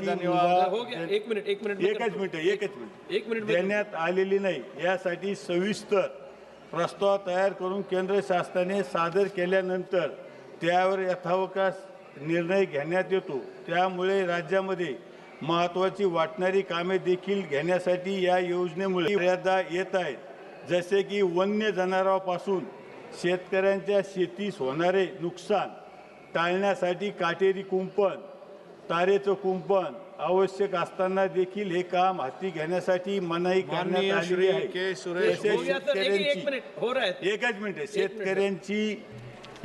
शेतकऱ्यांची सिंचनाची विहीर काही कारणामुळे खचली असेल, बुजली असेल तर दुरुस्त करण्यासाठी देखील योजनेमध्ये मुभा देण्यात आलेली नाही। यासारखी अनेक कामे असताना देखील घेता येऊ शकत नाही। यामध्ये एकच मागणी असेल की योजनेअंतर्गत कायद्याप्रमाणे उत्पादक स्वरूपाचे काम करण्यासाठी राज्यात मुभा देण्यात आली पाहिजे असे केंद्र सरकार മഹാത്മാ ഗാന്ധി ദേശീയ ഗ്രാമീണ തൊഴിലുറപ്പ് നിയമത്തെ മാറ്റിസ്ഥാപിക്കാനായി അവതരിപ്പിച്ചിരിക്കുന്ന Viksit Bharat guarantee for Rozgar and Aajeevika mission Gramin bill 2025 നമ്മുടെ രാജ്യത്തിൻ്റെ സാമ്പത്തിക യാഥാർത്ഥ്യങ്ങളെയും ധനകാര്യ പരിമിതികളെയും പൂർണ്ണമായി അവഗണിക്കുന്ന ഒരു അപകടകരമായ നീക്കമാണ് ഈ മാറ്റം. അതുകൊണ്ട് തന്നെ ഞാൻ വളരെ ശക്തമായി ഈ മാറ്റത്തെ എതിർക്കുകയാണ് സർ. സർ, ഈ സഭ ഓർക്കേണ്ടത് മൻരേഗയുടെ ചരിത്രമാണ്. കോൺഗ്രസ് നേതൃത്വത്തിലുള്ള ഐക്യ പുരോഗമന സഖ്യം സർക്കാരിൻ്റെ ഏറ്റവും വലിയ ജനകീയ നേട്ടങ്ങളൊന്നാണ് മൻരേഗ. UPA അധ്യക്ഷ ശ്രീമതി സോണിയാഗാന്ധിയുടെ ദീർഘവീക്ഷണത്തിൽ നിന്ന് ഉണ്ടായ ഒരു പദ്ധതിയാണ് Mahatma Gandhi national rural employment act. മുൻ പ്രധാനമന്ത്രിയായിരുന്ന ഡോക്ടർ മൻമോഹൻ സിംഗിൻ്റെ നേതൃത്വത്തിലുള്ള ഒന്നാം UPA സർക്കാർ രാജ്യത്ത് ആദ്യമായി തൊഴിൽ ഒരു അവകാശമാണ് എന്ന ആശയത്തിൽ നിയമരൂപം നൽകിയത്. ചെയർമാൻ സർ, മൻരേഗ മാത്രമല്ല, ഒന്നാം UPAയും രണ്ടാം UPAയുടെ കാലത്ത് നമ്മുടെ രാജ്യത്തുണ്ടായ വിപ്ലവകരമായ നിയമങ്ങൾ അത് അനുസ്മരിക്കാതെ പോകുന്നത് ഒട്ടും ശരിയാവില്ല. മൻരേഗ, RTA ആക്ട്, വനാവകാശ നിയമം, ദേശീയ ഗ്രാമീണ ആരോഗ്യ ദൗത്യം, Sarva Shiksha Abhiyan, mid day meal വിപുലീകരണം, വിദ്യാഭ്യാസ അവകാശ നിയമം, ഭക്ഷ്യസുരക്ഷാ നിയമം,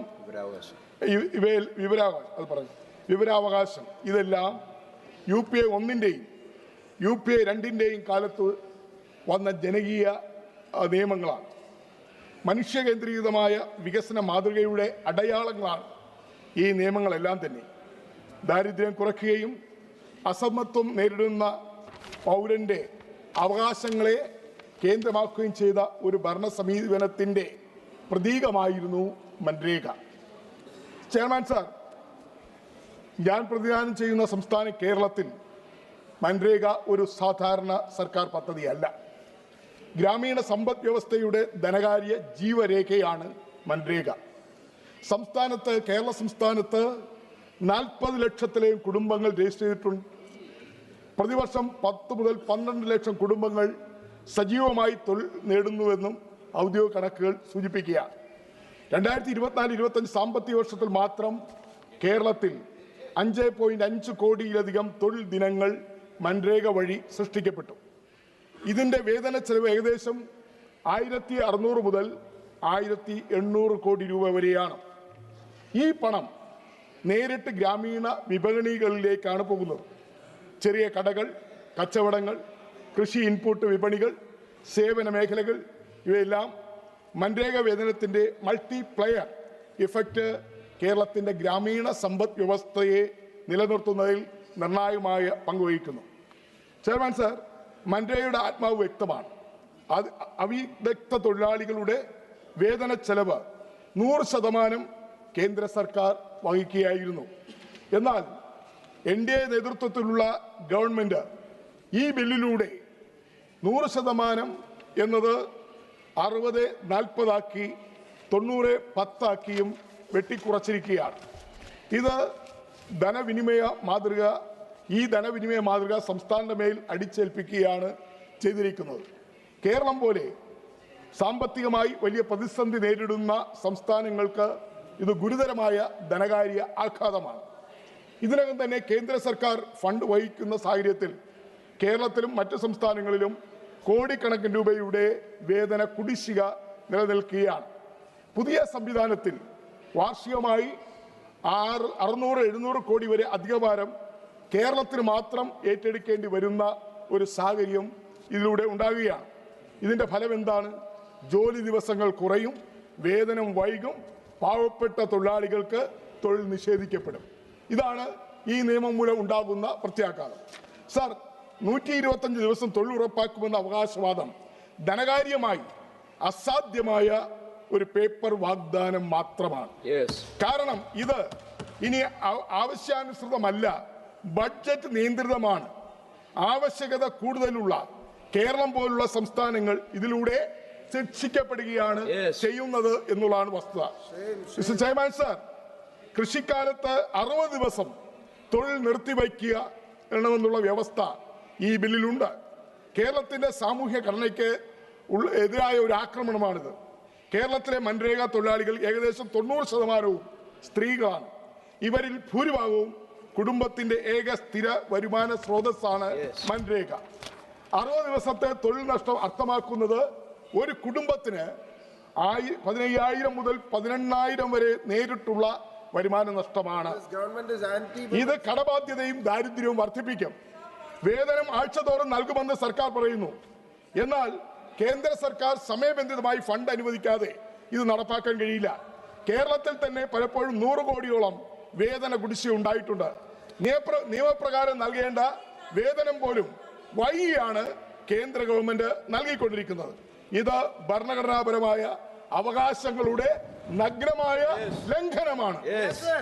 സർ, പട്ടികജാതി പട്ടികവർഗ വിഭാഗങ്ങളുടെ മാഗ്ന കാർട്ടയാണ് ദേശീയ ഗ്രാമീണ തൊഴിലുറപ്പ് പദ്ധതി. ഈ ദേശീയ ഗ്രാമീണ തൊഴിലുറപ്പ് പദ്ധതി വന്നതിന് ശേഷമാണ് ഇന്ത്യ രാജ്യത്തെ പട്ടികജാതി പട്ടികവർഗക്കാരുടെ പട്ടിണിയും ദാരിദ്ര്യവും ഒരു പരിധിവരെ മാറിക്കിട്ടിയത് എന്ന വസ്തുത ഞാൻ ഈ സഭയിൽ അറിയിക്കാൻ ആഗ്രഹിക്കുകയാണ്.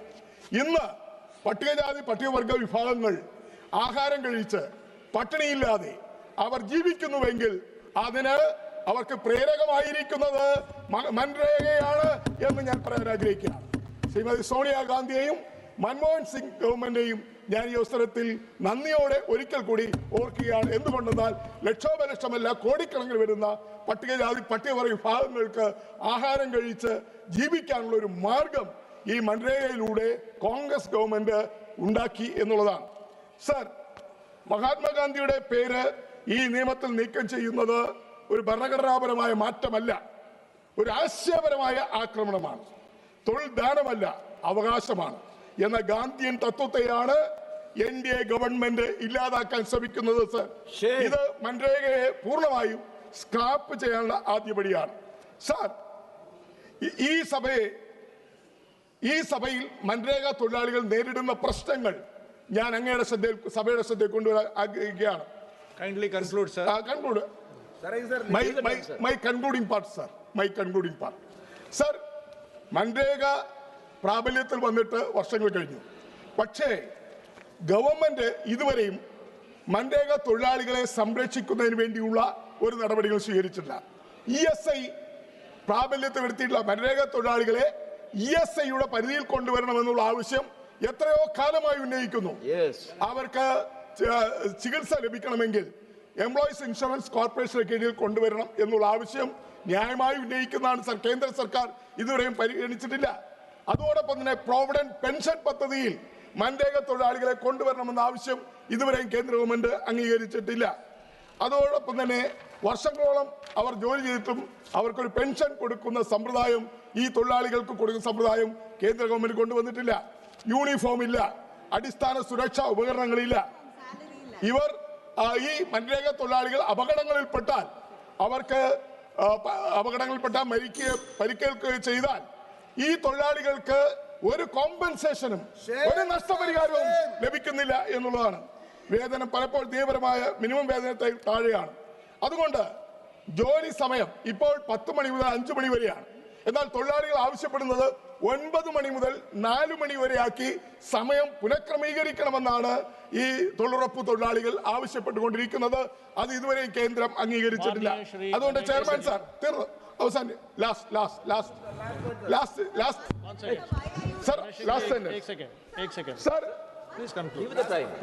ഈ സഭ, ബഹുമാനപ്പെട്ട ഈ സഭ, ഈ ബിൽ ഇപ്പോഴത്തെ രീതിയിൽ അംഗീകരിക്കാൻ പാടില്ല. മൻരേഗയെ ദുർബലപ്പെടുത്തുകയല്ല, ധനകാര്യമായും സാമൂഹ്യമായും ശക്തിപ്പെടുത്തുകയാണ് വേണ്ടത്. അതുകൊണ്ട് ഞങ്ങളുടെ ആവശ്യങ്ങൾ വ്യക്തമാണ്. അതായത് ഈ വിദഗ്ധ തൊഴിലാളികളുടെ വേതന ചെലവ് പൂർണ്ണമായും കേന്ദ്രം വഹിക്കണം, ആവശ്യാനുസൃതമായ തൊഴിൽ ഉറപ്പാക്കണം, അതുപോലെ തന്നെ സമയബന്ധിതമായ വേതനവും നിയമപരമായ നഷ്ടപരിഹാരവും നൽകണം. ESI, EPF തുടങ്ങിയ സാമൂഹ്യ സുരക്ഷാ പദ്ധതികൾ തൊഴിലാളികൾ ഉൾപ്പെടുത്തണം. ഈ ആവശ്യങ്ങളാണ് എനിക്ക് ഈ നിയമത്തിന്റെ ചർച്ചയിൽ പങ്കെടുക്കുമ്പോൾ, ഈ ബില്ലിന്റെ ചർച്ചയിൽ പങ്കെടുക്കുമ്പോൾ ഉന്നയിക്കാനുള്ളത്. ബഹുമാനപ്പെട്ട आप बोलिएगा प्लीज। धन्यवाद सभापति महोदय। मैं माननीय मंत्री जी ने जो विधेयक यहाँ पर विकसित भारत रोजगार और आजीविका के लिए गारंटी मिशन ग्रामीण जी राम जी विकसित भारत जी राम जी 2025 प्रस्तुत किया है, मैं उनके समर्थन में यहाँ पर अपनी बात रख रहा हूँ। ये बहुत ही सराहनीय कदम है। ये विधेयक मनरेगा जो 2005 में बना था उस पर संशोधन करने का विधेयक है। इस योजना का संक्षिप्त नाम पहले मनरेगा था, अब इसका संक्षिप्त नाम हो गया जी राम जी विकसित भारत जी राम जी। कांग्रेस के मित्र इसमें कड़ी आपत्ति कर रहे हैं, लेकिन जब 2005 में यूपीए फर्स्ट ने जब ये मनरेगा का कानून बनाया था उस समय पर भी मैं था, और उसमें जो प्रावधान किए गए थे उस समय के लिए हो सकता है कि अनुपयोगी रहे हों, उपयोगी रहे हों, लेकिन जैसे जैसे ग्रामीण क्षेत्रों में आवश्यकताएं बढ़ती चली गई, मुझे लगता है कि जो काम करने में कठिनाई जा रही थी मनरेगा के पुराने कानून में पंचायत राज संस्थाओं को, उसको ध्यान में रखते हुए लगातार ये मांग हो रही थी और उनकी डिमांड भी घटती जा रही थी। और अभी 25-26 की जो रिपोर्ट है इस वित्त वर्ष की, उस रिपोर्ट ने बहुत स्पष्ट रूप से कहा है कि लगभग 100 दिनों का जो काम मिला है मात्र 7.61% परिवारों को मिला, और इस वजह से इसमें सुधार की जरूरत है। आज हमारे प्रधानमंत्री जी ने इस योजना को एक विकसित भारत के साथ और पीएम गति शक्ति योजना के साथ इसको जोड़ने का जो एक अनोखा प्रयास किया गया है वो वाकई में बहुत ही प्रशंसनीय है। हमारे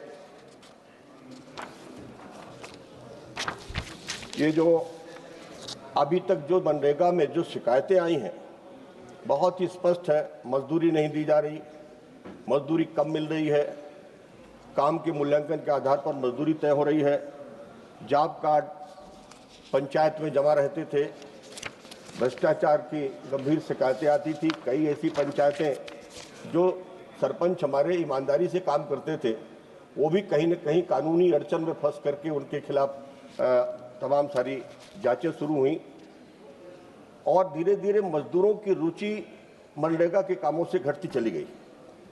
किसानों को जो खेती का जब समय आता था तो मजदूर नहीं मिलते थे, तो खेती प्रभावित हो रही है, और कहीं न कहीं किसानों की अर्थव्यवस्था पर सीधा असर उसका हो रहा था। गांव में जो पुरानी जलाशय और संरचनाएं थी वो अनुपयोगी होती चली गई। स्वच्छता पूरे देश में जिस तरह से स्वच्छता अभियान माननीय प्रधानमंत्री जी ने जो शुरू किया तो एक जन आंदोलन बना, लेकिन ग्राम पंचायतों में अक्सर देखा गया कि कचरे के ढेर लगे हुए। ऐसी स्थिति में मनरेगा के बनाए हुए पुराने कानून में बदलाव की जरूरत थी। इस संशोधन में विकसित भारत पीएम गति शक्ति के अनुरूप कार्यों का चयन किया जाएगा और ऐसा इसमें प्रावधान किया गया है। इसमें जो सबसे भी हमारे जो साथी लोग बोल रहे थे कि मनरेगा की वास्तविक रूप से बदलाव का कारण क्या है, इसमें जो धारा 4 है इस प्रावधान में 4 ऐसे महत्वपूर्ण कंपोनेंट है जिनमें अब पंचायतों के अंदर काम होगा, जिससे ग्रामीण जीवन भी बेहतर होगा और हम रोजगार की गारंटी भी बेहतर तरीके से दे पाएंगे और नए रोजगार भी सृजित कर पाएंगे। पहली है जल सुरक्षा। जल संरक्षण संरचनाएं अब पंचायतों में बनना शुरू हो जाएगी, सिंचाई की क्षमता बढ़ेगी, भूजल का पुनर्भरण होगा। जो बारिश का पानी है अभी हम उसको रोक नहीं पाते, वो पानी वर्षा और नदी नालों के माध्यम से बह के चला गया। दूसरी जो सबसे महत्वपूर्ण बात इसमें जोड़ी जा रही है, मूल ग्रामीण अवसंरचना। जो हमारी ग्रामीण सड़कें हैं, बहुत सारी सड़कें प्रधानमंत्री ग्राम सड़क है, उसके अलावा भी गांव में सड़कों की जरूरत है, उनको अब इसके माध्यम से बनाने का काम होगा। सामुदायिक भवन जो अन्य गतिविधियों के लिए पंचायतों में आवश्यक होते हैं गाँव में, वो भी बनेंगे। स्वच्छता बहुत ही महत्वपूर्ण एक विषय है। अब वो उस पर भी इसमें योजना में शामिल किया गया इस विधेयक में। ऊर्जा और डिजिटल सुविधाएं, जिस तरह से डिजिटल सेवाएं अब गांव-गांव में पहुंच रही हैं, उनका किस तरह से उपयोग लोग कर सके, कैसे हम योजनाओं के साथ उसको जोड़ने का काम कर सके, इस विधेयक में प्रावधान किया गया है। तीसरा है आजीविका अवसंरचना। अब एक तरफ हम रोजगार की गारंटी की बात कर रहे हैं, लेकिन हम उनकी आजीविका को कैसे आगे बढ़ा सकते हैं, इसीलिए कृषि प्रसंस्करण के काम अब इस विधेयक के माध्यम से अब पंचायतों में जरूर काम शुरू हो जाएंगे। पशुपालन का काम शुरू हो जाएगा। आज किसान परेशान है, किसानों की फसल खराब हो रही है हमारा पशुओं से, और उसके चलते वो लगातार कहते हैं कि साहब जो सक्षम किसान हो तो बाढ़ लगा लेते हैं, लेकिन जो गरीब और छोटे किसान है वो बहुत परेशान है। तो जब पशुपालन की तरफ अगर हमारा ध्यान जाएगा, जैसे इस पर प्रावधान किया गया है, तो स्वाभाविक रूप से इससे लोगों को फायदा मिलेगा। एसएचजी के आधार पर जो हमारी जो स्व सहायता समूह है, आज गांव-गांव में बहुत बड़ी संख्या में अच्छा काम कर रहे हैं, उनके उत्पादन को भी बढ़ाने के लिए, ताकि नए रोजगार सृजित हो सके और उनके पास आमदनी बढ़ सके, ये भी काम अब इसमें जोड़ा गया है। भंडारण एवं विपणन, आज बड़ी संख्या में हमारी सरकार एमएसपी के माध्यम से किसानों की उपज को खरीद रही है, और उसका जो भंडारण है और उसका विपणन है, ये अभी कोऑपरेटिव के हाथ में है। अगर ये मनरेगा में भी इसका प्रावधान हो जाएगा तो मुझे लगता है इसका सीधा लाभ गांव के लोगों को मिलेगा। चौथा है जलवायु एवं आपदा। जब कभी कोई आपदा आती है तो पुराने कानून में कोई ऐसा प्रावधान नहीं था कि हम लोगों की मदद कर सकें। अब बाढ़ एवं सूखा में हम उनकी मदद कर पाएंगे। हीट वेव आ जाए, गर्मी का समय आए, और उससे तमाम जिस तरह से जनहानि होती थी उसको भी बचाने का काम इसमें हम कर पाएंगे। प्राकृतिक संसाधन संरक्षण, बहुत सारी ऐसी नेचुरल हमारे पास चीज़ें हैं गाँव में, पंचायतों में, जिनका हम पूरी तरह से संरक्षण करने का काम कर सकते हैं।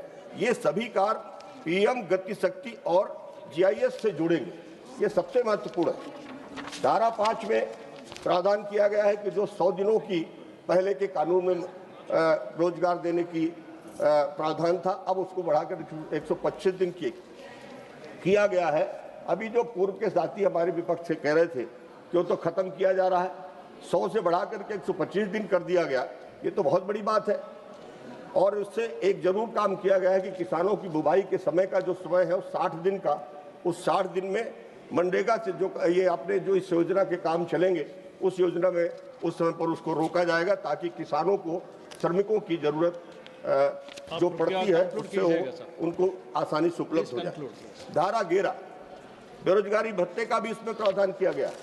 अगर मांग के आधार पर 15 दिनों में अगर हमें काम नहीं मिला तो उसको 15 दिनों में काम नहीं मिला तो उसको बेरोजगारी भत्ता देना पड़ेगा। लगातार 1 महीने तक उसको पूरे उसके मजदूरी का 1/4 और इसके बाद और आगे दिन तक करेंगे तो उसको मजदूरी का आधा उसको बेरोजगारी भत्ते के रूप में प्रदान करने का प्रावधान इसमें किया गया है। धारा 22 में जो शेयर किए गए पूर्वोत्तर हिमालयी राज्य में 90-10 का और जो अन्य राज्य हैं उनमें 60-40 का, केंद्र शासित राज्यों में 100% बहन केंद्र सरकार खुद अपने फंड से करेगी। धारा 12 में केंद्रीय ग्रामीण रोजगार गारंटी परिषद का गठन किया गया, और ये गठन सिर्फ उसमें जो प्रावधान होंगे उसमें पंचायत राज संस्थाओं के प्रतिनिधि भी होंगे, श्रमिक संगठन भी होंगे, तथा SC, ST, OBC अल्पसंख्यक वर्ग एवं महिलाओं का भी प्रतिनिधित्व अनिवार्य किया गया है। धारा 13 में राज्य ग्रामीण रोजगार गारंटी परिषद का गठन होगा, और उसमें भी ये सारी श्री सनातन पांडे एक मिनट कंक्लूड करने दीजिए। पूरा कर रहा हूं मैं सर, बहुत महत्वपूर्ण। मैं तो बिल पर बोल रहा हूं, जो प्रावधान उस पर मैं बात कर रहा हूं। मैं आप कंक्लूड कीजिए प्लीज। धारा 14 में राष्ट्रीय स्टीयरिंग कमेटी बनाई जाएगी, उसी तरह से राज्य में भी बनेगी, और इसमें पूरी तरह से समन्वय की जिम्मेदारी जिला को दिया गया है। ब्लॉक स्तर तक कमेटी बनेगी ताकि इसका पूरी तरह से देखरेख ठीक ढंग से हो सके। ग्राम पंचायत की भूमिका इसमें तय होगी, उनको जो काम करने होंगे प्रस्ताव बाकायदे भेजेंगे, और इसमें पूरी तरह से 50% तक के कार्य ग्राम पंचायतें करेंगी, और ये बहुत बड़ी बात है जिनसे ग्राम पंचायतों को आगे काम करने का मौका मिलेगा। ये जो टिकाऊ परिसंपत्ति का निर्माण होगा, इससे योजनाओं की आपसी समन्वय होगा, परिणाम आधारित विकास की चर्चा होगी, और उसमें 2000 माननीय श्री सनातन संघवाद को पांडे मजबूत जी। करने के लिए मैं एक बात संघवाद को मजबूत के जो बात संघवाद की कर रहे हैं। माननीय सभापति महोदय जी, मैं आपको और अपने नेता समाजवादी पार्टी के राष्ट्रीय अध्यक्ष श्री अखिलेश यादव जी को धन्यवाद ज्ञापित करता हूं कि आपने विकसित भारत गारंटी फॉर रोजगार एंड आजीविका मिशन ग्रामीण बिल पर बोलने का अवसर दिया है। महोदय,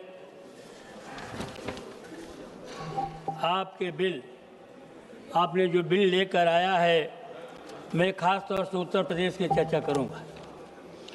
उत्तर प्रदेश में इस काम में 40,000 मनरेगा के कर्मी लगे हुए हैं। मनरेगा कर्मी कहते हैं उनको। वो उनका अटेंडेंस लेते हैं, उनकी रोज़ की हाजिरी लेते हैं। उनका आज तक मानदेय तय नहीं हुआ। ये पूरे देश भर में 4,50,000 की संख्या है। इस पर बिल में कोई चर्चा नहीं की गई है। इन्हें मानदेय कब मिलेगा, कितने दिन बाद मिलेगा, क्या मिलेगा, इस पर कोई चर्चा नहीं की गई है। दूसरी तरफ आपने इसका नाम बदला है। सबसे पहले नाम बदलने से भारत के गरीब मजदूरों का कल्याण नहीं होने वाला है। आप भारत के मजदूरों के प्रति, गरीबों के प्रति चिंतित होते तब मनरेगा नाम पर ही अपने योजनाओं को सुधार करके देश के गरीबों का भला कर सकते थे।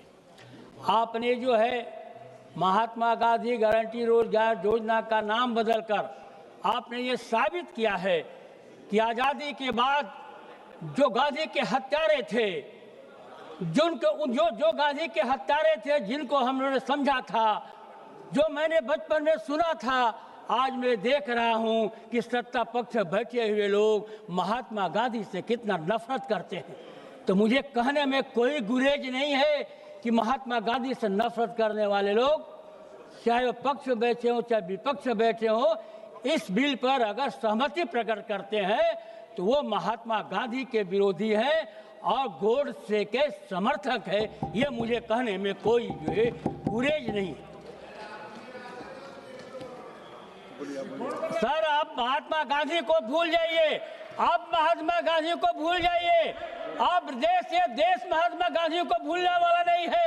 महात्मा गांधी आपके रगों में है। महात्मा गांधी आपके रगों में है। जी बैठिएगा। अग्रवाल जी आप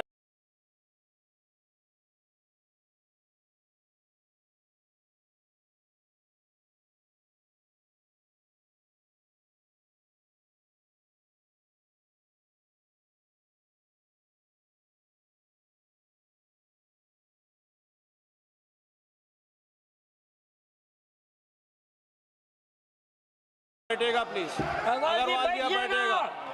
अग्रवाल जी आप बैठेगा। Please sit down. Please sit down. आप गांधी न पोस्टर है। सुन लीजिए अग्रवाल जी, गांधी न पोस्टर है न योजना का शीर्षक है। गांधी न पोस्टर है न योजना का शीर्षक है। गांधी वो सवाल है जो हर भूखे पेट से उठता है, जो हर भूखे पेट से उठता है। जब तक सवाल जिंदा है, तुम्हारी हर कोशिश के बावजूद गांधी जिंदा है, गांधी जिंदा है, गांधी जिंदा है। आप गांधी को मिटा नहीं सकते हो। आप कृपया कंक्लूड कीजिएगा। आप कितने समय, मेरा 4 मिनट है। आप कितने संवेदनशील हैं, पूरा देश देख रहा है। कहां पर जो उत्तर प्रदेश के किस कोने में ये 252 रुपए मजदूर मिलते हैं? उत्तर प्रदेश के किस कोने में इस पर चर्चा हो रही है? जब 2006 में मनरेगा लागू हुआ था, उस समय ग्रामीण स्तर पर मजदूरों को जब 50 से 60 रुपए मिलता था, और मनरेगा जब चालू हुआ तो 100 रुपया प्रति मजदूर प्रतिदिन देने का काम किया गया। मजदूरी में 2 गुना वृद्धि हुई, लोगों को जीव आजीविका मिली, लोग उसे आगे बढ़े और उस रोजगार से जुटने का काम किए। आज गांव में मजदूर 500 रुपये के हैं और उत्तर प्रदेश में आपकी मजदूरी 252 रुपये की है और 252 रुपया जो है 252 रुपये से 125 दिन की मजदूरी जो है 31,500 होती है, प्रति महीने 2,625 होती है। माननीय अध्यक्ष महोदय जी, मैं आपको हृदय से आभार प्रकट करती हूँ। आपने मुझे आज ग्रामीण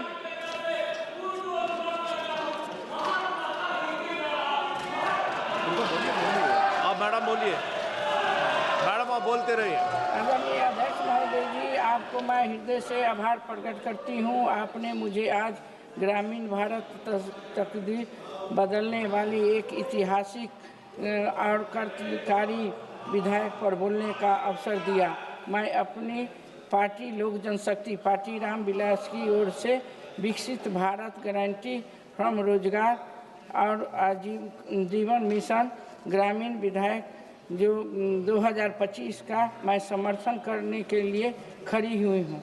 सबसे पहले मैं देश के यशस्वी प्रधानमंत्री श्री नरेंद्र मोदी जी को, माननीय ग्रामीण विकास मंत्री श्री शिवराज सिंह जी चौहान जी को बहुत बहुत बधाई देना चाहती हूँ। आज उन्होंने हम महात्मा गांधी जी के ग्राम स्वराज और राम राज्य के सपनों को सचमुच साकार करने की दिशा में एक बहुत बड़ा ऐतिहासिक कदम उठाया है। अध्यक्ष महोदय, हमें यही समझना होगा कि 2005 का भारत और नहीं है, आज 2025 का भारत है।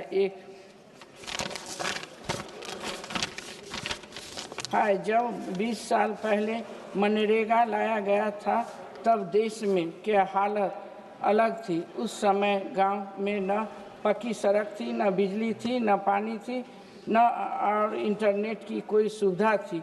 उस समय गरीब का स्तर बहुत ऊंचा था। लेकिन आज 2025 प्रधानमंत्री श्री नरेंद्र मोदी जी के नेतृत्व में ग्रामीण भारत की तस्वीर पूरी तरह बदल चुकी है।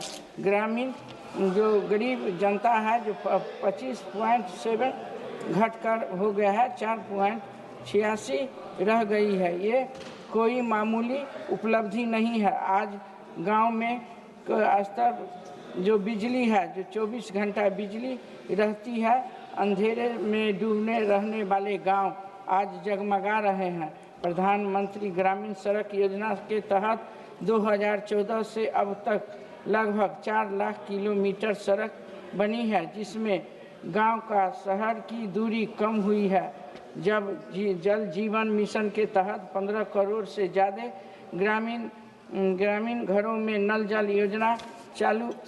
मैडम कंक्लूड कीजिएगा।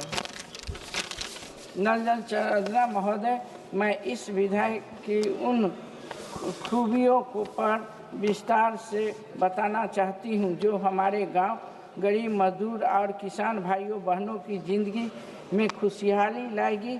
ये बिल सिर्फ रोजगार नहीं बल्कि सम्मान और आजीविका की गारंटी है।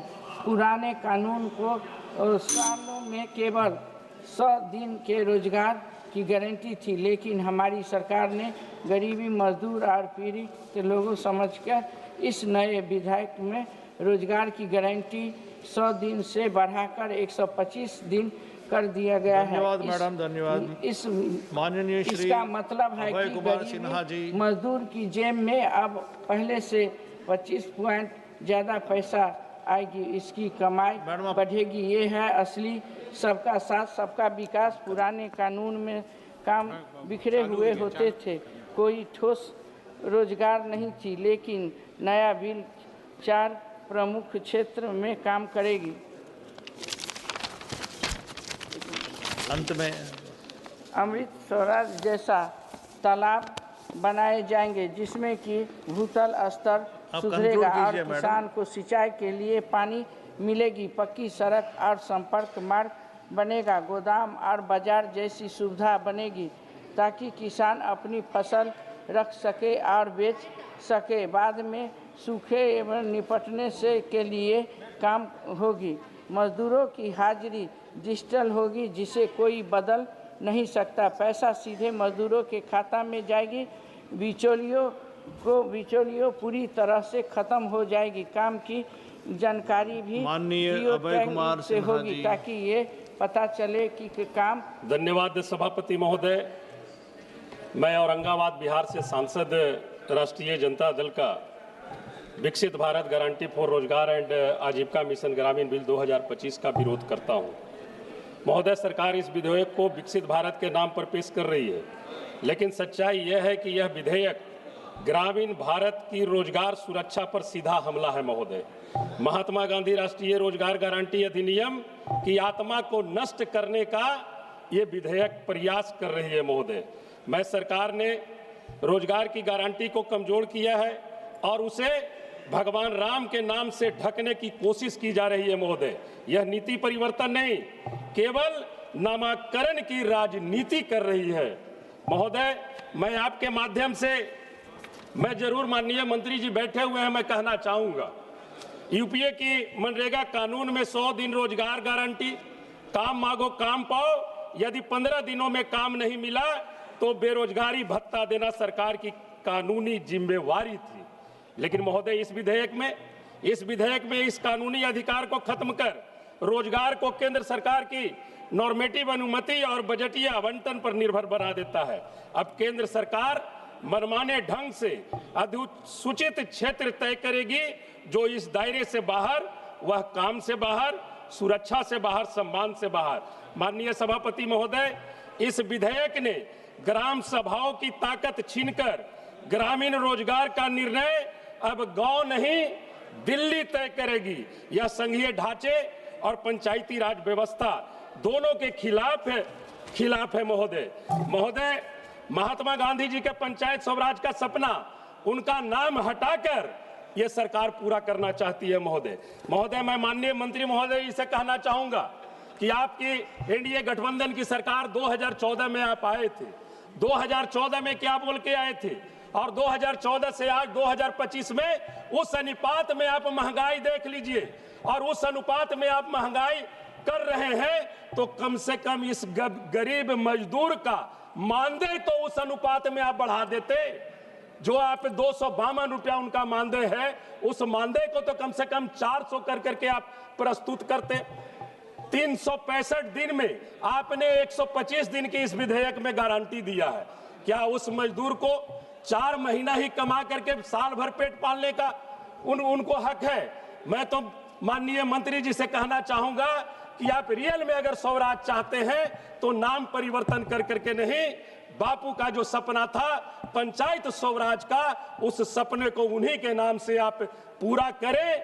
और ये जो 125 दिन का आप गारंटी दे रहे हैं, इसे आप कम से कम 12 महीना में 6 महीना रोजगार की आप गारंटी दें, 180 दिनों की आप गारंटी दें। और एक आग्रह और मैं माननीय मंत्री महोदय जी से करना चाहता हूं। महोदय, आज हमारे बिहार पर लगभग 3 लाख करोड़ के आसपास कर्ज है। ये कर्ज मूल रूप से पूरी तरह, ये जो योजना थी पहले मूल रूप से पूरी तरह केंद्र प्रायोजित योजना थी, जिसे आपने 60-40 में के रेशियो में बांट दिया। जो गरीब राज्य है, जो पिछड़ा राज्य है, ये योजना कैसे वो पूरा कर पाएंगे?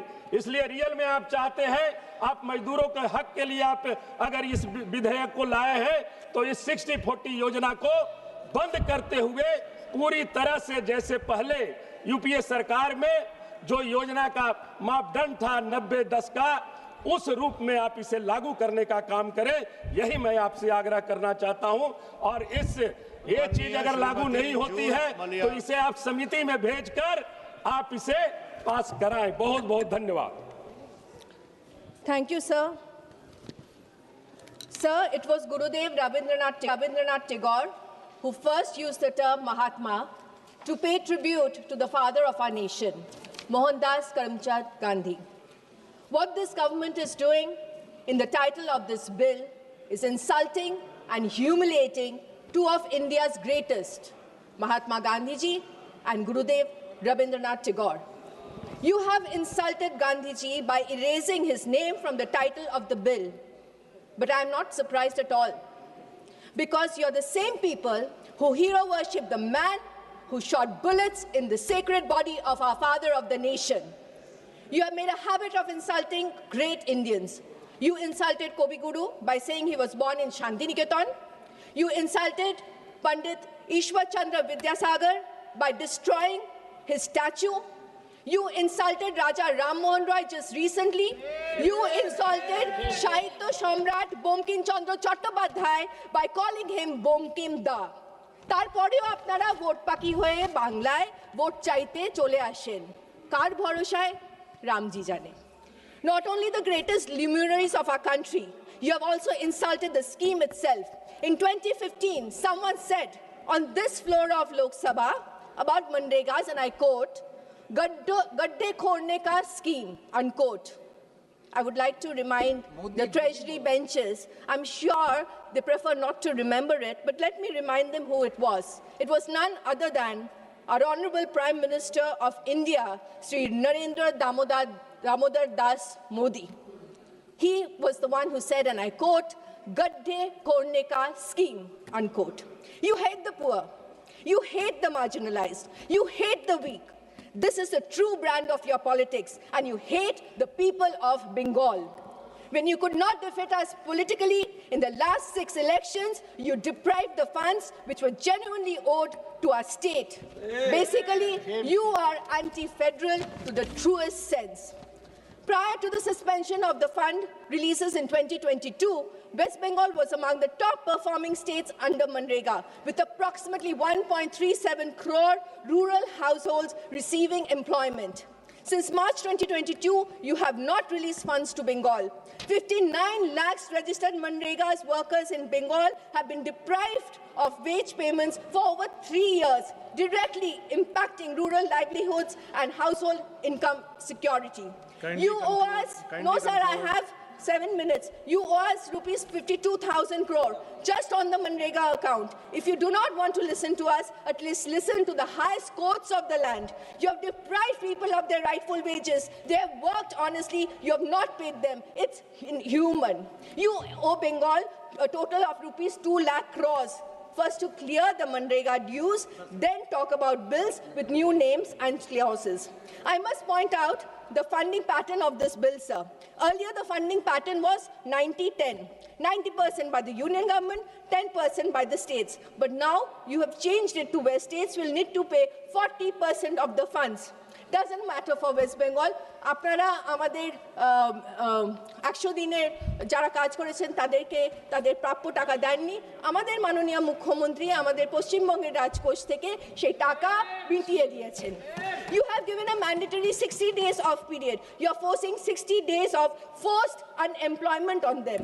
You have made a national level steering committee to determine how much employment will be given in which state. However, you have not included any representation from the states. Sir, I'll finish. When 3 out of 10 workers are not eligible for the Aadhaar payment system, why are you forcing a payment system which deprives workers? And most importantly, you could have increased the wages for the workers. You choose not to. This reveals your true intentions. Hence, you must send this bill to a parliamentary committee, as you have a terrible track record of passing bills without scrutiny. So we insist the bill be sent to a parliamentary committee. Earlier, 8 out of 10 bills would go for scrutiny. Now, sadly, only 2 out of 10 bills are scrutinized. Don't insult the parliament like this. I'm opposing this bill on the floor of the House by my leader, Srimati Mamata Banerjee, and Abhishek Banerjee will oppose you on the streets of Delhi and Bengal time and again. I come from a party, sir, let me finish, please let me finish, sir. I come from a party where my chairperson went on a 26-day hunger strike against forceful land acquisition, fighting for the rights of the farmer. আসুন আপনারা বাংলায় 26-এ বাংলার মানুষ আপনাদেরকে যোগ্য জবাব দিয়ে দেবে জয় বাংলা খুব ভালো धन्यवाद सभापति महोदय एक बहुत ही महत्वपूर्ण विधेयक विकसित भारत रोजगार और आजीविका के लिए गारंटी मिशन ग्रामीण जी राम जी के ऊपर बोलने का हमको मौका दिया है महोदय ये बहुत ही महत्वपूर्ण विधेयक है। इस विधेयक का जो उद्देश्य है, इसमें विकसित भारत का जो नींव है वो है ग्रामीण भारत। तो विकसित ग्राम के बिना विकसित भारत का सपना अधूरा है। तो इस विधेयक में जोरदार विकसित ग्राम के विषय के ऊपर जोर दिया गया है। आदरणीय प्रधानमंत्री नरेंद्र मोदी जी ने हमेशा ही गांव, गरीब, किसान के प्रति संवेदनशील रहा है। आदरणीय पंचायत ग्रामोन्नयन विभाग के मंत्री जो हम सबके नेता भी हैं, श्री शिवराज सिंह चौहान जी, जिन्होंने काफ़ी साल तक मध्य प्रदेश के मुख्यमंत्री के नाते वहाँ पर इतने कुछ अच्छे काम किया है, जिसका कारण आज पंचायत ग्रामोन्नयन विभाग के मंत्री के तौर पर पूरे भारत के दिशा और दशा परिवर्तन करने के लिए सामने से नेतृत्व दे रहा है।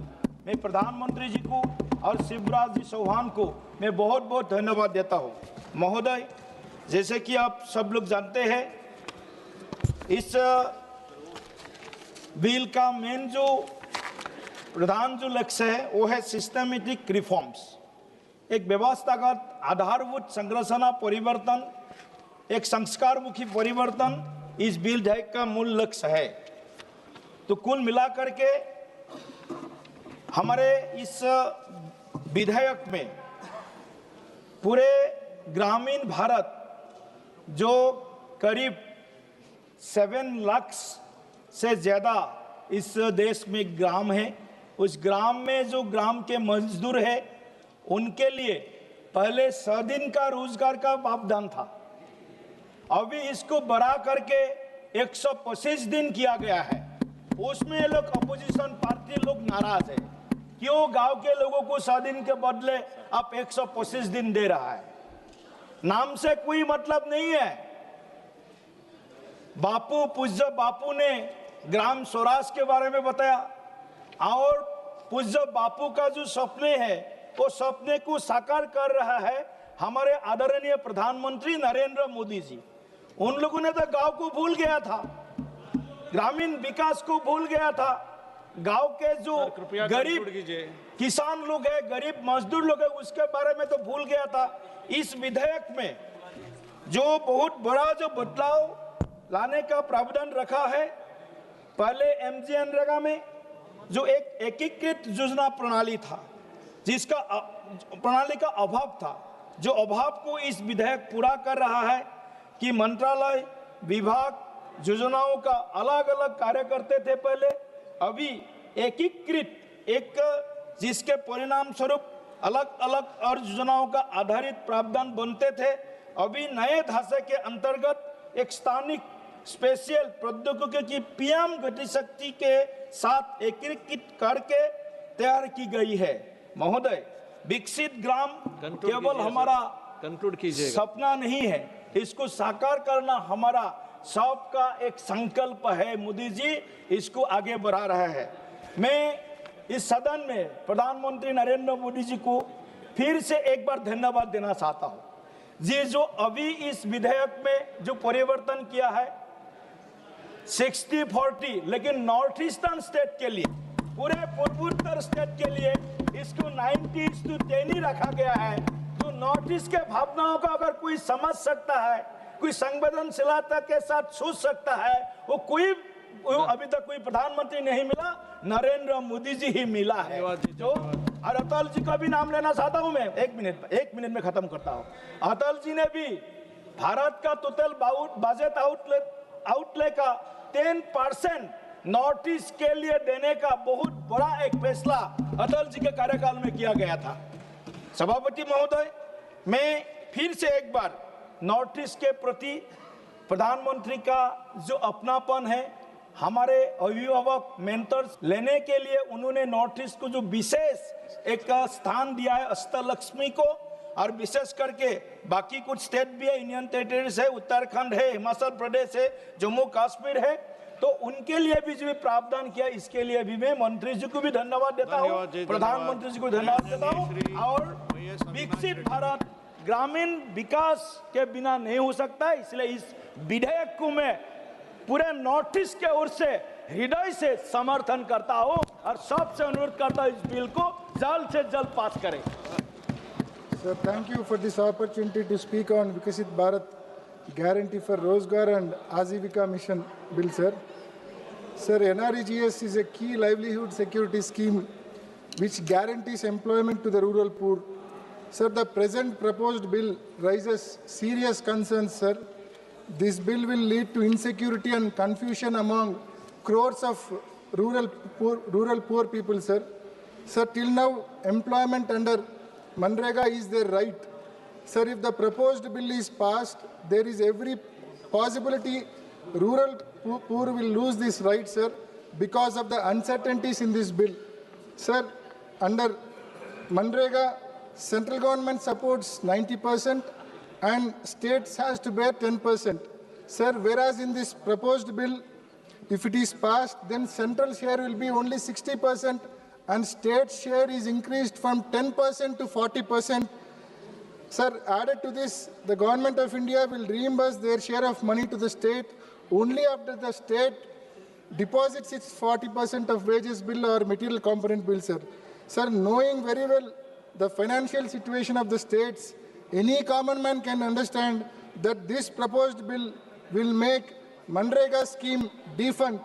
So what was once a guaranteed employment will now become unguaranteed, uncertain employment due to fiscal stress at the state level, sir. Sir, one good aspect about this bill is increase of guaranteed work days from 100 to 125 days. Sir, when it comes to reality, Government of India will be able to pay its 60% share of money. But when it comes to states, due to fiscal stress, it is very unlikely states pay their share of 40% wages. So because of this, 125 guaranteed work days is only for name's sake, but practically it is unimplementable, sir.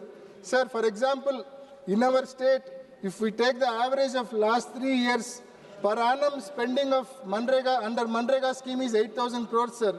Sir, 40% state has to bear means 3,200 crore rupees per annum state government has to bear, sir. Sir, is it possible for state government to bear that much amount, sir? Sir, practically impossible for state government to bear that much amount. Sir, due to the above mentioned reasons, I request the government to refer this bill to JPC or select committee so that a wider consultation with all the stakeholders, including state governments, local bodies, can be done and necessary changes can be made to the proposed bill so that the right of the rural poor to the guaranteed employment is protected and strengthened, sir. Thank you. Thiru Tamil Selvan. Thank you, Chairman, sir. Mahatma Gandhi தேசிய வேலைவாய்ப்பு உறுதி திட்டத்தின் பெயரை விக்சித் பாரத் ரோஜ்கர் மற்றும் Ajeevika mission BJP அரசு இதை மாற்ற வேண்டிய அவசியம் என்னது எங்களுடைய கேள்வி. இந்த மசோதாவை மாற்றுறதுனால யாருக்கு எந்த பிரயோஜனமும் இல்லை. இந்த மசோதா மூலம் நீங்கள் சொல்லக்கூடிய செய்தி என்னன்னு சொன்னால் 100 நாட்களுக்கு வேலை கொடுப்போம்ன்றது இருந்ததை 125 நாள் வேலை கொடுப்போம்னு சொல்கிறீங்க. இதற்கு முன்பு மாநில அரசு 10% நிதி ஒதுக்கீடு கொடுத்தா ஒன்றிய அரசு 90% நிதி ஒதுக்கீடு கொடுத்ததை இப்போ 60-40 மாத்திரன்னு சொல்கிறீங்க. மத்திய அரசு 60, மாநில அரசு 40ன்றீங்க. நான் கேட்குறேன், வருஷத்தில் 60 நாள் வேலையை கொடுக்க முடியாதுன்ற ஒரு திட்டத்தையும் சொல்கிறீங்க. இந்த வேலை உறுதி வாய்ப்புன்றது எங்களுடைய குழு தலைவர் மாண்புமிகு கனிமொழி மேடம் சொல்லும்போது அழகாக சொன்னாங்க. இந்த வேலைன்றது ஏழைகளுக்கு வருடம் முழுவதும் 100 நாளுக்கு மேலாக வேலை கொடுக்க வேண்டும் என்பதுதான் உறுதியான திட்டம், மகாத்மா காந்தியின் திட்டம், 100 நாள் வேலை. ஆனால் அந்த திட்டத்தவே நீங்க முடக்கிற நோக்கத்தில் பிஜேபி அரசு பாடுபட்டு இருக்கு. 2006 காங்கிரஸ் அரசு கொண்டு வந்த இந்த திட்டத்தை பிஜேபி அரசு ஆட்சிக்கு வந்து 11 வருஷத்துல காங்கிரஸ் கொண்டு வந்த திட்டத்தை பெயர் மாற்றி அந்த திட்டத்தை சீருழைப்பு செய்வதுதான் பிஜேபியுடைய திட்டம், எந்த திட்டமாக இருந்தாலும். அந்த நோக்கத்தில் தான் இந்த திட்டத்தை நீங்க பேரை மாற்றி நாங்கள் சில திட்டங்களை கொண்டு வரோம் சொல்றீங்க. உண்மையிலேயே மகாத்மா காந்தி திட்டத்தில் நீங்க உங்களுக்கு இன்ட்ரெஸ்ட் இருந்திருந்தா அந்த வருடந்தோறும் நிதியை சரியா கொடுத்துருக்கணும். நீங்க கொடுக்க தவறிட்டீங்க. தவறதின் நோக்கம் இந்த திட்டத்தை நீக்க வேண்டும் என்ற எண்ணத்தில் பிஜேபி அரசு செய்தது. உதாரணத்துக்கு சொல்றேன், 2021-22 நீங்க கொடுத்த தொகை 98,468 கோடி. 2022-23 நீங்கள் கொடுத்த தொகை 73,000 கோடி மட்டுமே. 23-24 நீங்க கொடுத்த தொகை 60,000 கோடி மட்டுமே. வித்தியாசத்தை பாருங்க. ஒவ்வொரு ஆண்டும் நீங்கள் ஒதுக்கிய தொகை சீராக இல்லை. இந்த திட்டத்தை முடக்க வேண்டும் என்ற நேரத்தில் பிஜேபி அரசு செய்த சதி என்பதுதான் என்னுடைய வாதமாக வைக்கின்றேன். 100 நாள் வேலைன்றது நாங்கெல்லாம் கிராமத்திலிருந்து வந்தவங்க. நீங்க பாராளுமன்றத்தில் இன்னைக்கு குளிர் அறையில் நம்ம பேசிக்கிட்டு இருக்கோம். 100 நாள் வேலையில் பாவ ஏழை தொழிலாளிகள் வேலை இல்லாமல் சிரமப்பட்டு இருக்கிறத மனசில் வச்சு காங்கிரஸ் ஆட்சி மகாத்மா காந்தி பேரில் இந்த திட்டத்தை கொண்டு வந்தாங்க. 100 நாள் வேலை உறுதியாக கொடுத்தோம். ஆனால் அந்த திட்டத்தை முடக்குவதன் நோக்கமாக நீங்கள் பேரை மாற்றி எத்தனையோ இதை திட்டத்தை மாற்றி இது பண்ணுறீங்க. கொரோனா காலத்தில் இந்த திட்டம் தான் பல கோடிக்கணக்கான மக்களை உயிர் வாழ செஞ்சு 11 கோடி மக்களின் வாழ்வாதாரமா இந்த 100 நாள் வேலை திட்டம் இந்தியா முழுக்க செயல்பட்டுச்சு கொரோனா காலகட்டத்தில். அதை மறந்துடக்கூடாது. இடையில பிஜேபி அரசு 2 திட்டத்தை ஒரு என்னமோ சொன்னீங்க, பண மதிப்பிழப்பு செய்கிறோன்றீங்க, கருப்பு பணம் மீட்புன்றீங்க. நான் கேட்குறேன், பணத்தை 1000 ரூபா நோட்டை செல்லாதுன்றீங்க. பேங்க்ல போய் எல்லா பணத்தையும் மாற்றணும். எவ்வளவு கருப்பு பணம் வந்துச்சு இது வரைக்கும் ஒன்றிய அரசு பிஜேபி அரசு சொல்லிச்சா? பதில் இல்லை. ஆனா சுவிஸ் வங்கியில் இருக்கிற பணத்தை நாங்க எடுத்து ஒவ்வொரு குடும்பத்துக்கும் அந்த கருப்பு பணத்தை எடுத்து ஒவ்வொரு குடும்பத்துக்கும் 15 லட்சம் ரூபாய் கொடுப்போம் பிஜேபி அரசாங்கம் தேர்தல் அறிக்கையில் சொல்லிச்சு. ஆட்சிக்கு வந்து 11 வருஷம் ஆச்சு. ஆண்டுக்கு 2 கோடி மக்களுக்கு வேலை கொடுப்போம் சொன்னீங்க. சுவிஸ் வங்கியில பணத்தை எடுத்து 15 லட்சம் ரூபாய் மக்களுக்கு வரி வங்கி கணக்கில் போடுவோம். இது வரைக்கும் கொடுத்த பாடு இல்ல, ரிசல்ட்டும் இல்ல. ஏற்கனவே மோடி அரசு எங்க தமிழ்நாட்டுக்கு செஞ்ச துரோகத்தை நான் பட்டியலிடுறேன். ஜிஎஸ்டி மூலமா தமிழ்நாட்டுக்கு உரிய நிதியை கொடுக்கல, கல்வி நிதியை கொடுக்கல, பேரிடர் நிதியை கொடுக்கல, வளர்ச்சி நிதியை கொடுக்கல. மகாத்மா காந்தி தேசிய ஊரக திட்டத்தின் மூலமாக வரக்கூடிய 4000 கோடி நிதியை இன்னும் தமிழ்நாட்டுக்கு கொடுக்கல. நான் சொல்றேன், தமிழ்நாடு முதல்வர் தளபதி ஸ்டாலின் நாடாளுமன்ற தேர்தல் போது தேர்தல் வாக்குறுதி கொடுத்தாரு. வணக்கம். இந்தியா கூட்டணி ஆட்சிக்கு வந்தால், ஒரே நிமிஷம், இந்தியா கூட்டணி ஆட்சிக்கு வந்தால் 100 நாள் வேலையை 150 நாளாக உயர்த்தி தரப்படும், 400 ரூபாய் கூலி உயர்வு கிடைக்கும் என்ற செய்தியை சொன்னார்.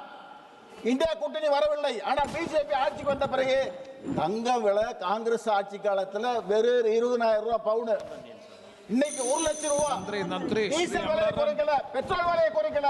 ஆனால் காங்கிரஸ் அரசு கொண்டு வந்த திட்டத்தை முடக்குவதன் மூலமாக ஒன்றிய அரசு பாராட்ட மசோதாவை திமுக வன்மையாக எதிர்க்கிறேன். श्री अमराराम।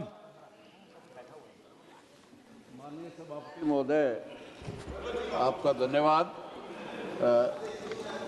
जो मनरेगा को रिप्लेस करने के लिए जी राम जी का बिल सरकार लेकर आई है, उसके खिलाफ बोलने के लिए मैं खड़ा हुआ हूं भारतीय कम्युनिस्ट पार्टी मार्क्सवादी की ओर से। जब खेती में मशीनीकरण, बुआई से लेके कटाई से लेकर के निकालने तक जब मजदूरी कम हुई तो 2000 यूपीए के वक्त जो भारतीय कम्युनिस्ट पार्टी मार्क्सवादी किसान मजदूर के लिए सड़क से लेकर संसद तक लड़ती है, यूपीए फर्स्ट में इंटरवेंशन के कारण पहली बार देश के आज़ादी के इतिहास में पहली बार ग्रामीण मजदूर को रोजगार की गारंटी का कानून देना पड़ा और जिसमें 100 दिन की मजदूरी देने का काम किया।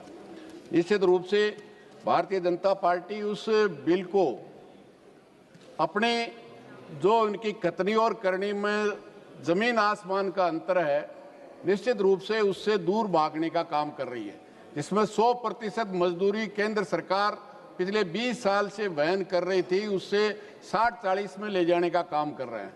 अभी कह रहे हैं कि 125 दिन, अभी 2024-25 के बजट वित्तीय वर्ष में मात्र 5% लोगों को 100 दिन का काम देने का काम किया है। मैं समझता हूं अगर सरकार गांव के गरीब से इतना ही मोह रखती है तो केवल केरल में लेफ्ट एलडीएफ की सरकार है जिसने नरेगा मजदूरों के लिए कल्याण बोर्ड बनाया है। भारतीय जनता पार्टी 1.5 दर्जन राज्यों में उनके सहयोगी और वो मुख्यमंत्री हैं, राजस्थान, हरियाणा, दिल्ली, उत्तर प्रदेश, क्यों नहीं उन मजदूरों के लिए कल्याण बोर्ड कराने का काम करती है। निश्चित रूप से उससे भागने का काम करती है और 125 दिन का ढकोसला करती है। अभी 10 साल से उनकी केंद्र सरकार है, न काम दिया और जो बजट था केंद्र सरकार का, सभापति महोदय, वो जब आधी रेट थी, जब 1,20,000 करोड़ रुपए का बजट था और जब दूनी हो गई, जब 68,000 करोड़ का बजट है। ये नजरिया है भारतीय जनता पार्टी का गरीब के साथ जिस तरह से विश्वासघात करने का। इसलिए आज निश्चित रूप से न केवल वो कटौती की है, पूरे साल भर 100 दिन का जब भी उसको जरूरत है उस समय काम ले सकता है। इस कानून में लेके आए कि 60 दिन में वो कोई भी काम नहीं मांग सकेगा। इससे ज्यादा अपराध उनके साथ क्या कर सकते हैं। इसलिए आज केवल और केवल डिजिटल हाजिरी आप उस नरेगा के कानून को और समृद्ध करते, उसमें और मजदूरी बढ़ाने का काम करते, उनके कल्याण के लिए देश में बोर्ड बनाते तो बात समझ में आती है। लेकिन जो कुछ मिल रहा था उसको छीनने का काम आज 60 और 40%, जो 100% था वो 60%, 40% राज्य सरकार भोगेगी। मैं समझता हूं किसी भी सूरत में आज राज्य सरकारों की जो हालत है, बाकी स्कीम मैं कह सकता हूं जो 50-50% है, पेयजल जैसी समस्या में भी राजस्थान जो सबसे ज्यादा परेशान है। आप कह रहे हैं पानी की भी समस्या का समाधान हो जाएगा, पक्की सड़कें भी बन जाएगी, स्वस्थ भी हो जाएगी। तो आपने 11 साल में क्या कर रहे थे? नरेगा का कानून तो था, कहीं मनाही नहीं थी, वहां सब जगह सफाई हो गई होगी, सब जगह कानून बन गया होगा। लेकिन सरकार केवल और केवल लोगों के साथ विश्वासघात करने का काम कर रही है। सभापति महोदय, मैं कहना चाहूंगा अर्जेंट शेयरिंग करने का काम किया है। जो प्रोग्राम किस माध्यम से हो रहा है, निश्चित रूप से किस तरह से भारतीय जनता पार्टी महात्मा गांधी के नाम की जो गारंटी की योजना थी उसको हटाने का काम कर रही है। इससे साफ जाहिर होता है कि आज भी वो महात्मा गांधी की बजाय गोडसे की तपस्या करने का काम कर रहे हैं। इसलिए उस गांव के गरीब को जो कानून मिला था, जो हक मिला था, उसको छीनने का काम सभापति महोदय ये कर रहे हैं। मैं इसका सख्त विरोध करता हूं और इसको वापस लेना चाहिए या सिलेक्ट कमेटी को। श्री सप्तागिरी अलग। Thank you, Chairman, sir. I rise to speak and oppose this Viksit Bharat Guarantee for Rozgar and Ajivika Mission Gramin VBG Ramji Bill 2025, sir. Thank you for giving this opportunity. Sir, when the bill was circulated, there were a lot of calls. People called me and they were a bit surprised, like how they brought the bill. Sir, लेकिन ये मैं बहुत करीबी से देखते आ रहा हूँ 1.5 साल में। ये लोग की मंशा यही था कि मनरेगा को कैसे खत्म कर दे। और प्रधानमंत्री जी ने बोले थे कि मनरेगा ऐसे स्कीम है जो कांग्रेस को कैसे गलत स्कीम बनाए वो दिखाता है, लोगों को गड्ढा खोदने के लिए मजबूर किए। अब देखते आ रहे हैं एक एक करके हर जगह से जहाँ जाते हैं, बंगाल में मनरेगा बंद कर दिए, आप हरियाणा के कुछ मनरेगा के वर्कर्स आए थे, उनका जो लिस्टेड आइटम था उसको डीलिस्ट कर दिए। इस टाइप के इनका कोशिश यही रहा। और पिछले बजट में 86 करोड़ का जो बजट था उसमें 27% तो सर पिछला पेंडिंग लायबिलिटीज पे करने के लिए वेजेस एंड मटेरियल का pending liability 27% went into fixing that and making the payments. And अभी सवाल ये आता है कि आज के डेट में ये बिल क्यों लेके आए, क्योंकि ये सरकार बिना कोई वजह से कोई बिल नहीं लाता है। क्या सुप्रीम कोर्ट का वो ऑर्डर जो बंगाल के सिलसिले में दिए थे कि मनरेगा को आप कोल्ड स्टोरेज में नहीं रख सकते हो। क्या इसके चक्कर में ये बिल लेके आए हो आप? क्योंकि आपका clause 29(2) suspension of funds allows the unilateral stoppage of funds based on a central inquiry. So I think this bill is for Bengal elections and they want to subvert the Supreme Court decision. एक ऐसी Punjab Haryana high court में CCTV का आ गया था उनका राय, तो कानून change कर दिए कि वो सीसीटीवी फुटेज देने की जरूरत नहीं पड़ा। And this MNREGA is a very clear and forcible right to work. It has been systematically weakened by this government. The budgets were repeatedly cut, funds were released late, leading to chronic wage delays. Unemployment allowance तो देते ही नहीं थे. Demands were suppressed through procedural hurdles, job card deletions, delayed approvals and arbitrary technical requirements. MNREGA में लेके आए आधार based payment system, e-KYC, लेकिन नाम बहुत अच्छा चुने, जी राम जी। मनरेगा के जितने वर्कर्स थे वो राम भरोसे ही थे सर।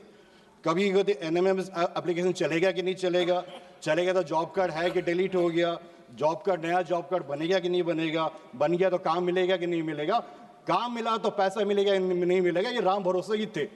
बट मैं आपके माध्यम से माननीय मंत्री से पूछना चाहता हूँ, ये जी राम जी है, ये मर्यादा पुरुषोत्तम भगवान से राम का ही नाम है ना, कोई नाथू राम का नाम लेके आए हो आप। डायरेक्टली तो आप ला नहीं सकते हो, मंत्री जी जवाब दे, स्पष्टीकरण किए मर्यादा पुरुषोत्तम भगवान श्री राम का ये कि नाथुराम का नाम लेके आए। So MNREGA is one of the biggest rural employment questions. It's provide 309.1 crore percentage. जब डिस्ट्रेस होता है तो शॉक ऑब्जर्वर होता है सर गांव में, इसलिए शॉक ऑब्जर्वर कोरोना टाइम में हम देख चुके हैं। महिलाएं जो 58.9% है 23-24 में, ये पहले था 54% बढ़ के, एंड ये महिलाओं के लिए ये लास्ट रिजॉर्ट नहीं है sir, it is there primary income, is dignity and local work. अभी इस मनरेगा का कुछ जो आप लोग का प्रोविजन है, फर्स्ट तो है कि Gandhian principles of dignity of labour, decentralisation, survival, self respect, erasing the name of Mahatma Gandhi from the employment guarantee symbol is symbolic of a deeper effort to erase his idols from public property, public policy. आप गांधी जी का जो आखिरी में हे राम ही बोले थे, आप उनका नाम हटा के राम लेके आए हो। इसमें सर क्लॉज 3 and 5 का मैं करता हूँ। Clause 3 and 5 the promise employment guarantees, but this so-called guarantee is contingent on notification, plans and allocation determined by the executive. Under clause 4, rural works must first be identified and approved. Under clause 5, employment is guaranteed only within those identified works. But under clause 6, even identified works may be suspended by law. Therefore, if no work is identified or notified under clause 4, no enforceable right arises under clause 5 regardless of worker demand. So, दूसरी point है, clause 4.5 and 4.6, normative allocation, budget ceiling. Sir, I just started. Oh, please. Give me, I'll wrap up in 2-3 minutes. I just started. I'll finish in 2-3 minutes. But 5 minutes it's... 2 minutes I'll wrap up, sir. Sir, this normative allocation is very, very dangerous. Normative allocation ceiling, and ये लोग try कर चुके, experiment try कर चुके. Ministry of Expenditure, they said that they will have a 60% of cap on the Manrega demand. Manrega is right to work, right to job. Anyone demands work, they will get this job. But ये अभी जो normative allocation है, budget ceiling है, ये पश्चिम बंगाल पे पहले लागू करेंगे, फिर तेलंगाना में करेंगे, कर्नाटक में करेंगे, ऐसे चलता रहेगा.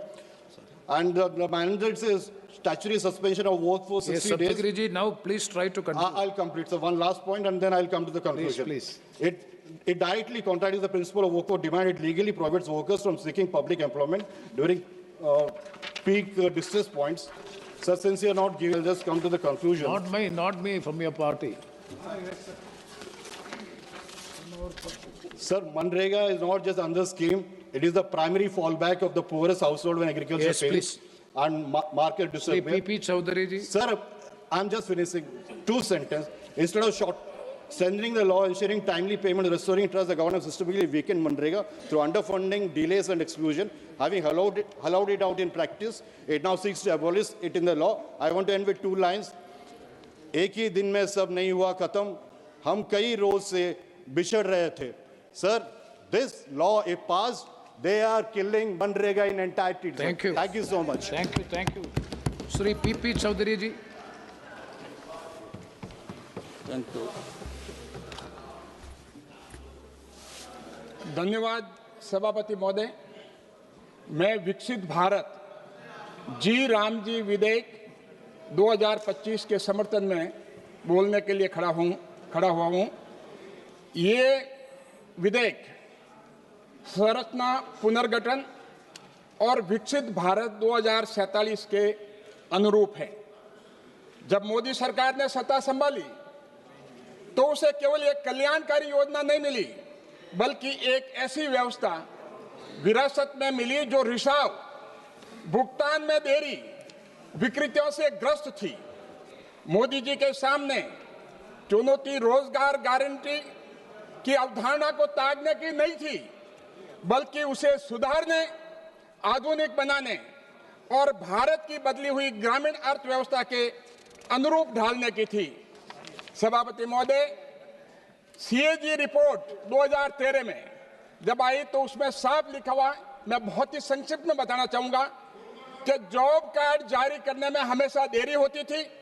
एक ही व्यक्ति को कई जॉब कार्ड मिलते थे, मजदूरी का भुगतान गरीबों को नहीं होना, प्रबंधन सूचना एमआईएस में आंकड़ों की विसंगतियां और धन का दुरुपयोग, ये सारी चीजें हुई थी। और यही नहीं, जब ये कहते हैं धन की बात करते हैं और धन का भी उपयोग, मजदूरों के एक तरफ भुगतान नहीं करना और उसका उपयोग नहीं हुआ।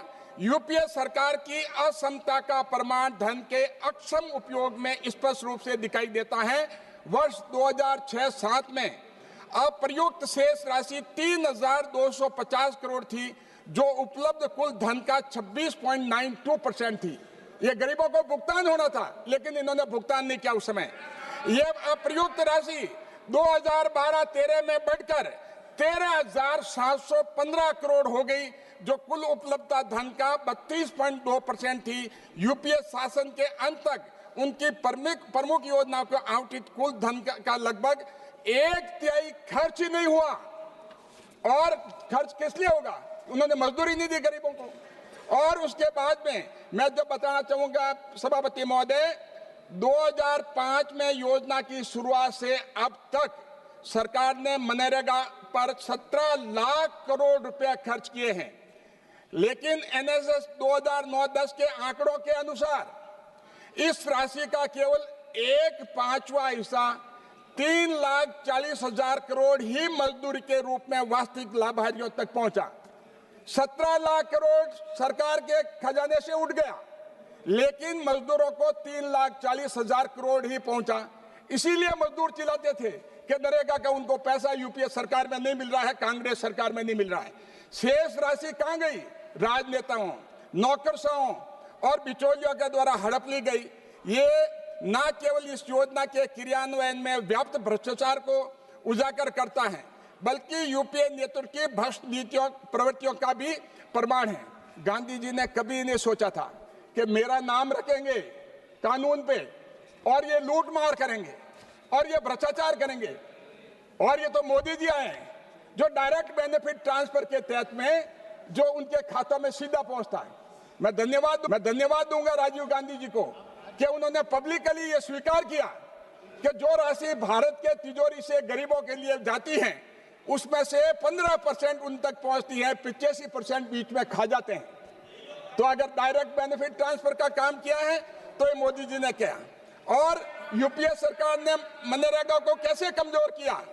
आप देखिए साहब कि उन्होंने 2010-11 में जो 40,000 का बजट था मनरेगा का, उसको घटा करके 2012-13 में 33,000 करोड़ कर दिया, क्योंकि उनको समझ में आ गई कि मनरेगा के स्वयं के विचारक भी इसके क्रियान्वयन के असंतुष्ट थे। राष्ट्रीय सलाहकार परिषद के सदस्य और मनरेगा की अवधारणा से जुड़े जीन ड्रेद ने भी स्वीकार किया कि राजनीतिक प्रतिबद्धता की कमी है और यूपीए सरकार को अब मनरेगा पर कोई चुनावी लाभ नहीं दिखता, इसलिए उन्होंने राशि कम की है। और यही नहीं, जब मोदी सरकार ने सत्ता संभाली तो उसे कोई प्रभावी सामाजिक सुरक्षा तंत्र विरासत में नहीं मिला, बल्कि एक ऐसी व्यवस्था मिली जो विश्वास की कमी, रिसाव और कमजोर विश्वसनीयता से ग्रस्त थी। हमारे सामने चुनावी चुनौती वैचारिक नहीं थी, वो प्रशासनिक और संरचनात्मक थी। पहला कदम पारदर्शिता और भरोसे की बहाली था और माननीय प्रधानमंत्री श्री नरेंद्र मोदी जी दूरदर्शी नेतृत्व में तकनीक का उपयोग कर मनरेगा को पुनर्जीवित किया गया, नहीं तो मनरेगा का वही खत्म हो जाता। और यही नहीं, तकनीक का सुधार करके आधार आधारित प्रणाली लागू की और लगभग 13 करोड़ लोगों को उसमें सम्मिलित किया। यही नहीं, national mobile monitoring service GIS आधारित योजना, तकनीक ने रिसाव रोकने, वितरण में सुधार में मदद की, लेकिन वो अकेले गैर सकारात्मक कहानियों को दूर नहीं कर सकती।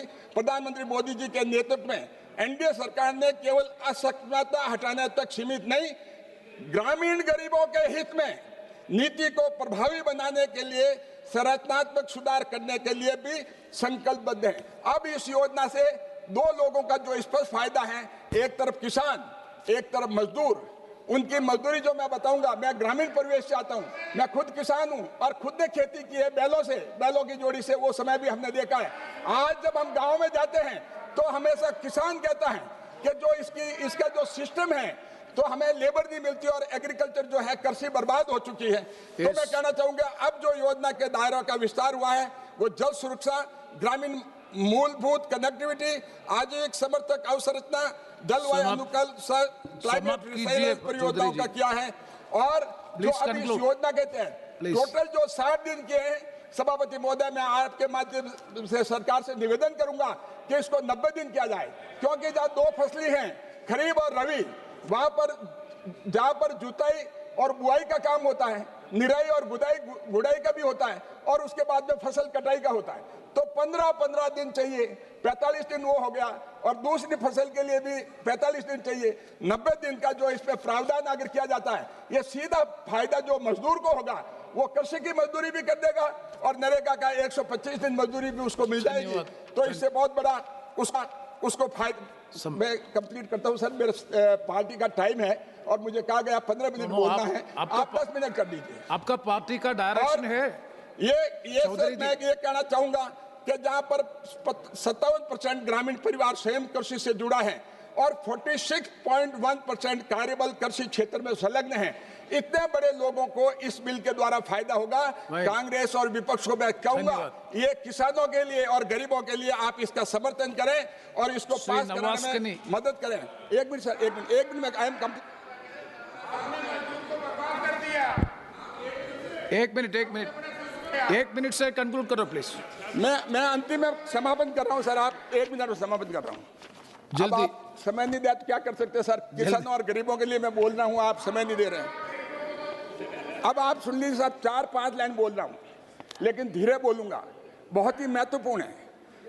माननीय प्रधानमंत्री श्री नरेंद्र मोदी जी के दूरदर्शी नेतृत्व में भाजपा सरकार ही गांधी जी के मूल्यों, भावना और शिक्षाओं को शासन में उतारने का कार्य कर रही है। स्वच्छ भारत से लेकर गौ संरक्षण तक इस सरकार ने राष्ट्रपिता के नाम का केवल उच्चारण नहीं किया है, बल्कि उनके आदर्शों को धरातल पर साकार किया है। गांधी जी के आदर्श केवल योजनाओं के नामकरण से नहीं, बल्कि गांव को विकास की मूल इकाई बनाए और आत्मनिर्भर भारत की दिशा में मार्ग प्रशस्त करने से साकार होता है। तो मैं यही कहूंगा, गांधी जी ने ये कभी नहीं सोचा था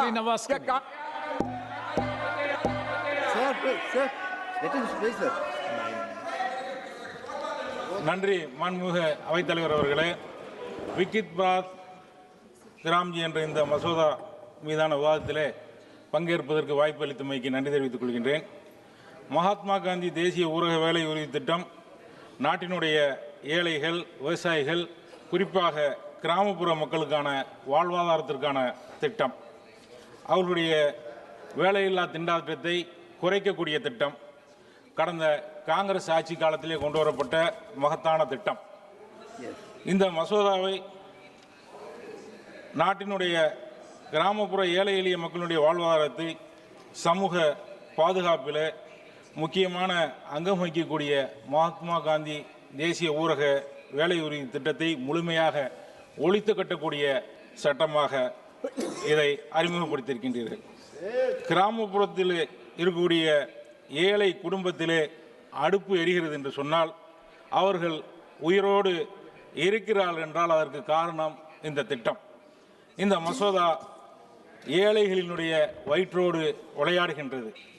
இந்த மசோதாவிலே ஒரு முதியவருடைய கைரேகை இயந்திரத்திலே பதியவில்லை என்று சொன்னால் சம்பளம் இல்லை.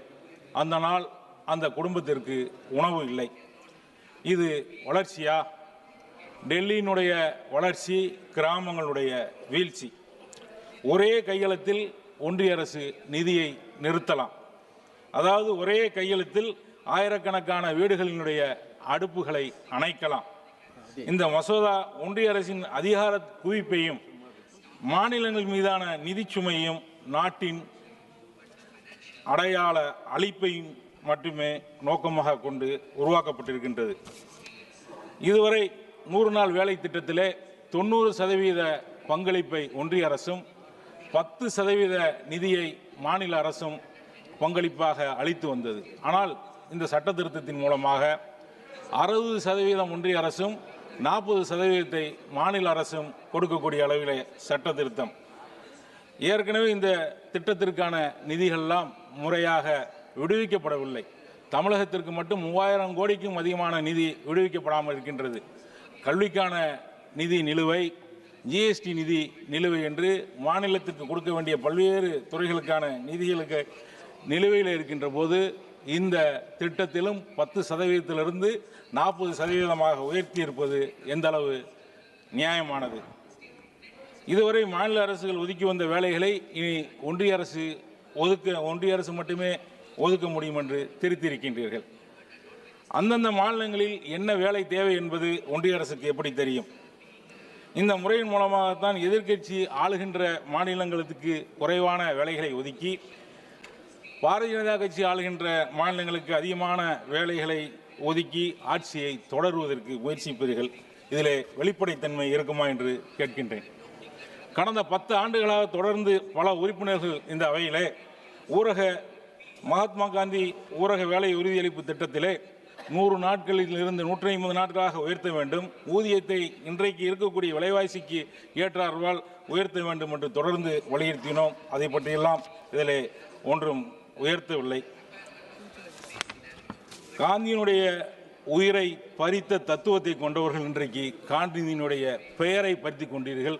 காந்தியை கொன்றவர்கள் இன்றைக்கு அவருடைய பெயரிலே இருக்கக்கூடிய இந்த திட்டத்தை கொண்டிருக்கின்றீர்கள். தங்களுக்கென்று எந்த வரலாறும் இல்லாத, எந்த அடையாளமும் இல்லாதவர்கள் நாட்டினுடைய வரலாற்றை, அடையாளங்களை அழிப்பதிலே கவனம் செலுத்திக் கொண்டிருக்கின்றீர்கள்.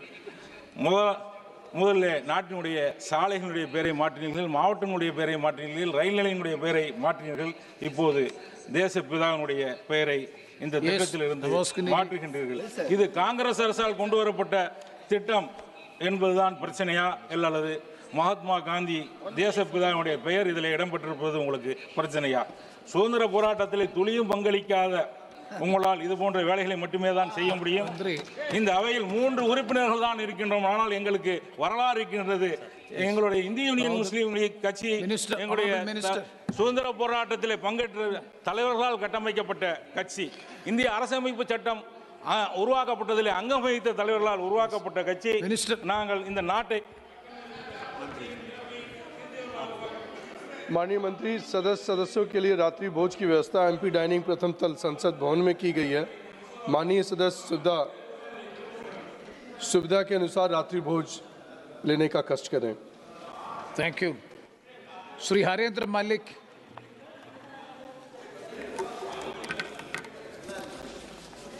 धन्यवाद माननीय सभापति जी। मैं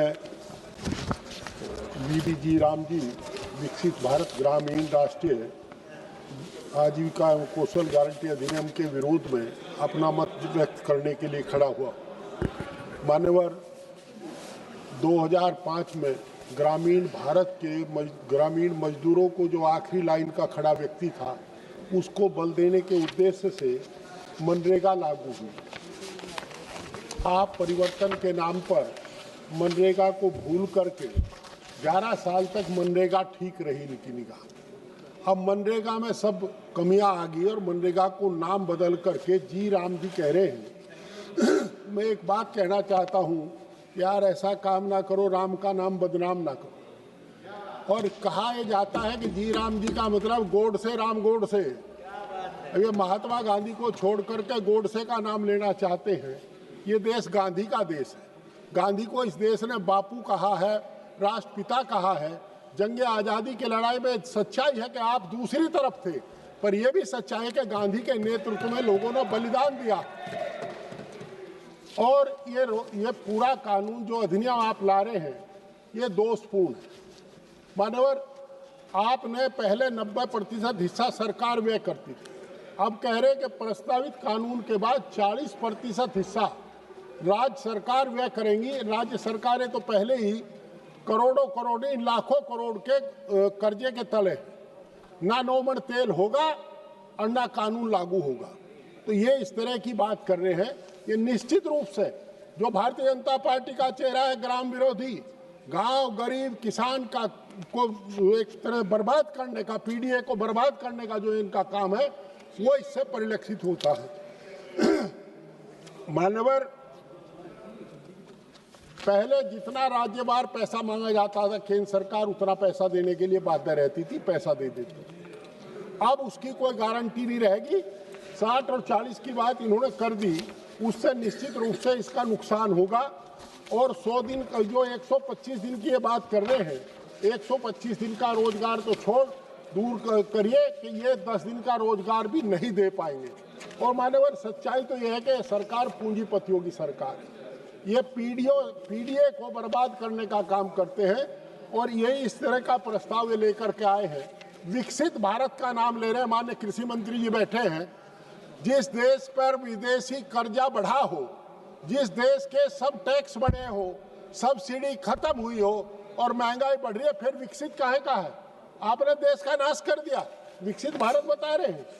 मान्यवर, इस कानून में ये दोषपूर्ण इसलिए भी है कि इसमें कानूनी आधार, रोजगार का कानूनी आधार नहीं है।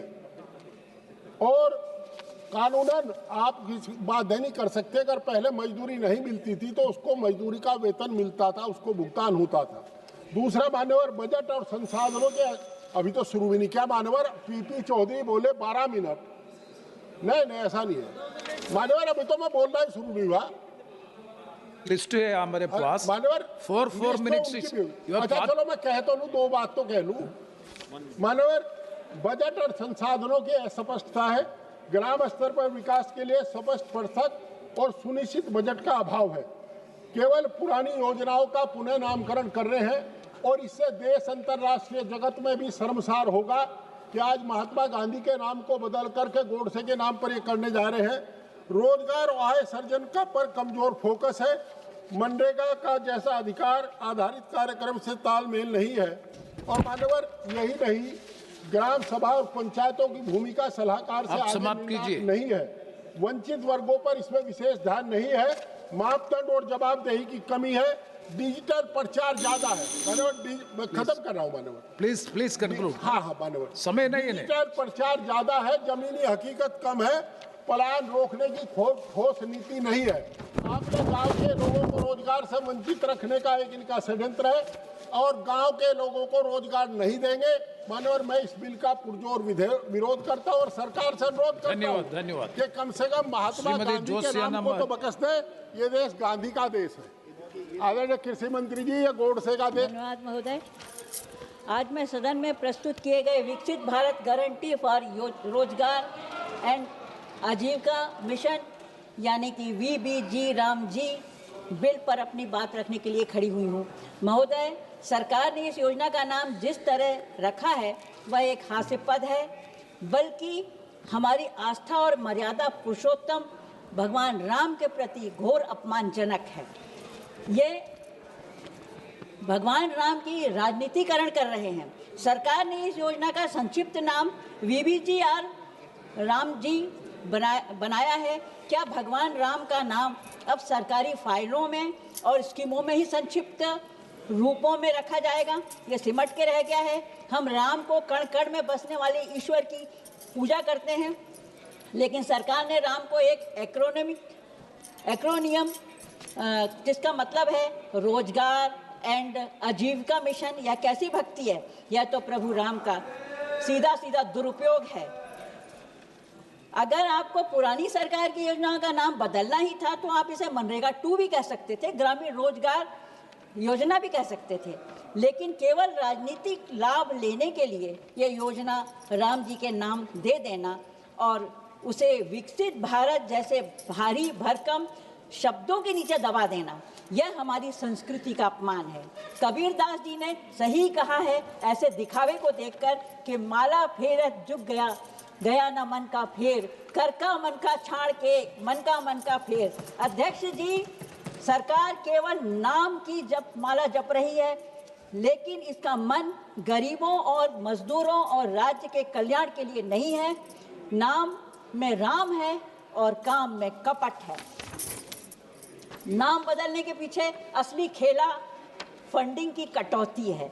मनरेगा के तहत मजदूरी 90% पैसा केंद्र से आता था, लेकिन अब इस नए बिल में केंद्र सरकार बीच और केंद्र का और राज्य सरकार का 60-40 का रेशो है।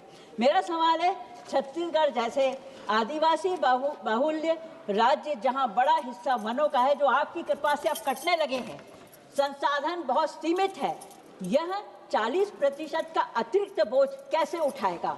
आप कह रहे हैं कि हम विकसित भारत बना रहे हैं, लेकिन असल में आप राज्यों की कमर तोड़ रहे हैं। जब राज्य सरकार के पास फंड ही नहीं होगा तो गरीबों की समय पर क्या मजदूरी मिलेगी, जो अभी भी नहीं मिल रही है और तब भी नहीं मिलेगी। मनरेगा को कमजोर करने की एक साजिश नजर आ रही है। महोदय, मनरेगा एक अधिकार है हमारे ग्रामीणों का, हमारा। महात्मा गांधी इसमें नाम है, जिसे हमने महात्मा गांधी, हमारी सरकार ने महात्मा गांधी के नाम से रोजगार गारंटी दी थी, और आप देते हैं सिर्फ मोदी की गारंटी, जो कभी पूरी नहीं हुई। 11 सालों में हमने देखी। महोदय, जिसे इस सरकार ने धीरे धीरे कमजोर कर दिया है। पहले बजट कम किया, फिर आधार और पेमेंट की जटिलता बढ़ाई और अब फंडिंग का बोझ राज्यों पर लाद दिया। मैं सरकार से मांग करती हूँ, भगवान राम के नाम का उपयोग इस तरह सरकारी योजनाओं के शॉर्ट फॉर्म के लिए बंद करें। यह करोड़ों लोगों की आस्था का विषय है, इसे अपनी ब्रांडिंग का हिस्सा ना बनाएं।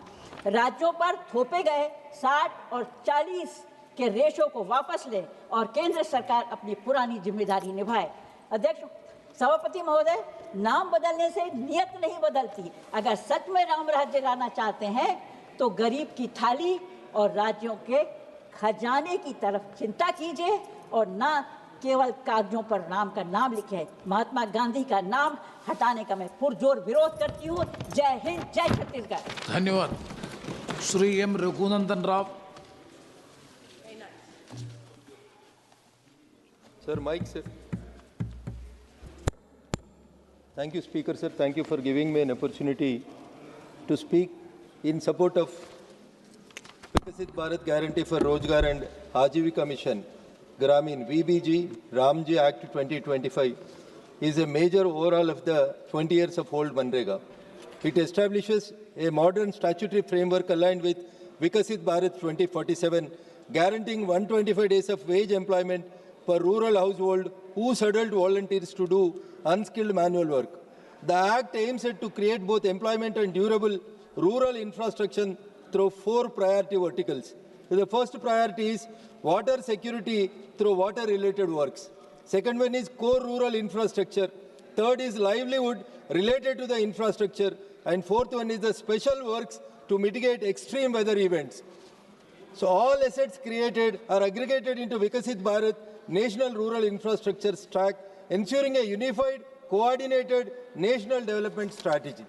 So some of my colleagues and friends are asking, what is the need to change the Manrega now? The need is this, Honorable Speaker, sir. Manrega was built in the year 2005, but rural India has transformed from 2005 to 2025 under the dynamic leadership of Honorable Prime Minister Sri Narendra Modi ji. Poverty fell sharply. In the year 2011 and 12, the poverty of Indian people was 25.7%, sir. Under the dynamic leadership of Honorable Prime Minister Modi ji, the poverty level has come down from 25% to 4.86%, supported by rising consumption, incomes and financial access recorded in MPCE and NABARD RECSS surveys, sir. So this clearly shows 20 years के बाद there should be some change in the Manrega. That is the reason why, under the dynamic leadership of Honorable Prime Minister Modi ji, now the name of the scheme and as well as the rules of the scheme were changed.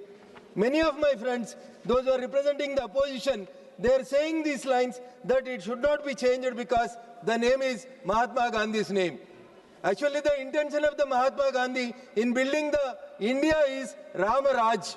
When the dream of the Mahatma Gandhi ji was Rama Raj, when the Modi ji Sarkar under the leadership of our Shivraj Singh Chauhan ji, when they are trying to bring Rama Raj in this country, what is the problem with the opposition is their thinking, their alochana, what they want to think is, they want to say whatever they want to say, it has to happen, whether they are in the ruling or in the opposition. Sir, in Telugu, when we go to a rural area, there is a proverb, Honorable Speaker, sir. What is the meaning of proverb is, a village person is going to a Jyotisha to ask his Jyotisha. Duradrushti hai, sir, the Jyotisha who is sitting there is of opposition ideology. He said that you will die today afternoon itself. Like this, when you are bringing the changes in the ideology and structure of the country to the dreams of the Mahatma Gandhi ji, the opposition is saying that you are changing the name, you are bringing the name of Godse. See, this is how it looks like is, अगर आप लैला को देखना है तो मजनू का आंखों से देखना है सर. अगर आप प्रोग्रेसिव कंट्री को देखना है, अगर बदलते हुए भारत को देखना है तो मोदी जी का आंखों से देखना, गांव में गरीब है उन लोगों के आंखों से देखना. मगर कभी भी हम जो लाते उसको अपोज करना चाहे तो हम क्या करेगा sir. The main intention of the government is to bring the change in the lives of the people, sir. I would like to compare 2-3 lines with the previous government, Congress government's Manrega and Narendra Modi ji's 12 years of government, sir. Is there any attempt made to improve the Manrega, which was present earlier during the UPA and NDA? Sir, I will compare 2-3 lines. The participation of women during the UPA 2013 and 14 was only 48%, Speaker, sir. And now it has been increased to 56.74%. Like the same thing, Aadhaar seeded active workers were only 76 lakhs during the UPA Sarkar, and now it is increased to 12.11 crore during the NDA government, Narendra Modi ji's leadership.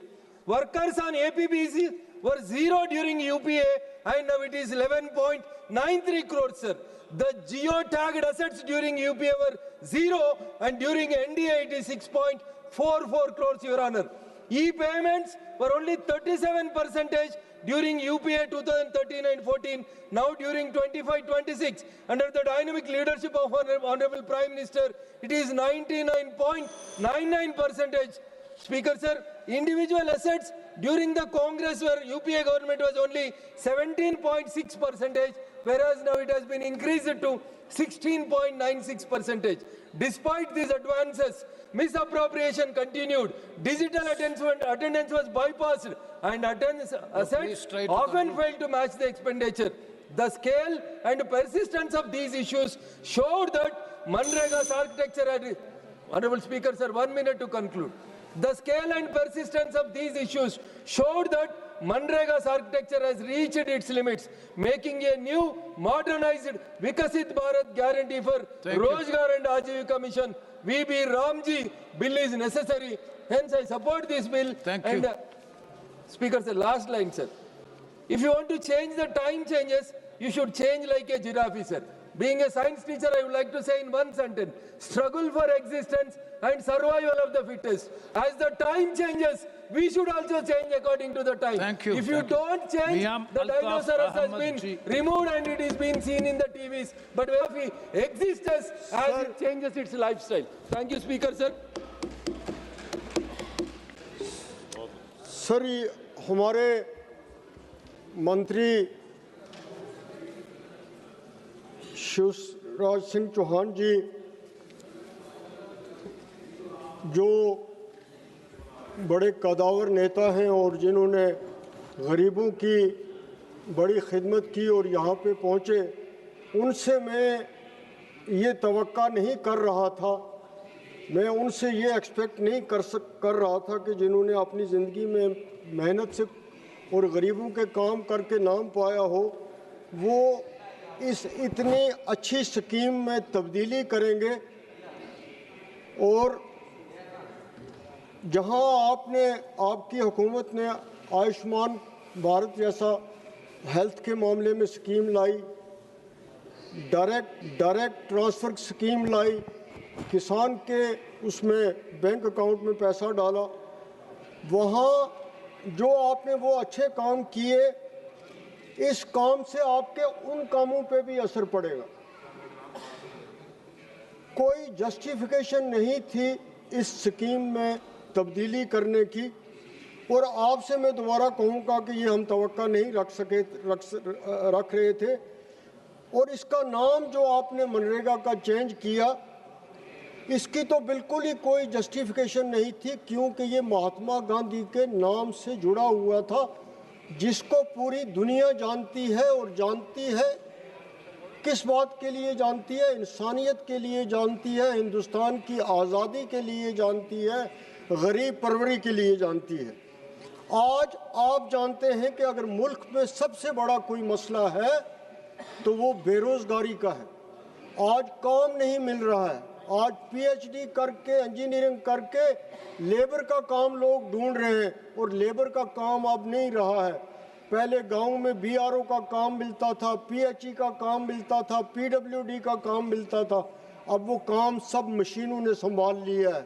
अब labour का काम नहीं रहा है। Labour का काम बचा था तो वो इस स्कीम में बचा था जिसका नाम मनरेगा था, और इस स्कीम को बंद करके आपने गरीब का रोजगार जो है उसको छीना है, उसको बंद किया है।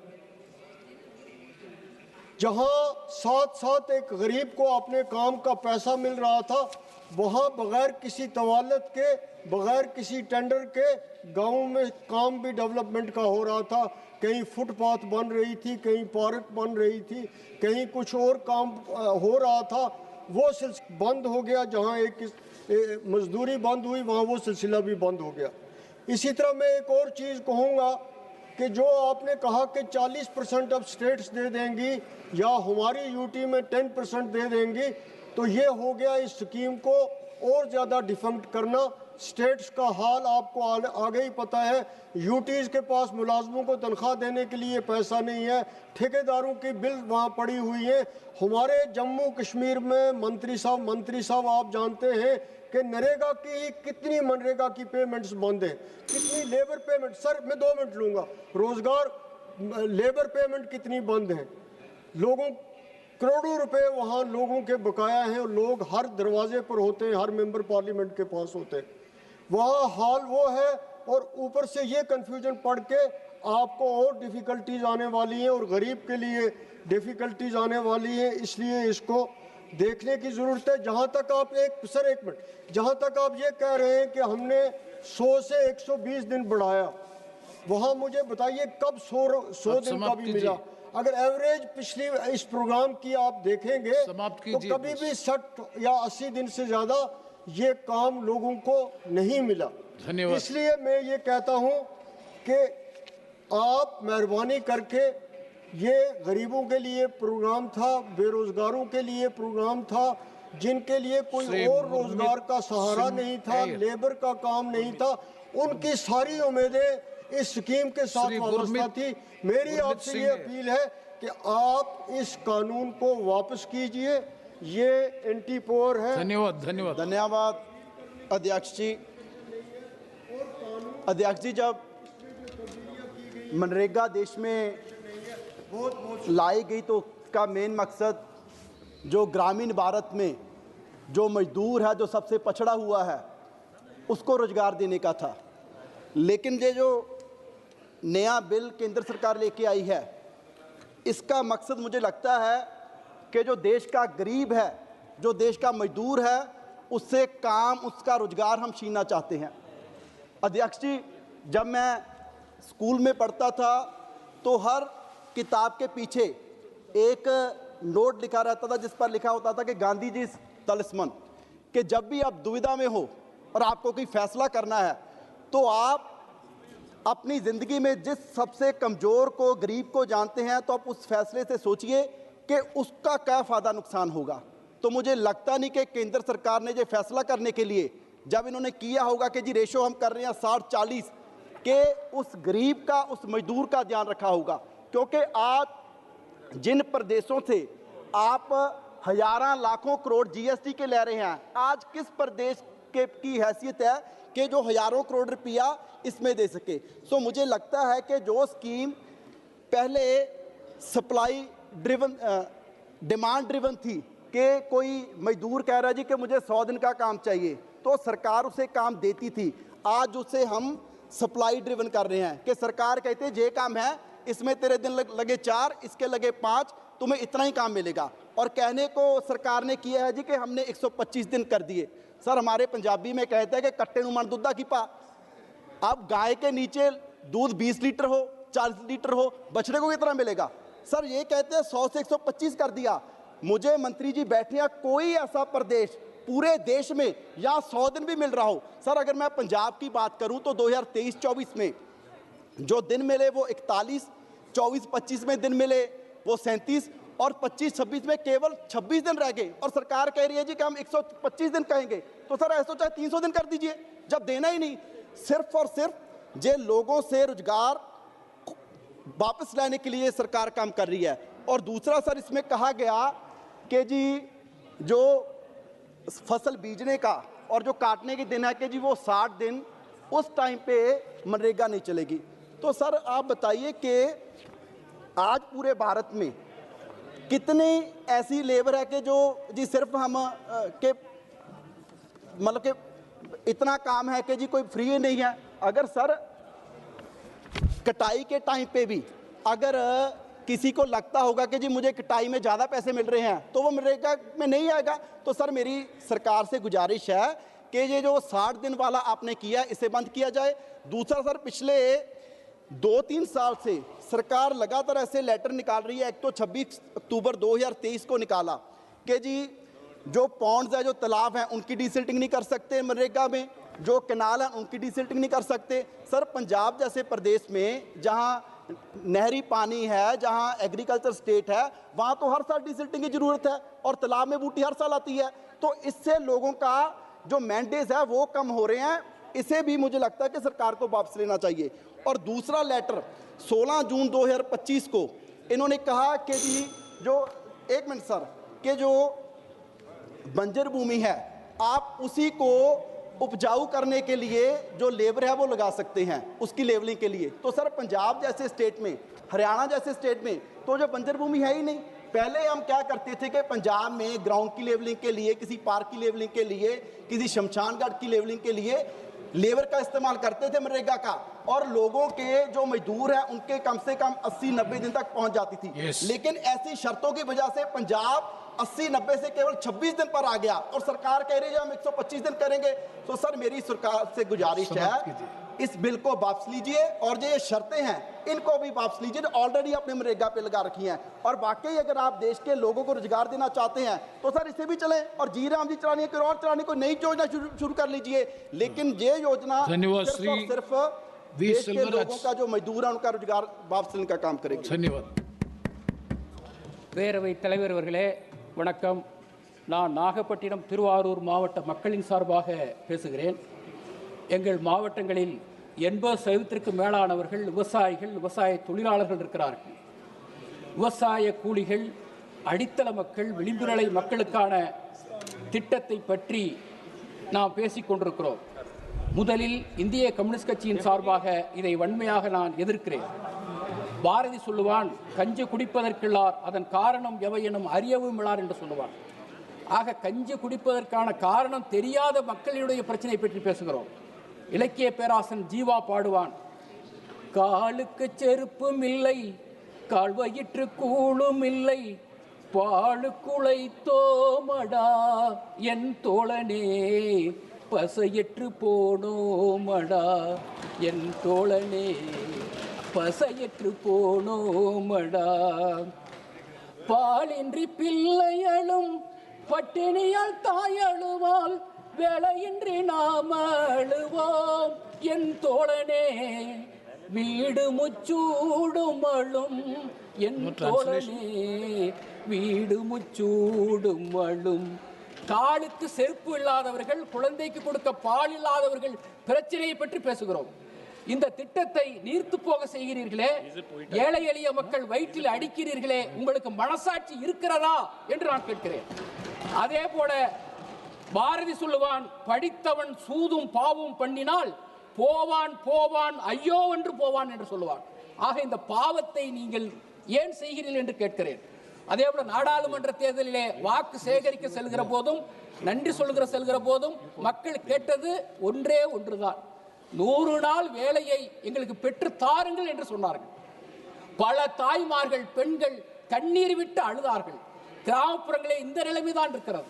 கிராமப்புறத்துடைய பொருளாதாரமே இதை நம்பிதான் இருக்கிறது. இதை மேலும் பேரூராட்சி நகராட்சிக்கு விஸ்தரிக்க கொள்கிறேன். அதே போல பெயரை மாற்றுகிறீர்கள். ஏன் பெயரை மாற்றுறீங்க? மகாத்மா காந்தி தான் சுயராஜ்யத்தை பற்றி பேசினார், கிராம மக்களை பற்றி பேசினார். மிக பொருத்தமாக மகாத்மா காந்தி பெயர் இருக்கிறது. மகாத்மா காந்தியை விட ராம் பக்தர் யாராவது இருக்கிறார்களா? அவர் இறக்கிற போது கூட, சுட்டு கொள்ளுகிற போது கூட ஹேராம் என்று தான் சொன்னார். ஆக எதற்கு மாற்றுகிறீர்கள்?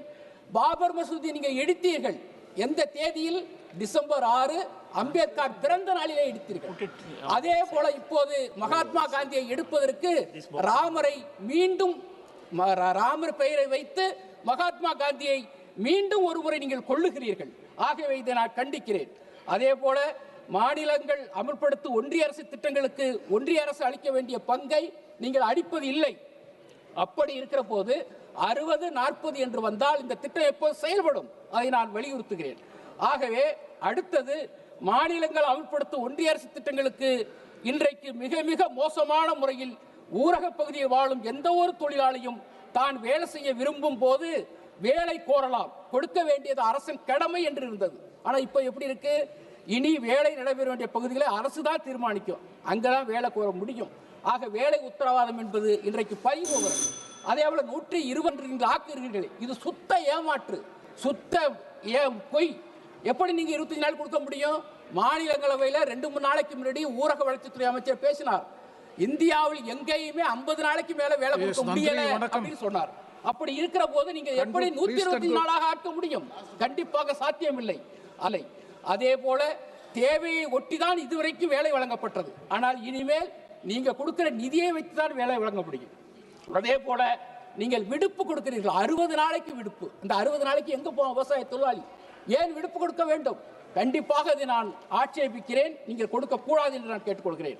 அதே போல உட்கட்டமைப்பு பணிகளுக்கு வேலை வாய்ப்பை அளிக்கும் பணிகளை தேர்வு செய்வதற்கு உள்கட்டமைப்பு என்ற பெயரில் கட்டுமானம் சார்ந்த பணிகளுக்கு நிதியை பயன்படுத்தி வேலை வாய்ப்பை நீங்கள் பறிக்கிறீர்கள். உள்கட்டமைப்பு என்றால் பாலம் கட்டுகிறீர்கள். இப்படி பல வேலைகள் செய்கிற போது ஏழை எளிய மக்களுக்கு வேலைகள் முடிக்கிற கடைசி பாயிண்ட்.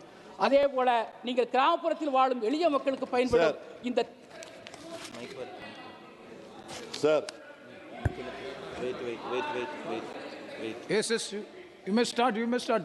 സാർ ഞാൻ ഈ ബില്ലിനെ എതിർക്കുന്നത് എന്നെ വിജയിപ്പിച്ച് ഈ സഭയിലെത്തിച്ച ചാലക്കുടിയിലെ എൻ്റെ വോട്ടർമാരോടും പൊതുസമൂഹത്തിനോടുമുള്ള കടപ്പാടും നന്ദിയും ഞാൻ സാർ, മഹാത്മാഗാന്ധി തൊഴിലുറപ്പ് പദ്ധതി VBG രാംജി പദ്ധതി എന്ന് പേര് മാറ്റിയത് അതൊരു ബില്ലിൻ്റെ പേര് മാറ്റം മാത്രമല്ല സാർ. സാർ, വർത്തമാനകാല ഇന്ത്യയിൽ വളർന്നു വരുന്ന ഗാന്ധി വിരുദ്ധ ഗോഡ്സെ കൾട്ടിന്റെ മറ്റൊരു പ്രത്യേകതയാണ് ഈ ബില്ലിന്റെ പേര് മഹാത്മാഗാന്ധി തൊഴിലുറപ്പ് പദ്ധതി എന്ന് ജീറാം പദ്ധതിയാക്കി മാറ്റുന്നത്. സാർ, ഇന്ത്യയുടെ ചരിത്രവും ഇന്ത്യയുടെ ദേശീയ ബോധവും തിരുത്തുന്നതിന് വേണ്ടി നടത്തുന്ന ഒരു അജണ്ടയുടെ ഭാഗമാണ്. ആ അജണ്ട BJPയുടെ അജണ്ടയാണ്. ആ അജണ്ട വർഗീയ അജണ്ടയാണ്. ആ അജണ്ട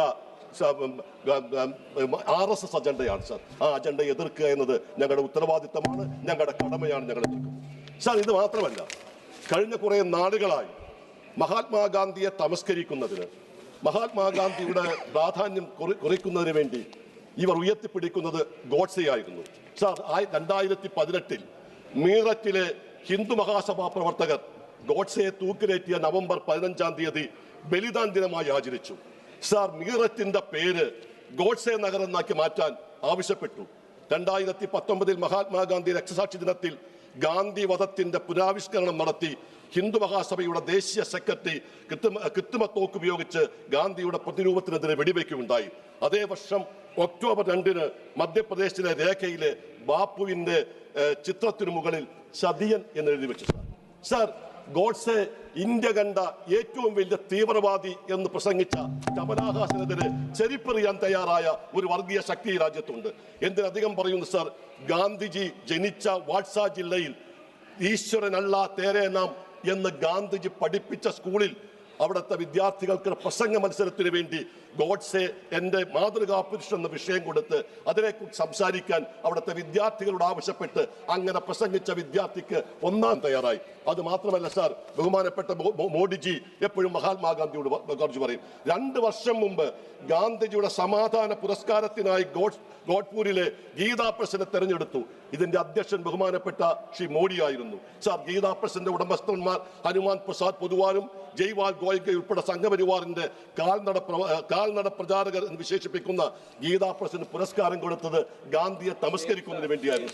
സാർ, പട്ടിണി പാവങ്ങൾക്ക് വേണ്ടിയാണ് സാർ മഹാത്മാഗാന്ധി ശ്രീ മൻമോഹൻ സിംഗിന്റെയും അതുപോലെ തന്നെ ശ്രീമതി സോണിയാഗാന്ധിയുടെ നേതൃത്വത്തിൽ ഈ നിയമം കൊണ്ടുവന്നത്. സാർ, ഈ നിയമം രാജ്യത്തെ വലിയ സാമൂഹ്യ പാരിസ്ഥിതിക സാമ്പത്തിക വിജയം സൃഷ്ടിച്ച ഒരു പദ്ധതിയാണ് മഹാത്മാഗാന്ധി ഗ്രാമീണ തൊഴിലുറപ്പ് പദ്ധതി.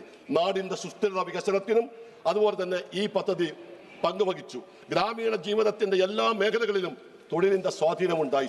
സാർ, ഈ മേഖലയിൽ പണിയെടുക്കുന്നത് സമൂഹത്തിന്റെ ഏറ്റവും അടിത്തട്ടിൽ ബുദ്ധിമുട്ടും പ്രയാസവും വേദനയും അനുഭവിക്കുന്ന ആളുകളാണ്.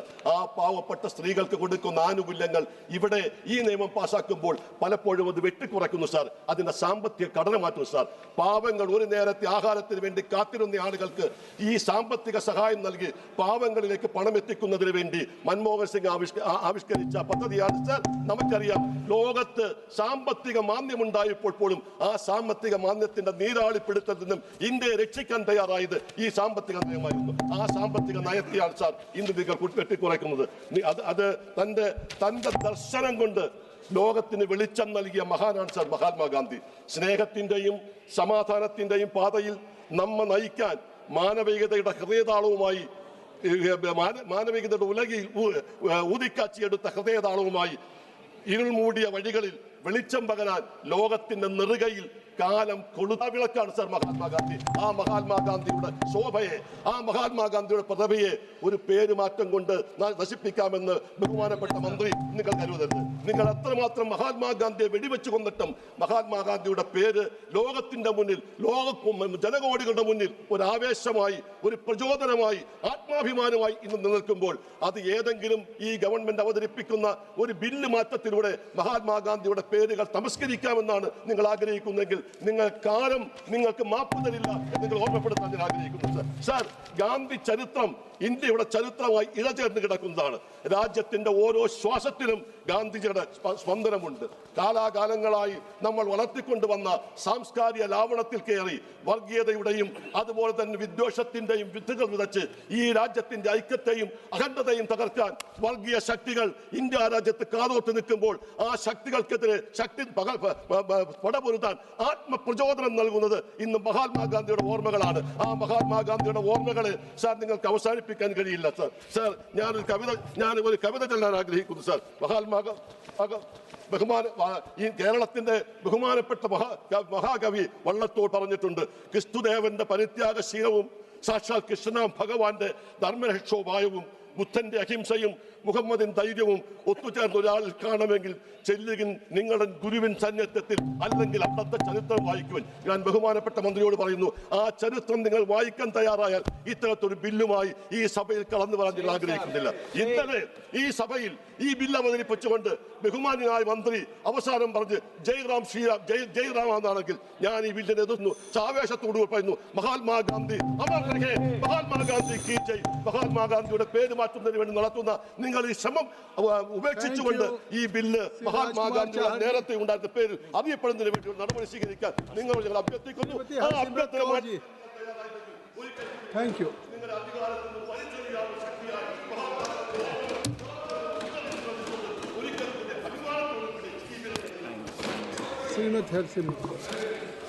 Thank you, sir. So I stand to oppose this Viksit Bharat Guarantee for Rozgar and Ajivika Mission Gramin for the reason that although there may have been many faults in Manrega, but it was powerful because it told the poorest of Indian that the state was answerable to them. It transformed employment from charity into an entitlement. Kindly, you spoke very well. But सब मनरेगा में लाखों खामियां हो सकती है, लेकिन सबसे powerful चीज है मनरेगा में थी तो वो गरीब के लिए एक ढाल था, एक रोजगार का ढाल था, जहां देश का सबसे गरीब मजदूर इस चीज का उसको आश्वासन था कि मुझे साल में 100 दिन का मुझे रोजगार मिलेगा, उस रोजगार वो मेरा आमदन होगा जिससे मैं अपना पेट भरूंगा, अपना परिवार पालूंगा. Sir, it was an entitlement that the poorest expected and got from the state. What is most unfortunate कि आज गरीब का वो ढाल भी इस सरकार ने उससे छीनने का काम किया है, क्योंकि ये एंटाइटलमेंट को आपने एक बारी फिर इसको एक चैरिटी बना दिया है, क्योंकि ये अब सरकार के ऊपर निर्भर है कि अब 100 दिन के आप बोल रहे हैं 125 दिन का आपको रोजगार मिलेगा, लेकिन जो आपने सेंटर से जो रोजगार के लिए जो 100% पैसा उसके खर्चे के लिए उसके मजदूरी के लिए जो 100% सेंटर से जाता था, 75% उसके मटेरियल के लिए जाता था, अब आपने उसको 60-40 रेशो करके एक दूसरी सेंट्रली स्पॉन्सर्ड स्कीम की तरह कर दिया है. तो आज मैं माननीय मंत्री जी से यह पूछना चाहती हूं कि मेरे जैसे राज्य जो पंजाब है, जहां पे सारी सेंट्रली स्पॉन्सर्ड स्कीम लगातार कम होती होती 33% ग्रांट खत्म हो गई है, क्योंकि ये आम आदमी सरकार और उससे पहले कांग्रेस की सरकार ने हमारे राज्य को इतना कर्जाई कर दिया है कि आज हमारे राज्य में जो नया बच्चा जो जन्म लेता है उस पे 1,25,000 का कर्जा लेके जन्म लेता है. 4 लाख करोड़ का कर्जा चढ़ा दिया इन लोग ने, जिसमें से 2 लाख करोड़ पिछले 4 सालों में चढ़ा है. सब मैं माननीय मंत्री जी से पूछना चाहती हूँ कि आपने ये 60-40 रेशो करके राज्य का 10% हटा के अब 40% का जो बोझ डाल दिया है, तो ये तो हमारा आयुष्मान भारत अभी तक लागू नहीं हुआ है, हेल्थ मिशन हमारा कितनी देर तक लागू नहीं हुआ, स्कॉलरशिप्स हमारी कम ऐसी स्टूडेंट्स की खत्म हो गई हैं. तो क्या अब पंजाब में मनरेगा भी खत्म हो जाएगा आपके, क्योंकि सरकार के पास तो पैसे है नहीं, आप देंगे नहीं. तो आज जब आप अपनी पीठ थपथपाएंगे कि आपने एक कानून पास कर दिया है अपने नंबरों के जोर और जबर से, ये याद रखिए कि पंजाब के जैसे राज्यों में करोड़ों गरीबों के घर में दीवा नहीं जलेगा, क्योंकि उनका मनरेगा हमेशा के लिए खत्म होने लगा है, क्योंकि राज्य सरकार के पास 40% के पैसे नहीं है, और पैसे नहीं है तो उन राज्यों में मनरेगा का काम खत्म हो जाएगा. सर, इससे और बड़ी दुख की बात क्या हो सकती है कि जो सरकार अपने को गरीबों का हिमैती बनाती है, आज वो गरीब का ही नुकसान कर रहे हैं. इस करके मैं पुरजोर इस बात का विरोध करती हूं कि 40% का जो आपने बोझ राज्यों पे डाला है उसको इमीडिएटली रिवर्स करना चाहिए, और उसके बाद जो मनरेगा में जो सुधार करने की जरूरत है उसको आप जरूर उसको सुधार करिए. सर, मैं ये भी कहना चाहूंगी कि जो सेंटर ने अब फेडरल स्ट्रक्चर को आपने कमजोर किया है, गांव में अब इधर उस गांव के छप्पड़ में पानी भर जाता है, घरों में चले जाता है, गंदे पानी का निकास का बुरा. क्या इधर दफ्तर एयर कंडीशन दफ्तरों में बैठ के ये अफसरों को पता है कि मेरे किस गांव में क्या तकलीफ है? कम से कम गांव वाले अपनी तकलीफें मनरेगा के मजदूरी करके पैसे करके अपनी तकलीफें दूर कर लेते थे. अब यहाँ बैठ के नियम बनेंगे और one shoe does not fit all. Sir, एक जूता सबको, एक मापदंड सबके लिए नहीं हो सकता. या फेडरल स्ट्रक्चर को कमजोर करके आप देश का और लोगों का नुकसान कर रहे हैं. सब 12 दिसंबर को हजारों मनरेगा के मजदूरों ने बरनाले के सामने लेडीज ने धरना क्यों लगाया? क्योंकि 9 महीने से उनका मनरेगा का काम बंद था, 2 महीने से पैसे नहीं मिले. मंत्री जी कहते हैं 6,000 करोड़ भेजे, राज्य सरकार कहती कुछ भी नहीं भेजा, और उनका मजदूरी का हक मारा जा रहा है, तो वो कहाँ पे जाए? सर, ये मैं कहती हूँ 125 दिन छोड़िए, सारे ही खत्म हो जाएंगे. आज पंजाब की आर्थिक हालात ऐसे है कि नौजवान बेरोजगार घूम रहा है, वहां पे पिछले और इस साल में ही दुगनी होने के लगी है बेरोजगारी. इससे बेरोजगारी कहाँ जाएगी? किसान हत्या के जैसे काले कानून आपने किसान के लेके आए थे, अब ये मजदूर का काला कानून आया है. मैं आग्रह करती हूँ कि ये मजदूरों का काला कानून आप वापस लीजिए, और मनरेगा का पैसे जिस सेंटर से आता था वैसे ही आते रहे. शुक्रिया जी, धन्यवाद माननीय अध्यक्ष जी. धन्यवाद माननीय अध्यक्ष जी। बोलना तो बहुत कुछ था। मैं आज सदन में विकसित भारत रोजगार आजीविका गारंटी मिशन ग्रामीण विधेयक 2025 राजकुमार आप kindly address to the chair. आप मैं आज सदन में संबोधित करिए। धन्यवाद माननीय अध्यक्ष जी।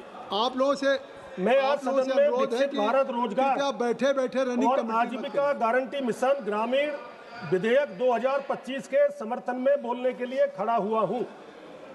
माननीय अध्यक्ष जी, मैं जब से ये आदरणीय मंत्री जी ने विधेयक के बारे में चर्चा की है, विकसित भारत जी राम जी, मैं देख रहा हूं कांग्रेस पार्टी के नेता लगातार गांधी जी को कोसने का काम कर रहे हैं।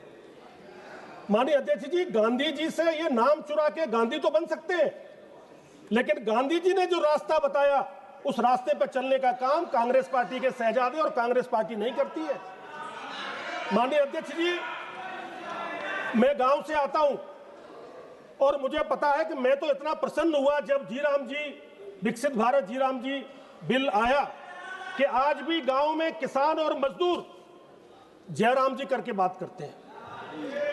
आज भी गांव में किसान और मजदूर जी राम जी, जयराम जी करते हैं। तो मैं समझता हूं कि जयराम जी का नाम लेकर देश के प्रधानमंत्री आदरणीय नरेंद्र मोदी जी ने और हमारे कृषि मंत्री, ग्रामीण मंत्री हमारे शिवराज जी चौहान ने महात्मा गांधी जी के सपनों को सच्चाई के साथ पूरा करने का संकल्प लिया है। माननीय अध्यक्ष जी, मैं बड़ी सरलता से इस पर 2-3 बातें कहना चाहता हूं। एक तो जहां 100 दिन पहले मिलते थे मनरेगा में, 100 दिन की जगह 125 दिन, 125 दिन अब मिलेंगे। मजदूरों को गारंटी मिलेगी उनके रोजगार की। वहीं एक बहुत बड़ा काम किया है, उसके लिए मैं धन्यवाद देना चाहता हूं माननीय कृषि मंत्री, ग्रामीण विकास मंत्री जी को, कि गांव में किसानों को बड़ी कठिनाइयों का सामना करना पड़ता था। कांग्रेस पार्टी को किसानों की कठिनाइयों से कोई लेना देना नहीं है। जब तक कांग्रेस पार्टी की सरकार 60-70 साल रही, इन्होंने किसानों के लिए एक भी कानून, एक भी नियम, एक भी विधेयक ये लेकर कभी नहीं आए। रोना रोएंगे, प्रलाप करेंगे किसानों का नाम लेकर। फसल बीमा लाए तो बीजेपी लाई, केसीसी कार्ड लाए तो बीजेपी लाई, किसान सम्मान निधि लाए तो मोदी जी लाए, पशुपालन और मछली पालन को जोड़ा तो मोदी जी ने जोड़ा, ग्रामीण प्रधानमंत्री ग्रामीण सड़क योजना लाए तो अटल जी लेके आए। तो इनके पास सुनाने के लिए कुछ नहीं है। अब गांधी जी का नाम लेते रहेंगे। भैया, गांधी जी ने तो ये कहा था कि कांग्रेस एक आंदोलन का नाम था देश की आजादी के समय, तो अब कांग्रेस का नाम ही खत्म कर देना चाहिए। गांधी जी की उस बात को क्यों नहीं मानते हो आप लोग? ये महात्मा गांधी जी ने कहा था। माननीय अध्यक्ष जी, मैं बीबी जी राम जी योजना के पुरजोर समर्थन करता हूं। ये भारतीय इतिहास में एक बड़ा प्रभावी कदम ये हमारे लिए होगा। माननीय अध्यक्ष जी, 2014 से पहले जो स्थिति थी भारत में किसानों की, उसके बारे में आज पूरा देश जानता है। यूरिया और डीएपी के नाम पे गोलियां चलाते थे कांग्रेस पार्टी के नेता। इनके मुख्यमंत्री, मध्य प्रदेश के मुख्यमंत्री ने किसानों पे गोलियां चलवाई। किसानों का हित की बात करने वाले कांग्रेस पार्टी के लोग, इनको एक बात और रट गई है, जब भी बैठे बैठे कोई विषय पे भाषण देंगे आरएसएस का नाम जरूर लेंगे। अरे क्या जानते हो आप आरएसएस के बारे में? आज हर कोई राष्ट्रीय स्वयंसेवक संघ का जो स्वयंसेवक होता है वो गर्व महसूस करता है अपने ऊपर कि वो राष्ट्रीय स्वयंसेवक संघ का स्वयंसेवक है। और याद रखना, जब तक आप लोग आरएसएस का नाम लेते रहोगे, आरएसएस को कोसते रहोगे, उतना ही गड्ढे में नीचे चलते चले जाओगे। मैं आपको विश्वास के साथ ये सदन में यहां कह सकता हूं। माननीय अध्यक्ष जी, गांव में बड़ी बुरी हालत थी पहले। कांग्रेस पार्टी के शासन में धूल भरी सड़कें, सड़क नाम की चीज नहीं, गांव में घरों में शौचालय नहीं, पक्के घर नहीं, बरसात आ जाए तो शादी ब्याह तक के लिए तरस जाते थे लोग। ऐसी खराब स्थिति कांग्रेस पार्टी के शासन में गांव की थी। आज जाके देखिए, घरों में गैस के कनेक्शन है, करोड़ों शौचालय बने हैं, करोड़ों घरों नए घर बने हैं। क्या क्या शानदार आज हमारे ग्राम पंचायत के भवन बन रहे हैं, आज आंगनबाड़ी के केंद्र बन रहे हैं। तो ये जो मनरेगा का नाम आज विकसित भारत जी राम जी अगर हो गया है, तो राम जी से इनको इतना कष्ट क्यों है? माननीय अध्यक्ष जी, देश के प्रधानमंत्री मोदी जी ने भारत को विकसित बनाने का संकल्प लिया है और मोदी जी का संकल्प अटूट है और अटल है, उसे कोई रोक नहीं सकता। वो गति के साथ बढ़ता रहेगा और जो गति शक्ति के साथ गांव भी जुटेगा, गांव आगे भी बढ़ेगा, गांव विकसित भी होगा और भारत भी विकसित होगा। उसे कोई माई का लाल रोक नहीं सकता, कितना भी प्रणाम कर लो, कितना भी कुछ भी कर लो। श्रीमती रुचि वीरा जी, मैं एक बात कहकर अपनी बात पूरी करूं, मैं लास्ट कर रहा हूं। अभी 2006-2007 से 14 तक 11,300 करोड़ रुपए का बजट हुआ करता था कांग्रेस के समय पे।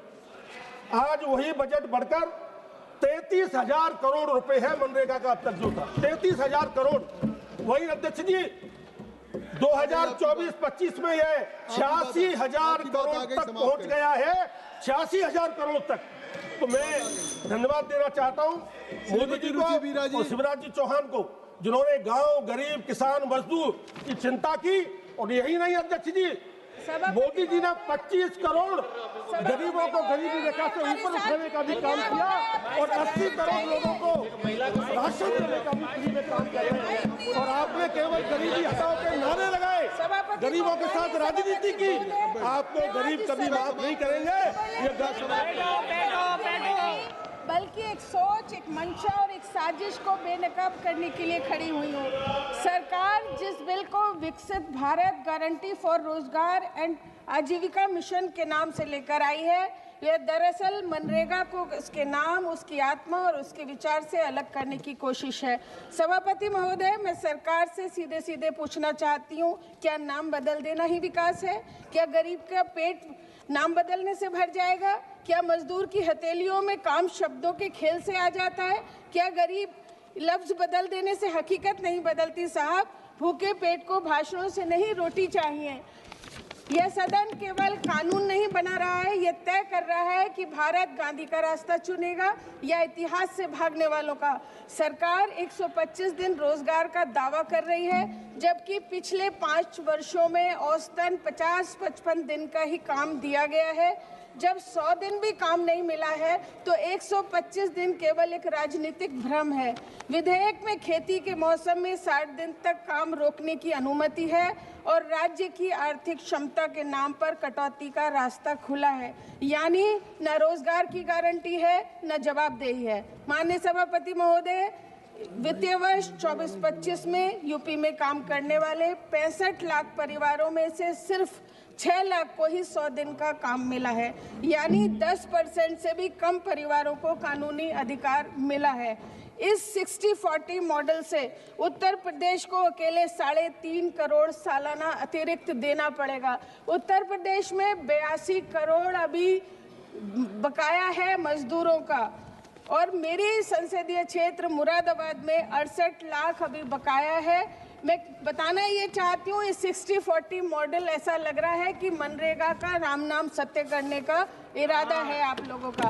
हम इस बिल का पूरी तरह से, पूरे दमखम से विरोध करते हैं और सरकार को चेतावनी देते हैं कि गरीब के अधिकार से खिलवाड़ इस देश में कभी स्वीकार नहीं किया जाएगा। हम महात्मा गांधी को की सोच रखने और उनके नाम को मरते दम तक जिंदा रखेंगे। सभापति महोदय, सरकार कभी एनआरसी से लाकर, कभी SIR लाकर मुस्लिमों की नागरिकता को खत्म करने के लिए जो साजिश रच रही है, सेक्युलरिज्म संविधान का बेसिक स्ट्रक्चर है, हम इसे कभी खत्म नहीं होने देंगे। सभापति महोदय, ये देश गांधी जी के विचारों से चलेगा, संविधान से चलेगा, धर्मनिरपेक्षता से चलेगा, सावरकर के विचारों से नहीं। 77 वर्ष पहले गॉडसे ने गांधी जी का सीना छलनी किया था और आज 77 वर्ष बाद सरकार ने इस योजना से महात्मा गांधी का नाम हटाकर दोबारा से गांधी जी के विचारों का सीना छलनी करने का काम किया है।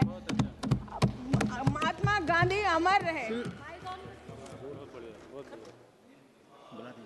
श्रीमती लवली आनंद।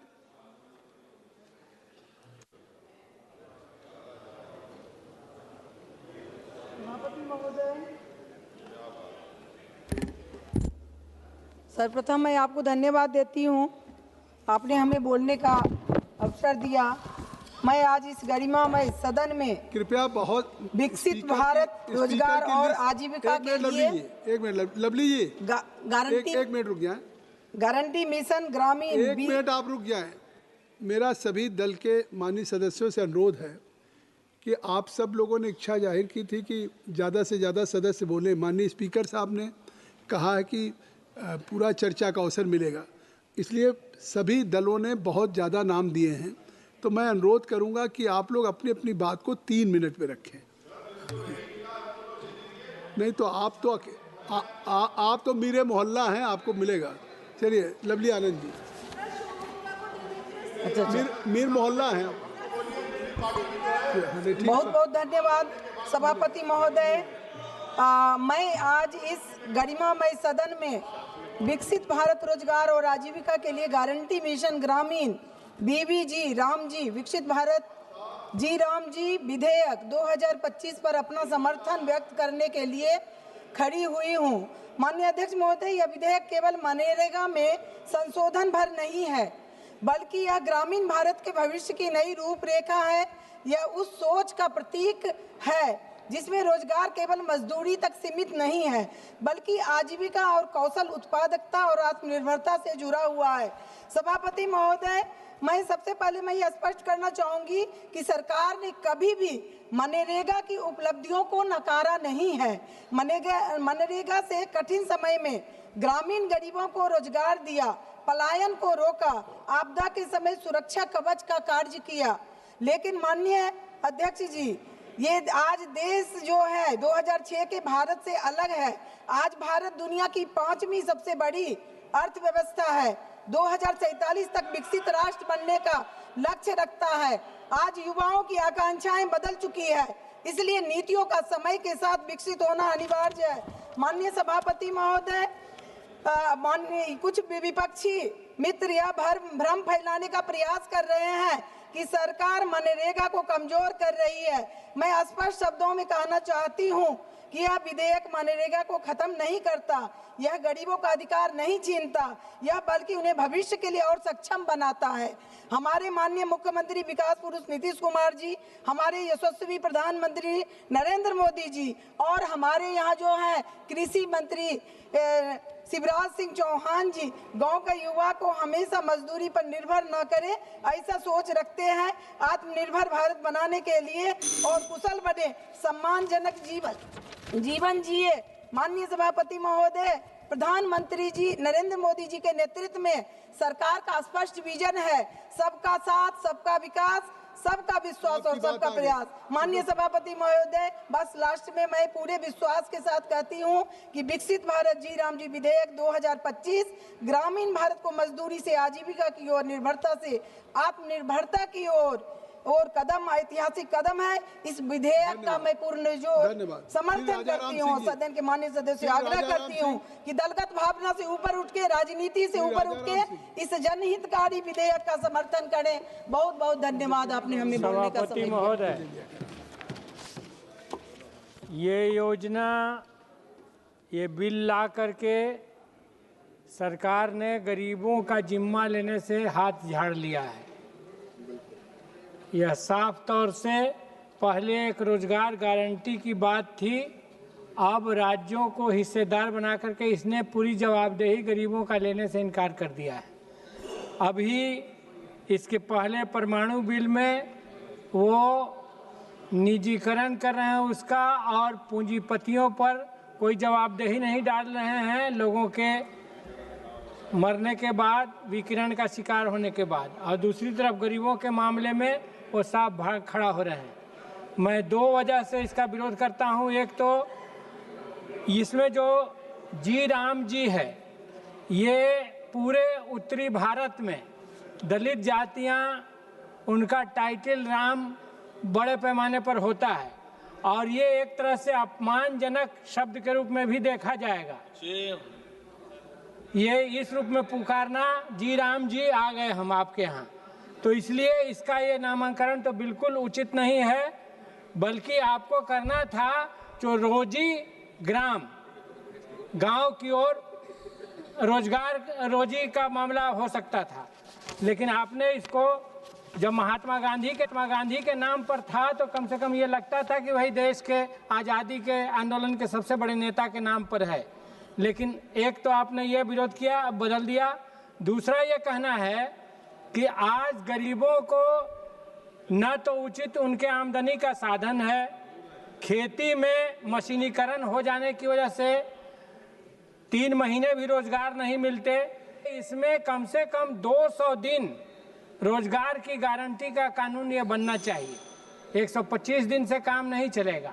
और तीसरी बात ये जो हमें कहना है महोदय कि जिन लोगों को इस योजना में शामिल किया गया उनका पक्का घर का गारंटी, उनका पलायन पर रोक का गारंटी, ये सब इसके जरिए होगा।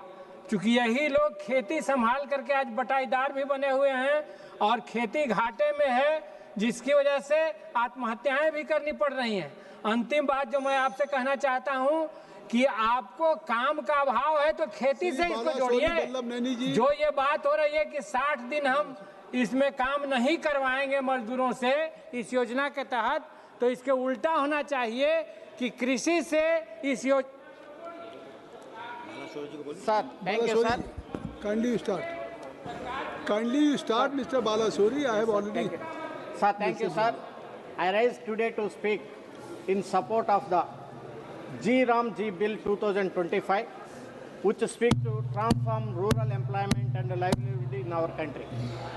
Before I speak on this bill, I thank the Honorable Rural Development Minister and the Finance Minister for releasing rupees 988 crores pending dues under NREGA to Andhra Pradesh. Sir, as we know, change shall happen to bring perfection in the act.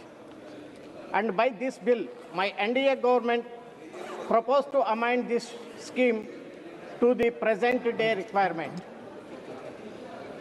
Sir, this bill represents an important step to aligning rural development with the vision of the Vikasit Bharat, where growth is inclusive, substantiable and future-ready. First and foremost, the bill proposed to increase guarantee employment from 100 days to 125 days for rural households. So this is the major positive steps and a welcome move by the government. For millions of rural families, wage employment under this scheme is not just work. It is food security, dignity, and survival during the difficult times. Increasing the number of working days will definitely improve household income and reduce desert migration. Secondly, the new framework places stronger emphasis on creating a durable and productive assets. Like with this bill, this scheme will be focusing on water conservation, rural infrastructure, climate resilient works, and livelihood assets. So this scheme moves beyond temporary relief. These assets will strengthen villages in the long run, improving agriculture productivity and help rural India move effectively. Sir, another important reform is better planning and coordination. The integration of villages level plans with national platforms and digital tools, like aligning with the PM Gati Shakti, ensure that works are meaningful, well-designed and aligned with the local needs. Sir, this will reduce duplication, improve the efficiency and ensure public money is spent wisely. This bill also promises faster wages payment with the move towards weekly disbursement. Timely payment are crucial for rural workers who depend on daily cash flows for basic needs. Kindly, Balasuri ji, kindly conclude. Sir, faster payment will increase trust in the system and enhance the dignity of the labor. Sir, central government has given a responsibility to the states. Your point is now well taken. In the form of to states' contribution. Sir, In behalf of my party Jana Sena, my party leader Pawan Kalyan ji, we are once again supporting this bill. Thank you. Madam Preeti Sindhe ji. Sir, मैं आपका तहे दिल से शुक्रिया करती हूँ कि आपने मुझे इस बिल पे बोलने का मौका दिया। अध्यक्ष महोदय, मैं सरकार से पूछना चाहती हूँ, क्या ये सरकार अब योजनाओं के नाम बदलते बदलते देश का इतिहास भी बदलने लगी है? क्या अब नाम बदलना ही सुशासन है? क्या देश की गरीबी, बेरोजगारी, महंगाई से ज़्यादा ज़रूरी हो गया है कि महापुरुषों के नाम बदले? महात्मा गांधी राष्ट्रीय ग्रामीण रोजगार गारंटी योजना, जिसे देश के करोड़ों गरीबों को सम्मान के साथ रोजगार दिया, आज उसके नाम से महात्मा गांधी जी का नाम हटाने की कोशिश ये सरकार कर रही है। सरकार चाहती है नाम बदल दे, पहचान बदल दे। मैं सरकार से पूछना चाहती हूँ, नाम बदलने से क्या इतिहास बदल जाएगा? आपने इंदिरा आवास योजना से इंदिरा गांधी का नाम मिटाया, आपने राजीव गांधी ग्रामीण विद्युतीकरण योजना से राजीव गांधी का नाम मिटाया, आपने संविधान बदलने की साजिश की, आपने संविधान से जुड़े बाबा साहेब अंबेडकर का नाम भी आप एक दिन मिटाने की साजिश करेंगे। लेकिन देख लीजिए, ये देश का युवा चुप नहीं बैठेगा। देश में ऐसा सैलाब आएगा कि आपकी इस सत्ता की मगरूरी को कुछ क्षणों में ही बर्बाद कर देगा। महात्मा गांधी जी, अध्यक्ष महोदय, जिन्होंने देश के लिए गोली खाई, जिन्होंने लाठी खाई, जेल खाई, नंगे पांव आजादी की लड़ाई लड़ाई, आज उनका ही नाम इस सरकार के लिए एक बोझ लगने लगा है। अध्यक्ष महोदय, लेकिन सुन लीजिए, ये देश किसी पार्टी का नहीं है, किसी सरकार का नहीं है, ये देश शहीदों का देश है और शहीदों का नाम सरकारें नहीं मिटा सकती है। महात्मा गांधी, पंडित नेहरू, इंदिरा गांधी, राजीव गांधी, डॉक्टर अंबेडकर जी, ये केवल नाम नहीं है, देश की आत्मा है, ये हमारी आत्मा है। अध्यक्ष महोदय, जब नाश मनुष्य पर छाता है, पहले विवेक मर जाता है। अध्यक्ष महोदय, पीएम मोदी जी ने एक बार इसी सदन में मनरेगा को बदनाम करते हुए इसे गड्ढे खोदने वाली योजना बताया गया था, जिसे आजीविका बनाए रखना और ग्रामीण गरीबी से लड़ने के लिए बनाए गए इस ऐतिहासिक अधिकार आधारित योजना और कानून के महत्व के बारे में इनकी सीमित सोच जो है वो पता चलती है। अध्यक्ष महोदय, गरीबों के खिलाफ मोदी सरकार ने बजट में कटौती की। ये योजना 1 लाख करोड़ योजना की योजना थी, आज से 86,000 करोड़ रुपए पे लाई है। अध्यक्ष महोदय, मैं अभिमान के साथ कहना चाहती हूँ कि इस योजना का जन्म महाराष्ट्र में हुआ। नरेगा योजना, एम्प्लॉयमेंट गारंटी स्कीम के नाम से ये जानी जाती है महाराष्ट्र में। कोविड में इसी योजना ने किसानों को की रीढ़ की हड्डी बनके किसानों को आधार दिया। इस कानून ने महाराष्ट्र मॉडल को पूरे देश में लागू किया और ग्रामीण परिवारों को 100 दिनों की मजदूरी दी। लेकिन आज सर स्टेट्स को 60-40 प्रोपोर्शन में ये रेशो दे रहे हैं। सर, इसका मतलब ये है कि जहाँ पे इनकी सरकार है, ये तय करेगी कि योजना कब लागू होगी, कितने दिन लागू होने वाली है और कितने इलाकों में लागू होने वाली है। और जहाँ पे इनकी सरकार नहीं है, ये जो 40 का हिस्सा है वो 60 का हिस्सा है, वो सर ये वो इनको नहीं देंगी। धन्यवाद महोदय। सर, ये चाहते हैं कि बिना काम के अपना नाम करना चाहते हैं, ये बुनियाद के बिना इमारत बनाना चाहते हैं। सर, मैं अंत में इतना ही कहना चाहती हूँ सर, आई एम कंक्लूडिंग कि मैं सोच रही थी कि गांधी जी का नाम इस योजना के साथ नहीं जुड़ रहे हैं। अच्छा हो रहा है, क्योंकि गांधी जी का नाम कमजोर योजना के साथ नहीं जुड़ा जा सकता है। गांधी जी मजबूती के प्रतीक है और समर्थन करो। धन्यवाद सभापति महोदय। मैं आज इस पवित्र सदन में केवल एक विधेयक का समर्थन करने के लिए नहीं खड़ी हुई हूँ, बल्कि मैं आज उस ग्रामीण भारत की आवाज बनकर खड़ी हुई हूँ जिसने दशकों तक मेहनत की, परंतु योजनाओं की सीमाओं में बंधकर कभी अपने काम का पूरा फल नहीं पाया। हमारे यशस्वी प्रधानमंत्री, उम्मीद और आकांक्षाओं के नायक माननीय नरेंद्र भाई मोदी जी के नेतृत्व में हमारे माननीय कृषि एवं ग्रामीण विकास मंत्री, माननीय संवेदनाओं के संवाहक माननीय श्री शिवराज सिंह चौहान जी के प्रति मैं धन्यवाद ज्ञापित करती हूँ, जिन्होंने इस विकसित भारत की संकल्पना का प्रमुख आधार ग्रामीण विकास की नींव को मजबूत करने की दिशा में यह विधेयक पारित किया है। विकसित भारत गारंटी फॉर रोजगार एंड आजीविका मिशन ग्रामीण विधेयक 2025 लेकर आए हैं। आज यह सदन विकसित भारत जी राम जी पर विचार कर रहा है और मैं पूरे विश्वास के साथ कहना चाहती हूं कि यह विधेयक मनरेगा का विकल्प नहीं है। मनरेगा के अनुभवों से निकला हुआ उसका परिपक्व और दूरदर्शी स्वरूप है।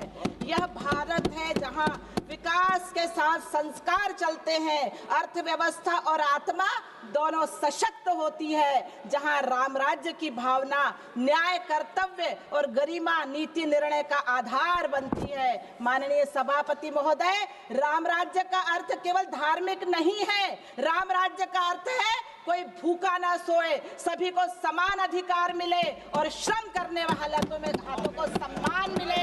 राम राज्य वह नहीं जहां सिंहासन ऊंचा हो, राम राज्य वह है जहां अंतिम जन सुरक्षित हो। यह विधेयक उसी राम राज्य का आधुनिक अभिव्यक्ति है, जहां ग्रामीण गरीब को 125 दिनों तक कानूनी अधिकार मिलता है। माननीय सभापति महोदय, यह विधेयक नए भारत की आवश्यकता है। अगर मनरेगा अपने उद्देश्य में पूर्ण सफल होता है तो आज भी करोड़ों ग्रामीण मजबूरी में शहरों की झुग्गियों में दिहाड़ी की तलाश क्यों भटकते? यह प्रश्न इस विधेयक की आवश्यकता को जन्म देता है। माननीय सभापति महोदय, मनरेगा की खामियां जिन्हें यूपीए की सरकार ने कभी नहीं सुधारा, हमें सच्चाई से भागना नहीं चाहिए। मनरेगा में काम के परिणाम नहीं, केवल हाजिरी मायने रखती थी। परिसंपत्तियां बनी पर उपयोगिता नहीं, भुगतान में देरी, लीकेज और भ्रष्टाचार आम रहा। मजदूर कभी विकास का भागीदार नहीं बना। माननीय सभापति महोदय, ग्रामीण भारत नारा नहीं, राष्ट्र की आत्मा है। गांव भारत की रीढ़ है। जिस मिट्टी ने देश को पहचान दी, उस मिट्टी को हमने अधिकार दे दिया, लेकिन दुर्भाग्य से दशकों तक ग्रामीण भारत को घोषणाओं, वादों और चुनाव जमली तक सीमित रखा। महोदय, यह विधेयक रोजगार से स्वामित्व की ऐतिहासिक छलांग है। विकसित भारत की राम जी विधेयक पहली बार रोजगार को स्थायी परिसंपत्ति निर्माण से जोड़ता है। यह केवल मजदूरी नहीं, ग्रामीण अर्थव्यवस्था की नींव है। यह सब हमारे दूरदर्शी प्रधानमंत्री जी की परिणाम आधारित सोच का परिणाम है। यह सोच का नतीजा है। अब काम नहीं, बदलाव गिना जाएगा। अब गिनती इस बात की नहीं होगी कि कितने दिन काम हुआ, अब गिनती इस बात की होगी कि गांव में क्या बदला, कितना पानी बचा, कितनी भूमि उपजाऊ हुई, कितनी आय बढ़ी। यदि परिणाम आधारित विकास यही है तो यह न्यू इंडिया की सोच है। माननीय सभापति महोदय, 1 मिनट का समय दीजिए। मैं विकास के साथियों से पूछना चाहती हूं कि अब आपने दशकों तक इस देश पर राज किया, परिणाम आधारित मॉडल क्यों नहीं लाए आप? जलवायु सक्षम ग्रामीण योजना क्यों नहीं बनाई आपने? स्थायी परिसंपत्तियों पर सोच क्यों नहीं हुई आपकी? क्योंकि आपकी सोच। मैं संक्षेप से बोलूंगा। मेरा दुख है कि एक हंसमुख मंत्री, उनको मोदी जी गांधी जी का नाम हटाने का जिम्मेवारी दिया। हो गया। ये खराब काम होगा। देश में जो प्रोटेस्ट होगा, मोदी जी बोलेंगे कि हम तो नहीं किए, शिवराज सिंह चौहान किए, क्योंकि एक समय वो मोदी जी का राइवल बन रहा था। ये आप कैसे जानते? उन्हीं का खत्म हो रहा है। मोदी जी क्या बोलेंगे? सौगत राय जी, आप क्या जानते? सर, ये महात्मा गांधी को हटाना आपकी बात को केवल महात्मा गांधी का अपमान नहीं है, गुरुदेव रविन्द्रनाथ टैगोर का भी अपमान है, क्योंकि गुरुदेव रविन्द्रनाथ टैगोर महात्मा गांधी का नाम दिए थे। आज मोदी जी ये नाम के खिलाफ क्यों हैं? क्योंकि गांधी जी का मानने का साजिश में जो लोग थे, उसमें एक थे सावरकर, जिसको मोदी जी गुरु करके मानते हैं। तो सावरकर का समर्थक आज गांधी जी का नाम हटाते हैं। और खास करके मैं याद दिलाता हूँ कि मोदी जी यही हाउस में एक बार बोले थे एनआरईजी क्या है, ये तो केवल गड्ढा खोदना है। तो वो अभी ये स्कीम का गड्ढा खोद रहे हैं, इसको खत्म करने का कोशिश कर रहे हैं। क्यों? आज बोला है कि पहले था एनआरईजी में 90% सेंटर देगा, 10% स्टेट देगा। अभी वो कर दिया 60 से 60% सेंटर, 40% स्टेट। इसका मतलब क्या हुआ? मतलब ये हुआ कि स्टेट का फिनांसेस ऐसे ही खराब है। तो स्टेट अगर 40% नहीं दे पाएगा तो स्कीम फॉल थ्रू करेगा। ये बहुत ही खतरनाक साजिश है ये स्कीम को खत्म करने के लिए। मैं मांग करता हूँ 125 नहीं 150 दिन काम होना चाहिए गरीबों का। मैं ये भी मांग करता हूँ कि ये डिमांड ड्रिवन स्कीम जो था वो ऐसे ही रहना चाहिए। वो जो बनाने की कोशिश किया शिवराज सिंह जी, वो सप्लाई ड्रिवन स्कीम, उससे पैसा खत्म हो जाएगा तो बंद हो जाएगा। बोला जाएगा गरीब को तुम्हारा पैसा नहीं है। पहले ये था कि गरीब जाके काम मांगेगा, उसको काम मिलेगा। अभी ये नेसेसरी नहीं है। मैं से ज़्यादा सब बात नहीं कहने चाहता हूँ। एक बार टैगोर ने एक कविता लिखे थे, उसको थोड़ा चेंज करके मैं बोलता हूँ। एक दिन जरा मेरे छिलो तारे गिए हिंदू दोहाई दिए एजुगे ताराई जन्म निয়েছে আজি मंदिरे तारा एसेছে भक्त साजे। एक दिन जो आपको मारा था हिंदू धर्म के नाम पे, ये लोग की फिर पैदा हुआ और वो अभी भक्त बन रहा है। हमको याद सर लास्ट पॉइंट, बहुत ज़्यादा नहीं बोलेंगे सर। मैं पूछने चाहता हूँ मंत्री जी, इसके पहले पश्चिम बंगाल का ड्यूज है। 22 साल के बाद पश्चिम बंगाल को एनआरईजी में कोई पैसा नहीं मिला। हम लोग गिरिराज सिंह जब मंत्री थे उनसे मिलने गए, हमारा सब एमपी गिरिराज सिंह पीछे दरवाजे से भाग गया। आप मत भागिए, गिरिराज सिंह जी आप बोलिए पश्चिम बंगाल को मांग मिलेगा कि नहीं।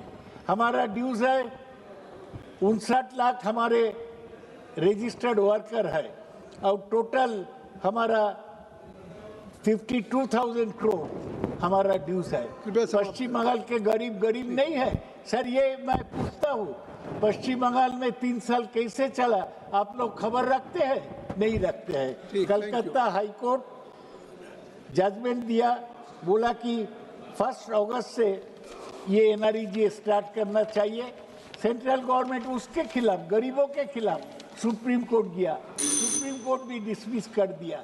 लेकिन अभी तक एनआरईजी का पैसा रिस्टोर्ड नहीं हुआ और 50 तो स्पेशल कंडीशन किया। हम सर घबराते नहीं है। ममता बनर्जी कर्मश्री स्कीम चालू किया, उसमें 51 लाख लोग को। நன்றி அவைத்தலைவர் அவர்களே.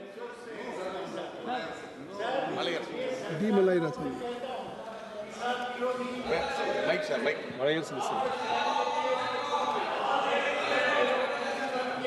பேரவைத் தலைவர் அவர்களே வணக்கம்.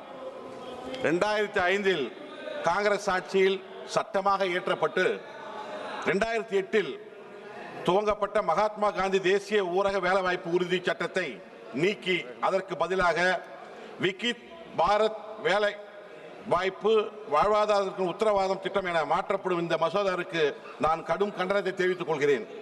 எம்ஜிஎன்ஆர்ஜேவின் நோக்கம் கிராமப்புற மக்களின் வேலையை உறுதிப்படுத்துதல், கிராமப்புற பொருளாதாரத்தை மேம்படுத்துதல், ஊரக பகுதியில் மக்களின் வாழ்வாதாரத்தை உயர்த்துதல், தனிநபர் கழிப்பறை கட்டுதல், அதன் மூலம் சுகாதாரத்தை மேம்படுத்துதல், புதிய வயல்வெளி சாலைகள் அமைத்தல், நிழல் தரும் மரங்கள் பழம் தரும் மரங்களை நட்டு இயற்கை வளத்தை மேம்படுத்துதல், மாற்றுத்திறனாளிகள் மற்றும் வயது முதிர்ந்தவருக்கு வேலை வாய்ப்பு வழங்கி அவர்கள் வாழ்வாதாரத்திற்கு உதவுவதே இதன் நோக்கம்.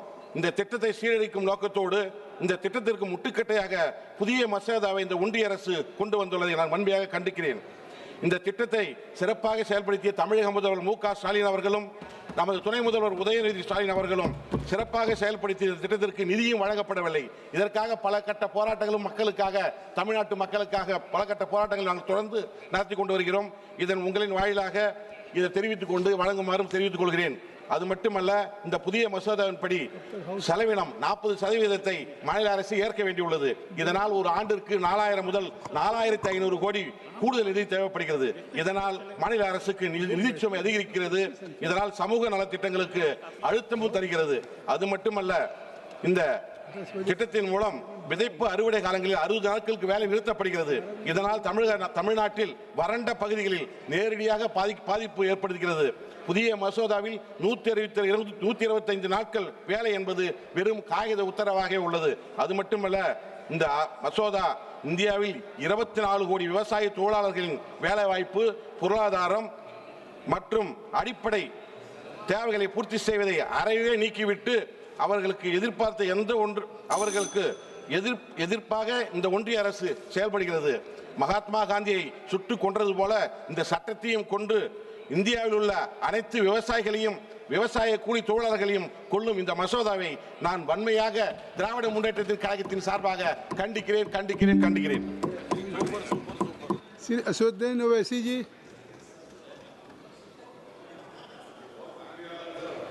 मोहतरम चेयरमैन साहब, जय भीम। सर यहाँ नहीं रहा है। जय जवाहर। सर बहुत शुक्रिया सर, आपने मुझे एक अहम बिल पर बोलने का मौका दिया। सर इस वतन अजीज़ के गरीब, बेरोज़गार और भूखे लोग इस ऐवान में मौजूद बरसर इख्तिदार जमात के लोगों को एक पैगाम देना चाह रहे हैं कि शायर ने कहा कि भूखों की नज़र में बिजली है, तोपों के दहाने ठंडे हैं, तकदीर की लब पे जंबिश है, तदबीर दम तोड़ रही है। सर इस तरह का एक क़ानून बनाने की कोशिश की जा रही है जिससे गरीबों को फ़ायदा होता था। आज वो क़ानून जो डिमांड ड्रिवन गारंटी था, इसको हुकूमत बदल कर एक मरकज़ी माविन स्कीम के तौर पर नाफिज करना चाहती है। सर जब तक किसी पंचायत को नोटिफाई नहीं किया जाएगा, उस पंचायत में काम नहीं होगा। हुकूमत की ये पॉलिसी हमेशा ये रही है कि हर इख्तियार को हासिल करना चाहते हैं और एक डिक्टेटर की तरह वो हुकूमत को चलाना चाहते हैं। सर आप बताइए, मरकज़ी हुकूमत ये कैसे फैसला करेगी कि एक डिमांड ड्रिवन गारंटी को आप रियासत को बोलेंगे नॉर्मेटिव एलोकेशन कर दिया जाएगा, और अगर कोई रियासत उससे ज़्यादा अखराजात करती है तो फिर उनको उसका बोझ उठाना पड़ेगा। मुतालबा पर मोदी गारंटी को एक सप्लाई डिमांड प्रोग्राम पे तब्दील किया जा रहा है। सर साल में 60 दिन ब्लैकआउट होगा, किसी को काम नहीं मिलेगा। इस ब्लैकआउट के 60 दिन के ब्लैकआउट से ख़वातीन को और जिनके पास ज़मीन नहीं है, लैंडलेस लोगों को बहुत बड़ा नुकसान होगा।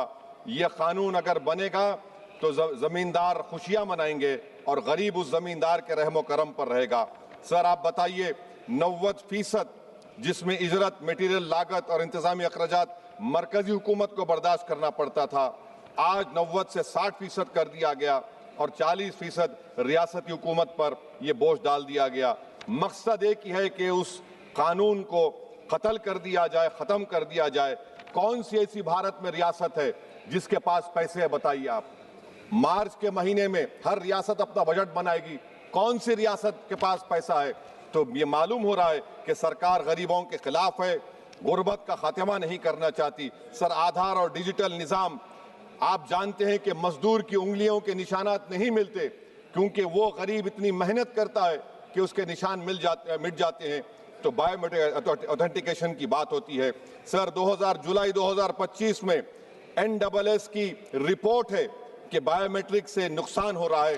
तो सर मैं इस स्कीम के और इस कानून के खिलाफ हूं और मैं अपनी बात को ख़त्म करता हूं कि किसी शायर ने अच्छा कहा था कि जिस खेत से दहकान को मैसर ना हो रोसी, इस खेत के गोशे गंदम को जला दो। पलायन हो रहा है सर बिहार में, सीमांचल में। अब ये कानून अगर बनेगा तो सीमांचल में 1.5 करोड़ लोग पलायन करते थे। मुझे अफसोस के साथ कहना पड़ेगा कि तादाद बढ़ जाएगी, मगर भारत का गरीब देख रहा है, भूखा देख रहा है, उसका जवाब जरूर देगा। Thank you sir. Shri Pappu Yadav जी।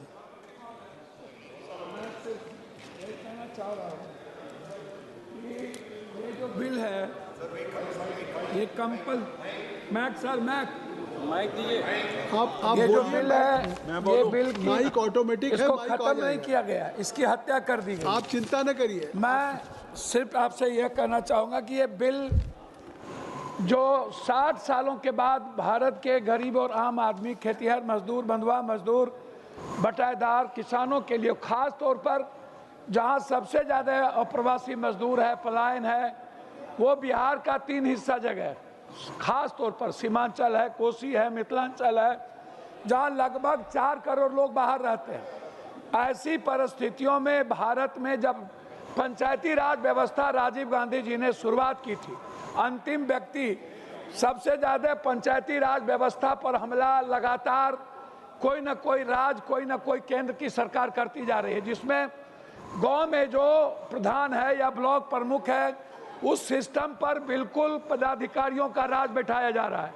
मैं आग्रह करूंगा इस बिल में पंचायती राज व्यवस्था और ब्लॉक को अलग ना किया जाए, साथ साथ एमपी और एमएलए को इसमें मैंडेटरी किया जाए, ताकि किसी भी पदाधिकारी को गरीब आदमी के अधिकार को छीनने का राइट ना मिले। दूसरा, कंपलसरी और कॉमन, मेरा रिक्वेस्ट आपसे यह है कि इसमें जैसे पहले था कि 15 दिनों के अंदर जॉब दे दिया, अब तो जॉब कार्ड नहीं है सर, कि 1 साल 10 सालों से जॉब कार्ड में दिक्कत हो रही है, नहीं बन पा रहा है मजदूरों का। महंगाई बढ़ गई, सब कुछ की महंगाई बढ़ गई, लेकिन मजदूर की मजदूरी नहीं बढ़ी आज तक, उल्टे घटा दिया गया।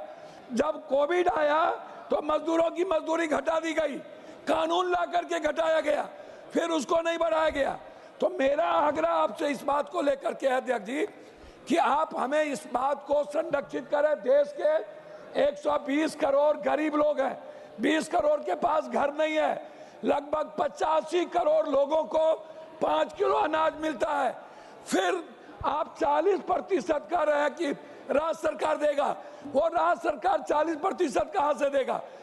सभापति महोदय, आप मेरे गार्जियन हैं, मैं आपसे कह रहा हूं कि भारत सरकार 90% देती थी, अब आप कह रहे हो कि पैसा पहले दो। हम किसको देंगे, किस स्टेट को देंगे, कौन सा काम करवाएंगे और किस क्षेत्र में देंगे? आप ये कैसे तय करिएगा? आप यहाँ बैठ कर के कैसे तय कर सकते हैं? इसीलिए मेरा आग्रह है कि आपसे कि मजदूरों के अधिकार को ना छीना जाए, 15 दिनों पर भुगतान हो और जो भुगतान में देरी करे उसकी अकाउंटेबिलिटी हो, उस पर अपराध हो। लास्ट कर रहा हूँ, लास्ट कर रहा हूँ, याद है second last. Mahatma Gandhi ji, Mahatma Gandhi nation of father नहीं है, वर्ल्ड के सम्मान ही नहीं, दुनिया उन्हें रेस्पेक्ट करती है, दुनिया उन्हें आत्मसात करती है। महात्मा गांधी के विचारों को സർ, മഹാത്മാഗാന്ധി ദേശീയ ഗ്രാമീണ തൊഴിലുറപ്പ് നിയമം പുനർനാമകരണം ചെയ്യാനും അതിൻ്റെ മൗലികമായ സ്വഭാവം ദുർബലപ്പെടുത്താനും ലക്ഷ്യമിടുന്ന ഈ ബില്ലിനെ ശക്തമായി എതിർക്കുകയാണ് സർ. സർ, പദ്ധതിയുടെ പേര് മാറ്റുന്നതിന് പിന്നിലെ യഥാർത്ഥ ഉദ്ദേശം എന്താണ് സർക്കാർ വ്യക്തമാക്കണമെന്ന് ഈ സന്ദർഭത്തിൽ ആവശ്യപ്പെടുകയാണ്. ആശയപരമാണോ, രാഷ്ട്രീയമാണോ, സാമ്പത്തികമാണോ കാരണങ്ങൾ? അതല്ല ഗാന്ധിജിയോടുള്ള വൈരാഗ്യ മനോഭാവം ആണോ എന്നുള്ള കാര്യത്തിൽ ഗവൺമെൻറ് നിലപാട് വ്യക്തമാക്കണമെന്ന് വിനയപൂർവ്വം അഭ്യർത്ഥിക്കുകയാണ്. സർ, ഇന്ത്യയിൽ ആദ്യത്തെ ഭീകരാക്രമണം ഉണ്ടായത് 1942 ജനുവരി 30-നാണ് സർ. അഹിംസയിലും സത്യത്തിലും ധർമ്മത്തിലും ഉറച്ചു നിന്ന മനുഷ്യസ്നേഹിയായ സനാതന ഹിന്ദു രാഷ്ട്രപിതാവ് ഗാന്ധിജിയെ കൊലപ്പെടുത്തിയത് മുസ്ലിം അല്ല സർ, ക്രിസ്ത്യാനി അല്ല സർ, സിഖുകാരനല്ല സർ, മതഭ്രാന്തരായ ഘാതകൻ ഹിന്ദു മഹാസഭയുടെ നേതാവ് നാഥുറാം വിനായക് ഗോഡ്സെയാണ് സർ. സർ, ഈ പദ്ധതി ഗാന്ധിജിയുടെ പേര് മാറ്റുന്നതിലൂടെ BJP ഗാന്ധിജിയുടെ ആത്മാവിനെ വീണ്ടും കൊലപ്പെടുത്തുകയാണ് സർ. സർ, നിങ്ങൾ ഗാന്ധിജിയുടെ പേരിന് ഭയപ്പെടുകയാണ് സർ. സർ, ഒരു കാര്യം വളരെ വ്യക്തമാണ് സർ, ജീവിച്ചിരിക്കാത്ത ഗാന്ധിജിയേക്കാൾ sir, kindly take your seat.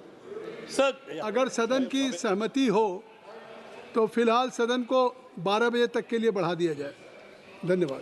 Sir, ജീവിച്ചിരുന്ന ഗാന്ധിജിയേക്കാൾ ജീവിച്ചിരിക്കാത്ത ഗാന്ധിജി അതിശക്തനാണെന്ന് തെളിയിച്ചുകൊണ്ടിരുന്ന കാലഘട്ടമാണ് സർ. ഒരു കാര്യം വളരെ വ്യക്തമാണ് സർ, ഗാന്ധിജിയുടെ ഓർമ്മകൾ BJPയെ നിഴൽ പോലെ പിന്തുടരും സർ. ഒരു തർക്കവും നിങ്ങൾക്ക് വേണം സർ. സർ, ഇവിടെ ഈ പദ്ധതിയെക്കുറിച്ച് പറയുമ്പോൾ സ്വാഭാവികമായും ഇത് അഭിമന്യായിട്ടുള്ള സോണിയാഗാന്ധിയുടെ പിന്തുണയോടുകൂടി അന്നത്തെ പ്രധാനമന്ത്രി മൻമോഹൻ സിംഗിൻ്റെ സംഭാവനയാണ് സർ ഈ വിപ്ലവകരമായ പദ്ധതി.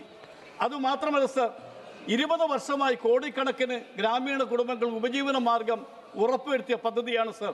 എന്നാൽ ഇന്ന് ഈ പദ്ധതിയെ തകർക്കുന്ന രീതിയിലാണ് സർ ഈ ബില്ല് കൊണ്ടുവന്നിട്ടുള്ളത്.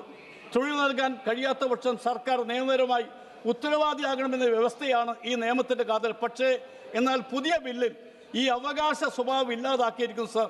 സർക്കാർ ഇഷ്ടാനുസരണം തൊഴിൽ നൽകുന്ന സംവിധാനമാക്കി മാറ്റുന്നു എന്നുള്ളതാണ് സർ ഇതിലെ വസ്തുത. ഇതൊരു പരിഷ്കാരമല്ല സർ. ഈ പദ്ധതിയെ തകർക്കാൻ വേണ്ടിയുള്ള നീക്കമാണ് സർ ഈ ബില്ലിലൂടെ ഉണ്ടായിട്ടുള്ളത്. സർ, ഒരു കാര്യം വളരെ വ്യക്തമാണ് സർ, ഈ പദ്ധതി നേരത്തെ 90% ആണ് സർ കേന്ദ്ര ഗവൺമെൻറ് നൽകിയിട്ടുള്ളത് ഈ പദ്ധതിക്ക്. എന്നാൽ ഇപ്പോൾ 60% കേന്ദ്ര ഗവൺമെൻറ്റും 40% സംസ്ഥാന ഗവൺമെൻറ്റുമായി മാറ്റിയിരിക്കുന്നു. ഇതിൻ്റെ അർത്ഥം ഈ പദ്ധതിയെ ഞെക്കിക്കൊല്ലാൻ, ശ്വാസം മുട്ടിച്ച് കൊല്ലാനുള്ള ഒരു ശക്തമായ ശ്രമം ബില്ലിലൂടെ ഉണ്ടാക്കിയിരിക്കുന്നു സർ. കോൺഗ്രസ് കൊണ്ടുവന്ന പദ്ധതി സർ, കോൺഗ്രസ് നടപ്പിലാക്കിയ പദ്ധതി സർ, ലോകത്തിലെ ഏറ്റവും വിപ്ലവകരമായ പദ്ധതിയാണ് സർ. ഈ പദ്ധതി ഇല്ലാതാക്കാൻ നടത്തുന്ന ഈ ശ്രമങ്ങൾ ഈ സഭയിലെ മുഴുവൻ ആളുകളും, പ്രത്യേകിച്ച് ഈ NDAയിലുള്ള കക്ഷികൾ മുഴുവനും കരുതിയിരിക്കണം എന്ന് മാത്രമാണ് എനിക്ക് സൂചിപ്പിക്കാനുള്ളത്. ഞാൻ ഒരു കാര്യം കൂടി പറയട്ടെ സർ, ഈ ബില്ലിനെ ശക്തമായി എതിർക്കുമ്പോൾ തന്നെ ഇവിടെ ഗാന്ധിജിയുടെ ഗ്രാമസ്വരാജ്യ സങ്കല്പത്തിന് ഏറ്റിട്ടുള്ള ഏറ്റവും വലിയ പ്രഹരമാണ് ഈ ബില്ലെന്ന് പറയാൻ ഞാൻ ആഗ്രഹിക്കുന്നു. അതുകൊണ്ട് തന്നെ ഈ ബില്ലിന് അടിയന്തരമായും ഈ ബില്ല് പാസ്സാക്കരുതെന്നും ഈ ബില്ല് അടിയന്തരമായും സ്റ്റാൻഡിംഗ് കമ്മിറ്റിക്ക് വിടണമെന്നും വിനയപൂർവ്വം അഭ്യർത്ഥിക്കുന്നു. എൻ്റെ വാക്കുകൾ അവസാനിപ്പിക്കുന്നു. നമസ്കാരം ചെയ്യുന്നു. श्रीमती मालविका देवी.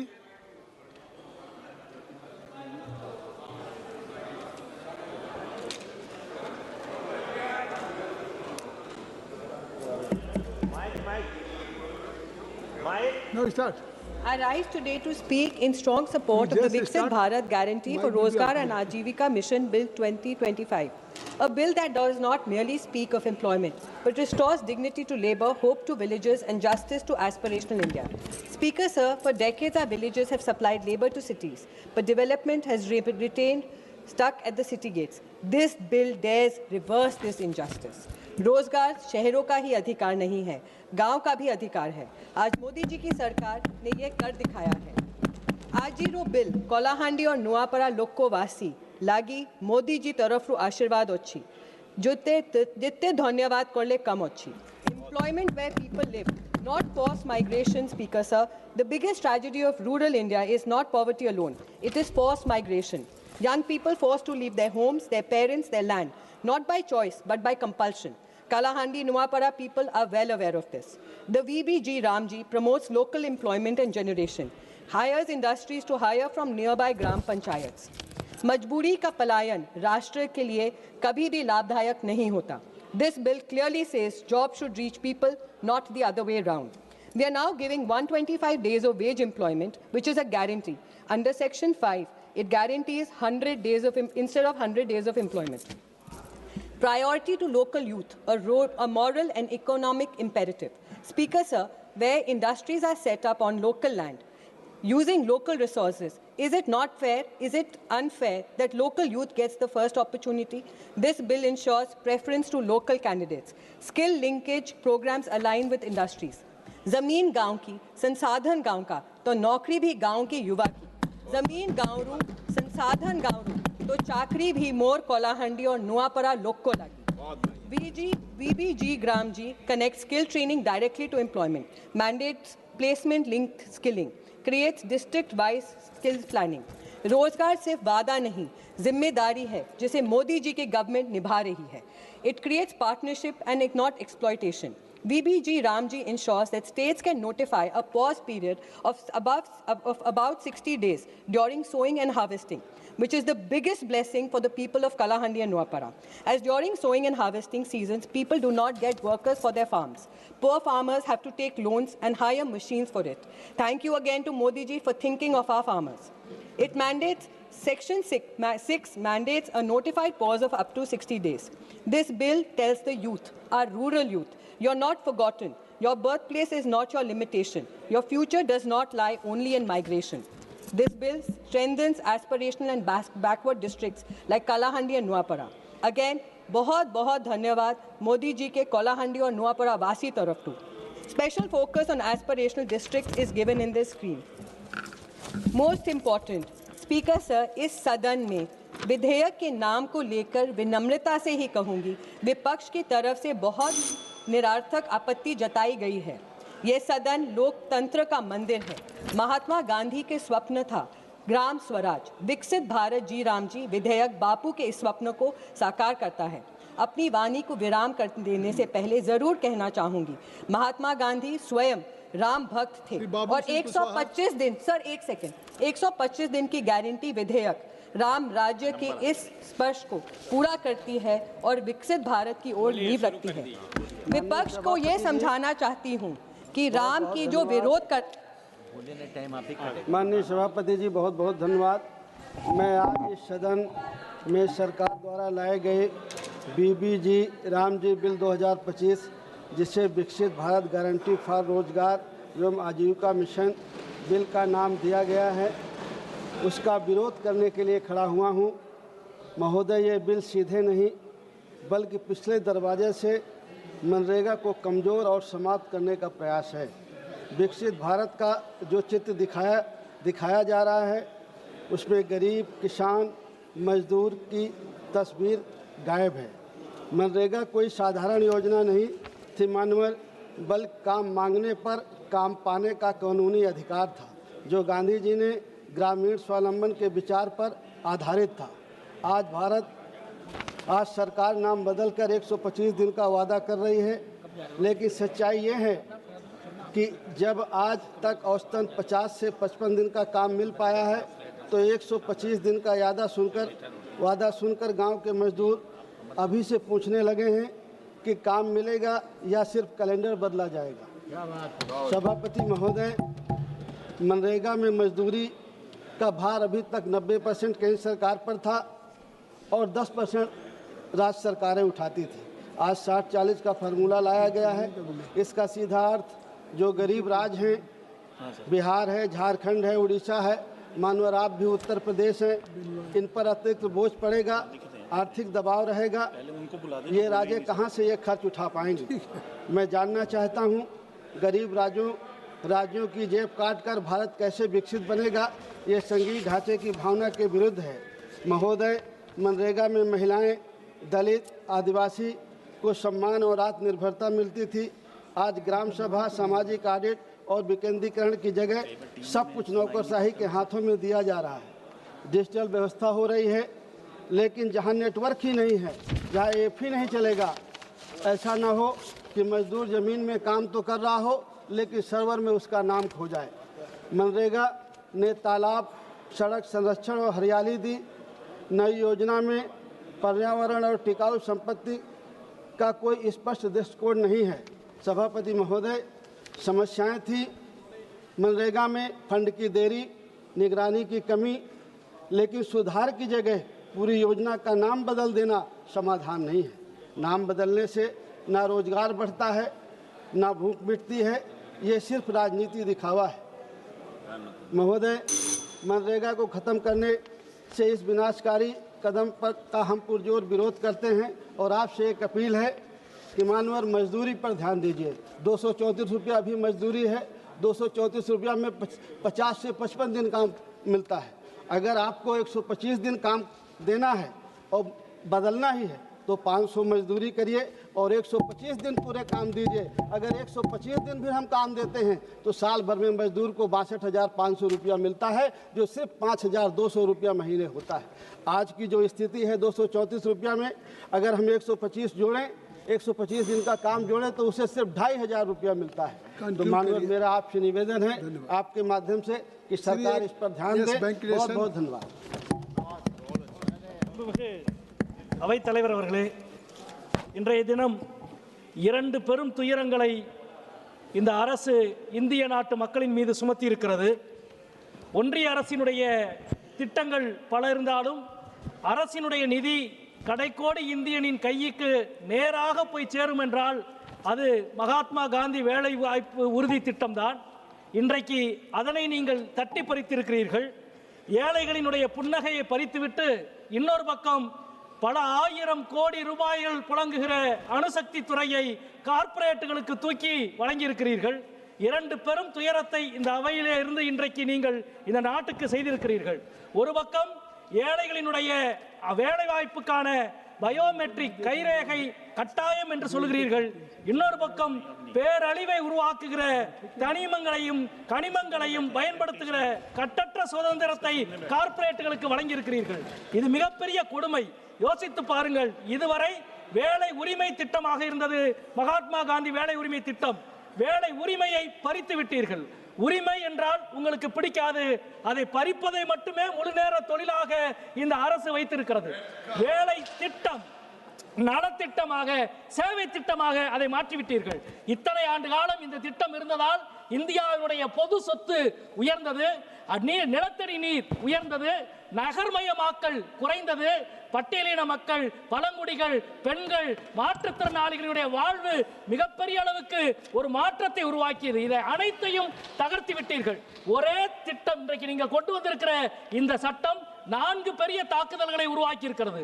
ஒன்று, அடிப்படையான மக்களுடைய வேலை உரிமையை பறித்திருக்கிறது. இன்னொன்று, மாநில அரசினுடைய பொருளாதாரத்தை கடுமையாக தாக்கி இருக்கிறது. 3, அண்ணல் காந்தியினுடைய பெயரை பறித்திருக்கிறது. 4, ஹிந்தியை கட்டாயமாக திணித்திருக்கிறது. 4 திசையிலும் யோசிக்கிற அநீதியை நீங்கள் செய்கிறீர்கள். வழக்கம் போல உங்களின் எல்லா அநீதிக்கும் ராமரை நீங்கள் துணைக்கு அழைத்துக் கொள்வீர்கள். இந்த அநீதிக்கும் ராமரை நீங்கள் துணைக்கு அழைத்துக் கொண்டீர்கள். புராணங்களின்படி அநீதியை அழிப்பதுதான் ராமனின் செயல் என்றால் உங்களை அழிக்கிற வேலையை, உங்களை பதவியிலிருந்து இறக்கிற வேலையை எதிர்க்கட்சியோடு சேர்ந்து ராமனும் செய்வான் என்பதுதான் உண்மை என்று சொல்லி முடிக்கிறேன். நன்றி, வணக்கம். विशाल पाटिल जी, श्री विशाल पाटिल। इस अवसर के लिए धन्यवाद सभापति महोदय। 1964 में पहली बार देश में रोजगार की स्कीम मेरे सांगली जिले में विसापुर में शुरुआत हुई। नारा था 6 दिन काम 1 दिन आराम आणि कामाला योग्य दाम। आप तो जानते हैं सभापति जी, वीसा पागे जी जनक थे इस रोजगार हमी योजना के महाराष्ट्र से। तो रोजगार हमी जो विसापुर में शुरू हुई, उन्हें एकनाथ जी, अमृत सागर जी थे, बाबा साहब पाटिल जी थे, इन्होंने सारों ने पहल की पहली बार 1964 में। ये सारे गांधीयन थे। 1972 में दुष्काल जो अकाल पड़ा, अकाल में रोजगार हमी की ये जो रोजगार गारंटी स्कीम का बहुत फायदा लोगों को हुआ था। 1977 में पहली बार किसी राज्य शासन ने ईजीएस को कानूनी दर्जा प्रदान किया। उस वक्त मेरे दादाजी वसंत दादा पाटिल जी महाराष्ट्र के मुख्यमंत्री थे। वो भी सर गांधीयन थे, आप भी सर गांधीयन ही हो। तो सर जब ईजीएस प्रोग्राम को गांधी जी का नाम दिया गया तो इट वॉज ऐप। सब लोग कहते थे अच्छा हुआ, क्यों नहीं। सर गांधी जी के नाम पे एक भरोसा होता है, सर एक लोगों को भरोसा दिलाता है।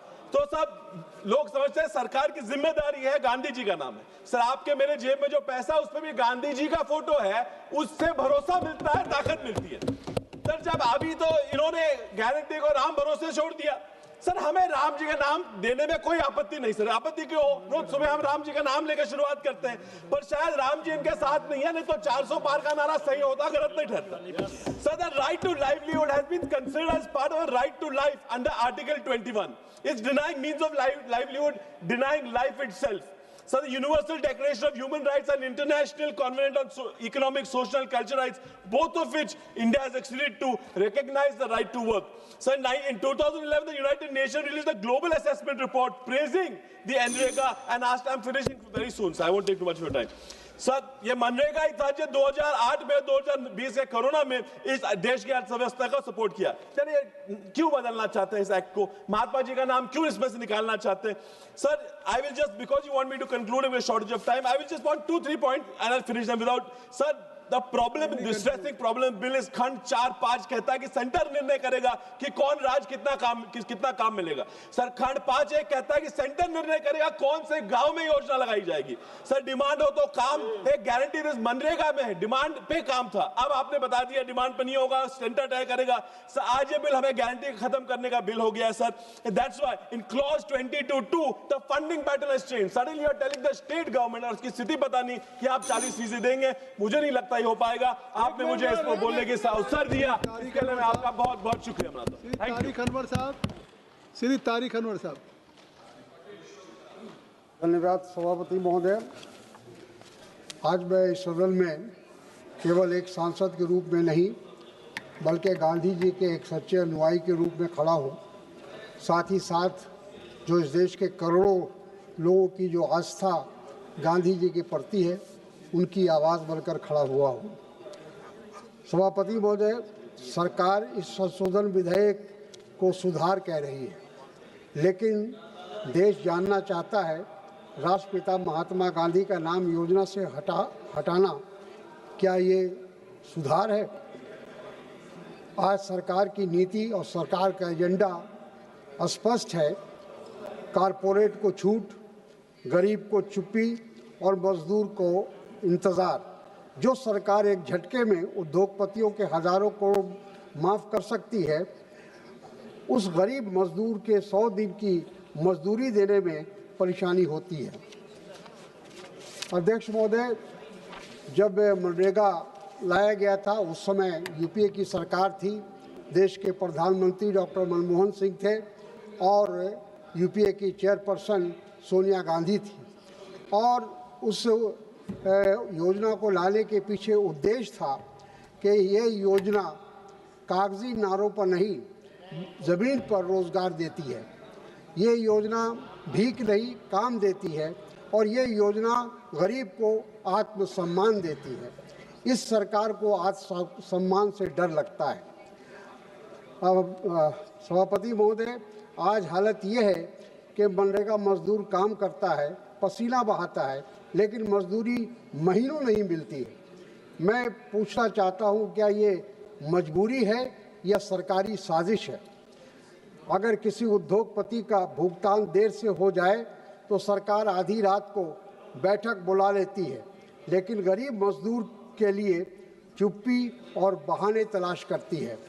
सभापति महोदय, मुझे याद है कि 2014 में जब वे नरेंद्र मोदी जी प्रधानमंत्री बने थे तो उन्होंने मनरेगा के बारे में एक शब्द कहा था कि मनरेगा जो है वो कांग्रेस का समाधि है, कांग्रेस का एक स्मारक है, ये उन्होंने कहा था। तो इससे ये बात जाहिर होती है कि प्रधानमंत्री मनरेगा के बारे में उनकी क्या धारणा है। तो इसलिए मैं ये कहना चाहता हूँ कि ये जो संशोधन राज्य की भूमिका कम करता है, जो संशोधन लाया गया है सरकार के द्वारा, ये संशोधन राज्यों की भूमिका कम करता है, ये पंचायतों को कमज़ोर करता है, ये संघीय ढांचे पर सीधा हमला है। क्या केंद्र सरकार चाहती है कि हर फैसला दिल्ली से हो और गांव सिर्फ आदेश माने? ये लोकतंत्र नहीं, तानाशाही है। बस 2 मिनट। मोदी सरकार द्वारा लाया गया ये संशोधन सरकार की विचारधारा, नफरत की राजनीति को उजागर करता है। सरकार मनरेगा से महात्मा गांधी का नाम हटाना चाहती है। मैं सरकार से पूछता हूँ, गांधी जी से इतनी नफरत क्यों? क्या इसलिए कि गांधी गरीब के साथ खड़े थे, सत्ता से सवाल करते थे और सच बोलते थे और सर्वधर्म समभाव पर विश्वास करते थे? सभापति महोदय, गांधी कोई बोर्ड पर लिखा हुआ नाम नहीं है। गांधी एक आईना है और इससे सरकार को आईने से डर लगता है, क्योंकि उसमें गरीब की परछाई दिखाई देती है, भूख दिखाई देता है और बेरोजगारी दिखाई देता है।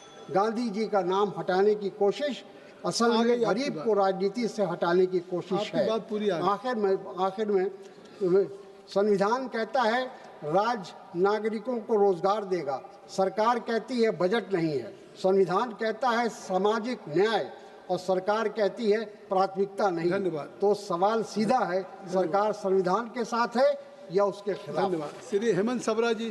धन्यवाद। धन्यवाद। श्री हेमंत सबरा जी, प्लीज।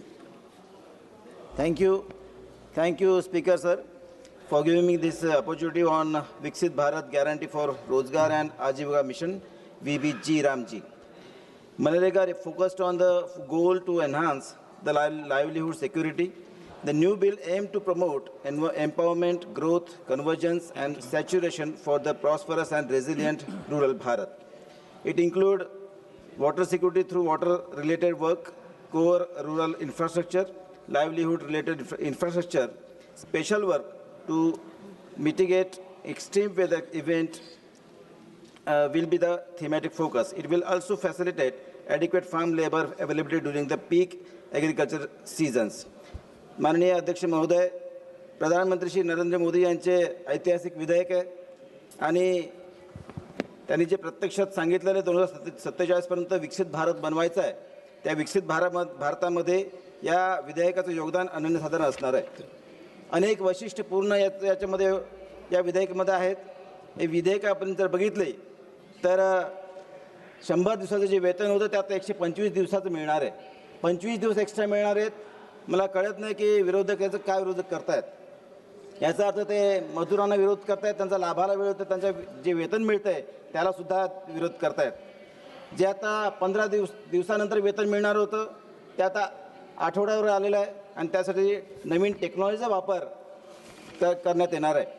आपल्याला माहिती आहे की मागील काळामध्ये मनरेगामध्ये 266 कामं ही इन्क्लूड केली गेली होती, परंतु आता ती फोकस नव्हती. आता आपण 4 प्राथमिक कार्यक्षेत्र निवडलेले आहेत, ज्याच्यामध्ये जलसुरक्षा असेल, कोर रुरल इन्फ्रा असेल, आजीविका इन्फ्रा असेल आणि जलवायू आपदा शमन अशी महत्त्वाची कार्यक्षेत्र निवडली गेलेले आहेत. याच्यामध्ये काम नाही मिळालं तर बेरोजगारी भत्तासुद्धा मिळणार आहे. ग्रामपंचायती ज्या आदिवासी भागात असतील किंवा ग्रामीण भागात असतील त्या अधिक सक्षम करण्याच्या दृष्टिकोनातून त्यांना पाठबळ मिळणार आहे, कारण स्वतःचा विकास स्वतःच ते करू शकणार आहेत, स्वतः योजना बनवू शकणार आहेत आणि त्यामुळे ग्रामपंचायतींना ताकद देण्याचं काम हे विधेयक करणार आहे. मागील काळामध्ये बघितलं की अनेक भ्रष्टाचार या मनरेगामध्ये झाले. खोटे जॉब कार्ड तयार केले गेले, खोटी हजेरी लावली गेली, खोटी कामं दाखवली गेली, प्रचंड भ्रष्टाचार झाला. बंगालमध्ये सुद्धा 19 जिल्ह्यांमध्ये भ्रष्टाचार झालेला दिसला. 23 राज्यामध्ये खोटी कामं झाली दिसली आणि म्हणून हे सगळं बदलायचं असेल तर नवीन बायोमेट्रिक मशीन लागेल, GPS प्रणाली लागेल आणि AIच्या माध्यमातून हा भ्रष्टाचार रोखला जावा लागेल. मागील काळामध्ये बघितलं आपण 2011-12मध्ये गरिबी दर हा 25.7% होता, जो 23-24मध्ये 4.86% झालेला आहे. ज्या महिला यामध्ये काम करत होत्या त्या 48% होत्या, त्या 56% गेलेल्या आहे. आणि सर्वात महत्त्वाचं म्हणजे या विधेयकामध्ये जे सेंट्रल किंवा स्टेट काउन्सिल जे निर्माण होणार आहे त्यामध्ये 1/3 महिला असणार आहेत. त्यामुळे महिलांना सुद्धा पाठबळ मिळणार आणि त्यांचा सन्मान वाढणार आहे. या निमित्ताने अधिक काही आकडेवारी समोर आणू इच्छितो महोदय. 1 मिनिट. पालघर जिल्ह्यामध्ये मागील काळामध्ये 38,19,143 मनुष्य निर्मिती झाली. जी कामं पूर्ण झालेली आहेत अशी मागील वर्षामध्ये 24,626 कामं वैयक्तिक कामं आणि 2018 सार्वजनिक कामं झालेली आहेत. आणि प्रचंड निधी हा पालघर जिल्ह्यामध्ये आलेला आहे. जवळजवळ 200 करोड मागच्या काळात आलेला आहे आणि या सरकारने सुद्धा या वर्षी 25-26मध्ये 86,000 करोड प्रस्तावित केलेले होते. 26-27मध्ये 1,51,000 करोड प्रस्तावित केलेले आहेत. या निमित्ताने निश्चित सांगू शकतो की हे नवीन विधेयक ग्रामीण भागाला चालना देणार आहे, ग्रामीण भागाचं कायापालट करणार आहे, स्थलांतर कमी करणार आहे, कुपोषण कमी करणार आहे, शिक्षणाचा टक्का वाढवणार आहे आणि त्यामुळे सामाजिक हक्काची जाणीव, सन्मान याची जाणीव नव्याने होणार आहे. दारिद्र्य कमी होण्यास मदत होणार आहे. मला सांगायला अभिमान वाटतो महोदय की कंक्लूड करतो. पालघर जिल्ह्याने 2021-22मध्ये आदिवासी मजुरांना काम दिल्याबद्दल महाराष्ट्रामध्ये पहिलं स्थान मिळालं. 59,770 कुटुंबांना काम मिळालं. 16,46,211 मानव निर्मित दिवस झाले आणि म्हणून या ऐतिहासिक विधेयकाचं मी समर्थन करतो. धन्यवाद. जय Hind. Thank you very much, Mr. Chairman, sir. Sir, I rise to oppose this bill, both on political grounds as well as legal grounds. Sir, politically speaking, I would like to know from the government what prompted the government and the minister in bringing such a bill, removing the name of the father of the nation, Mahatma Gandhi, from the nomenclature, as well as structurally changing the scheme by which the state governments are burdened with more finance, and the spirit of the scheme is being lost. I feel that politically you have done it and you are prompted to do it after the Bihar election, after your unexpected thumping victory in the state of Bihar election. That is the reason by which you are got this political arrogance, and as a part of the political arrogance, this bill is being brought to the House. I would like to caution the government that this is the beginning of the collapse of this government, and this is the beginning of the end of this government being led by Sri Narendra Modi ji or led by BJP government. Because this is totally anti-poor. And in all political sense, legal sense, if you take it from me, I would like to state it that no government will do the father of the nation's name is being removed from the nomenclature as well as structurally changing the scheme. Sir, the intent of the BJP-led NDA government is to dismantle the most populistic welfare scheme gradually. Sir, it is a revolutionary landmark legislation in the legislative history of India. That is Mahatma Gandhi National Rural Employment Guarantee Act during the time of UPA government, led by the Honorable Prime Minister Sri Manmohan Singh and led by the UPA by the chairperson Madam Sonia Gandhi ji. Sir, my point is, one of the main point is, what is the basic difference? What is the basic difference is, the statutory, legitimate statutory right is being converted into a centrally sponsored scheme. As per the original act of 2005, that is Manrega Act, it is a statutory legal right. It is obligation and mandatory on the part of the union government to provide 100 days of employment to a household who is not having this any employment. That guarantee is lost because it is becoming a centrally sponsored scheme, having a fund sharing pattern of 60:40, by which whether the government, union government and the minister can assure this house whether all these state governments will provide 40% of the share. Suppose if the 40% of the share is not being given by the state governments, how the union government will guarantee 100 days of work?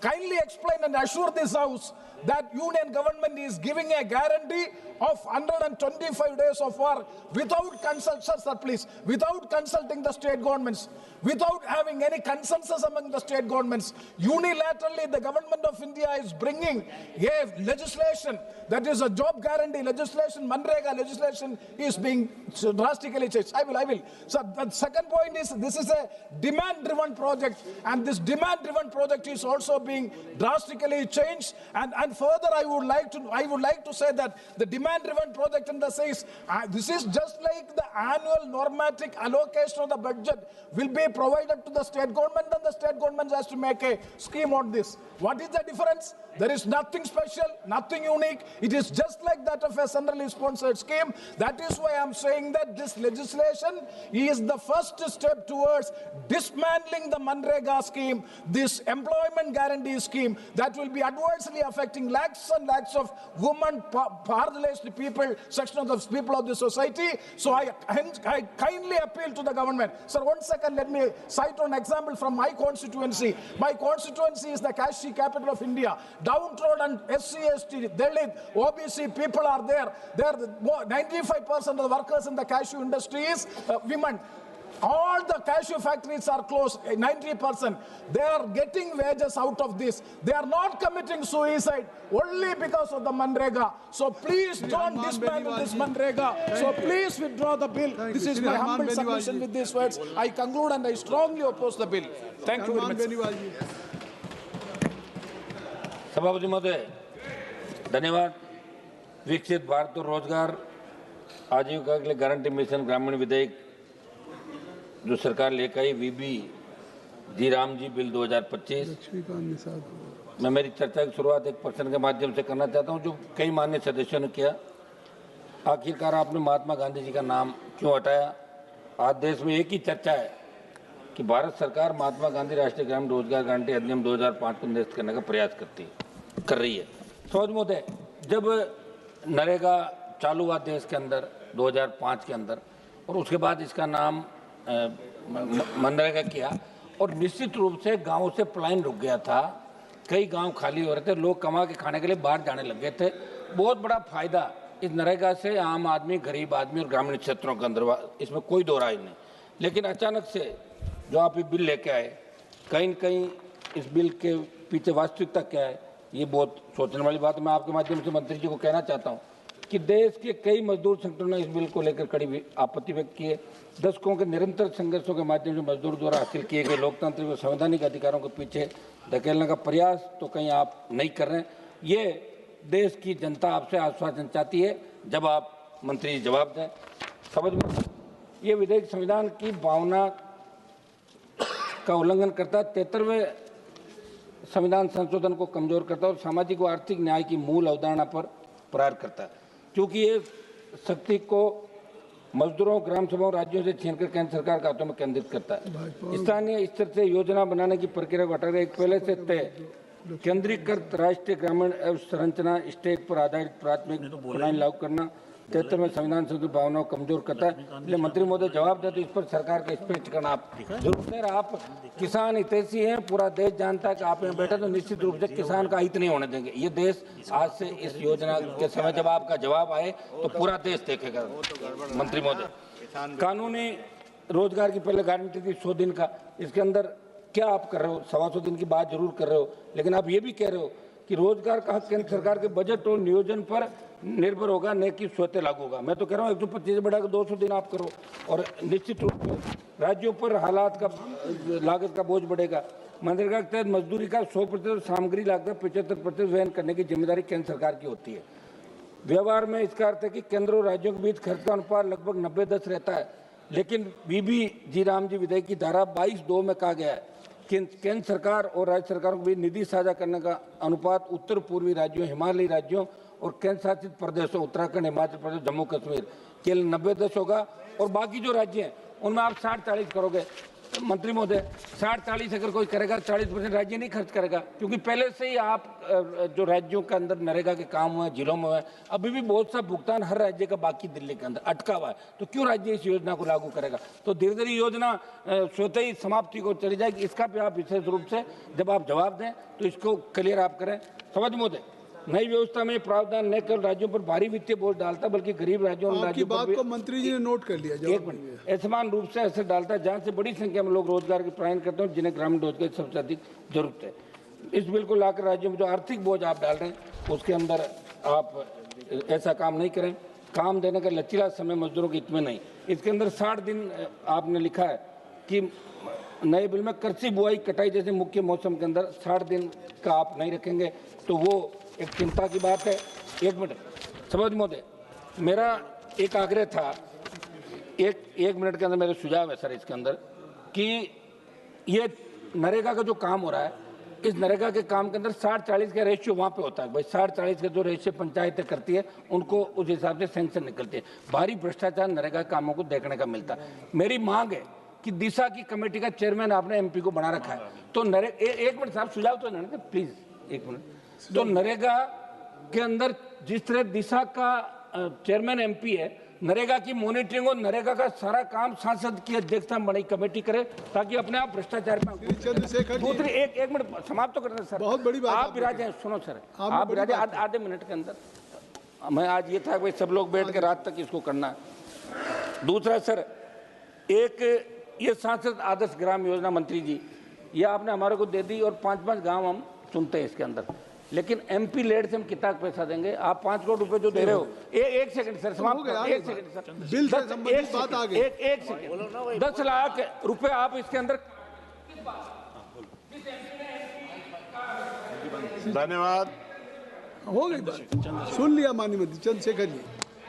Sir इनके paper ले लेना, आप कुछ बाकी हो तो इनके paper ले लेना। समाप्त हो गए, आप अपने पेपर ले कर देना। मंत्री जी जाके मिल लो। धन्यवाद। 5 मिनट हो गए, हनुमान इधर आ जाओ, बात कर लेंगे।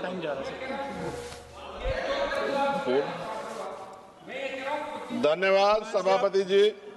विकसित भारत गारंटी फॉर रोजगार एंड आजीविका मिशन ग्रामीण पर मैं अपनी गंभीर आपत्ति और सुझाव रखना चाहता हूं। सबसे पहले तो मैं स्पष्ट करना चाहता हूं, ग्रामीण रोजगार गारंटी कोई सरकारी दया नहीं, यह इस देश के गरीब, मजदूर और वंचित वर्ग का कानूनी और संवैधानिक अधिकार है। इसी अधिकार को पहले महात्मा गांधी राष्ट्रीय ग्रामीण रोजगार गारंटी अधिनियम के माध्यम से मान्यता दी गई थी, लेकिन आज सरकार उस कानून को हटाकर एक नई योजना ला रही और निधि का जो बंटवारा केंद्र राज्य में 60 और 40 का है। माननीय सभापति जी, आप भी उत्तर प्रदेश से आते हैं, मैं भी। उत्तर प्रदेश सरकार पे 8 लाख करोड़ का कर्ज है, हर नागरिक पे 31,000 का कर्ज। ऐसे में क्या राज्य इसको आगे बढ़ा पाएगा? सभापति जी, सरकार कह रही है कि अब 100 दिन की जगह 125 दिन का रोजगार गारंटी दी जाएगी। ये सुनने में तो अच्छा लगता है, लेकिन कटाई बुआई के मौसम में 60 दिन काम न देने का प्रावधान इस गारंटी को व्यवहारिक रूप से कमजोर करता है। जिन राज्यों में कृषि एकमात्र विकल्प है, वहां मजदूरों के सामने काम भी नहीं, मजदूरी भी नहीं जैसी स्थिति बनेगी। ग्रामीण भारत में कृषि का संकट, मशीनीकरण, जलवायु आपदाएं तेजी से रोजगार खत्म कर रही है। ऐसे में 125 दिन भी अपर्याप्त है, जबकि कई राज्यों में लोग 300 दिन काम चाहते हैं, जिन्हें उन्हें काम करने से बाहर न रखा जाए। और सभापति जी, दलित आदिवासी हितों का स्पष्ट उल्लेख, मनरेगा से SC/ST समुदायों को जमीन से जुड़े काम, जल संरक्षण, सामुदायिक संपत्तियों के जरिए न्यूनतम सुरक्षा दी गई। नई योजना में SC/ST के लिए पृथक रूप से कोई लक्ष्य सुरक्षा का प्रावधान नहीं। और सभापति जी, आपदा के समय छूट सरकार की मर्जी पर, प्राकृतिक आपदा में छूट देना सरकार के विवेक पर छोड़ा गया, जबकि आपदा के समय तो सबसे ज्यादा बेरोजगारी, सबसे ज्यादा पलायन होता है। यह प्रावधान अधिकार नहीं, अनुग्रह बनता है। जब तक स्पष्ट जवाबदेही और दंड व्यवस्था नहीं होगी, ये प्रावधान सिर्फ कागजों में रह जाएगा। मैं कुछ सुझाव भी दे रहा हूं सभापति जी, मंत्री जी बैठे हैं। सामान्य मजदूरी नहीं है जो मनरेगा के मजदूरों को मिलती थी, सामान्य नहीं। मेरे यहाँ 232 या 37 रुपए मिलते हैं सर। मेरी मांग है कम से कम 500 रुपए न्यूनतम मजदूरी दी जाए और रोजगार गारंटी बिना मौसमी शर्तों के लागू की जाए। रोजगार दिनों की सीमा राज्यों को बढ़ाने का अधिकार न्यूनतम 300 दिन और केंद्र तय करे, लेकिन राज्य चाहे तो 365 दिन तक बढ़ा सकते हैं और केंद्र अतिरिक्त सहायता दे। SC/ST और आदिवासी क्षेत्रों के लिए विशेष पैकेज, आदिवासी क्षेत्रों में 300 दिन गारंटी, भूमि, जल आधारित कार्यों की प्राथमिकता, पैसा और FRA कानून में तालमेल, महिलाओं के लिए अनिवार्य 50% कार्य, हर पंचायत में कम से कम 50% काम महिलाओं के लिए आरक्षित, मासिक धर्म अवकाश, गृह, जल, स्वच्छता, देखभाल कार्यों की प्राथमिकता। अंतिम पेज है सर। सभापति जी, काम तय करने का असली शक्ति ग्राम सभा, ग्राम पंचायत पर भुगतान में देरी होने के 30 सेकंड में खत्म करूंगा सर। भुगतान में देरी होने स्वतः मुआवजा अधिकारियों की व्यक्तिगत जवाबदेही तय की जाए। विकसित भारत सिर्फ इमारतों और आंकड़ों पर नहीं बनता, विकसित भारत तब बनता है जब गरीब के हाथ में योजना अधिकार होता है। सभापति जी, माननीय मंत्री जी को मैं कहना चाहता हूं, आप इसका नाम बदल रहे हैं, बहुत सोच समझ के आप कर रहे होंगे, तो मेरी आपसे आग्रह, आप इसका नाम बाबा साहब अम्बेडकर के नाम पे क्यों नहीं कर देते, जिन्होंने संविधान निर्माता है जो, और आपने इसमें जी राम जी जोड़ा है। अच्छी बात है, आपकी बहुत सारी योजनाएं राम जी के नाम पे है। मेरी आपसे मांग है, आप इसमें जी राम जी की जगह जय भीम जी कर दो, उसमें क्या चला जाएगा? आपको सबके हितों का ध्यान रखना चाहिए ना। मैं तो आपसे जानता हूं कि क्या था, मगर आपने उनके संविधान के साथ किस तरह का हाल कर रखा है, ये भी तो हम लोग जानते हैं। सभापति जी, एक सेकंड भाई, मैं तो सुझाव दे रहा हूं। आप सर शेखर जी, आप चेयर को कहिए। हाँ सर, आपके माध्यम क्यों कहते हैं? नहीं, थैंक यू सर। आपने 30 सेकंड मांगा था, 1 मिनट सर, ये बीच में बोल गए, थोड़ा सा वो हो गया सर। मैं खत्म कर रहा हूँ 10 सेकंड में। मैं उनको नहीं कह रहा, मैं आपके माध्यम से कह रहा हूँ मंत्री जी को, सर ये देश देख रहा है, आप अगर महापुरुषों का अपमान करेंगे तो लोग इसका चुनाव के समय हिसाब करेंगे। मेरी बात को याद रखें। धन्यवाद। जय भीम, जय भारत। सर आपका बहुत बहुत शुक्रिया। सर आपका बहुत बहुत शुक्रिया। अपनी बात रखने से पहले मैं बारामूला के मेरे पार्लियामेंट्री कॉन्स्टिट्यूंसी के उस नौजवान को मुबारकबाद देना चाहूँगा, आकिब नबी डार, जो IPL में 8 करोड़ 40 लाख रुपए में जिसकी जो कीमत लगी, उसको मैं बधाई देना चाहता हूँ। और उसने साबित कर दिया कि 35 साल की मार-धाड़ के बावजूद कश्मीर के जवानों का टैलेंट कहीं नहीं गया है। कमिंग टू द इशू, नाम बदलना सरकार का अधिकार है और ऑनरेबल मिनिस्टर साहब ने सोच समझ कर ही बदला होगा। भगवान राम, महात्मा गांधी से, नरेंद्र मोदी जी से हम सबसे बड़े हैं। हमें तब अच्छा लगता अगर आज भी राम जी होते तो शायद झूठे राम भक्तों के हाथों उन्हें बहुत तकलीफ पहुंचती, क्योंकि जिन लोगों ने जम्मू कश्मीर के टुकड़े कर दिए स्टेट के, वहाँ के लोगों के मुंह बंद रखे, वहाँ बात करने पर पाबंदी है, वो सच्चे राम भक्त हो नहीं सकते। राम जी होते तो उन्हें बहुत दुख पहुंचता, वो वापस वनवास जाते, कहते कि नहीं मैं यहाँ पर ठीक नहीं हूँ। बात तो करने दिए, नाम का मसला है जनाब। आपको सर सुन लीजिए, आज राम जी होते तो वो मुझे जेल में देखकर, चेयरमैन साहब, आज राम जी होते तो जेल में हजारों लोगों को देखकर उनका दिल खून के आंसू रोता। आज राम जी होते तो वो कश्मीर की हालत देखकर काफी उनका दिल काफी मलूल होता। मेरी इतनी गुजारिश है, शिवराज सिंह चौहान जी बहुत ही काबिल मिनिस्टर हैं, सीनियर। धन्यवाद। क्या जनाब, अभी आधा मिनट भी नहीं हुआ, 20 सेकंड हो गए। मेरी गुजारिश है सर, 2 मिनट। हमारे मिनिस्टर साहब जो हैं बहुत ही काबिल मिनिस्टर हैं, इन्होंने लाडली बहना योजना के जरिए राजस्थान में इलेक्शन जीता। इन्हें माएँ बहन वहाँ की काफी प्यार करती हैं, लेकिन कल जब सुशासन बाबू ने किसी बहन बेटी का हिजाब खींचा तब ये खामोश रहे। ये राम भक्त हो नहीं सकते। मेरा यही कहना आपसे है, राम जी को बदनाम मत करो, हम सबके हैं। आपकी बात आ गई। आप कमिंग टू द नरेगा, मेरा बस इश्यूज पर एक दो जैसे करूंगा। मॉनिटरिंग करने की जरूरत है। इसमें जो प्रोसीजर्स हैं काफ़ी लंबे समय लगता है। गाँव का जब बंदा नरेगा काम के लिए जाता है, VLW से लेकर ACD साहब तक स्टाफ की कमी है। अप्रूवल के तरीके को आसान बनाना है और अपर लिमिट को बढ़ाना है। रेट भी बढ़ाने पड़ेंगे हर साल। इसी तरह जो मटेरियल कंपोनेंट है वो भी थोड़ा बढ़ाना पड़ेगा। 60-40 का शायद रेशो है, उस पर तवज्जो देने की जरूरत है। और MP MLA जो है कम से कम 20-25 लाख रुपया की, उसमें 10% मैक्सिमम रखा जाए जो MLA MP दे दें, बाकी कम से कम नरेगा से दिया जाए। लिहाजा धन्यवाद सभापति महोदय, आपने मुझे विकसित भारत जी राम जी विधेयक पर बोलने का अवसर दिया। मैं इस सदन के माध्यम से विकसित भारत गारंटी रोजगार और आजीविका मिशन ग्रामीण पर अपने विचार प्रस्तुत करना चाहता हूं। यह विधेयक हमारे देश के सबसे बड़े सामाजिक सुरक्षा कार्यक्रम महात्मा गांधी राष्ट्रीय ग्रामीण रोजगार गारंटी अधिनियम 2005 का स्थान लेने के लिए प्रस्तावित किया गया है। इसका उद्देश्य ग्रामीण भारत को अधिक सशक्त, आत्मनिर्भर और आधुनिक बनाना है।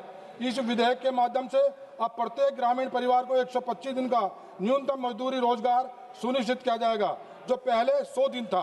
यह परिवर्तन केवल रोजगार के दिनों में वृद्धि नहीं है, बल्कि रोजगार की गुणवत्ता, उत्पादकता और स्थायित्व को भी नया आयाम देता है। माननीय महोदय, ग्रामीण रोजगार के उदाहरण हमारे देश में कोई नई नहीं है। 1977-78 में जनता पार्टी सरकार के कार्यकाल में माननीय प्रधानमंत्री श्री मोरारजी देसाई के नेतृत्व में फूड फॉर वर्क कार्यक्रम आरंभ किया गया था। उस समय चौधरी चरण सिंह जी उप प्रधानमंत्री थे और ग्रामीण भारत से जुड़ी नीतियों के सबसे प्रभावशाली वैचारिक मार्गदर्शक के रूप में उनकी भूमिका सर्वमान्य थी। यह योजना मात्र एक प्रशासनिक निर्णय नहीं थी, बल्कि चौधरी चरण सिंह जी के उस दर्शन का प्रतिफल थी, जिसमें ग्रामीण गरीब को दान का पात्र नहीं, बल्कि श्रम के माध्यम से सम्मान का अधिकारी माना गया। उनका स्पष्ट मत था, ग्रामीण गरीब को केवल सहायता नहीं, बल्कि काम के बदले भोजन और आत्मसम्मान मिलना चाहिए। महोदय, आज प्रस्तुत विकसित भारत गारंटी रोजगार और आजीविका मिशन ग्रामीण उसी ऐतिहासिक सोच का आधुनिक, तकनीक संवर्धित और परिणाम आधारित स्वरूप है। इस योजना में जल सुरक्षा, जलवायु अनुकूल ग्रामीण संपर्क मार्ग और टिकाऊ परिसंपत्तियों के निर्माण को प्राथमिकता दी गई है। डिजिटल तकनीक का समावेश, जैसे GPS आधारित उपस्थिति, कृत्रिम बुद्धिमत्ता आधारित ऑडिट और पारदर्शिता भुगतान प्रणाली इस मिशन को अधिक उत्तरदायी और भ्रष्टाचार मुक्त बनाता है। कृषि कार्यों के चरम समय में योजना को अस्थायी रूप से स्थगित करने का प्रावधान किसानों और श्रमिकों दोनों के हितों की रक्षा करता है। कुछ विपक्षी दलों द्वारा नाम परिवर्तन करना अथवा राज्यांश को लेकर जो आपत्तियां उठाई गई हैं, उन पर सरकार का स्पष्ट मत है, यह विधेयक इतिहास से विच्छेद नहीं, बल्कि उसी की प्रगतिशील निरंतरता है। इसका लक्ष्य ग्रामीण भारत को केवल रोजगार देना नहीं, बल्कि सम्मानजनक आजीविका, स्थायित्व और समावेशी विकास सुनिश्चित करना है। अतः माननीय महोदय, मेरा दृढ़ विश्वास है यह विधेयक विकसित भारत 2047 के संकल्प को साकार करने की दिशा में एक निर्णायक और ऐतिहासिक कदम सिद्ध होगा। यह ग्रामीण भारत को आत्मनिर्भर बनाने और साथ साथ देश की आर्थिक सामाजिक नींव को सुदृढ़ करेगा। इन्हीं शब्दों के साथ मैं इस विधेयक का समर्थन करता हूं। धन्यवाद। और महोदय, विकसित भारत जी राम जी विधेयक विकसित भारत ग्रामीण आजीविका அவைத்தலைவர் அவர்களே வணக்கம். கிராமத்து ஏழைகளுக்கு வாழ்வாதாரமாக விளங்கும் இந்த மகாத்மா காந்தி தேசிய ஊரக வேலை உறுதி திட்டத்தை மாற்றி அதற்கு பதிலாக VB ஜி ராம்ஜி என்ற இந்த புதிய திட்டத்தை அமல்படுத்தும் ஒன்றிய பாஜக அரசை நான் வன்மையாக கண்டிக்கின்றேன். நாட்டின் மொத்த உள்நாட்டு உற்பத்தியின் அடிப்படையில் ஜிடிபியின் அடிப்படையில் மதிப்பிட்டால் இந்த 100 நாள் வேலை திட்டத்திற்கு நிதி ஒதுக்கீடு பாஜக ஆட்சியின் கடந்த 11 வருடங்களில் பாதிக்கு மேல் குறைந்து விட்டது. இந்த நிதி குறைப்பால் பெரும்பான்மையான கிராமங்களில் 50 நாட்கள் கூட வேலை கிடைப்பதில்லை. தமிழ்நாட்டின் பல கிராமங்களுக்கு நான் பயணித்த பொழுது அந்த கிராமத்தை சார்ந்த ஏழை தாய்மார்கள் என்னிடம், ஐயா, இங்கே இது வானம் பார்த்த பூமி, இங்கு விவசாய வேலை 4 மாதங்கள் தான் எங்களுக்கு கிடைக்கின்றது, வேற தொழிற்சாலைகள் இங்கே கிடையாது, நாங்கள் முழுவதும் இந்த 100 நாள் வேலை திட்டத்தை தான் நாங்கள் நம்பி இருக்கின்றோம். கடந்த காலங்களில் 80-90 நாட்கள் எங்களுக்கு வேலை கிடைத்தது, ஆனால் இப்பொழுது 50 நாட்கள் கூட எங்களுக்கு வேலை கிடைப்பதில்லை. குறைந்தபட்சம் எங்களுக்கு 90 நாட்களாவது வேலை கிடைப்பதற்கு நீங்கள் முயற்சிக்க வேண்டும் என்று என்னிடம் கண்ணீர் மல்க கூறினார்கள். நான் அவர்களிடம், இது ஒன்றிய அரசின் திட்டம், தமிழ்நாட்டின் மாண்பு முதலமைச்சர் அண்ணன் தளபதி தலைவர் வைகோ உள்ளிட்டவர்கள் இந்த 100 நாள் திட்டத்திற்கு ஒன்றிய அரசு குறைந்தபட்சம் அந்த உரிய நிதியை வழங்க வேண்டும் என்று வலியுறுத்தி வருகிறார்கள். நானும் தொடர்ந்து இதற்காக குரல் எழுப்புகிறேன் என்று நான் ஆறுதலாக பேசுகிறேன். இங்கு அந்த தமிழ்நாட்டின் தாய்மார்களின் கண்ணீர் குரலாக நான் இங்கே இந்த அவையின் முன் என் கருத்தை பதிவு செய்ய விரும்புகின்றேன்.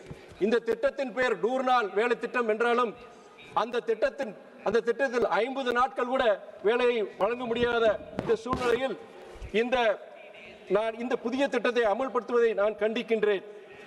இந்த புதிய மசோதாவுப்படி 125 நாட்கள் நான் வழங்குவதாக கூறுகிறார். எப்படி சாத்தியம் என்ற கேள்வியை நான் இங்கே எழுப்புகின்றேன். அதே போல நான் ஏற்கனவே இந்த புதிய மசோதாவின் மூலம் ஒன்றிய அரசு தன்னுடைய பங்களிப்பை கிட்டத்தட்ட பாதி அளவு குறைத்துள்ளது. ஏற்கனவே தமிழ்நாடு போன்ற எதிர்க்கட்சிகள் மாநிலங்களுக்கு உரிய நிதியை ஒன்றிய அரசு வழங்குவதில்லை. இந்த கூடுதல் நிதிச்சுமையால் திண்டாடும் தமிழ்நாட்டிற்கு இந்த புதிய மசோதாவினால் கூடுதல் நிதிச்சுமை 4300 கோடி. இந்த புதிய வேலை உறுதி திட்டத்திற்கு தேசப்பிதா காந்தியடிகளின் பெயரை அகற்றிவிட்டு பிபி ஜீராம்ஜி என்று அழைக்கின்றார்கள். ஏழைகளின் கண்ணீரை துடைக்கும் இந்த 100 நாள் வேலை திட்டத்திற்கு நாட்டின் விடுதலைக்கு வித்திட்ட காந்தியடிகளின் பெயரை பொருத்தமாக வைத்தார்கள். கடவுள் விண்ணிலும் இல்லை மண்ணிலும் இல்லை, உள்ளத்தில் தான் இருக்கிறார். அவரை மக்களுக்கு செய்யும் சேவை மூலம் அறிய விரும்புகிறேன் என்று கூறிய மகாத்மாவின் பெயரை விடவா சிறந்த பெயர் இந்த பிபி ஜீராம்ஜி? ஏழைகளின் கண்ணீரை துடைக்கும் இந்த திட்டத்தின் பெயரில் மகாத்மாவை அகற்றிவிட்டதை நான் வன்மையாக கண்டிக்கின்றேன். இந்த அரசுக்கு கொலைகாரன் கொடியவன் கோட்சேவின் பெயரை கேட்டால் இனிக்கிறது என்றால், அவனால் சுட்டுக் கொல்லப்பட்ட மகாத்மாவின் பெயரை கேட்டால் கசக்கதான செய்யும். வெட்கக்கேடு, வெட்கக்கேடு. ஏழையில் வயிற்றில் அடிக்கும் இந்த மசோதாவை, ஜனநாயகத்திற்கு எதிரான இந்த புதிய மசோதாவை, கூட்டாட்சி தத்துவத்துக்கு எதிரான இந்த புதிய மசோதாவை, இந்திய அரசியலமைப்பு சட்டத்துக்கு எதிரான இந்த மசோதாவை நான் வன்மையாக கண்டிக்கின்றேன். நன்றி, வணக்கம். श्री राजकुमार रोटी, श्री राजकुमार। धन्यवाद सभापति महोदय। आज इस बिल पे बोलने का जो अवसर प्रदान किया, देश के गरीब आदिवासी दलित एवं मजदूर वर्गों के रोजगार की गारंटी प्रदान करने वाले योजना की हत्या कर जी राम जी विधेयक 2025 पर भारत आदिवासी पार्टी की ओर से पुरजोर तरीके से इसका विरोध करने के लिए आज खड़ा हुआ हूं मैं। आज़ादी के कई वर्षों के बाद रोजगार गारंटी योजना एक रोजगार का अधिकार के रूप में आया था, लेकिन आज जो कानून लाया जा रहा है उस वजह से यह अधिकार आपने भीख में बदलने का काम किया है। माननीय सभापति महोदय, देश के मजदूर वर्ग विरोधी भावना से इस बिल में जो प्रावधान किए गए हैं उस हिसाब से तो यह योजना का नाम जय राम जी नहीं, ये राम जी का सत्यानाश करने वाला प्रतीत होता है। आज जिस तरह से नाथूराम गोडसे ने महात्मा गांधी की हत्या की थी, लेकिन आज महात्मा गांधी जी के नाम से योजना को नाम बदलकर जो कृत्य किया जा रहा है, आज हकीकत में उनकी आत्मा की हत्या करने का काम किया जा रहा है सरकार के द्वारा। आदिवासी गरीब मजदूर वर्ग हितैषी रोजगार गारंटी योजना को कमजोर करने के उद्देश्य से आपकी सरकार ने 2014 से 2025 तक अनेक हथकंडे अपनाए। ऑनलाइन वाला मामला किया, आंखों की से जियो टेकिंग करने का मतलब आंखों से हाजिरी लेने का कृत्य किया, 20 काम जो सैंक्शन होंगे दूसरा काम नहीं करेंगे वो कृत्य किया। 2-2 सालों से रोजगार गारंटी का मेट कारीगरों का भुगतान नहीं था। सर रात की 11 बजे बोल रहे, 3 मिनट तो कम से कम बोलने दो सर, पहले इशारा कर दोगे, आप डरा दोगे। अभी है समय, बोलो बोलो बोलो। आप सर डरा देते हो, क्या बोलना चाहे? नहीं डराओ मत सर, नए नए लोग हैं और इस योजना का संबंध हमारा आदिवासी बाहुल्य क्षेत्र से खूब ज्यादा है और मंत्री जी पहले मुख्यमंत्री जी रहे तो उनको पूरा ध्यान है। मैं विशेषकर जो कहना चाहूंगा कि इस रोजगार गारंटी योजना को बंद करने के लिए जो जी राम जी के नाम से काला कानून लाया जा रहा है, उसमें हमारी ओर से कुछ सुझाव है कि 90% जो पहले केंद्र की तरफ से बजट दिया था 40 और 60 का जो रेशो किया जा रहा है उसको दोबारा विचार करते हुए 90% केंद्र की तरफ से दिया जाए। और बायोमेट्रिक वाली जो योजना लाई जा रही है कि ग्रामीण इलाके, पहाड़ी आदिवासी बाहुल्य क्षेत्र में बायोमेट्रिक वाला सर नहीं चलेगा। मजदूर व्यक्ति का हाथ मजदूरी कर करके घिस जाता है, बायोमेट्रिक नहीं आता है ग्रामीण इलाकों के अंदर, इसके लिए अल्टरनेट व्यवस्था की जाए। मैं चाहूंगा कि आने वाले समय के अंदर ये जो अभी जो किया गया है कि 100 से 125 दिन का रोजगार की बात की सर, पिछले 5 सालों के अंदर मंत्री जी जवाब दे कि इनकी मध्य प्रदेश, राजस्थान सब जगह सरकार है, तो 100 दिवस कितने लोगों को पूरे किए? 100 दिवस भी पूरे नहीं हो पाए, नहीं किए गए, तो 125 दिन कहां से करके देंगे? ये लुभावनी योजना बंद कीजिए सर। लास्ट में अंतिम में मेरा एक 2-3 मांगे है कि राजस्थान का 1600 करोड़ रुपया मेड कारीगर और मटेरियल का पेमेंट पेंडिंग है, केंद्र सरकार रिलीज करे। और जो रोजगार गारंटी योजना में सर लास्ट 30 सेकंड चलिए, 30 सेकंड 1 मिनट 30 सेकंड अब बोलिए ना 30 सेकंड हमने सर मेट और आगे सर मेट और कारीगरों का भुगतान 1000 रुपया किया जाए और जो लेबर है उसका लगभग कम से कम मजदूरी 500 रुपया किया जाए और उसका नामकरण श्री इमरान मसूद जी। धन्यवाद अध्यक्ष जी। सभापति महोदय, घंटी बजा करके जरा डरा मत दीजिएगा बस। अभी आपने शुरू नहीं किया।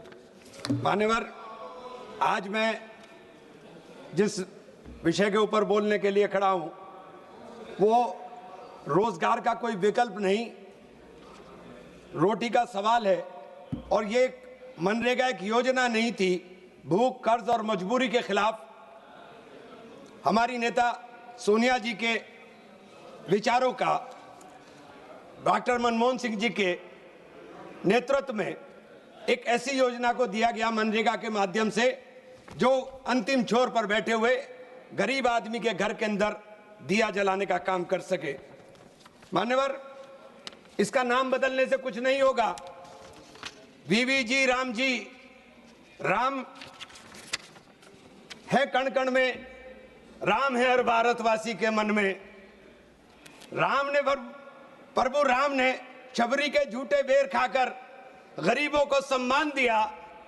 आप राम का नाम लेकर गरीबों का अपमान कर रहे हो।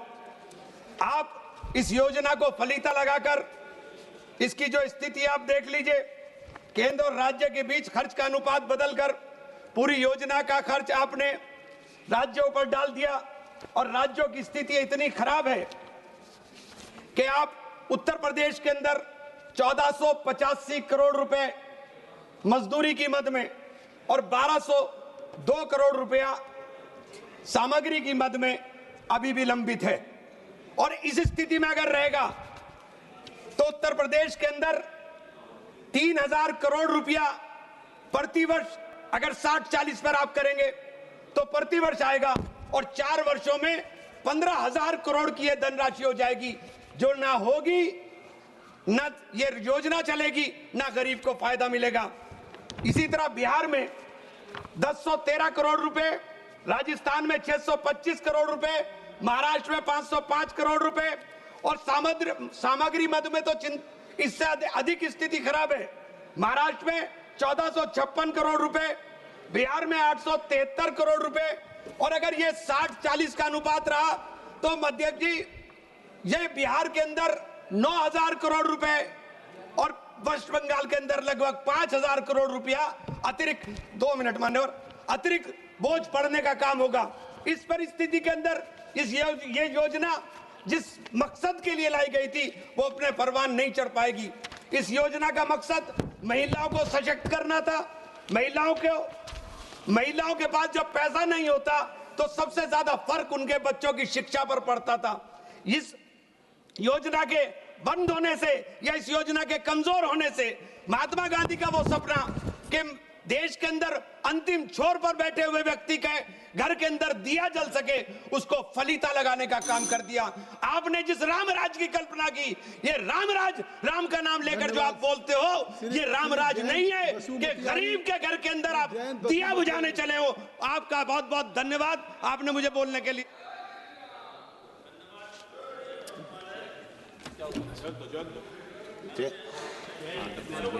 माननीय अध्यक्ष महोदय जी, मुझे आपने विकसित भारत जी राम जी बिल 2025 पर अपनी बात रखने का अवसर दिया, उसके लिए आपका धन्यवाद। धन्यवाद। आपका ये बोलो महोदय जी, मनरेगा ने पिछले 2 दशक में ग्रामीण भारत की तस्वीर। Kindly take your seat. अभी हमने उनका नाम लिया, जैन जी। किसको बोलना है? श्री जैन जी का। माननीय अध्यक्ष महोदय जी, मैं आपका धन्यवाद देना चाहता हूं कि विकसित भारत रोजगार और आजीविका मिशन गारंटी विधेयक 2025 पर बोलने का मौका मुझे दिया। माननीय अध्यक्ष जी, सबसे पहले मैं माननीय प्रधानमंत्री जी मोदी जी का धन्यवाद देना चाहता हूं कि जो वर्तमान मनरेगा योजना में संशोधन करते हुए विधेयक को प्रस्तावित किया गया है। ये हम सभी जानते हैं कि मनरेगा योजना इतने साल तक वो अपने लक्ष्यों को प्राप्त नहीं कर सकी और गाँव और पिछड़े इलाकों में रोजगार के नाम पर केवल गड्ढा खोदने का काम ही मिल सके और बेरोजगार युवा के लिए इस योजना में कोई राहत नहीं थी।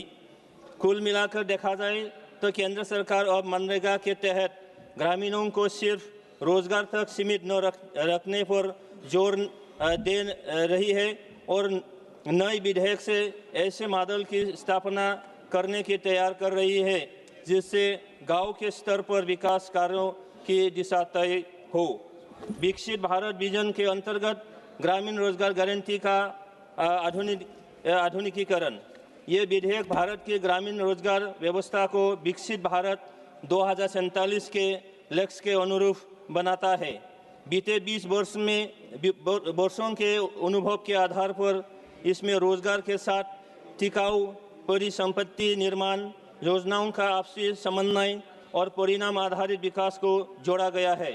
इस विधेयक के अंतर्गत रोजगार गारंटी को 100 दिन से बढ़ाकर 125 दिन प्रति वर्ष किया गया है, जिससे ग्रामीण परिवारों की आजीविका सुरक्षा और मजबूत होगी।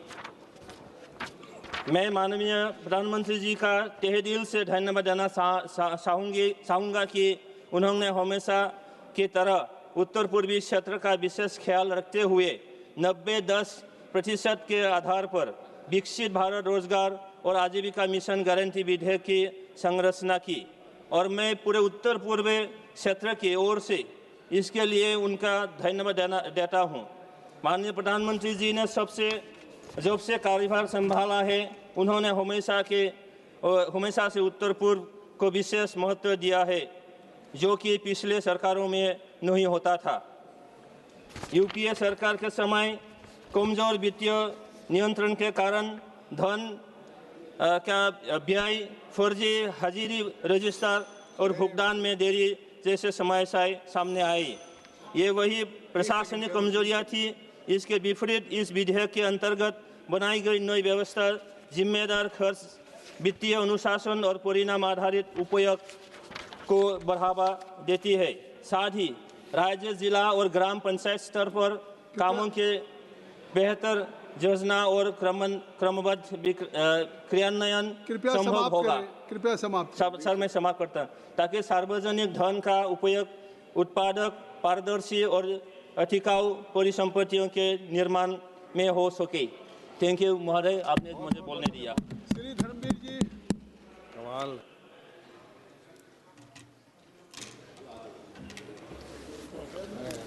आपका बहुत बहुत धन्यवाद सभापति जी।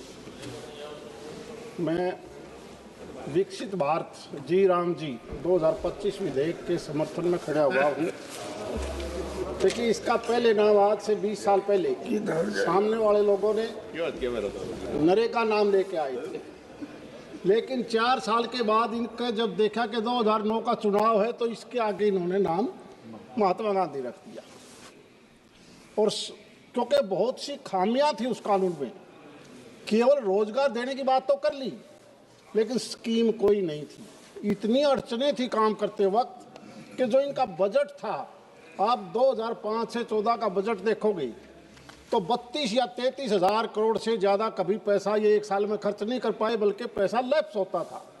और अब स्कीम जोड़ी है माननीय मंत्री जी ने, उस गांव को रोजगार के साथ साथ विकसित गांव बनाना है, सभी प्रकार की उन व्यवस्थाओं को देना है, पानी, बिजली, सड़क, कम्युनिटी हॉल।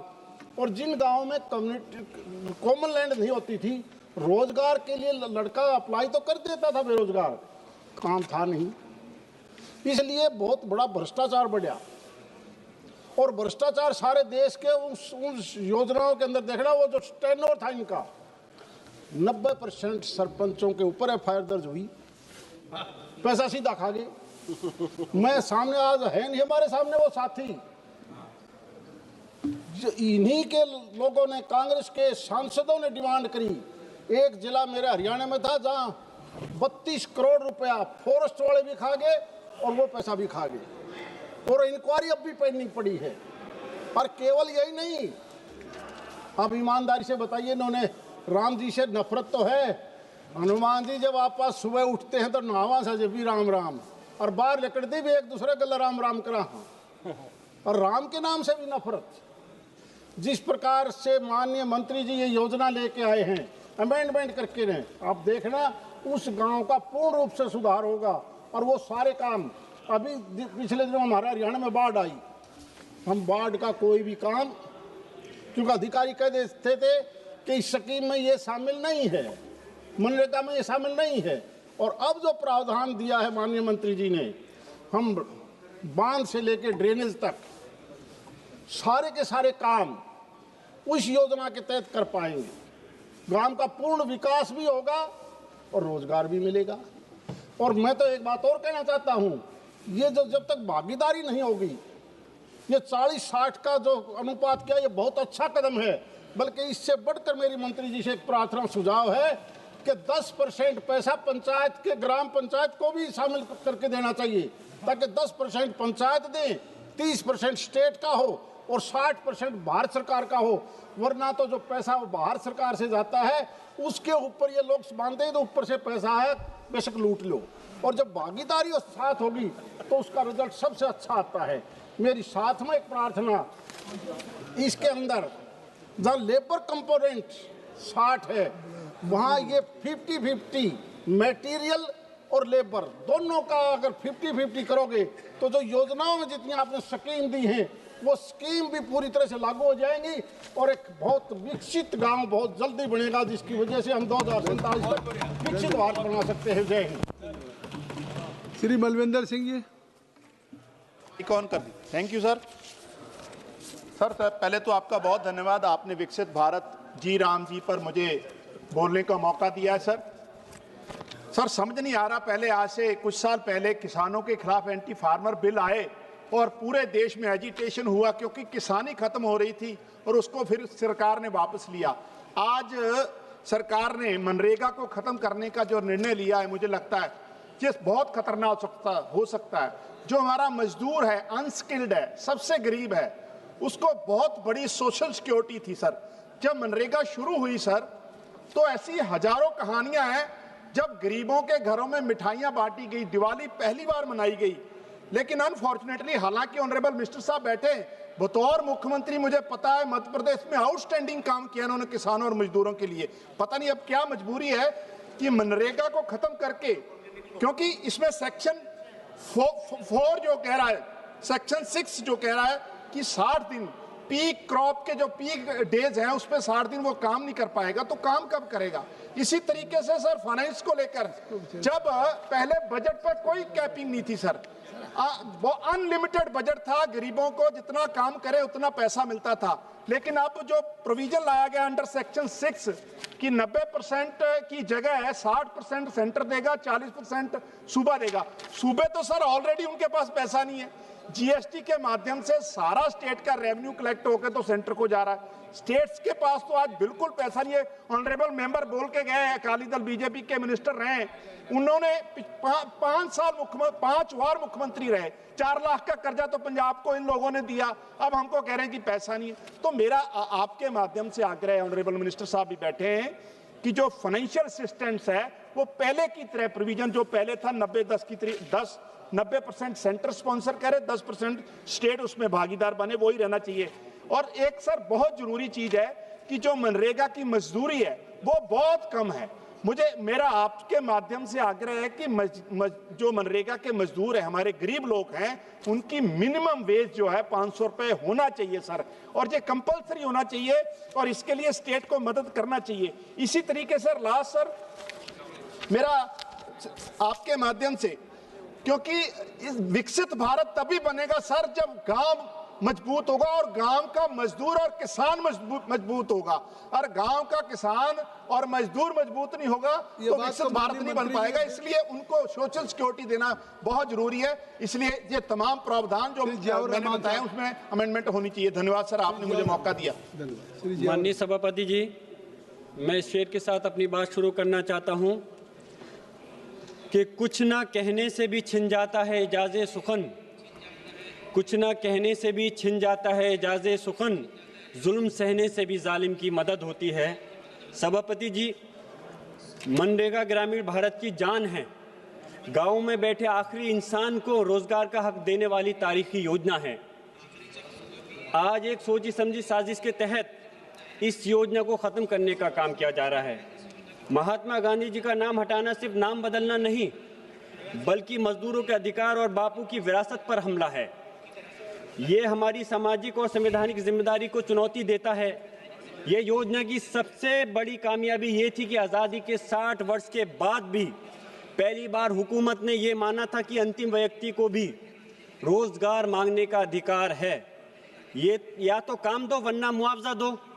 बजट की कोई सीमा नहीं, कोई शर्त नहीं, कोई बहाना नहीं। मांग होगी तो खर्च होगा, और आज उसी अधिकार को मिशन कहकर कमजोर किया जा रहा है। अब केंद्र तय करेगा कि काम कहाँ होगा कहाँ नहीं, और खर्च का बोझ गरीब राज्यों पर डालकर ये सुधार नहीं, ये रोजगार गारंटी का एक तरह से कत्ल है। आपको खुशी होगी कि गांधी जी का नाम हटाया गया। गांधी जी मजबूरी का नाम नहीं, जद्दोजहद और खिदमत का प्रतीक है। आपको योजना से नहीं, गांधी जी के नाम से तकलीफ है। हकीकत में तो आपको मुसलमानों से तकलीफ है, ओबीसी से तकलीफ है, पिछड़े वर्ग से तकलीफ है, पूरे पीढ़ी समाज से तकलीफ है। लेकिन मैं पूछना चाहता हूं, फिर बापू से तकलीफ क्यों है? गांधी जी संघर्ष का प्रतीक के, प्रचार के नहीं। पिछले 15 सालों में योजना के चलते 4000 करोड़ दिहाड़ी रोजगार दिया गया। ग्रामीण भारत में इस योजना के तहत चलते 9.5 करोड़ काम पूरे हुए। इस योजना के चलते ग्रामीण क्षेत्रों में मजदूरी बढ़ी। 5 करोड़ परिवारों को इस योजना का लाभ मिला। कोविड जैसे राष्ट्रीय संकट, अकाल जैसी स्थानीय आपदा के दौरान मनरेगा ने लाखों परिवारों को भूख से बचाया, करोड़ों लोगों को पलायन से रोका।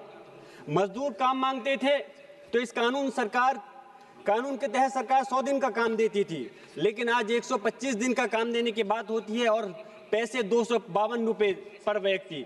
लेकिन कभी सोचा है, अगर हम एवरेज देखें तो 86 रुपए मात्र आता है एक साल का, एक व्यक्ति के एक पर दिन के हिसाब से। मैं चाहता हूं कम से कम इसका 600 रुपए होना चाहिए। अब सरकार तय करेगी कि किस राज्य में काम देना है, किस में नहीं, किस विधानसभा में काम देना है, किस में नहीं, किस व्यक्ति को काम देना है, किसको नहीं। इसके बाद कौन वोट करेगा और कौन नहीं, इसके बाद किसे काम मिलेगा और सरकार तय करेगी। नाम बदलने से असली तारीख नहीं मिटती। जिस मिट्टी में मजदूर का पसीना है, आज भी उसकी जगह पे गांधी जी जिंदा हैं।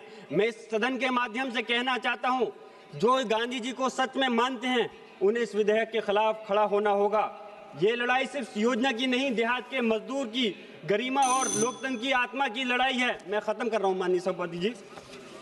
इसलिए कभी किताबों से आप हटाते हो, कभी योजनाओं से, कभी चुप्पी से मारते हो, कभी नाम बदलकर। वर्षों तक मनरेगा ने यह संदेश दिया कि देश का संविधान गरीब से यह वादा करता है कि अगर वे काम मांगेगा तो सरकार उसे खाली हाथ नहीं लौटाएगी।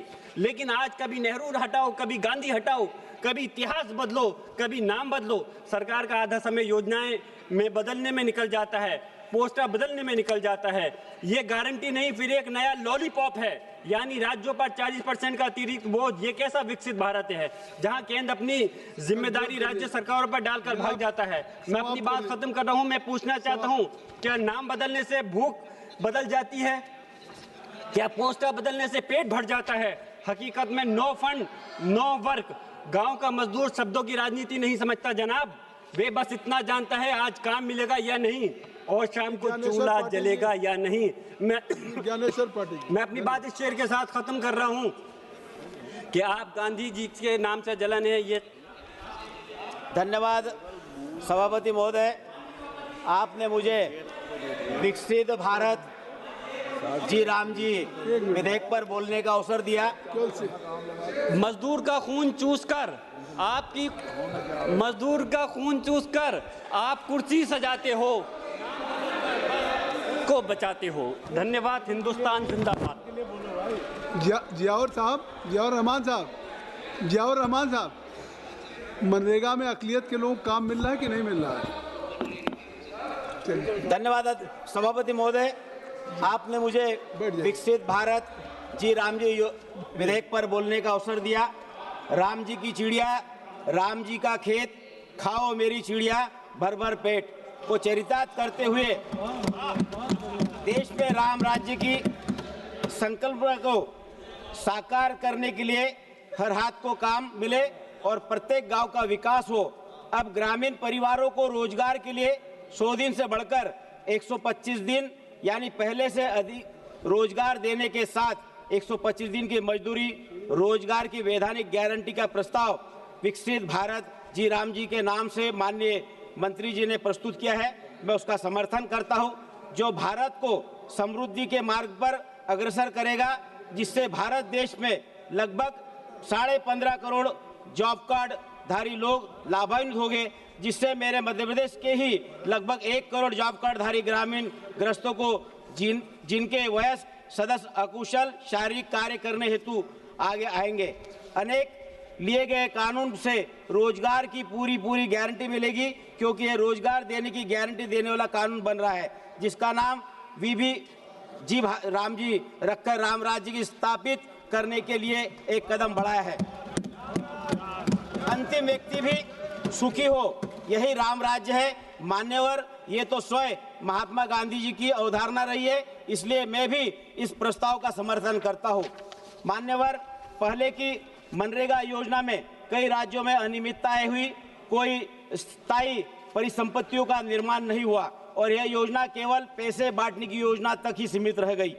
यहाँ तक कि मान्यवर, देश में मजदूर भाई बहनों को रोजगार तो दूर, यह योजना भ्रष्टाचार और अनियमितता की भेंट चढ़ गई थी। मान्यवर, कई राज्यों में मास्टर रोल पर फर्जी प्रतिष्ठियों की गई और मजदूरी में कटौती की गई। मान्यवर, कोई देखने वाला नहीं था, लेकिन आज के समय में माननीय प्रधानमंत्री जी के विकसित भारत की परिकल्पना के आधार पर माननीय ग्रामीण विकास, ग्रामीण कौशल, ग्रामीण अधोसंरचना और ग्रामीण आजीविका को ध्यान में रखते हुए योजना में कई बदलाव लिए हैं।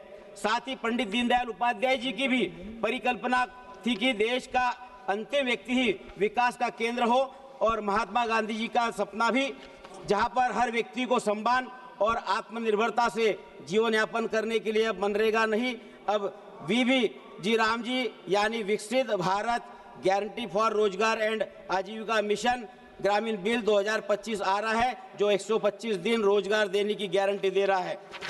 मान्यवर, मैं इसमें कुछ सुझाव माननीय मंत्री जी को देना चाहूँगा, क्योंकि माननीय मंत्री जी जब मध्य प्रदेश के मुख्यमंत्री थे तो माननीय मंत्री जी ने मध्य प्रदेश में गांव, गरीब, किसान, मजदूर की चिंता करते हुए बहुत सारा विकास के काम किए।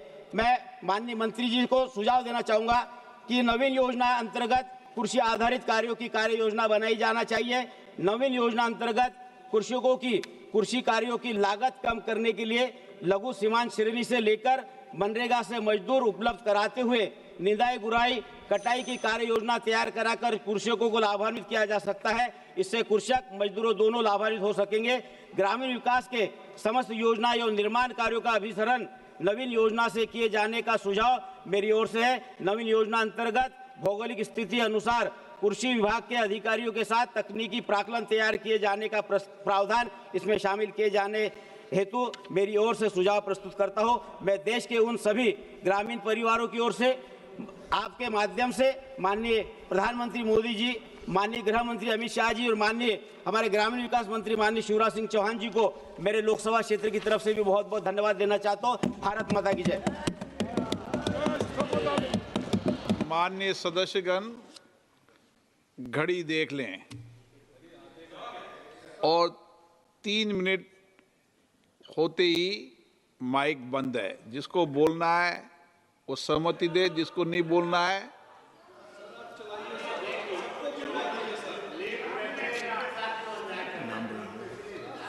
नहीं। माननीय अभी चले गए, उन्होंने कहा कि कितने घंटे चर्चा कराओगे, यही कहा था ना। मैंने कहा घंटों की चिंता मत करो, बैठने की चिंता करो।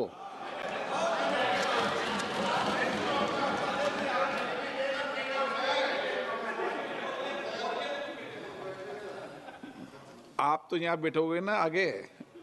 श्री बापी हलदर। সাধারণ মানুষের মৌলিক অধিকার হরণের আরও একটি পদক্ষেপ গ্যারান্টি ফর রোজগার অ্যান্ড আজীবিকা মিশন গ্রামীণ বিল 2025 বিষয়ে বলতে দেওয়ার জন্য আমি প্রথমেই কৃতজ্ঞতা জানাই বাংলার মাননীয় মুখ্যমন্ত্রী মমতা বন্দ্যোপাধ্যায়, আমাদের প্রিয় লিডার মাননীয় সাংসদ অভিষেক বন্দ্যোপাধ্যায়কে, যিনি সাধারণ মানুষের এই প্রকল্পের হকের টাকার জন্য লড়াই করতে গিয়ে দিল্লি পুলিশের হাতে নিগৃহীত হয়েছিলেন। আমাদের মহিলা সাংসদরাও সেদিনকে নিগৃহীত হয়েছিলেন। সেই দিনের বাংলা বিরোধীদের কার্যকলাপ সারা ভারতবর্ষের মানুষ, সারা বাংলার মানুষ দেখেছিলেন। মহোদয়, বাংলা বিরোধিতা করতে গিয়ে এই সরকার গত 2022 সালের মার্চ মাসের পর থেকে বাংলার জন্য এই প্রকল্পে 1 টাকাও এই খাতে বরাদ্দ করেনি, অথচ বারে বারে মিথ্যা কথা বলা হয়েছে যে বাংলার জন্য বরাদ্দ টাকা দেওয়া হয়েছে। আমাদের প্রিয় সাংসদ নেতা অভিষেক বন্দ্যোপাধ্যায় বারে বারে কেন্দ্রীয় সরকারের কাছে দরবার করেছেন 2022 মার্চ মাসের পর যদি 1 টাকা পশ্চিমবাংলার ক্ষেত্রে দেওয়া হয় তাহলে শ্বেতপত্র প্রকাশ করে বাংলা তথা সারা ভারতবর্ষের মানুষকে জানানো হোক যে তারা বাংলার পাওনা মিটিয়েছে। কিন্তু আজও পর্যন্ত শ্বেতপত্র প্রকাশ করা হয়নি। আজও পর্যন্ত বাংলার মানুষ তথা ভারতবর্ষের মানুষ আজও পর্যন্ত জানে না যে বাংলার ক্ষেত্রে ন্যায্য পাওনা আজও পর্যন্ত দেওয়া হয়নি। মহোদয়, বাংলার প্রায় 1,37,00,000 পরিবার, 2,56,00,000 জব কার্ড হোল্ডার বাংলার মাননীয় মুখ্যমন্ত্রী মমতা বন্দ্যোপাধ্যায়ের নেতৃত্বে এই প্রকল্প বারে বারে ভারতবর্ষ থেকে শ্রেষ্ঠত্বের শিরোপা ছিনিয়ে নিয়েছে, বারে বারে প্রথম স্থান অধিকার করেছে। কিন্তু এই সরকার বাংলা বিরোধিতা করতে গিয়ে বাংলার সাধারণ মানুষের হাতে না মারতে পেরে ভাতে মারার চক্রান্ত করছে। বাংলা সাধারণ খেটে খাওয়া মানুষের হকের পাওনা প্রায় 52,000 কোটি টাকা আজও পর্যন্ত এই সরকার বকেয়া রেখে দিয়েছে। মহোদয়, এই সংসদে, পবিত্র সংসদে আইন করে বলা হয়েছিল যে জব কার্ড হোল্ডার 14 দিন কাজ করবে, 15 দিনের মাথায় সরাসরি তাদের অ্যাকাউন্টে টাকা পৌঁছাবে। যারা নিজেদের আইনে ধ্বজাধারী বলে মনে করেন, আজকে তারা আইনকে বুড়ো আঙুল দেখিয়ে ভারতবর্ষের সমস্ত বিচার ব্যবস্থা, হাইকোর্ট, সুপ্রিম কোর্টকে তারা অবজ্ঞা করে আজও পর্যন্ত বাংলার যে ন্যায্য 52,000 কোটি টাকা দেয়া হয়নি, আজও পর্যন্ত বাংলার সাধারণ মানুষের হকের টাকা দেওয়া হয়নি। মহোদয়, এই সরকার বিভিন্ন বিষয়ে নাম পরিবর্তন করতে করতে অবশেষে বাঙালির আবেগকে তারা আঘাত করছে। কখনো ঋষি বঙ্কিমচন্দ্র চট্টোপাধ্যায়কে বঙ্কিম দা বলে সম্বোধন করছে, কখনো ঈশ্বরচন্দ্র বিদ্যাসাগর, কখনো রাজা রামমোহন রায়, কাউকে এরা বাদ দিচ্ছে না। অবশেষে বাংলার গরিষ্মা, বাংলার বিশ্ববরেণ্য বীর সন্তান বিশ্বকবি রবীন্দ্রনাথ ঠাকুরের দেওয়া মহাত্মা উপাধিকে অস্বীকার করে রবীন্দ্রনাথ ঠাকুরকে অপমান করার চক্রান্ত এই বিলে নেওয়া হয়েছে। এই বিল থেকে মহাত্মা গান্ধীর নামটি বাদ দিয়ে আদতে রবীন্দ্রনাথ ঠাকুরকে অপমান করার কথা বলা হয়েছে। মহোদয়, এই প্রকল্পে শুধুমাত্র নাম পরিবর্তন নয়, কেন্দ্র এবং রাজ্য সরকারের 90-10 যে শেয়ার ছিল সেই শেয়ার বাড়িয়ে 60-40 করা হয়েছে। রাজ্য সরকারগুলির গায়ে দায় চাপানোর প্রবণতা হয়েছে, যাতে করে আগামী দিনে এই প্রকল্পে দ্রুত বন্ধ করা যায় সেই দিকে সরকার ধীরে ধীরে এগোচ্ছে। মহোদয়, এই বিলের তীব্র বিরোধিতা জানাই। মহোদয়, এই বিলে 100 দিন থেকে 125 দিন কাজ করার কথা বলা হয়েছে, কিন্তু প্রকৃত অর্থে এই সরকার 100 দিন কাজ দিতে ব্যর্থ। আজও পর্যন্ত বাংলার মানুষের ন্যায্য অধিকার, ন্যায্য পাওনা 100 দিনের টাকা আজও পর্যন্ত দেওয়া হয়নি। এই বিলকে তীব্র বিরোধিতা জানাই এবং জেপিসিতে পাঠানোর জন্য অনুরোধ জানাই। ধন্যবাদ মহোদয়। श्रीमती संजना जाटव।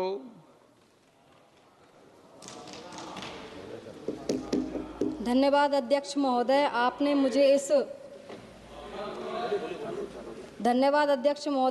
मुझे विकसित भारत जी राम जी बिल पर बोलने का मौका दिया। मैं कुछ चंद पंक्तियों की लाइन से शुरुआत करना चाहूँगी कि गांव की मिट्टी ने पूछा आज संसद के इस दरबार में, कि गांव की मिट्टी ने पूछा इस संसद के इस दरबार में, क्या फिर से लौटेगा ठेकेदार मजदूर के इस संसार में। मनरेगा था तो भूख भी डर कर भाग गई, मनरेगा था तो भूख भी डर कर भाग गई। अब कौन देगा काम जब खेत सूखे हर साल में। सबसे पहले मैं यह कहना चाहती हूं कि राष्ट्रपिता महात्मा गांधी का सम्मान पूरे विश्व में किया जाता है। यह एक भाजपा की वरिष्ठ नेता या फिर विदेश के दौरे पर जब जाते हैं, पर वहां जाते हैं तो बापू की प्रतिमा पर फूल अर्पित करते हैं। यहाँ देश में उनकी जो सोच है को मिटाने की कोशिश की जा रही है। मैं सदन में बताना चाहूँगी कि ये चाहे कुछ भी कहें, ये कभी न नेहरू को, ये कभी नेहरू हटाओ तो कभी गांधी को हटाओ, तो कभी इतिहास बदलो, कभी नाम बदलो। विगत 10 वर्षों से भाजपा सरकार में खुद ही यह कह रही है कि कोरोना के उपरांत में मात्र 7.61 परिवारों को ही साल में 100 दिन का रोजगार मिला है। अब यह कौन सा जो जादू की छड़ी है जो ग्रामीण में हर परिवार को यह प्रतिदिन 120 दिन का काम दे पाएंगे। अंत में मैं यह कहना चाहूँगी, दूसरी तरफ केंद्र सरकार 100% का अनुदान करती थी, जो अब घटाकर 60% हो गया है। अब 40% योगदान राज्य सरकार भी करेगी। इससे राज्य सरकार को इस आर्थिक का भी बोझ झेलना पड़ेगा। मैं कहना चाहूँगी कि गांव मजदूर शब्द की राजनीति नहीं समझता, वो सिर्फ इतना समझता है कि आज काम मिल जाए या नहीं मिले तो शाम का चूल्हा जले या नहीं जलेगा। मैं कर रही हूँ सर। इस बिल के पारित होने से इस सब पर प्रभाव पड़ेगा। गांव के लिए स्वबद्धता खत्म ही हो जाएगी। केंद्र द्वारा जब कार्य का निर्णय लिया जाएगा तो इससे मनरेगा का भी स्वरूप ही एकदम खत्म ही हो जाएगा। इस बिल को पारित करके सारी शक्तियों का केंद्रीकरण भारत सरकार में ही होगा। इस बिल में एक प्रावधान है कि फसल कटाई के दरमियान 60 दिन तक कोई ग्रामीण विकास कार्य नहीं होगा। इससे किसानों को फसल कटाई के समय मजदूरों की कमी नहीं होगी, किंतु यह जरूरी नहीं कि हर गरीब मजदूर को कार्य मिले, क्योंकि आज कई कटाई मशीनों से होने लगी और किसान यह किसानों को सस्ता पड़ता है। मजदूरों से काम करवाए तो ऐसे में तो गरीब किसान परिवार और ग्रामीणों में आर्थिक की परेशानियों का सामना करना पड़ता है। अंत में मैं 2 लाइनों से समाप्त करना चाहूँगी कि मनरेगा झुक नहीं झुकाया गया है, कि मनरेगा झुक नहीं झुकाया गया है, नाम बदलकर अधिकार छीना गया है, नाम बदलकर अधिकार छीना गया। सदन में सड़क तक गूंजेगी आवाज़, कि सदन में सड़क तक गूंजेगी आवाज़, जब गरीब का हक लौटाओ ये वादा दिया जाएगा। ये बिल ग्रामीण परिवार जनता के लिए अभिश्राप है। महोदय, मैं इस बिल का पूर्ण तरीके से विरोध करती हूँ। धन्यवाद महोदय। श्री राम शिरोमणि वर्मा। धन्यवाद अध्यक्ष महोदय। आज सदन में हमें बोलने का अवसर दिया, साथ साथ हमारी पार्टी के राष्ट्रीय अध्यक्ष माननीय श्री अखिलेश यादव जी एवं लोकसभा क्षेत्र श्रावस्ती बलरामपुर की देवतुल्य जनता, बहुत बहुत धन्यवाद। अध्यक्ष जी, मौजूदा सरकार ने महात्मा गांधी ग्रामीण रोजगार गारंटी अधिनियम 2005 का नाम बदलकर जो विकसित भारत जी राम जी विधेयक 2025 लाई है, उस पर मैं सरकार से पूछना चाहता हूं कि क्या ऐसी मजबूरी आ गई थी कि इस कानून का नाम बदलना पड़ रहा है? क्या नाम बदलने से मजदूरों की भूख मिट जाएगी, उनका पलायन रुक जाएगा? महोदय, अगर कुछ करना ही था तो सरकार मनरेगा मजदूरों के लिए कम से कम 365 दिन का रोजगार गारंटी लाती। जब साल में 365 दिन होते हैं तो गरीब मजदूर को सिर्फ 100 दिन का रोजगार मिलता है। आज मनरेगा मजदूरों की माली हालत बहुत ही खराब है। सरकार विकसित भारत का नारा दे रही है, लेकिन गांव का युवा आज भी रोजगार और तलाश में पलायन करने को मजबूर है। ज़मीनी सच्चाई यह है कि मजदूरों को न तो पर्याप्त काम मिल रहा है और न ही समय पर मजदूरी मिल रही है। केंद्र और राज्यों के बीच फंड बंटवारे को खींचतान को लेकर आज कई जगहों पर काम ठप पड़ा है। कई राज्यों का महीनों का पैसा नहीं मिला है। महोदय, यह विधेयक पुराने मनरेगा को नए नाम और नए नारे के साथ पेश करने का प्रयास, लेकिन इसमें ना ही बजट बढ़ाया गया और ना ही समय पर भुगतान की कोई कानूनी गारंटी दी गई और ना ही देरी होने पर कोई दंड का प्रावधान दिया गया। महोदय, जब तक पैसा समय पर नहीं मिलेगा तब तक मजदूर को कानूनी हक के रूप में रोजगार और गारंटी मजदूरी नहीं मिलेगी, तब तक विकसित भारत का सपना साकार नहीं होगा। महोदय, जब भारत के अंतर्गत केंद्र राज्य के व्यय अनुपात 90 और 10 था, तब भी फंड समय पर जारी ना होने अथवा उसमें देरी के कारण बीच में ही ठप हो जाते थे एवं मजदूरों को समय से मजदूरी नहीं मिल पाती थी। ऐसे में मौजूदा बिल में इस अनुपात को बदलकर 60-40 किया जा रहा है, तो क्या इसमें समस्याएं और अधिक बढ़ेंगी? साथ साथ माननीय अध्यक्ष जी, आपसे मांगे हैं मनरेगा मजदूरों की मजदूरी को बढ़ाकर कम से कम 500 रुपये प्रतिदिन किया जाए, 100 दिन की रोजगार गारंटी योजना को बढ़ाकर 365 दिन किया जाए, मनरेगा का पैसा प्रधानों को पंचायत के खाते में समय पर जारी किया जाए, प्रावधान किया जाए, मजदूरों को फंड और मजदूरी भुगतान में देरी पर उन्हें कानूनी मुआवजा दिया जाए, साथ ही किसानों की खेती में सहयोग हेतु धान, गेहूं, गन्ना आदि फसलों की खेती मनरेगा के मजदूरों से कराया जाए। इसमें किसानों को सहयोग मिलेगा, उनकी लागत में कमी आएगी और किसान को आज भी भुखमरी के कगार पर हैं, उनको राहत मिल पाएगी। साथ साथ मनरेगा मजदूरों को भी पूरे साल 365 दिन का काम मिल सकेगा। सभी गाँवों शहरों का रूप बदल दिया जाए जिससे गांव शहर हो जाए। इससे मजदूरों और किसानों दोनों की माली हालत में सुधार होगा। और साथ साथ माननीय अध्यक्ष जी, धन्यवाद। मैं आज सदन में सभापति महोदय, आज भी हमारे लोकसभा क्षेत्र के दोनों जनपद श्रावस्ती और बलरामपुर, विकासखंड पचपड़वा, गैसड़ी, तुलसीपुर, सिरसिया, जमनहा, जो नेपाल बॉर्डर के किनारे लगभग 40 ग्राम सभाएं बसी हैं, अभी मोबाइल नेटवर्क नहीं है। और सर बस लास्ट तक खत्म कर रहा हूँ। नेटवर्क नहीं है, बच्चों को ऑनलाइन पढ़ाई नहीं हो पाती है, प्रधानों को भी ऑनलाइन हाजिरी या अन्य कार्य करने में कठिनाई होगी। जब किसान आगे बढ़ेगा तो गांव आगे बढ़ेगा, और जब आगे गांव बढ़ेगा तो देश आगे बढ़ेगा। बहुत बहुत धन्यवाद माननीय अध्यक्ष जी। माननीय राजेश मिश्रा जी। धन्यवाद सम्मानीय अध्यक्ष महोदय, आपने मुझे बोलने का अवसर दिया। मैं विकसित भारत गारंटी फॉर रोजगार एंड आजीविका मिशन VBG राम जी के समर्थन में बोलने के लिए यहाँ पर खड़ा हूँ। माननीय अध्यक्ष महोदय, मैं अपने लोकसभा क्षेत्र सीधी सिगरौली व्यवहारी के जनता को धन्यवाद देता हूँ कि मुझे सदन में आज इस महत्वपूर्ण विषय में बोलने के लिए ये जो अवसर उनकी तरफ से दिया गया। अध्यक्ष महोदय, हमारे यहाँ एक सुभाषित है, ग्रामे ग्रामे सभा कार्ये, ग्रामे ग्रामे कथा सुभव, पाठशाला मल्लशाला प्रति पर्व महोत्सव। अब ये इस बिल से ये प्रमाणित होता है कि ये सुभाषित आगे चल करके सही पर आने वाला है। माननीय अध्यक्ष महोदय, ये मैं सामने बैठे हमारे विपक्ष के लोग तरह तरह के अनर्गल आरोप लगा रहे हैं हम लोगों के ऊपर। अरे गांधी जी हमारे दिल में बसते हैं। हमारी पार्टी की, माननीय अध्यक्ष महोदय, हमारे पार्टी की एक पंचनिष्ठा है, और उस पंचनिष्ठा का जो तीसरा पैरा है उसमें लिखा है कि गांधीवादी आर्थिक दृष्टिकोण, समता युक्त एवं शोषण मुक्त समाज के प्रति निष्ठा, ये हमारा सिद्धांत ही है। तो इसलिए आप हमको गांधीवाद क्या सिखा रहे हैं? आप सिर्फ नाम लेते हैं, हम गांधी जी का काम करते हैं। हम इसके लिए अपने यशस्वी माननीय प्रधानमंत्री जी को इसके लिए बहुत बहुत मैं धन्यवाद देता हूं। और हमारे जो माननीय कृषि मंत्री जी हैं, माननीय शिवराज सिंह जी, आपने तो किसानों के क्षेत्र में और गरीबों के क्षेत्र में मध्य प्रदेश में ऐसा कार्य किया है कि मध्य प्रदेश को कई बार कृषि कर्मण अवार्ड मध्य प्रदेश को आपके रहते मिला है, मुख्यमंत्री रहते मिला है। और इसलिए मैं समझता हूं कि ये जो विधेयक है आगे चल करके गांव के विकास में, चतुर्मुखी विकास में, विकसित गांव बनाने में आगे चल करके बहुत योगदान करेगा।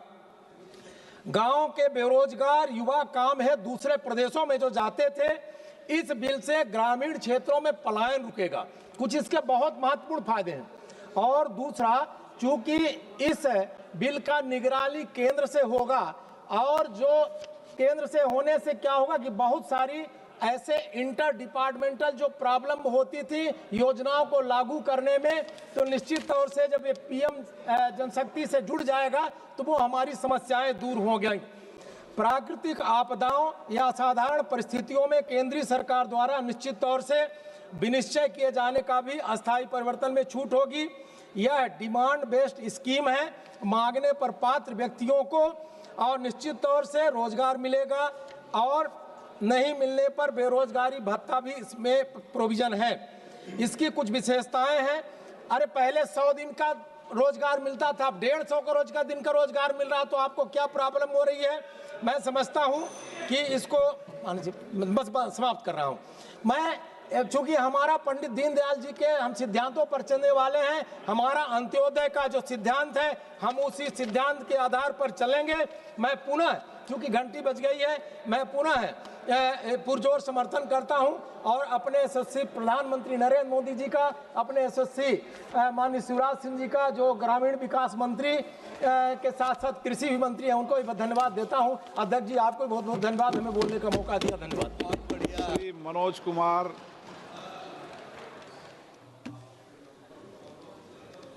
अध्यक्ष महोदय,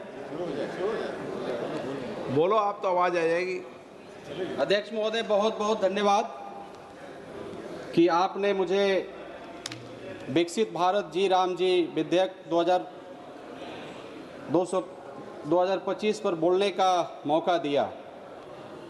मैं धन्यवाद देना चाहता हूं आदरणीय जननायक राहुल गांधी जी को, जिन्होंने मुझे मौका दिया यहां आने का। धन्यवाद देना चाहता हूं बिहार के लोगों को, और धन्यवाद देना चाहता हूं अपने पार्लियामेंट सासाराम के लोगों को।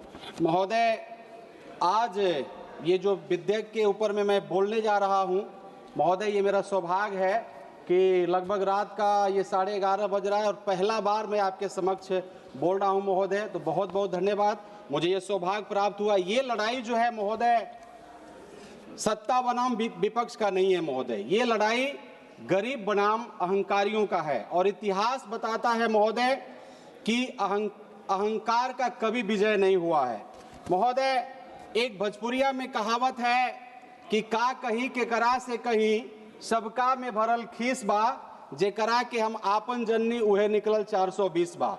महोदय, कहा गया था हर साल 2 करोड़ रोजगार देने का, कहा गया था महोदय 15 लाख हर अकाउंट में हर लोगों को देने का, कहा गया था काला धन वापस लाने का। लेकिन महोदय, इस स्कीम का नाम का मतलब केंद्र सरकार का कंट्रोल, राज्य को खर्चा करने के लिए मजबूर करना, मजदूरों के अधिकार को कम करके उस शर्त को लगा देना। हर बार की तरह यह कानून गरीब विरोधी है महोदय। महात्मा गांधी जी का नाम हटाने का मतलब देश का अपमान है, चूंकि हमारे वो राष्ट्रपिता हैं महोदय। इनका नाम हटाने का मतलब संविधान का, इनका नाम हटाने का मतलब महोदय लोकतंत्र का अपमान। महोदय, मैं आपके माध्यम से कुछ बातों को रखना चाहूंगा। सरकार इस बिल के माध्यम से अहम प्रावधान को हटाकर मजदूरी, ग्राम पंचायत के अधिकारों को छीनना तथा बिहार जैसे संघर्षशील राज्यों पर अतिरिक्त आर्थिक बोझ डालना चाहती है। यह बिल गारंटी वाले काम के न्यूनतम दिन 100 से 125 दिन बढ़ा रहा है। इसका विरोध में हम नहीं है। हम तो चाहते, हमारे माननीय एक सदस्य बोल रहे थे 150 दिन, हम चाहते हैं 200 दिन कर दिया जाए महोदय। हम इसके पक्ष में हैं महोदय। हम ये भी नहीं चाहते हैं कि आपने बहुत सारे सत्ता पक्ष से हमारे मित्र कह रहे थे, बता रहे थे कि हम गांव के बिजली को अच्छा करना चाहते हैं, स्वास्थ्य को अच्छा करना चाहते हैं, सामुदायिक भवन बनाना चाहते हैं। हम भी पक्ष में हैं महोदय। हम भी चाहते हैं कि भारत देश जो है गांवों का देश है महोदय। अंतिम बात मैं रखूंगा महोदय, आपके समक्ष बोल रहा हूं, आधा मिनट और दे दिया जाए मुझे। मेरा आपके माध्यम से मांग है कि राष्ट्रपिता महात्मा गांधी जी के नाम को न बदला जाए, पुराना फंडिंग पैटर्न जिसमें मजदूरी का 100% तथा मटेरियल कास्ट का 75% भुगतान केंद्र सरकार करती है उसको नहीं बदला जाए, कानून के डिमांड ड्रिवेन नेचर को नहीं बदला जाए, न्यूनतम मजदूरी कानून के तहत अधिसूचित मजदूरी दर को इस योजना से लागू किया जाए, कृषि कार्यों को योजना में शामिल कर कानून के तहत किसानों को मजदूर उपलब्ध कराया जाए, कृषि सीजन में रोजगार कानून को सस्पेंड करने वाले प्रावधान को खत्म किया जाए। महोदय, एक चीज और मैं कहना चाहूंगा कि हम लोग दिशा का मीटिंग लेते हैं और महोदय उसमें मनरेगा के लोग भी आते हैं। जब हमने दिशा का मीटिंग में बैठा है महोदय, बड़े लेवल में वहां शिकायत आते हैं, क्षेत्र से भी शिकायत आते हैं। महोदय 12 साल आपकी एनडीए सरकार है, डबल इंजन की सरकार है बिहार में महोदय।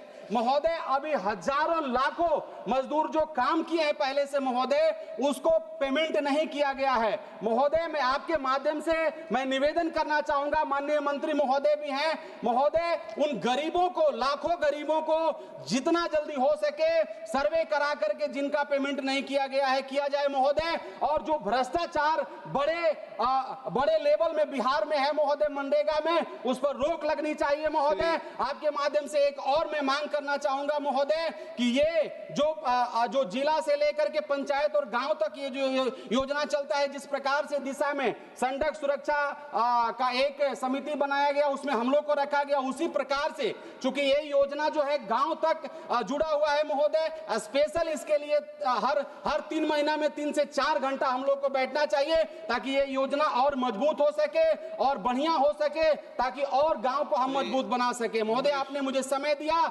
एक चीज और मैं बताना चाहता हूं महोदय, बिहार के ऊपर में ऑटोमेटिक पहले से लाखों करोड़ों का कर्जा है। अगर 60-40 का रेशियो दिया गया महोदय, तो ये भार और आएगा और मनरेगा जैसा योजना जो ग्रामीणों का हित में है महोदय, ये और कमजोर करेगा। इसलिए आपके माध्यम से मेरा निवेदन है महोदय कि आप महोदय जी, कम से मुझे आपने विकसित भारत जी राम जी बिल 2025 पर अपनी बात रखने का अवसर दिया, उसके लिए आपका धन्यवाद। महोदय जी, मनरेगा ने पिछले 2 दशकों में ग्रामीण भारत की तस्वीर बदली है। यह न केवल 100 दिनों की गारंटीड मजदूरी प्रदान करता था, बल्कि काम का अधिकार को कानूनी दर्जा देकर गरीबी उन्मूलन का, ग्रामीण संपत्ति निर्माण और महिलाओं की भागीदारी बढ़ाने में ऐतिहासिक भूमिका निभाई है। नई योजना में 125 दिनों की गारंटी, तकनीकी एकीकरण जैसे मोबाइल ऐप से हाजिरी, आधार का लिंक भुगतान, जियो टैगिंग, ड्रोन मॉनिटरिंग और AI आधारित फ्रॉड डिटेक्शन सकारात्मक कदम है। ये पारदर्शिता बढ़ाएंगे, भ्रष्टाचार कम करेंगे और कार्यों को 4 प्राथमिक क्षेत्र जल सुरक्षा, ग्रामीण अवसंरचना, आजीविका संबंधी संपत्ति तथा जलवायु अनुकूलन पर केंद्रित करके टिकाऊ विकास सुनिश्चित करेंगे। साथ ही कृषि मौसम में 60 दिनों का कार्य विराम किसानों को श्रम उपलब्धता प्रदान करेगा। लेकिन मैं आग्रह करना चाहूँगा कि 60 दिनों का भी किसान श्रम रोजगार गारंटी में जोड़ दिया जाए। महोदय, ये बिल ग्रामीण रोजगार को मजबूत करने का दावा करता है, लेकिन जमीनी हकीकत अलग है। मनरेगा के तहत वर्ष 2024 में औसतन एक व्यक्ति को योजना में अनिवार्य 100 दिनों के बजाय केवल 43 दिनों का रोजगार मिला। योजना के तहत केवल 3.5% व्यक्ति को ही पूरे 100 दिन का रोजगार प्राप्त हुआ। 125 दिन की नई गारंटी जब तक खोखली है तब तक मांग पर काम ना मिले। महोदय जी, मुझे दिशा कमेटी की मीटिंग में हमारे वीडियो ने बताया कि मेरे संसदीय क्षेत्र में नरेगा योजना लागू ही नहीं है। ऐसी महत्वपूर्ण योजना को हमारे प्रदेश में लागू ना होना बहुत ही दुखद और दुर्भाग्यपूर्ण है। हमारे प्रदेश के लोगों को इस योजना के लाभ से वंचित ना रखा जाए। हमारे प्रदेश में भी इस योजना का अमलीकरण सुनिश्चित किया जाए। महोदय जी, इस बिल की कमियां गंभीर है, जिस पर विचार करें। डिमांड ड्रिवन से सप्लाई ड्रिवन मॉडल काम का अधिकार बजट पर निर्भर बनाएगा। पहले मनरेगा योजना के तहत 90% व्यय केंद्र सरकार द्वारा वहन किया जाता था, जबकि राज्यों द्वारा शेष 10% वहन किया जाता था। नए विधेयक के अनुसार यह अनुपात बदलकर 40-60 हो जाएगा, जैसे राज्य 40% व्यय करेंगे। फंडिंग उत्पादन 60-40 राज्यों पर बोझ डालेगा, गरीब राज्यों को तोड़ देगा। महात्मा गांधी का नाम हटाना योजना की आत्मा को कमजोर करना है। निजी ठेकेदारों पर प्रतिबंध का स्पष्ट प्रावधान न होना शोषण को न्योता देगा। सरकार इसका समाधान कैसे करेगी? महोदय जी, मेरे कुछ सुझाव है। फंडिंग अनुपात को पुराने स्तर पर बनाए रखे या कम से कम मजदूरी भाग पर केंद्र का पूरा योगदान सुनिश्चित करे। डिमांड ड्रिवन मॉडल को और काम का अधिकार को मजबूत करें, महात्मा गांधी का नाम बनाए रखें ताकि योजना की प्रेरणा और विरासत जीवित रहे, तथा ग्राम सभाओं को कार्य योजना में अधिक अधिकार दे, साथ नई मजदूरी दरें मौजूदा से अधिक हो, बढ़ती महंगाई को ध्यान में रखते हुए कम से कम 500 रुपया पर दिन रखा जाए। महोदय जी, ये बिल पर ग्रामीण भारत को सशक्त बनाने का बड़ा अवसर है। महोदय जी, ये बिल ग्रामीण भारत को सशक्त बनाने का बड़ा अवसर है, लेकिन यदि यह श्रमिकों की मांग को नजरअंदाज कर केंद्र की मनमानी बढ़ाएगा तो विकसित भारत का सपना विभाजित भारत में बदल सकता है। अंत में मैं सदैव सदन से ये अपील करता हूं कि हम राजनीति से ऊपर उठकर ग्रामीण जनता के हित में सभी पक्षों की राय लेकर फैसला लें। धन्यवाद सर, आपने मुझे बोलने का अवसर दिया। Shri doctor Mallu Ravi.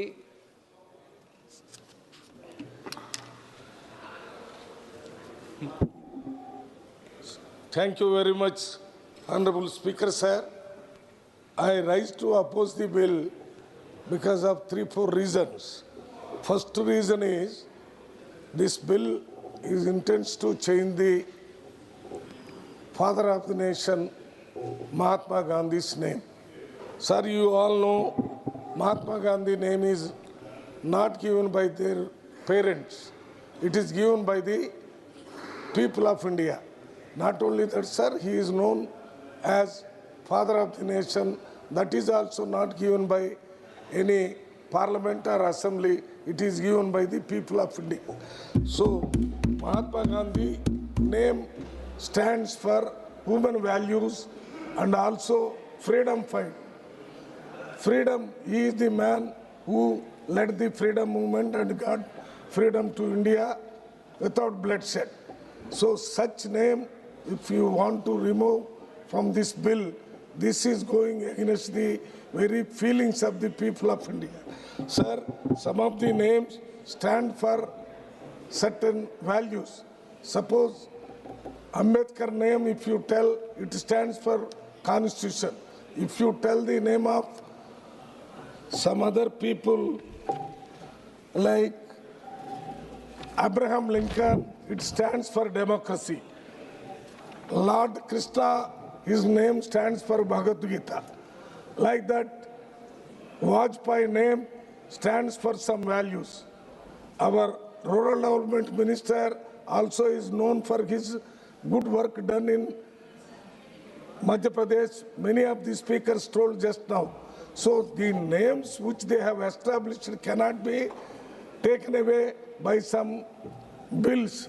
So hence I request the Honorable Rural Development Minister to restore the name of Mahatma Gandhi for this bill, sir.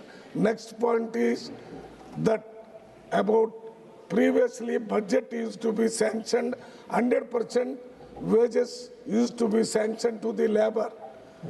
But in this bill, 60-40 ratio is being done, because of which the state governments are not in a position to take up this Narega bill, because of which people will not get this work. Though you have increased from 100 days to 125 days, sir, when the state government is not coming with 40%, then the Narega work cannot be taken. This also kindly look into it again and see to it that is to be done as it is done, 100% to the labor. The labor we are calling, they are the wealth creators in the villages. They, by their hard work, all the wealth is coming out. That is why we must take care of them, because of which this bill came into existence. Another thing, sir, your budget sanction used to be by demand driven previously from the villages. Now this budget is being sanctioned by the central and state committees. It is like a discussion of the central government or state government, not as the demand driven. This also kindly look into it again and try to see demand driven budget to be sanctioned. Next, sir, 60 days cancellation of this Narega work because of this agriculture season. In this agriculture season, sir, if you take up the work of the agriculture under Narega, then farmers will get benefit and also labor will also get benefit. But neither that is done nor it is done. But 60 days there is no work means some of the people will get agriculture work, sir, and others will not get agriculture work and they suffer. So I request Honorable Rural Development Minister to kindly look into this and restore the name of Mahatma Gandhi, restore that 100% sanction, remove the 60 days cancellation of this agriculture season. Thank you very much, sir. माननीय अध्यक्ष जी, आपने बोलने का अवसर दिया, इसके लिए बहुत बहुत धन्यवाद। मैं उत्तर प्रदेश समाजवादी पार्टी श्री अखिलेश यादव जी की तरफ से इस जो बजट है इसका मैं विरोध करता हूं। नहीं, बजट नहीं, विधेयक का मैं विरोध करता हूं। मैं एक शायर से शुरू करता हूं। आपकी आंखों में देश के लिए कोई ख्वाब नहीं है, आप कब बदल जाओ इसका कोई हिसाब नहीं है। नाम बदलने की तो आदत पुरानी है आपकी, इसमें कोई नई बात नहीं है। क्या बात है, यही बात है। माननीय अध्यक्ष जी, नाम बदलने की महारत हासिल है इन लोगों को, चाहे वो दिल्ली वाले हो या लखनऊ वाले। ऐसा लगता है इनका बस एक ही मिशन है, बस नाम बदलो और चुनाव लड़ो। अरे कितना नाम बदलिएगा और हमारे आराध्य भगवान श्री राम जी का कितना उपयोग कीजिएगा, मत कीजिए। मैं निषाद हूँ, निषाद राज का वंशज हूँ। मेरे पूर्वज भगवान राम के मित्र थे और पीढ़ी दर पीढ़ी से हमें यह बताया गया है। निर्मल मन जन्म सो मोहि पावा, मोहि कपट छल छिद्र न भावा। आपके मन में कपट छल और था, तभी आप अयोध्या से हार गए। आप निष्ठावान भाव से देश की सेवा में नहीं कर रहे हैं, आप देश को हर तरह से तोड़ने की कोशिश में हैं। कभी धर्म के नाम पर, कभी महापुरुषों के विवाद पैदा करके। मैं पूछना चाहता हूं, क्या ऐसी जरूरत पड़ी थी कि मनरेगा जो महात्मा गांधी जी के नाम पर संचालित था उसे खत्म करने की या उसका नाम बदलने की क्या जरूरत थी? क्या मैं सरकार महात्मा गांधी जी के ग्रामोद्योग एवं सिद्धांत को नहीं मानती, या फिर गांधी जी के विचार पर इस सरकार को असहज करते हैं?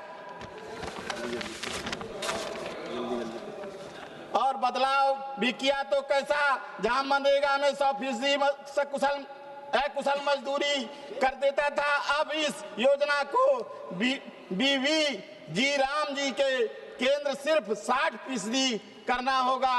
और यह भी उस दशा में जब राज्यों पर जो रिजर्व बैंक के अनुसार 63.3 लाख करोड़ रुपए का कर्जा है, प्रदेश कैसे काम करेंगे, इसके लिए सरकार को सोचना चाहिए। और मैं माननीय अध्यक्ष जी आपके माध्यम से मनरेगा को हटाने और इस बिल को लाने के पीछे जो सबसे बड़ा कारण दिखा जा रहा है सरकार द्वारा, वह पारदर्शिता, भ्रष्टाचार पर रोक, AI तकनीक का उपयोग करके बेहतरीन तरीके से योजना को संचालित करना। अगर ये सारे प्रावधान जरूरी हो गए थे तो मनरेगा में ही सम्मिलित किए जा सकते थे। इसके लिए पूरी की पूरी योजना को खत्म करना कहाँ का जायज है। मैं आपके माध्यम से अध्यक्ष जी आपसे करबद्ध निवेदन करता हूं कि इस बिल को स्टैंडिंग कमेटी को भेजा जाए।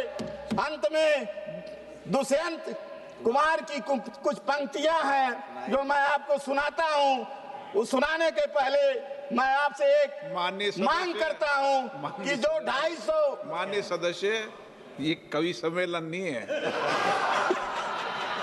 अरे सर, पहली बार बोल रहा हूं। मैं मांग करता हूं आपके माध्यम से कि जो उत्तर प्रदेश का लेबर है 250 रुपए उसके मजदूरी मिलती है, यह उचित नहीं है। मैं माननीय मंत्री जी के आपके माध्यम से ये अनुरोध करता हूं कम से कम 600 रुपया मजदूरी दिया जाए और लगभग 40,000 उत्तर प्रदेश में कर्मचारी मनरेगा के हैं उनका जो बकाया है उसको भी दिया जाए। देश में लगभग 5 लाख लोग हैं, इनका बकाया मानदेय देने का कृपा करें। और जो दुष्यंत कुमार की पंक्तियां हैं सुन लीजिए माननीय अध्यक्ष जी, तुम्हारे पांव के नीचे कोई जमीन नहीं है, कमाल ये है कि फिर भी तुम्हें यकीन नहीं है।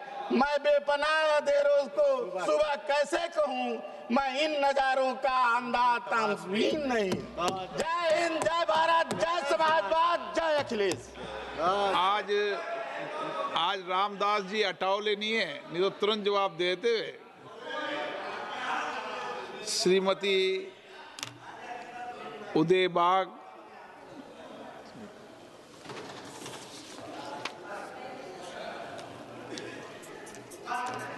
रोजगार और आजीविका मिशन के लिए गारंटी विधेयक 2025 का पुरजोर समर्थन करते हुए ये कहना चाहती हूँ कि ये विधेयक केवल एक नई योजना नहीं बल्कि ग्रामीण भारत के भविष्य को सुरक्षित करने वाला दूरदर्शी सुधार है। सबसे पहले मैं देश के यशस्वी पंतप्रधान माननीय श्री नरेंद्र मोदी जी का हृदय से धन्यवाद और अभिनंदन करती हूँ, जिन्होंने सबका साथ, सबका विकास, सबका विश्वास और सबका प्रयास के मंत्र को जमीन पर उतारते हुए आम आदमी, किसान, मजदूर और गरीब परिवार को विकास की मुख्य धारा से जोड़ा है।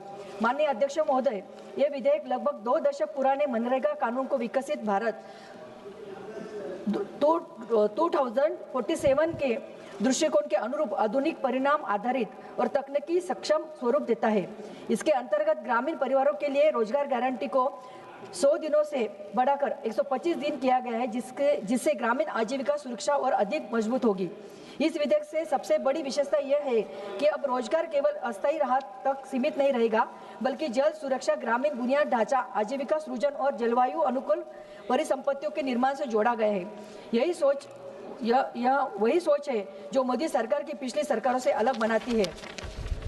माननीय अध्यक्ष महोदय, डिजिटल गवर्नेंस इस विधेयक की आत्मा है। बायोमेट्रिक उपस्थिति, जीपीएस आधारित निगरानी, रियल टाइम डैशबोर्ड और समयबद्ध डिजिटल भुगतान से भ्रष्टाचार, फर्जी हाजिरी और इस भूमिका को समाप्त होगी। इससे श्रमिकों की गरिमा सुरक्षित होगी और उन्हें समय पर मजदूरी मिलेगी। जलगांव जैसे कृषि प्रधान जिले के लिए यह अधिक विधेयक विशेष रूप से महत्वपूर्ण है, क्योंकि इससे खेती के मौसम के अनुसार रोजगार कार्यों को समायोजित करने की व्यवस्था की गई है। इससे किसानों को मजदूरी की कमी की समस्या को राहत मिलेगी और कृषि तथा ग्रामीण रोजगार को बीच संतुलन बनेगा। यह विधेयक सहकारी संघवाद को भी सशक्त करता है। 60-40 के संशोधित फंडिंग पैटर्न से राज्यों की भागीदारी बढ़ेगी और योजनाओं को बेहतर क्रियान्वयन सुनिश्चित होगा। माननीय अध्यक्ष महोदय, ये विधेयक स्पष्ट संकेत देता है कि यह सरकार केवल योजना के नाम बदलने में विश्वास नहीं रखती, बल्कि परिणाम, पारदर्शिता और जवाबदेही पर काम करती है। यह गांधी जी के आदर्शों को वास्तविक विकास कार्यों के माध्यम से आगे बढ़ाने का प्रयास है। अंत में पुनः माननीय प्रधानमंत्री श्री नरेंद्र मोदी जी का और हमारे कृषि और ग्राम विकास मंत्री सम्माननीय शिवराज जी का नेतृत्व को नमन करते हुए कहना चाहती हूँ कि ये विधेयक ग्रामीण भारत को आत्मनिर्भर, सशक्त और विकसित बनाने की दिशा में एक ऐतिहासिक कदम है। मैं इस विधेयक का पूर्ण समर्थन करती हूँ। धन्यवाद। श्री श्रेष्ठ Patel. Thank you, Honorable Speaker, sir. At the outset, I place on record my deep respect for the father of our nation, Mahatma Gandhi, and for the promise of social justice that the Mahatma Gandhi National Rural Employment Guarantee Act brought to our villages. It was the Congress-led UPA which had the courage to create a law that gave the poorest rural family a legal right to work, that Manrega. Manrega changed millions of lives by giving dignity of labor, income security, and local asset creation. We are now told that the government will repeal that act and replace with so-called the Vikasit Bharat Guarantee for Rozgar and Ajivika Mission Bill 2025. This bill formally removes Mahatma Gandhi from the name of statute and changes several core features of guarantee that the people have depended upon from past 2 decades. That is not a technical fix, it is a political act and with a huge consequences for millions who rely on guaranteed rural work. Honorable Speaker, sir, this is not only about a name but an attack on the spirit of the original scheme. The idea that poverty can be fought by guaranteeing work, by preserving dignity and by local empowerment. These are Gandhian ideals. To take the scheme's name away is to show disrespect to that spirit. Beyond symbolism, the bill contains worrying substantive changes. The measures such as funding caps, where earlier the central government is responsible for paying the entire wages, will now but state as to share the wages, which shifting greater financial burden to the state government, sir. In Karnataka, Manrega has been a lifeline, issuing millions of job cards, generating local assets and steady wages for marginal farmers and the women-headed households also, sir. Study and official data show fulfillment rates and significant livelihood support across the state, especially during drought and crop failure. Weakening the act will directly undermine the progress hard won by Karnataka's rural families, sir. Honorable sir, we are not against the reform. We are for strengthening and improving outcomes, not for political rebranding that erases the history and weakens the right. If there are problems with implementation, let us fix them with more funds, better system, stronger grievance redressal, but not by changing the name and the guarantee. The country needs more protection for the poor, not from more uncertainty. In conclusion, sir, a law that gave dignity to a poor cannot remove of its name and values without consequences, sir. You can change the signboard, you cannot change the memory and the needs of our people, sir. A rose is a rose is a rose, sir. You may change the name, but cannot remove its fragrance, sir. Likewise, you may change the name as its wish, but the work, the dignity, and the gains of Manrega lives in the lives of our people, will always retain in the public memory, sir. At last, sir, this bill is anti-poor, anti-farmer, anti-women, anti-labor, sir. I strongly oppose the bill, sir. Thank you so much, sir.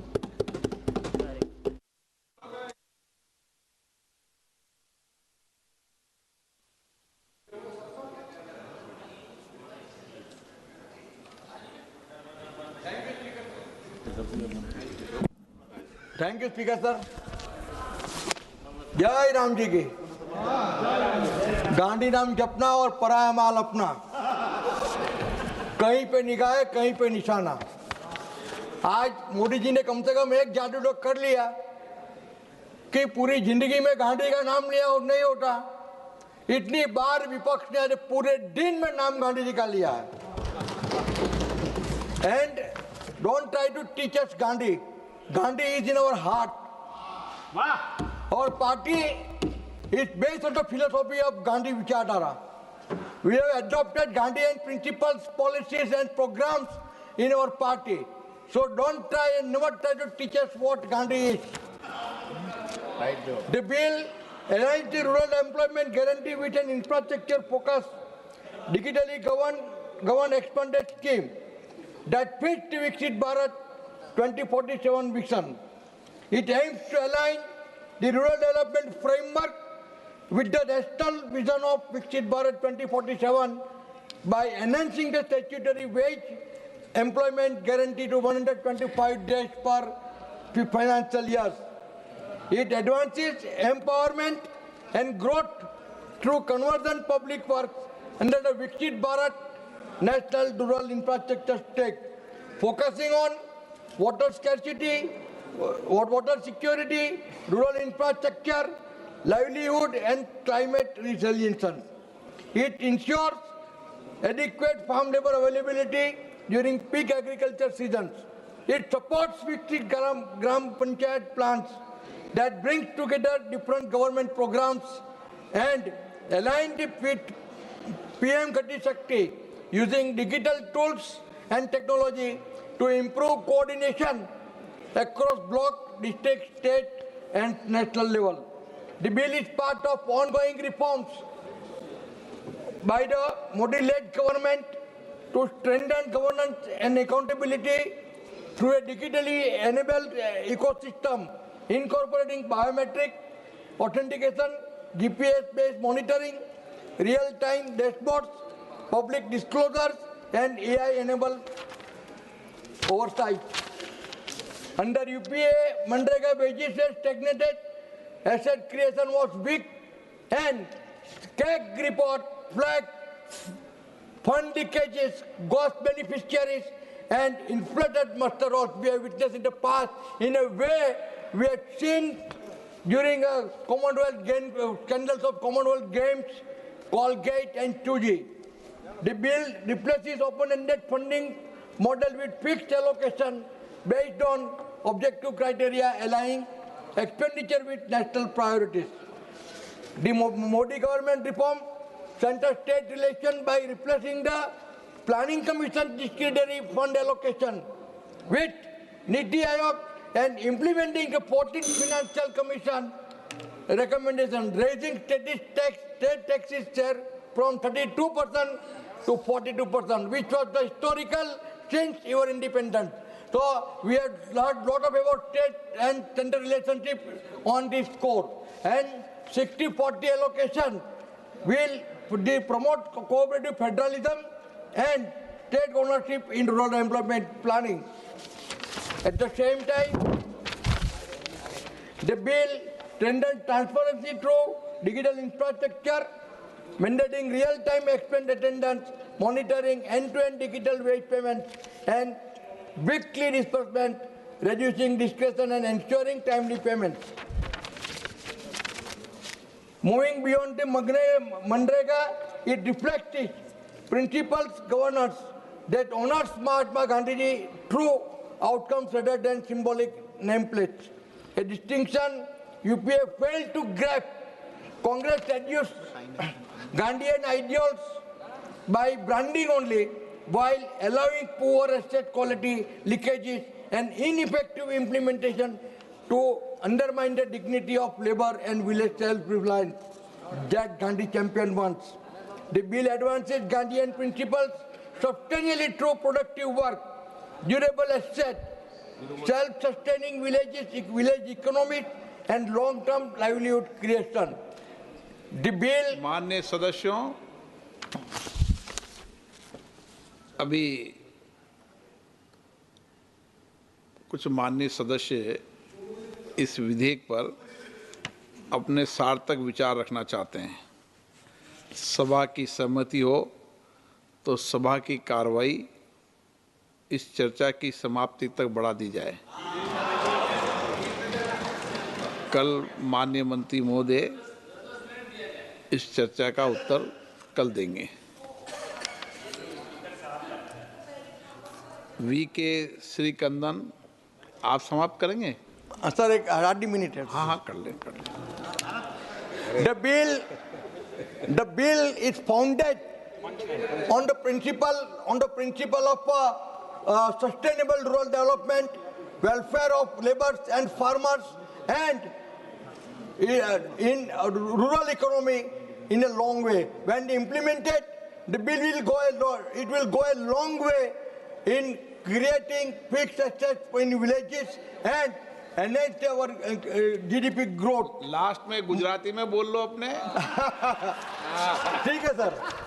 तो क्यों इतना હું આ બિલને આવકારું છું અને મોદી સરકારે આ લોકોને ગાંધી ગાંધી ગાંધી બોલતા કરી નાખ્યા છે એ માટે હું નરેન્દ્રભાઈ મોદી સાહેબનો આભાર માનું છું।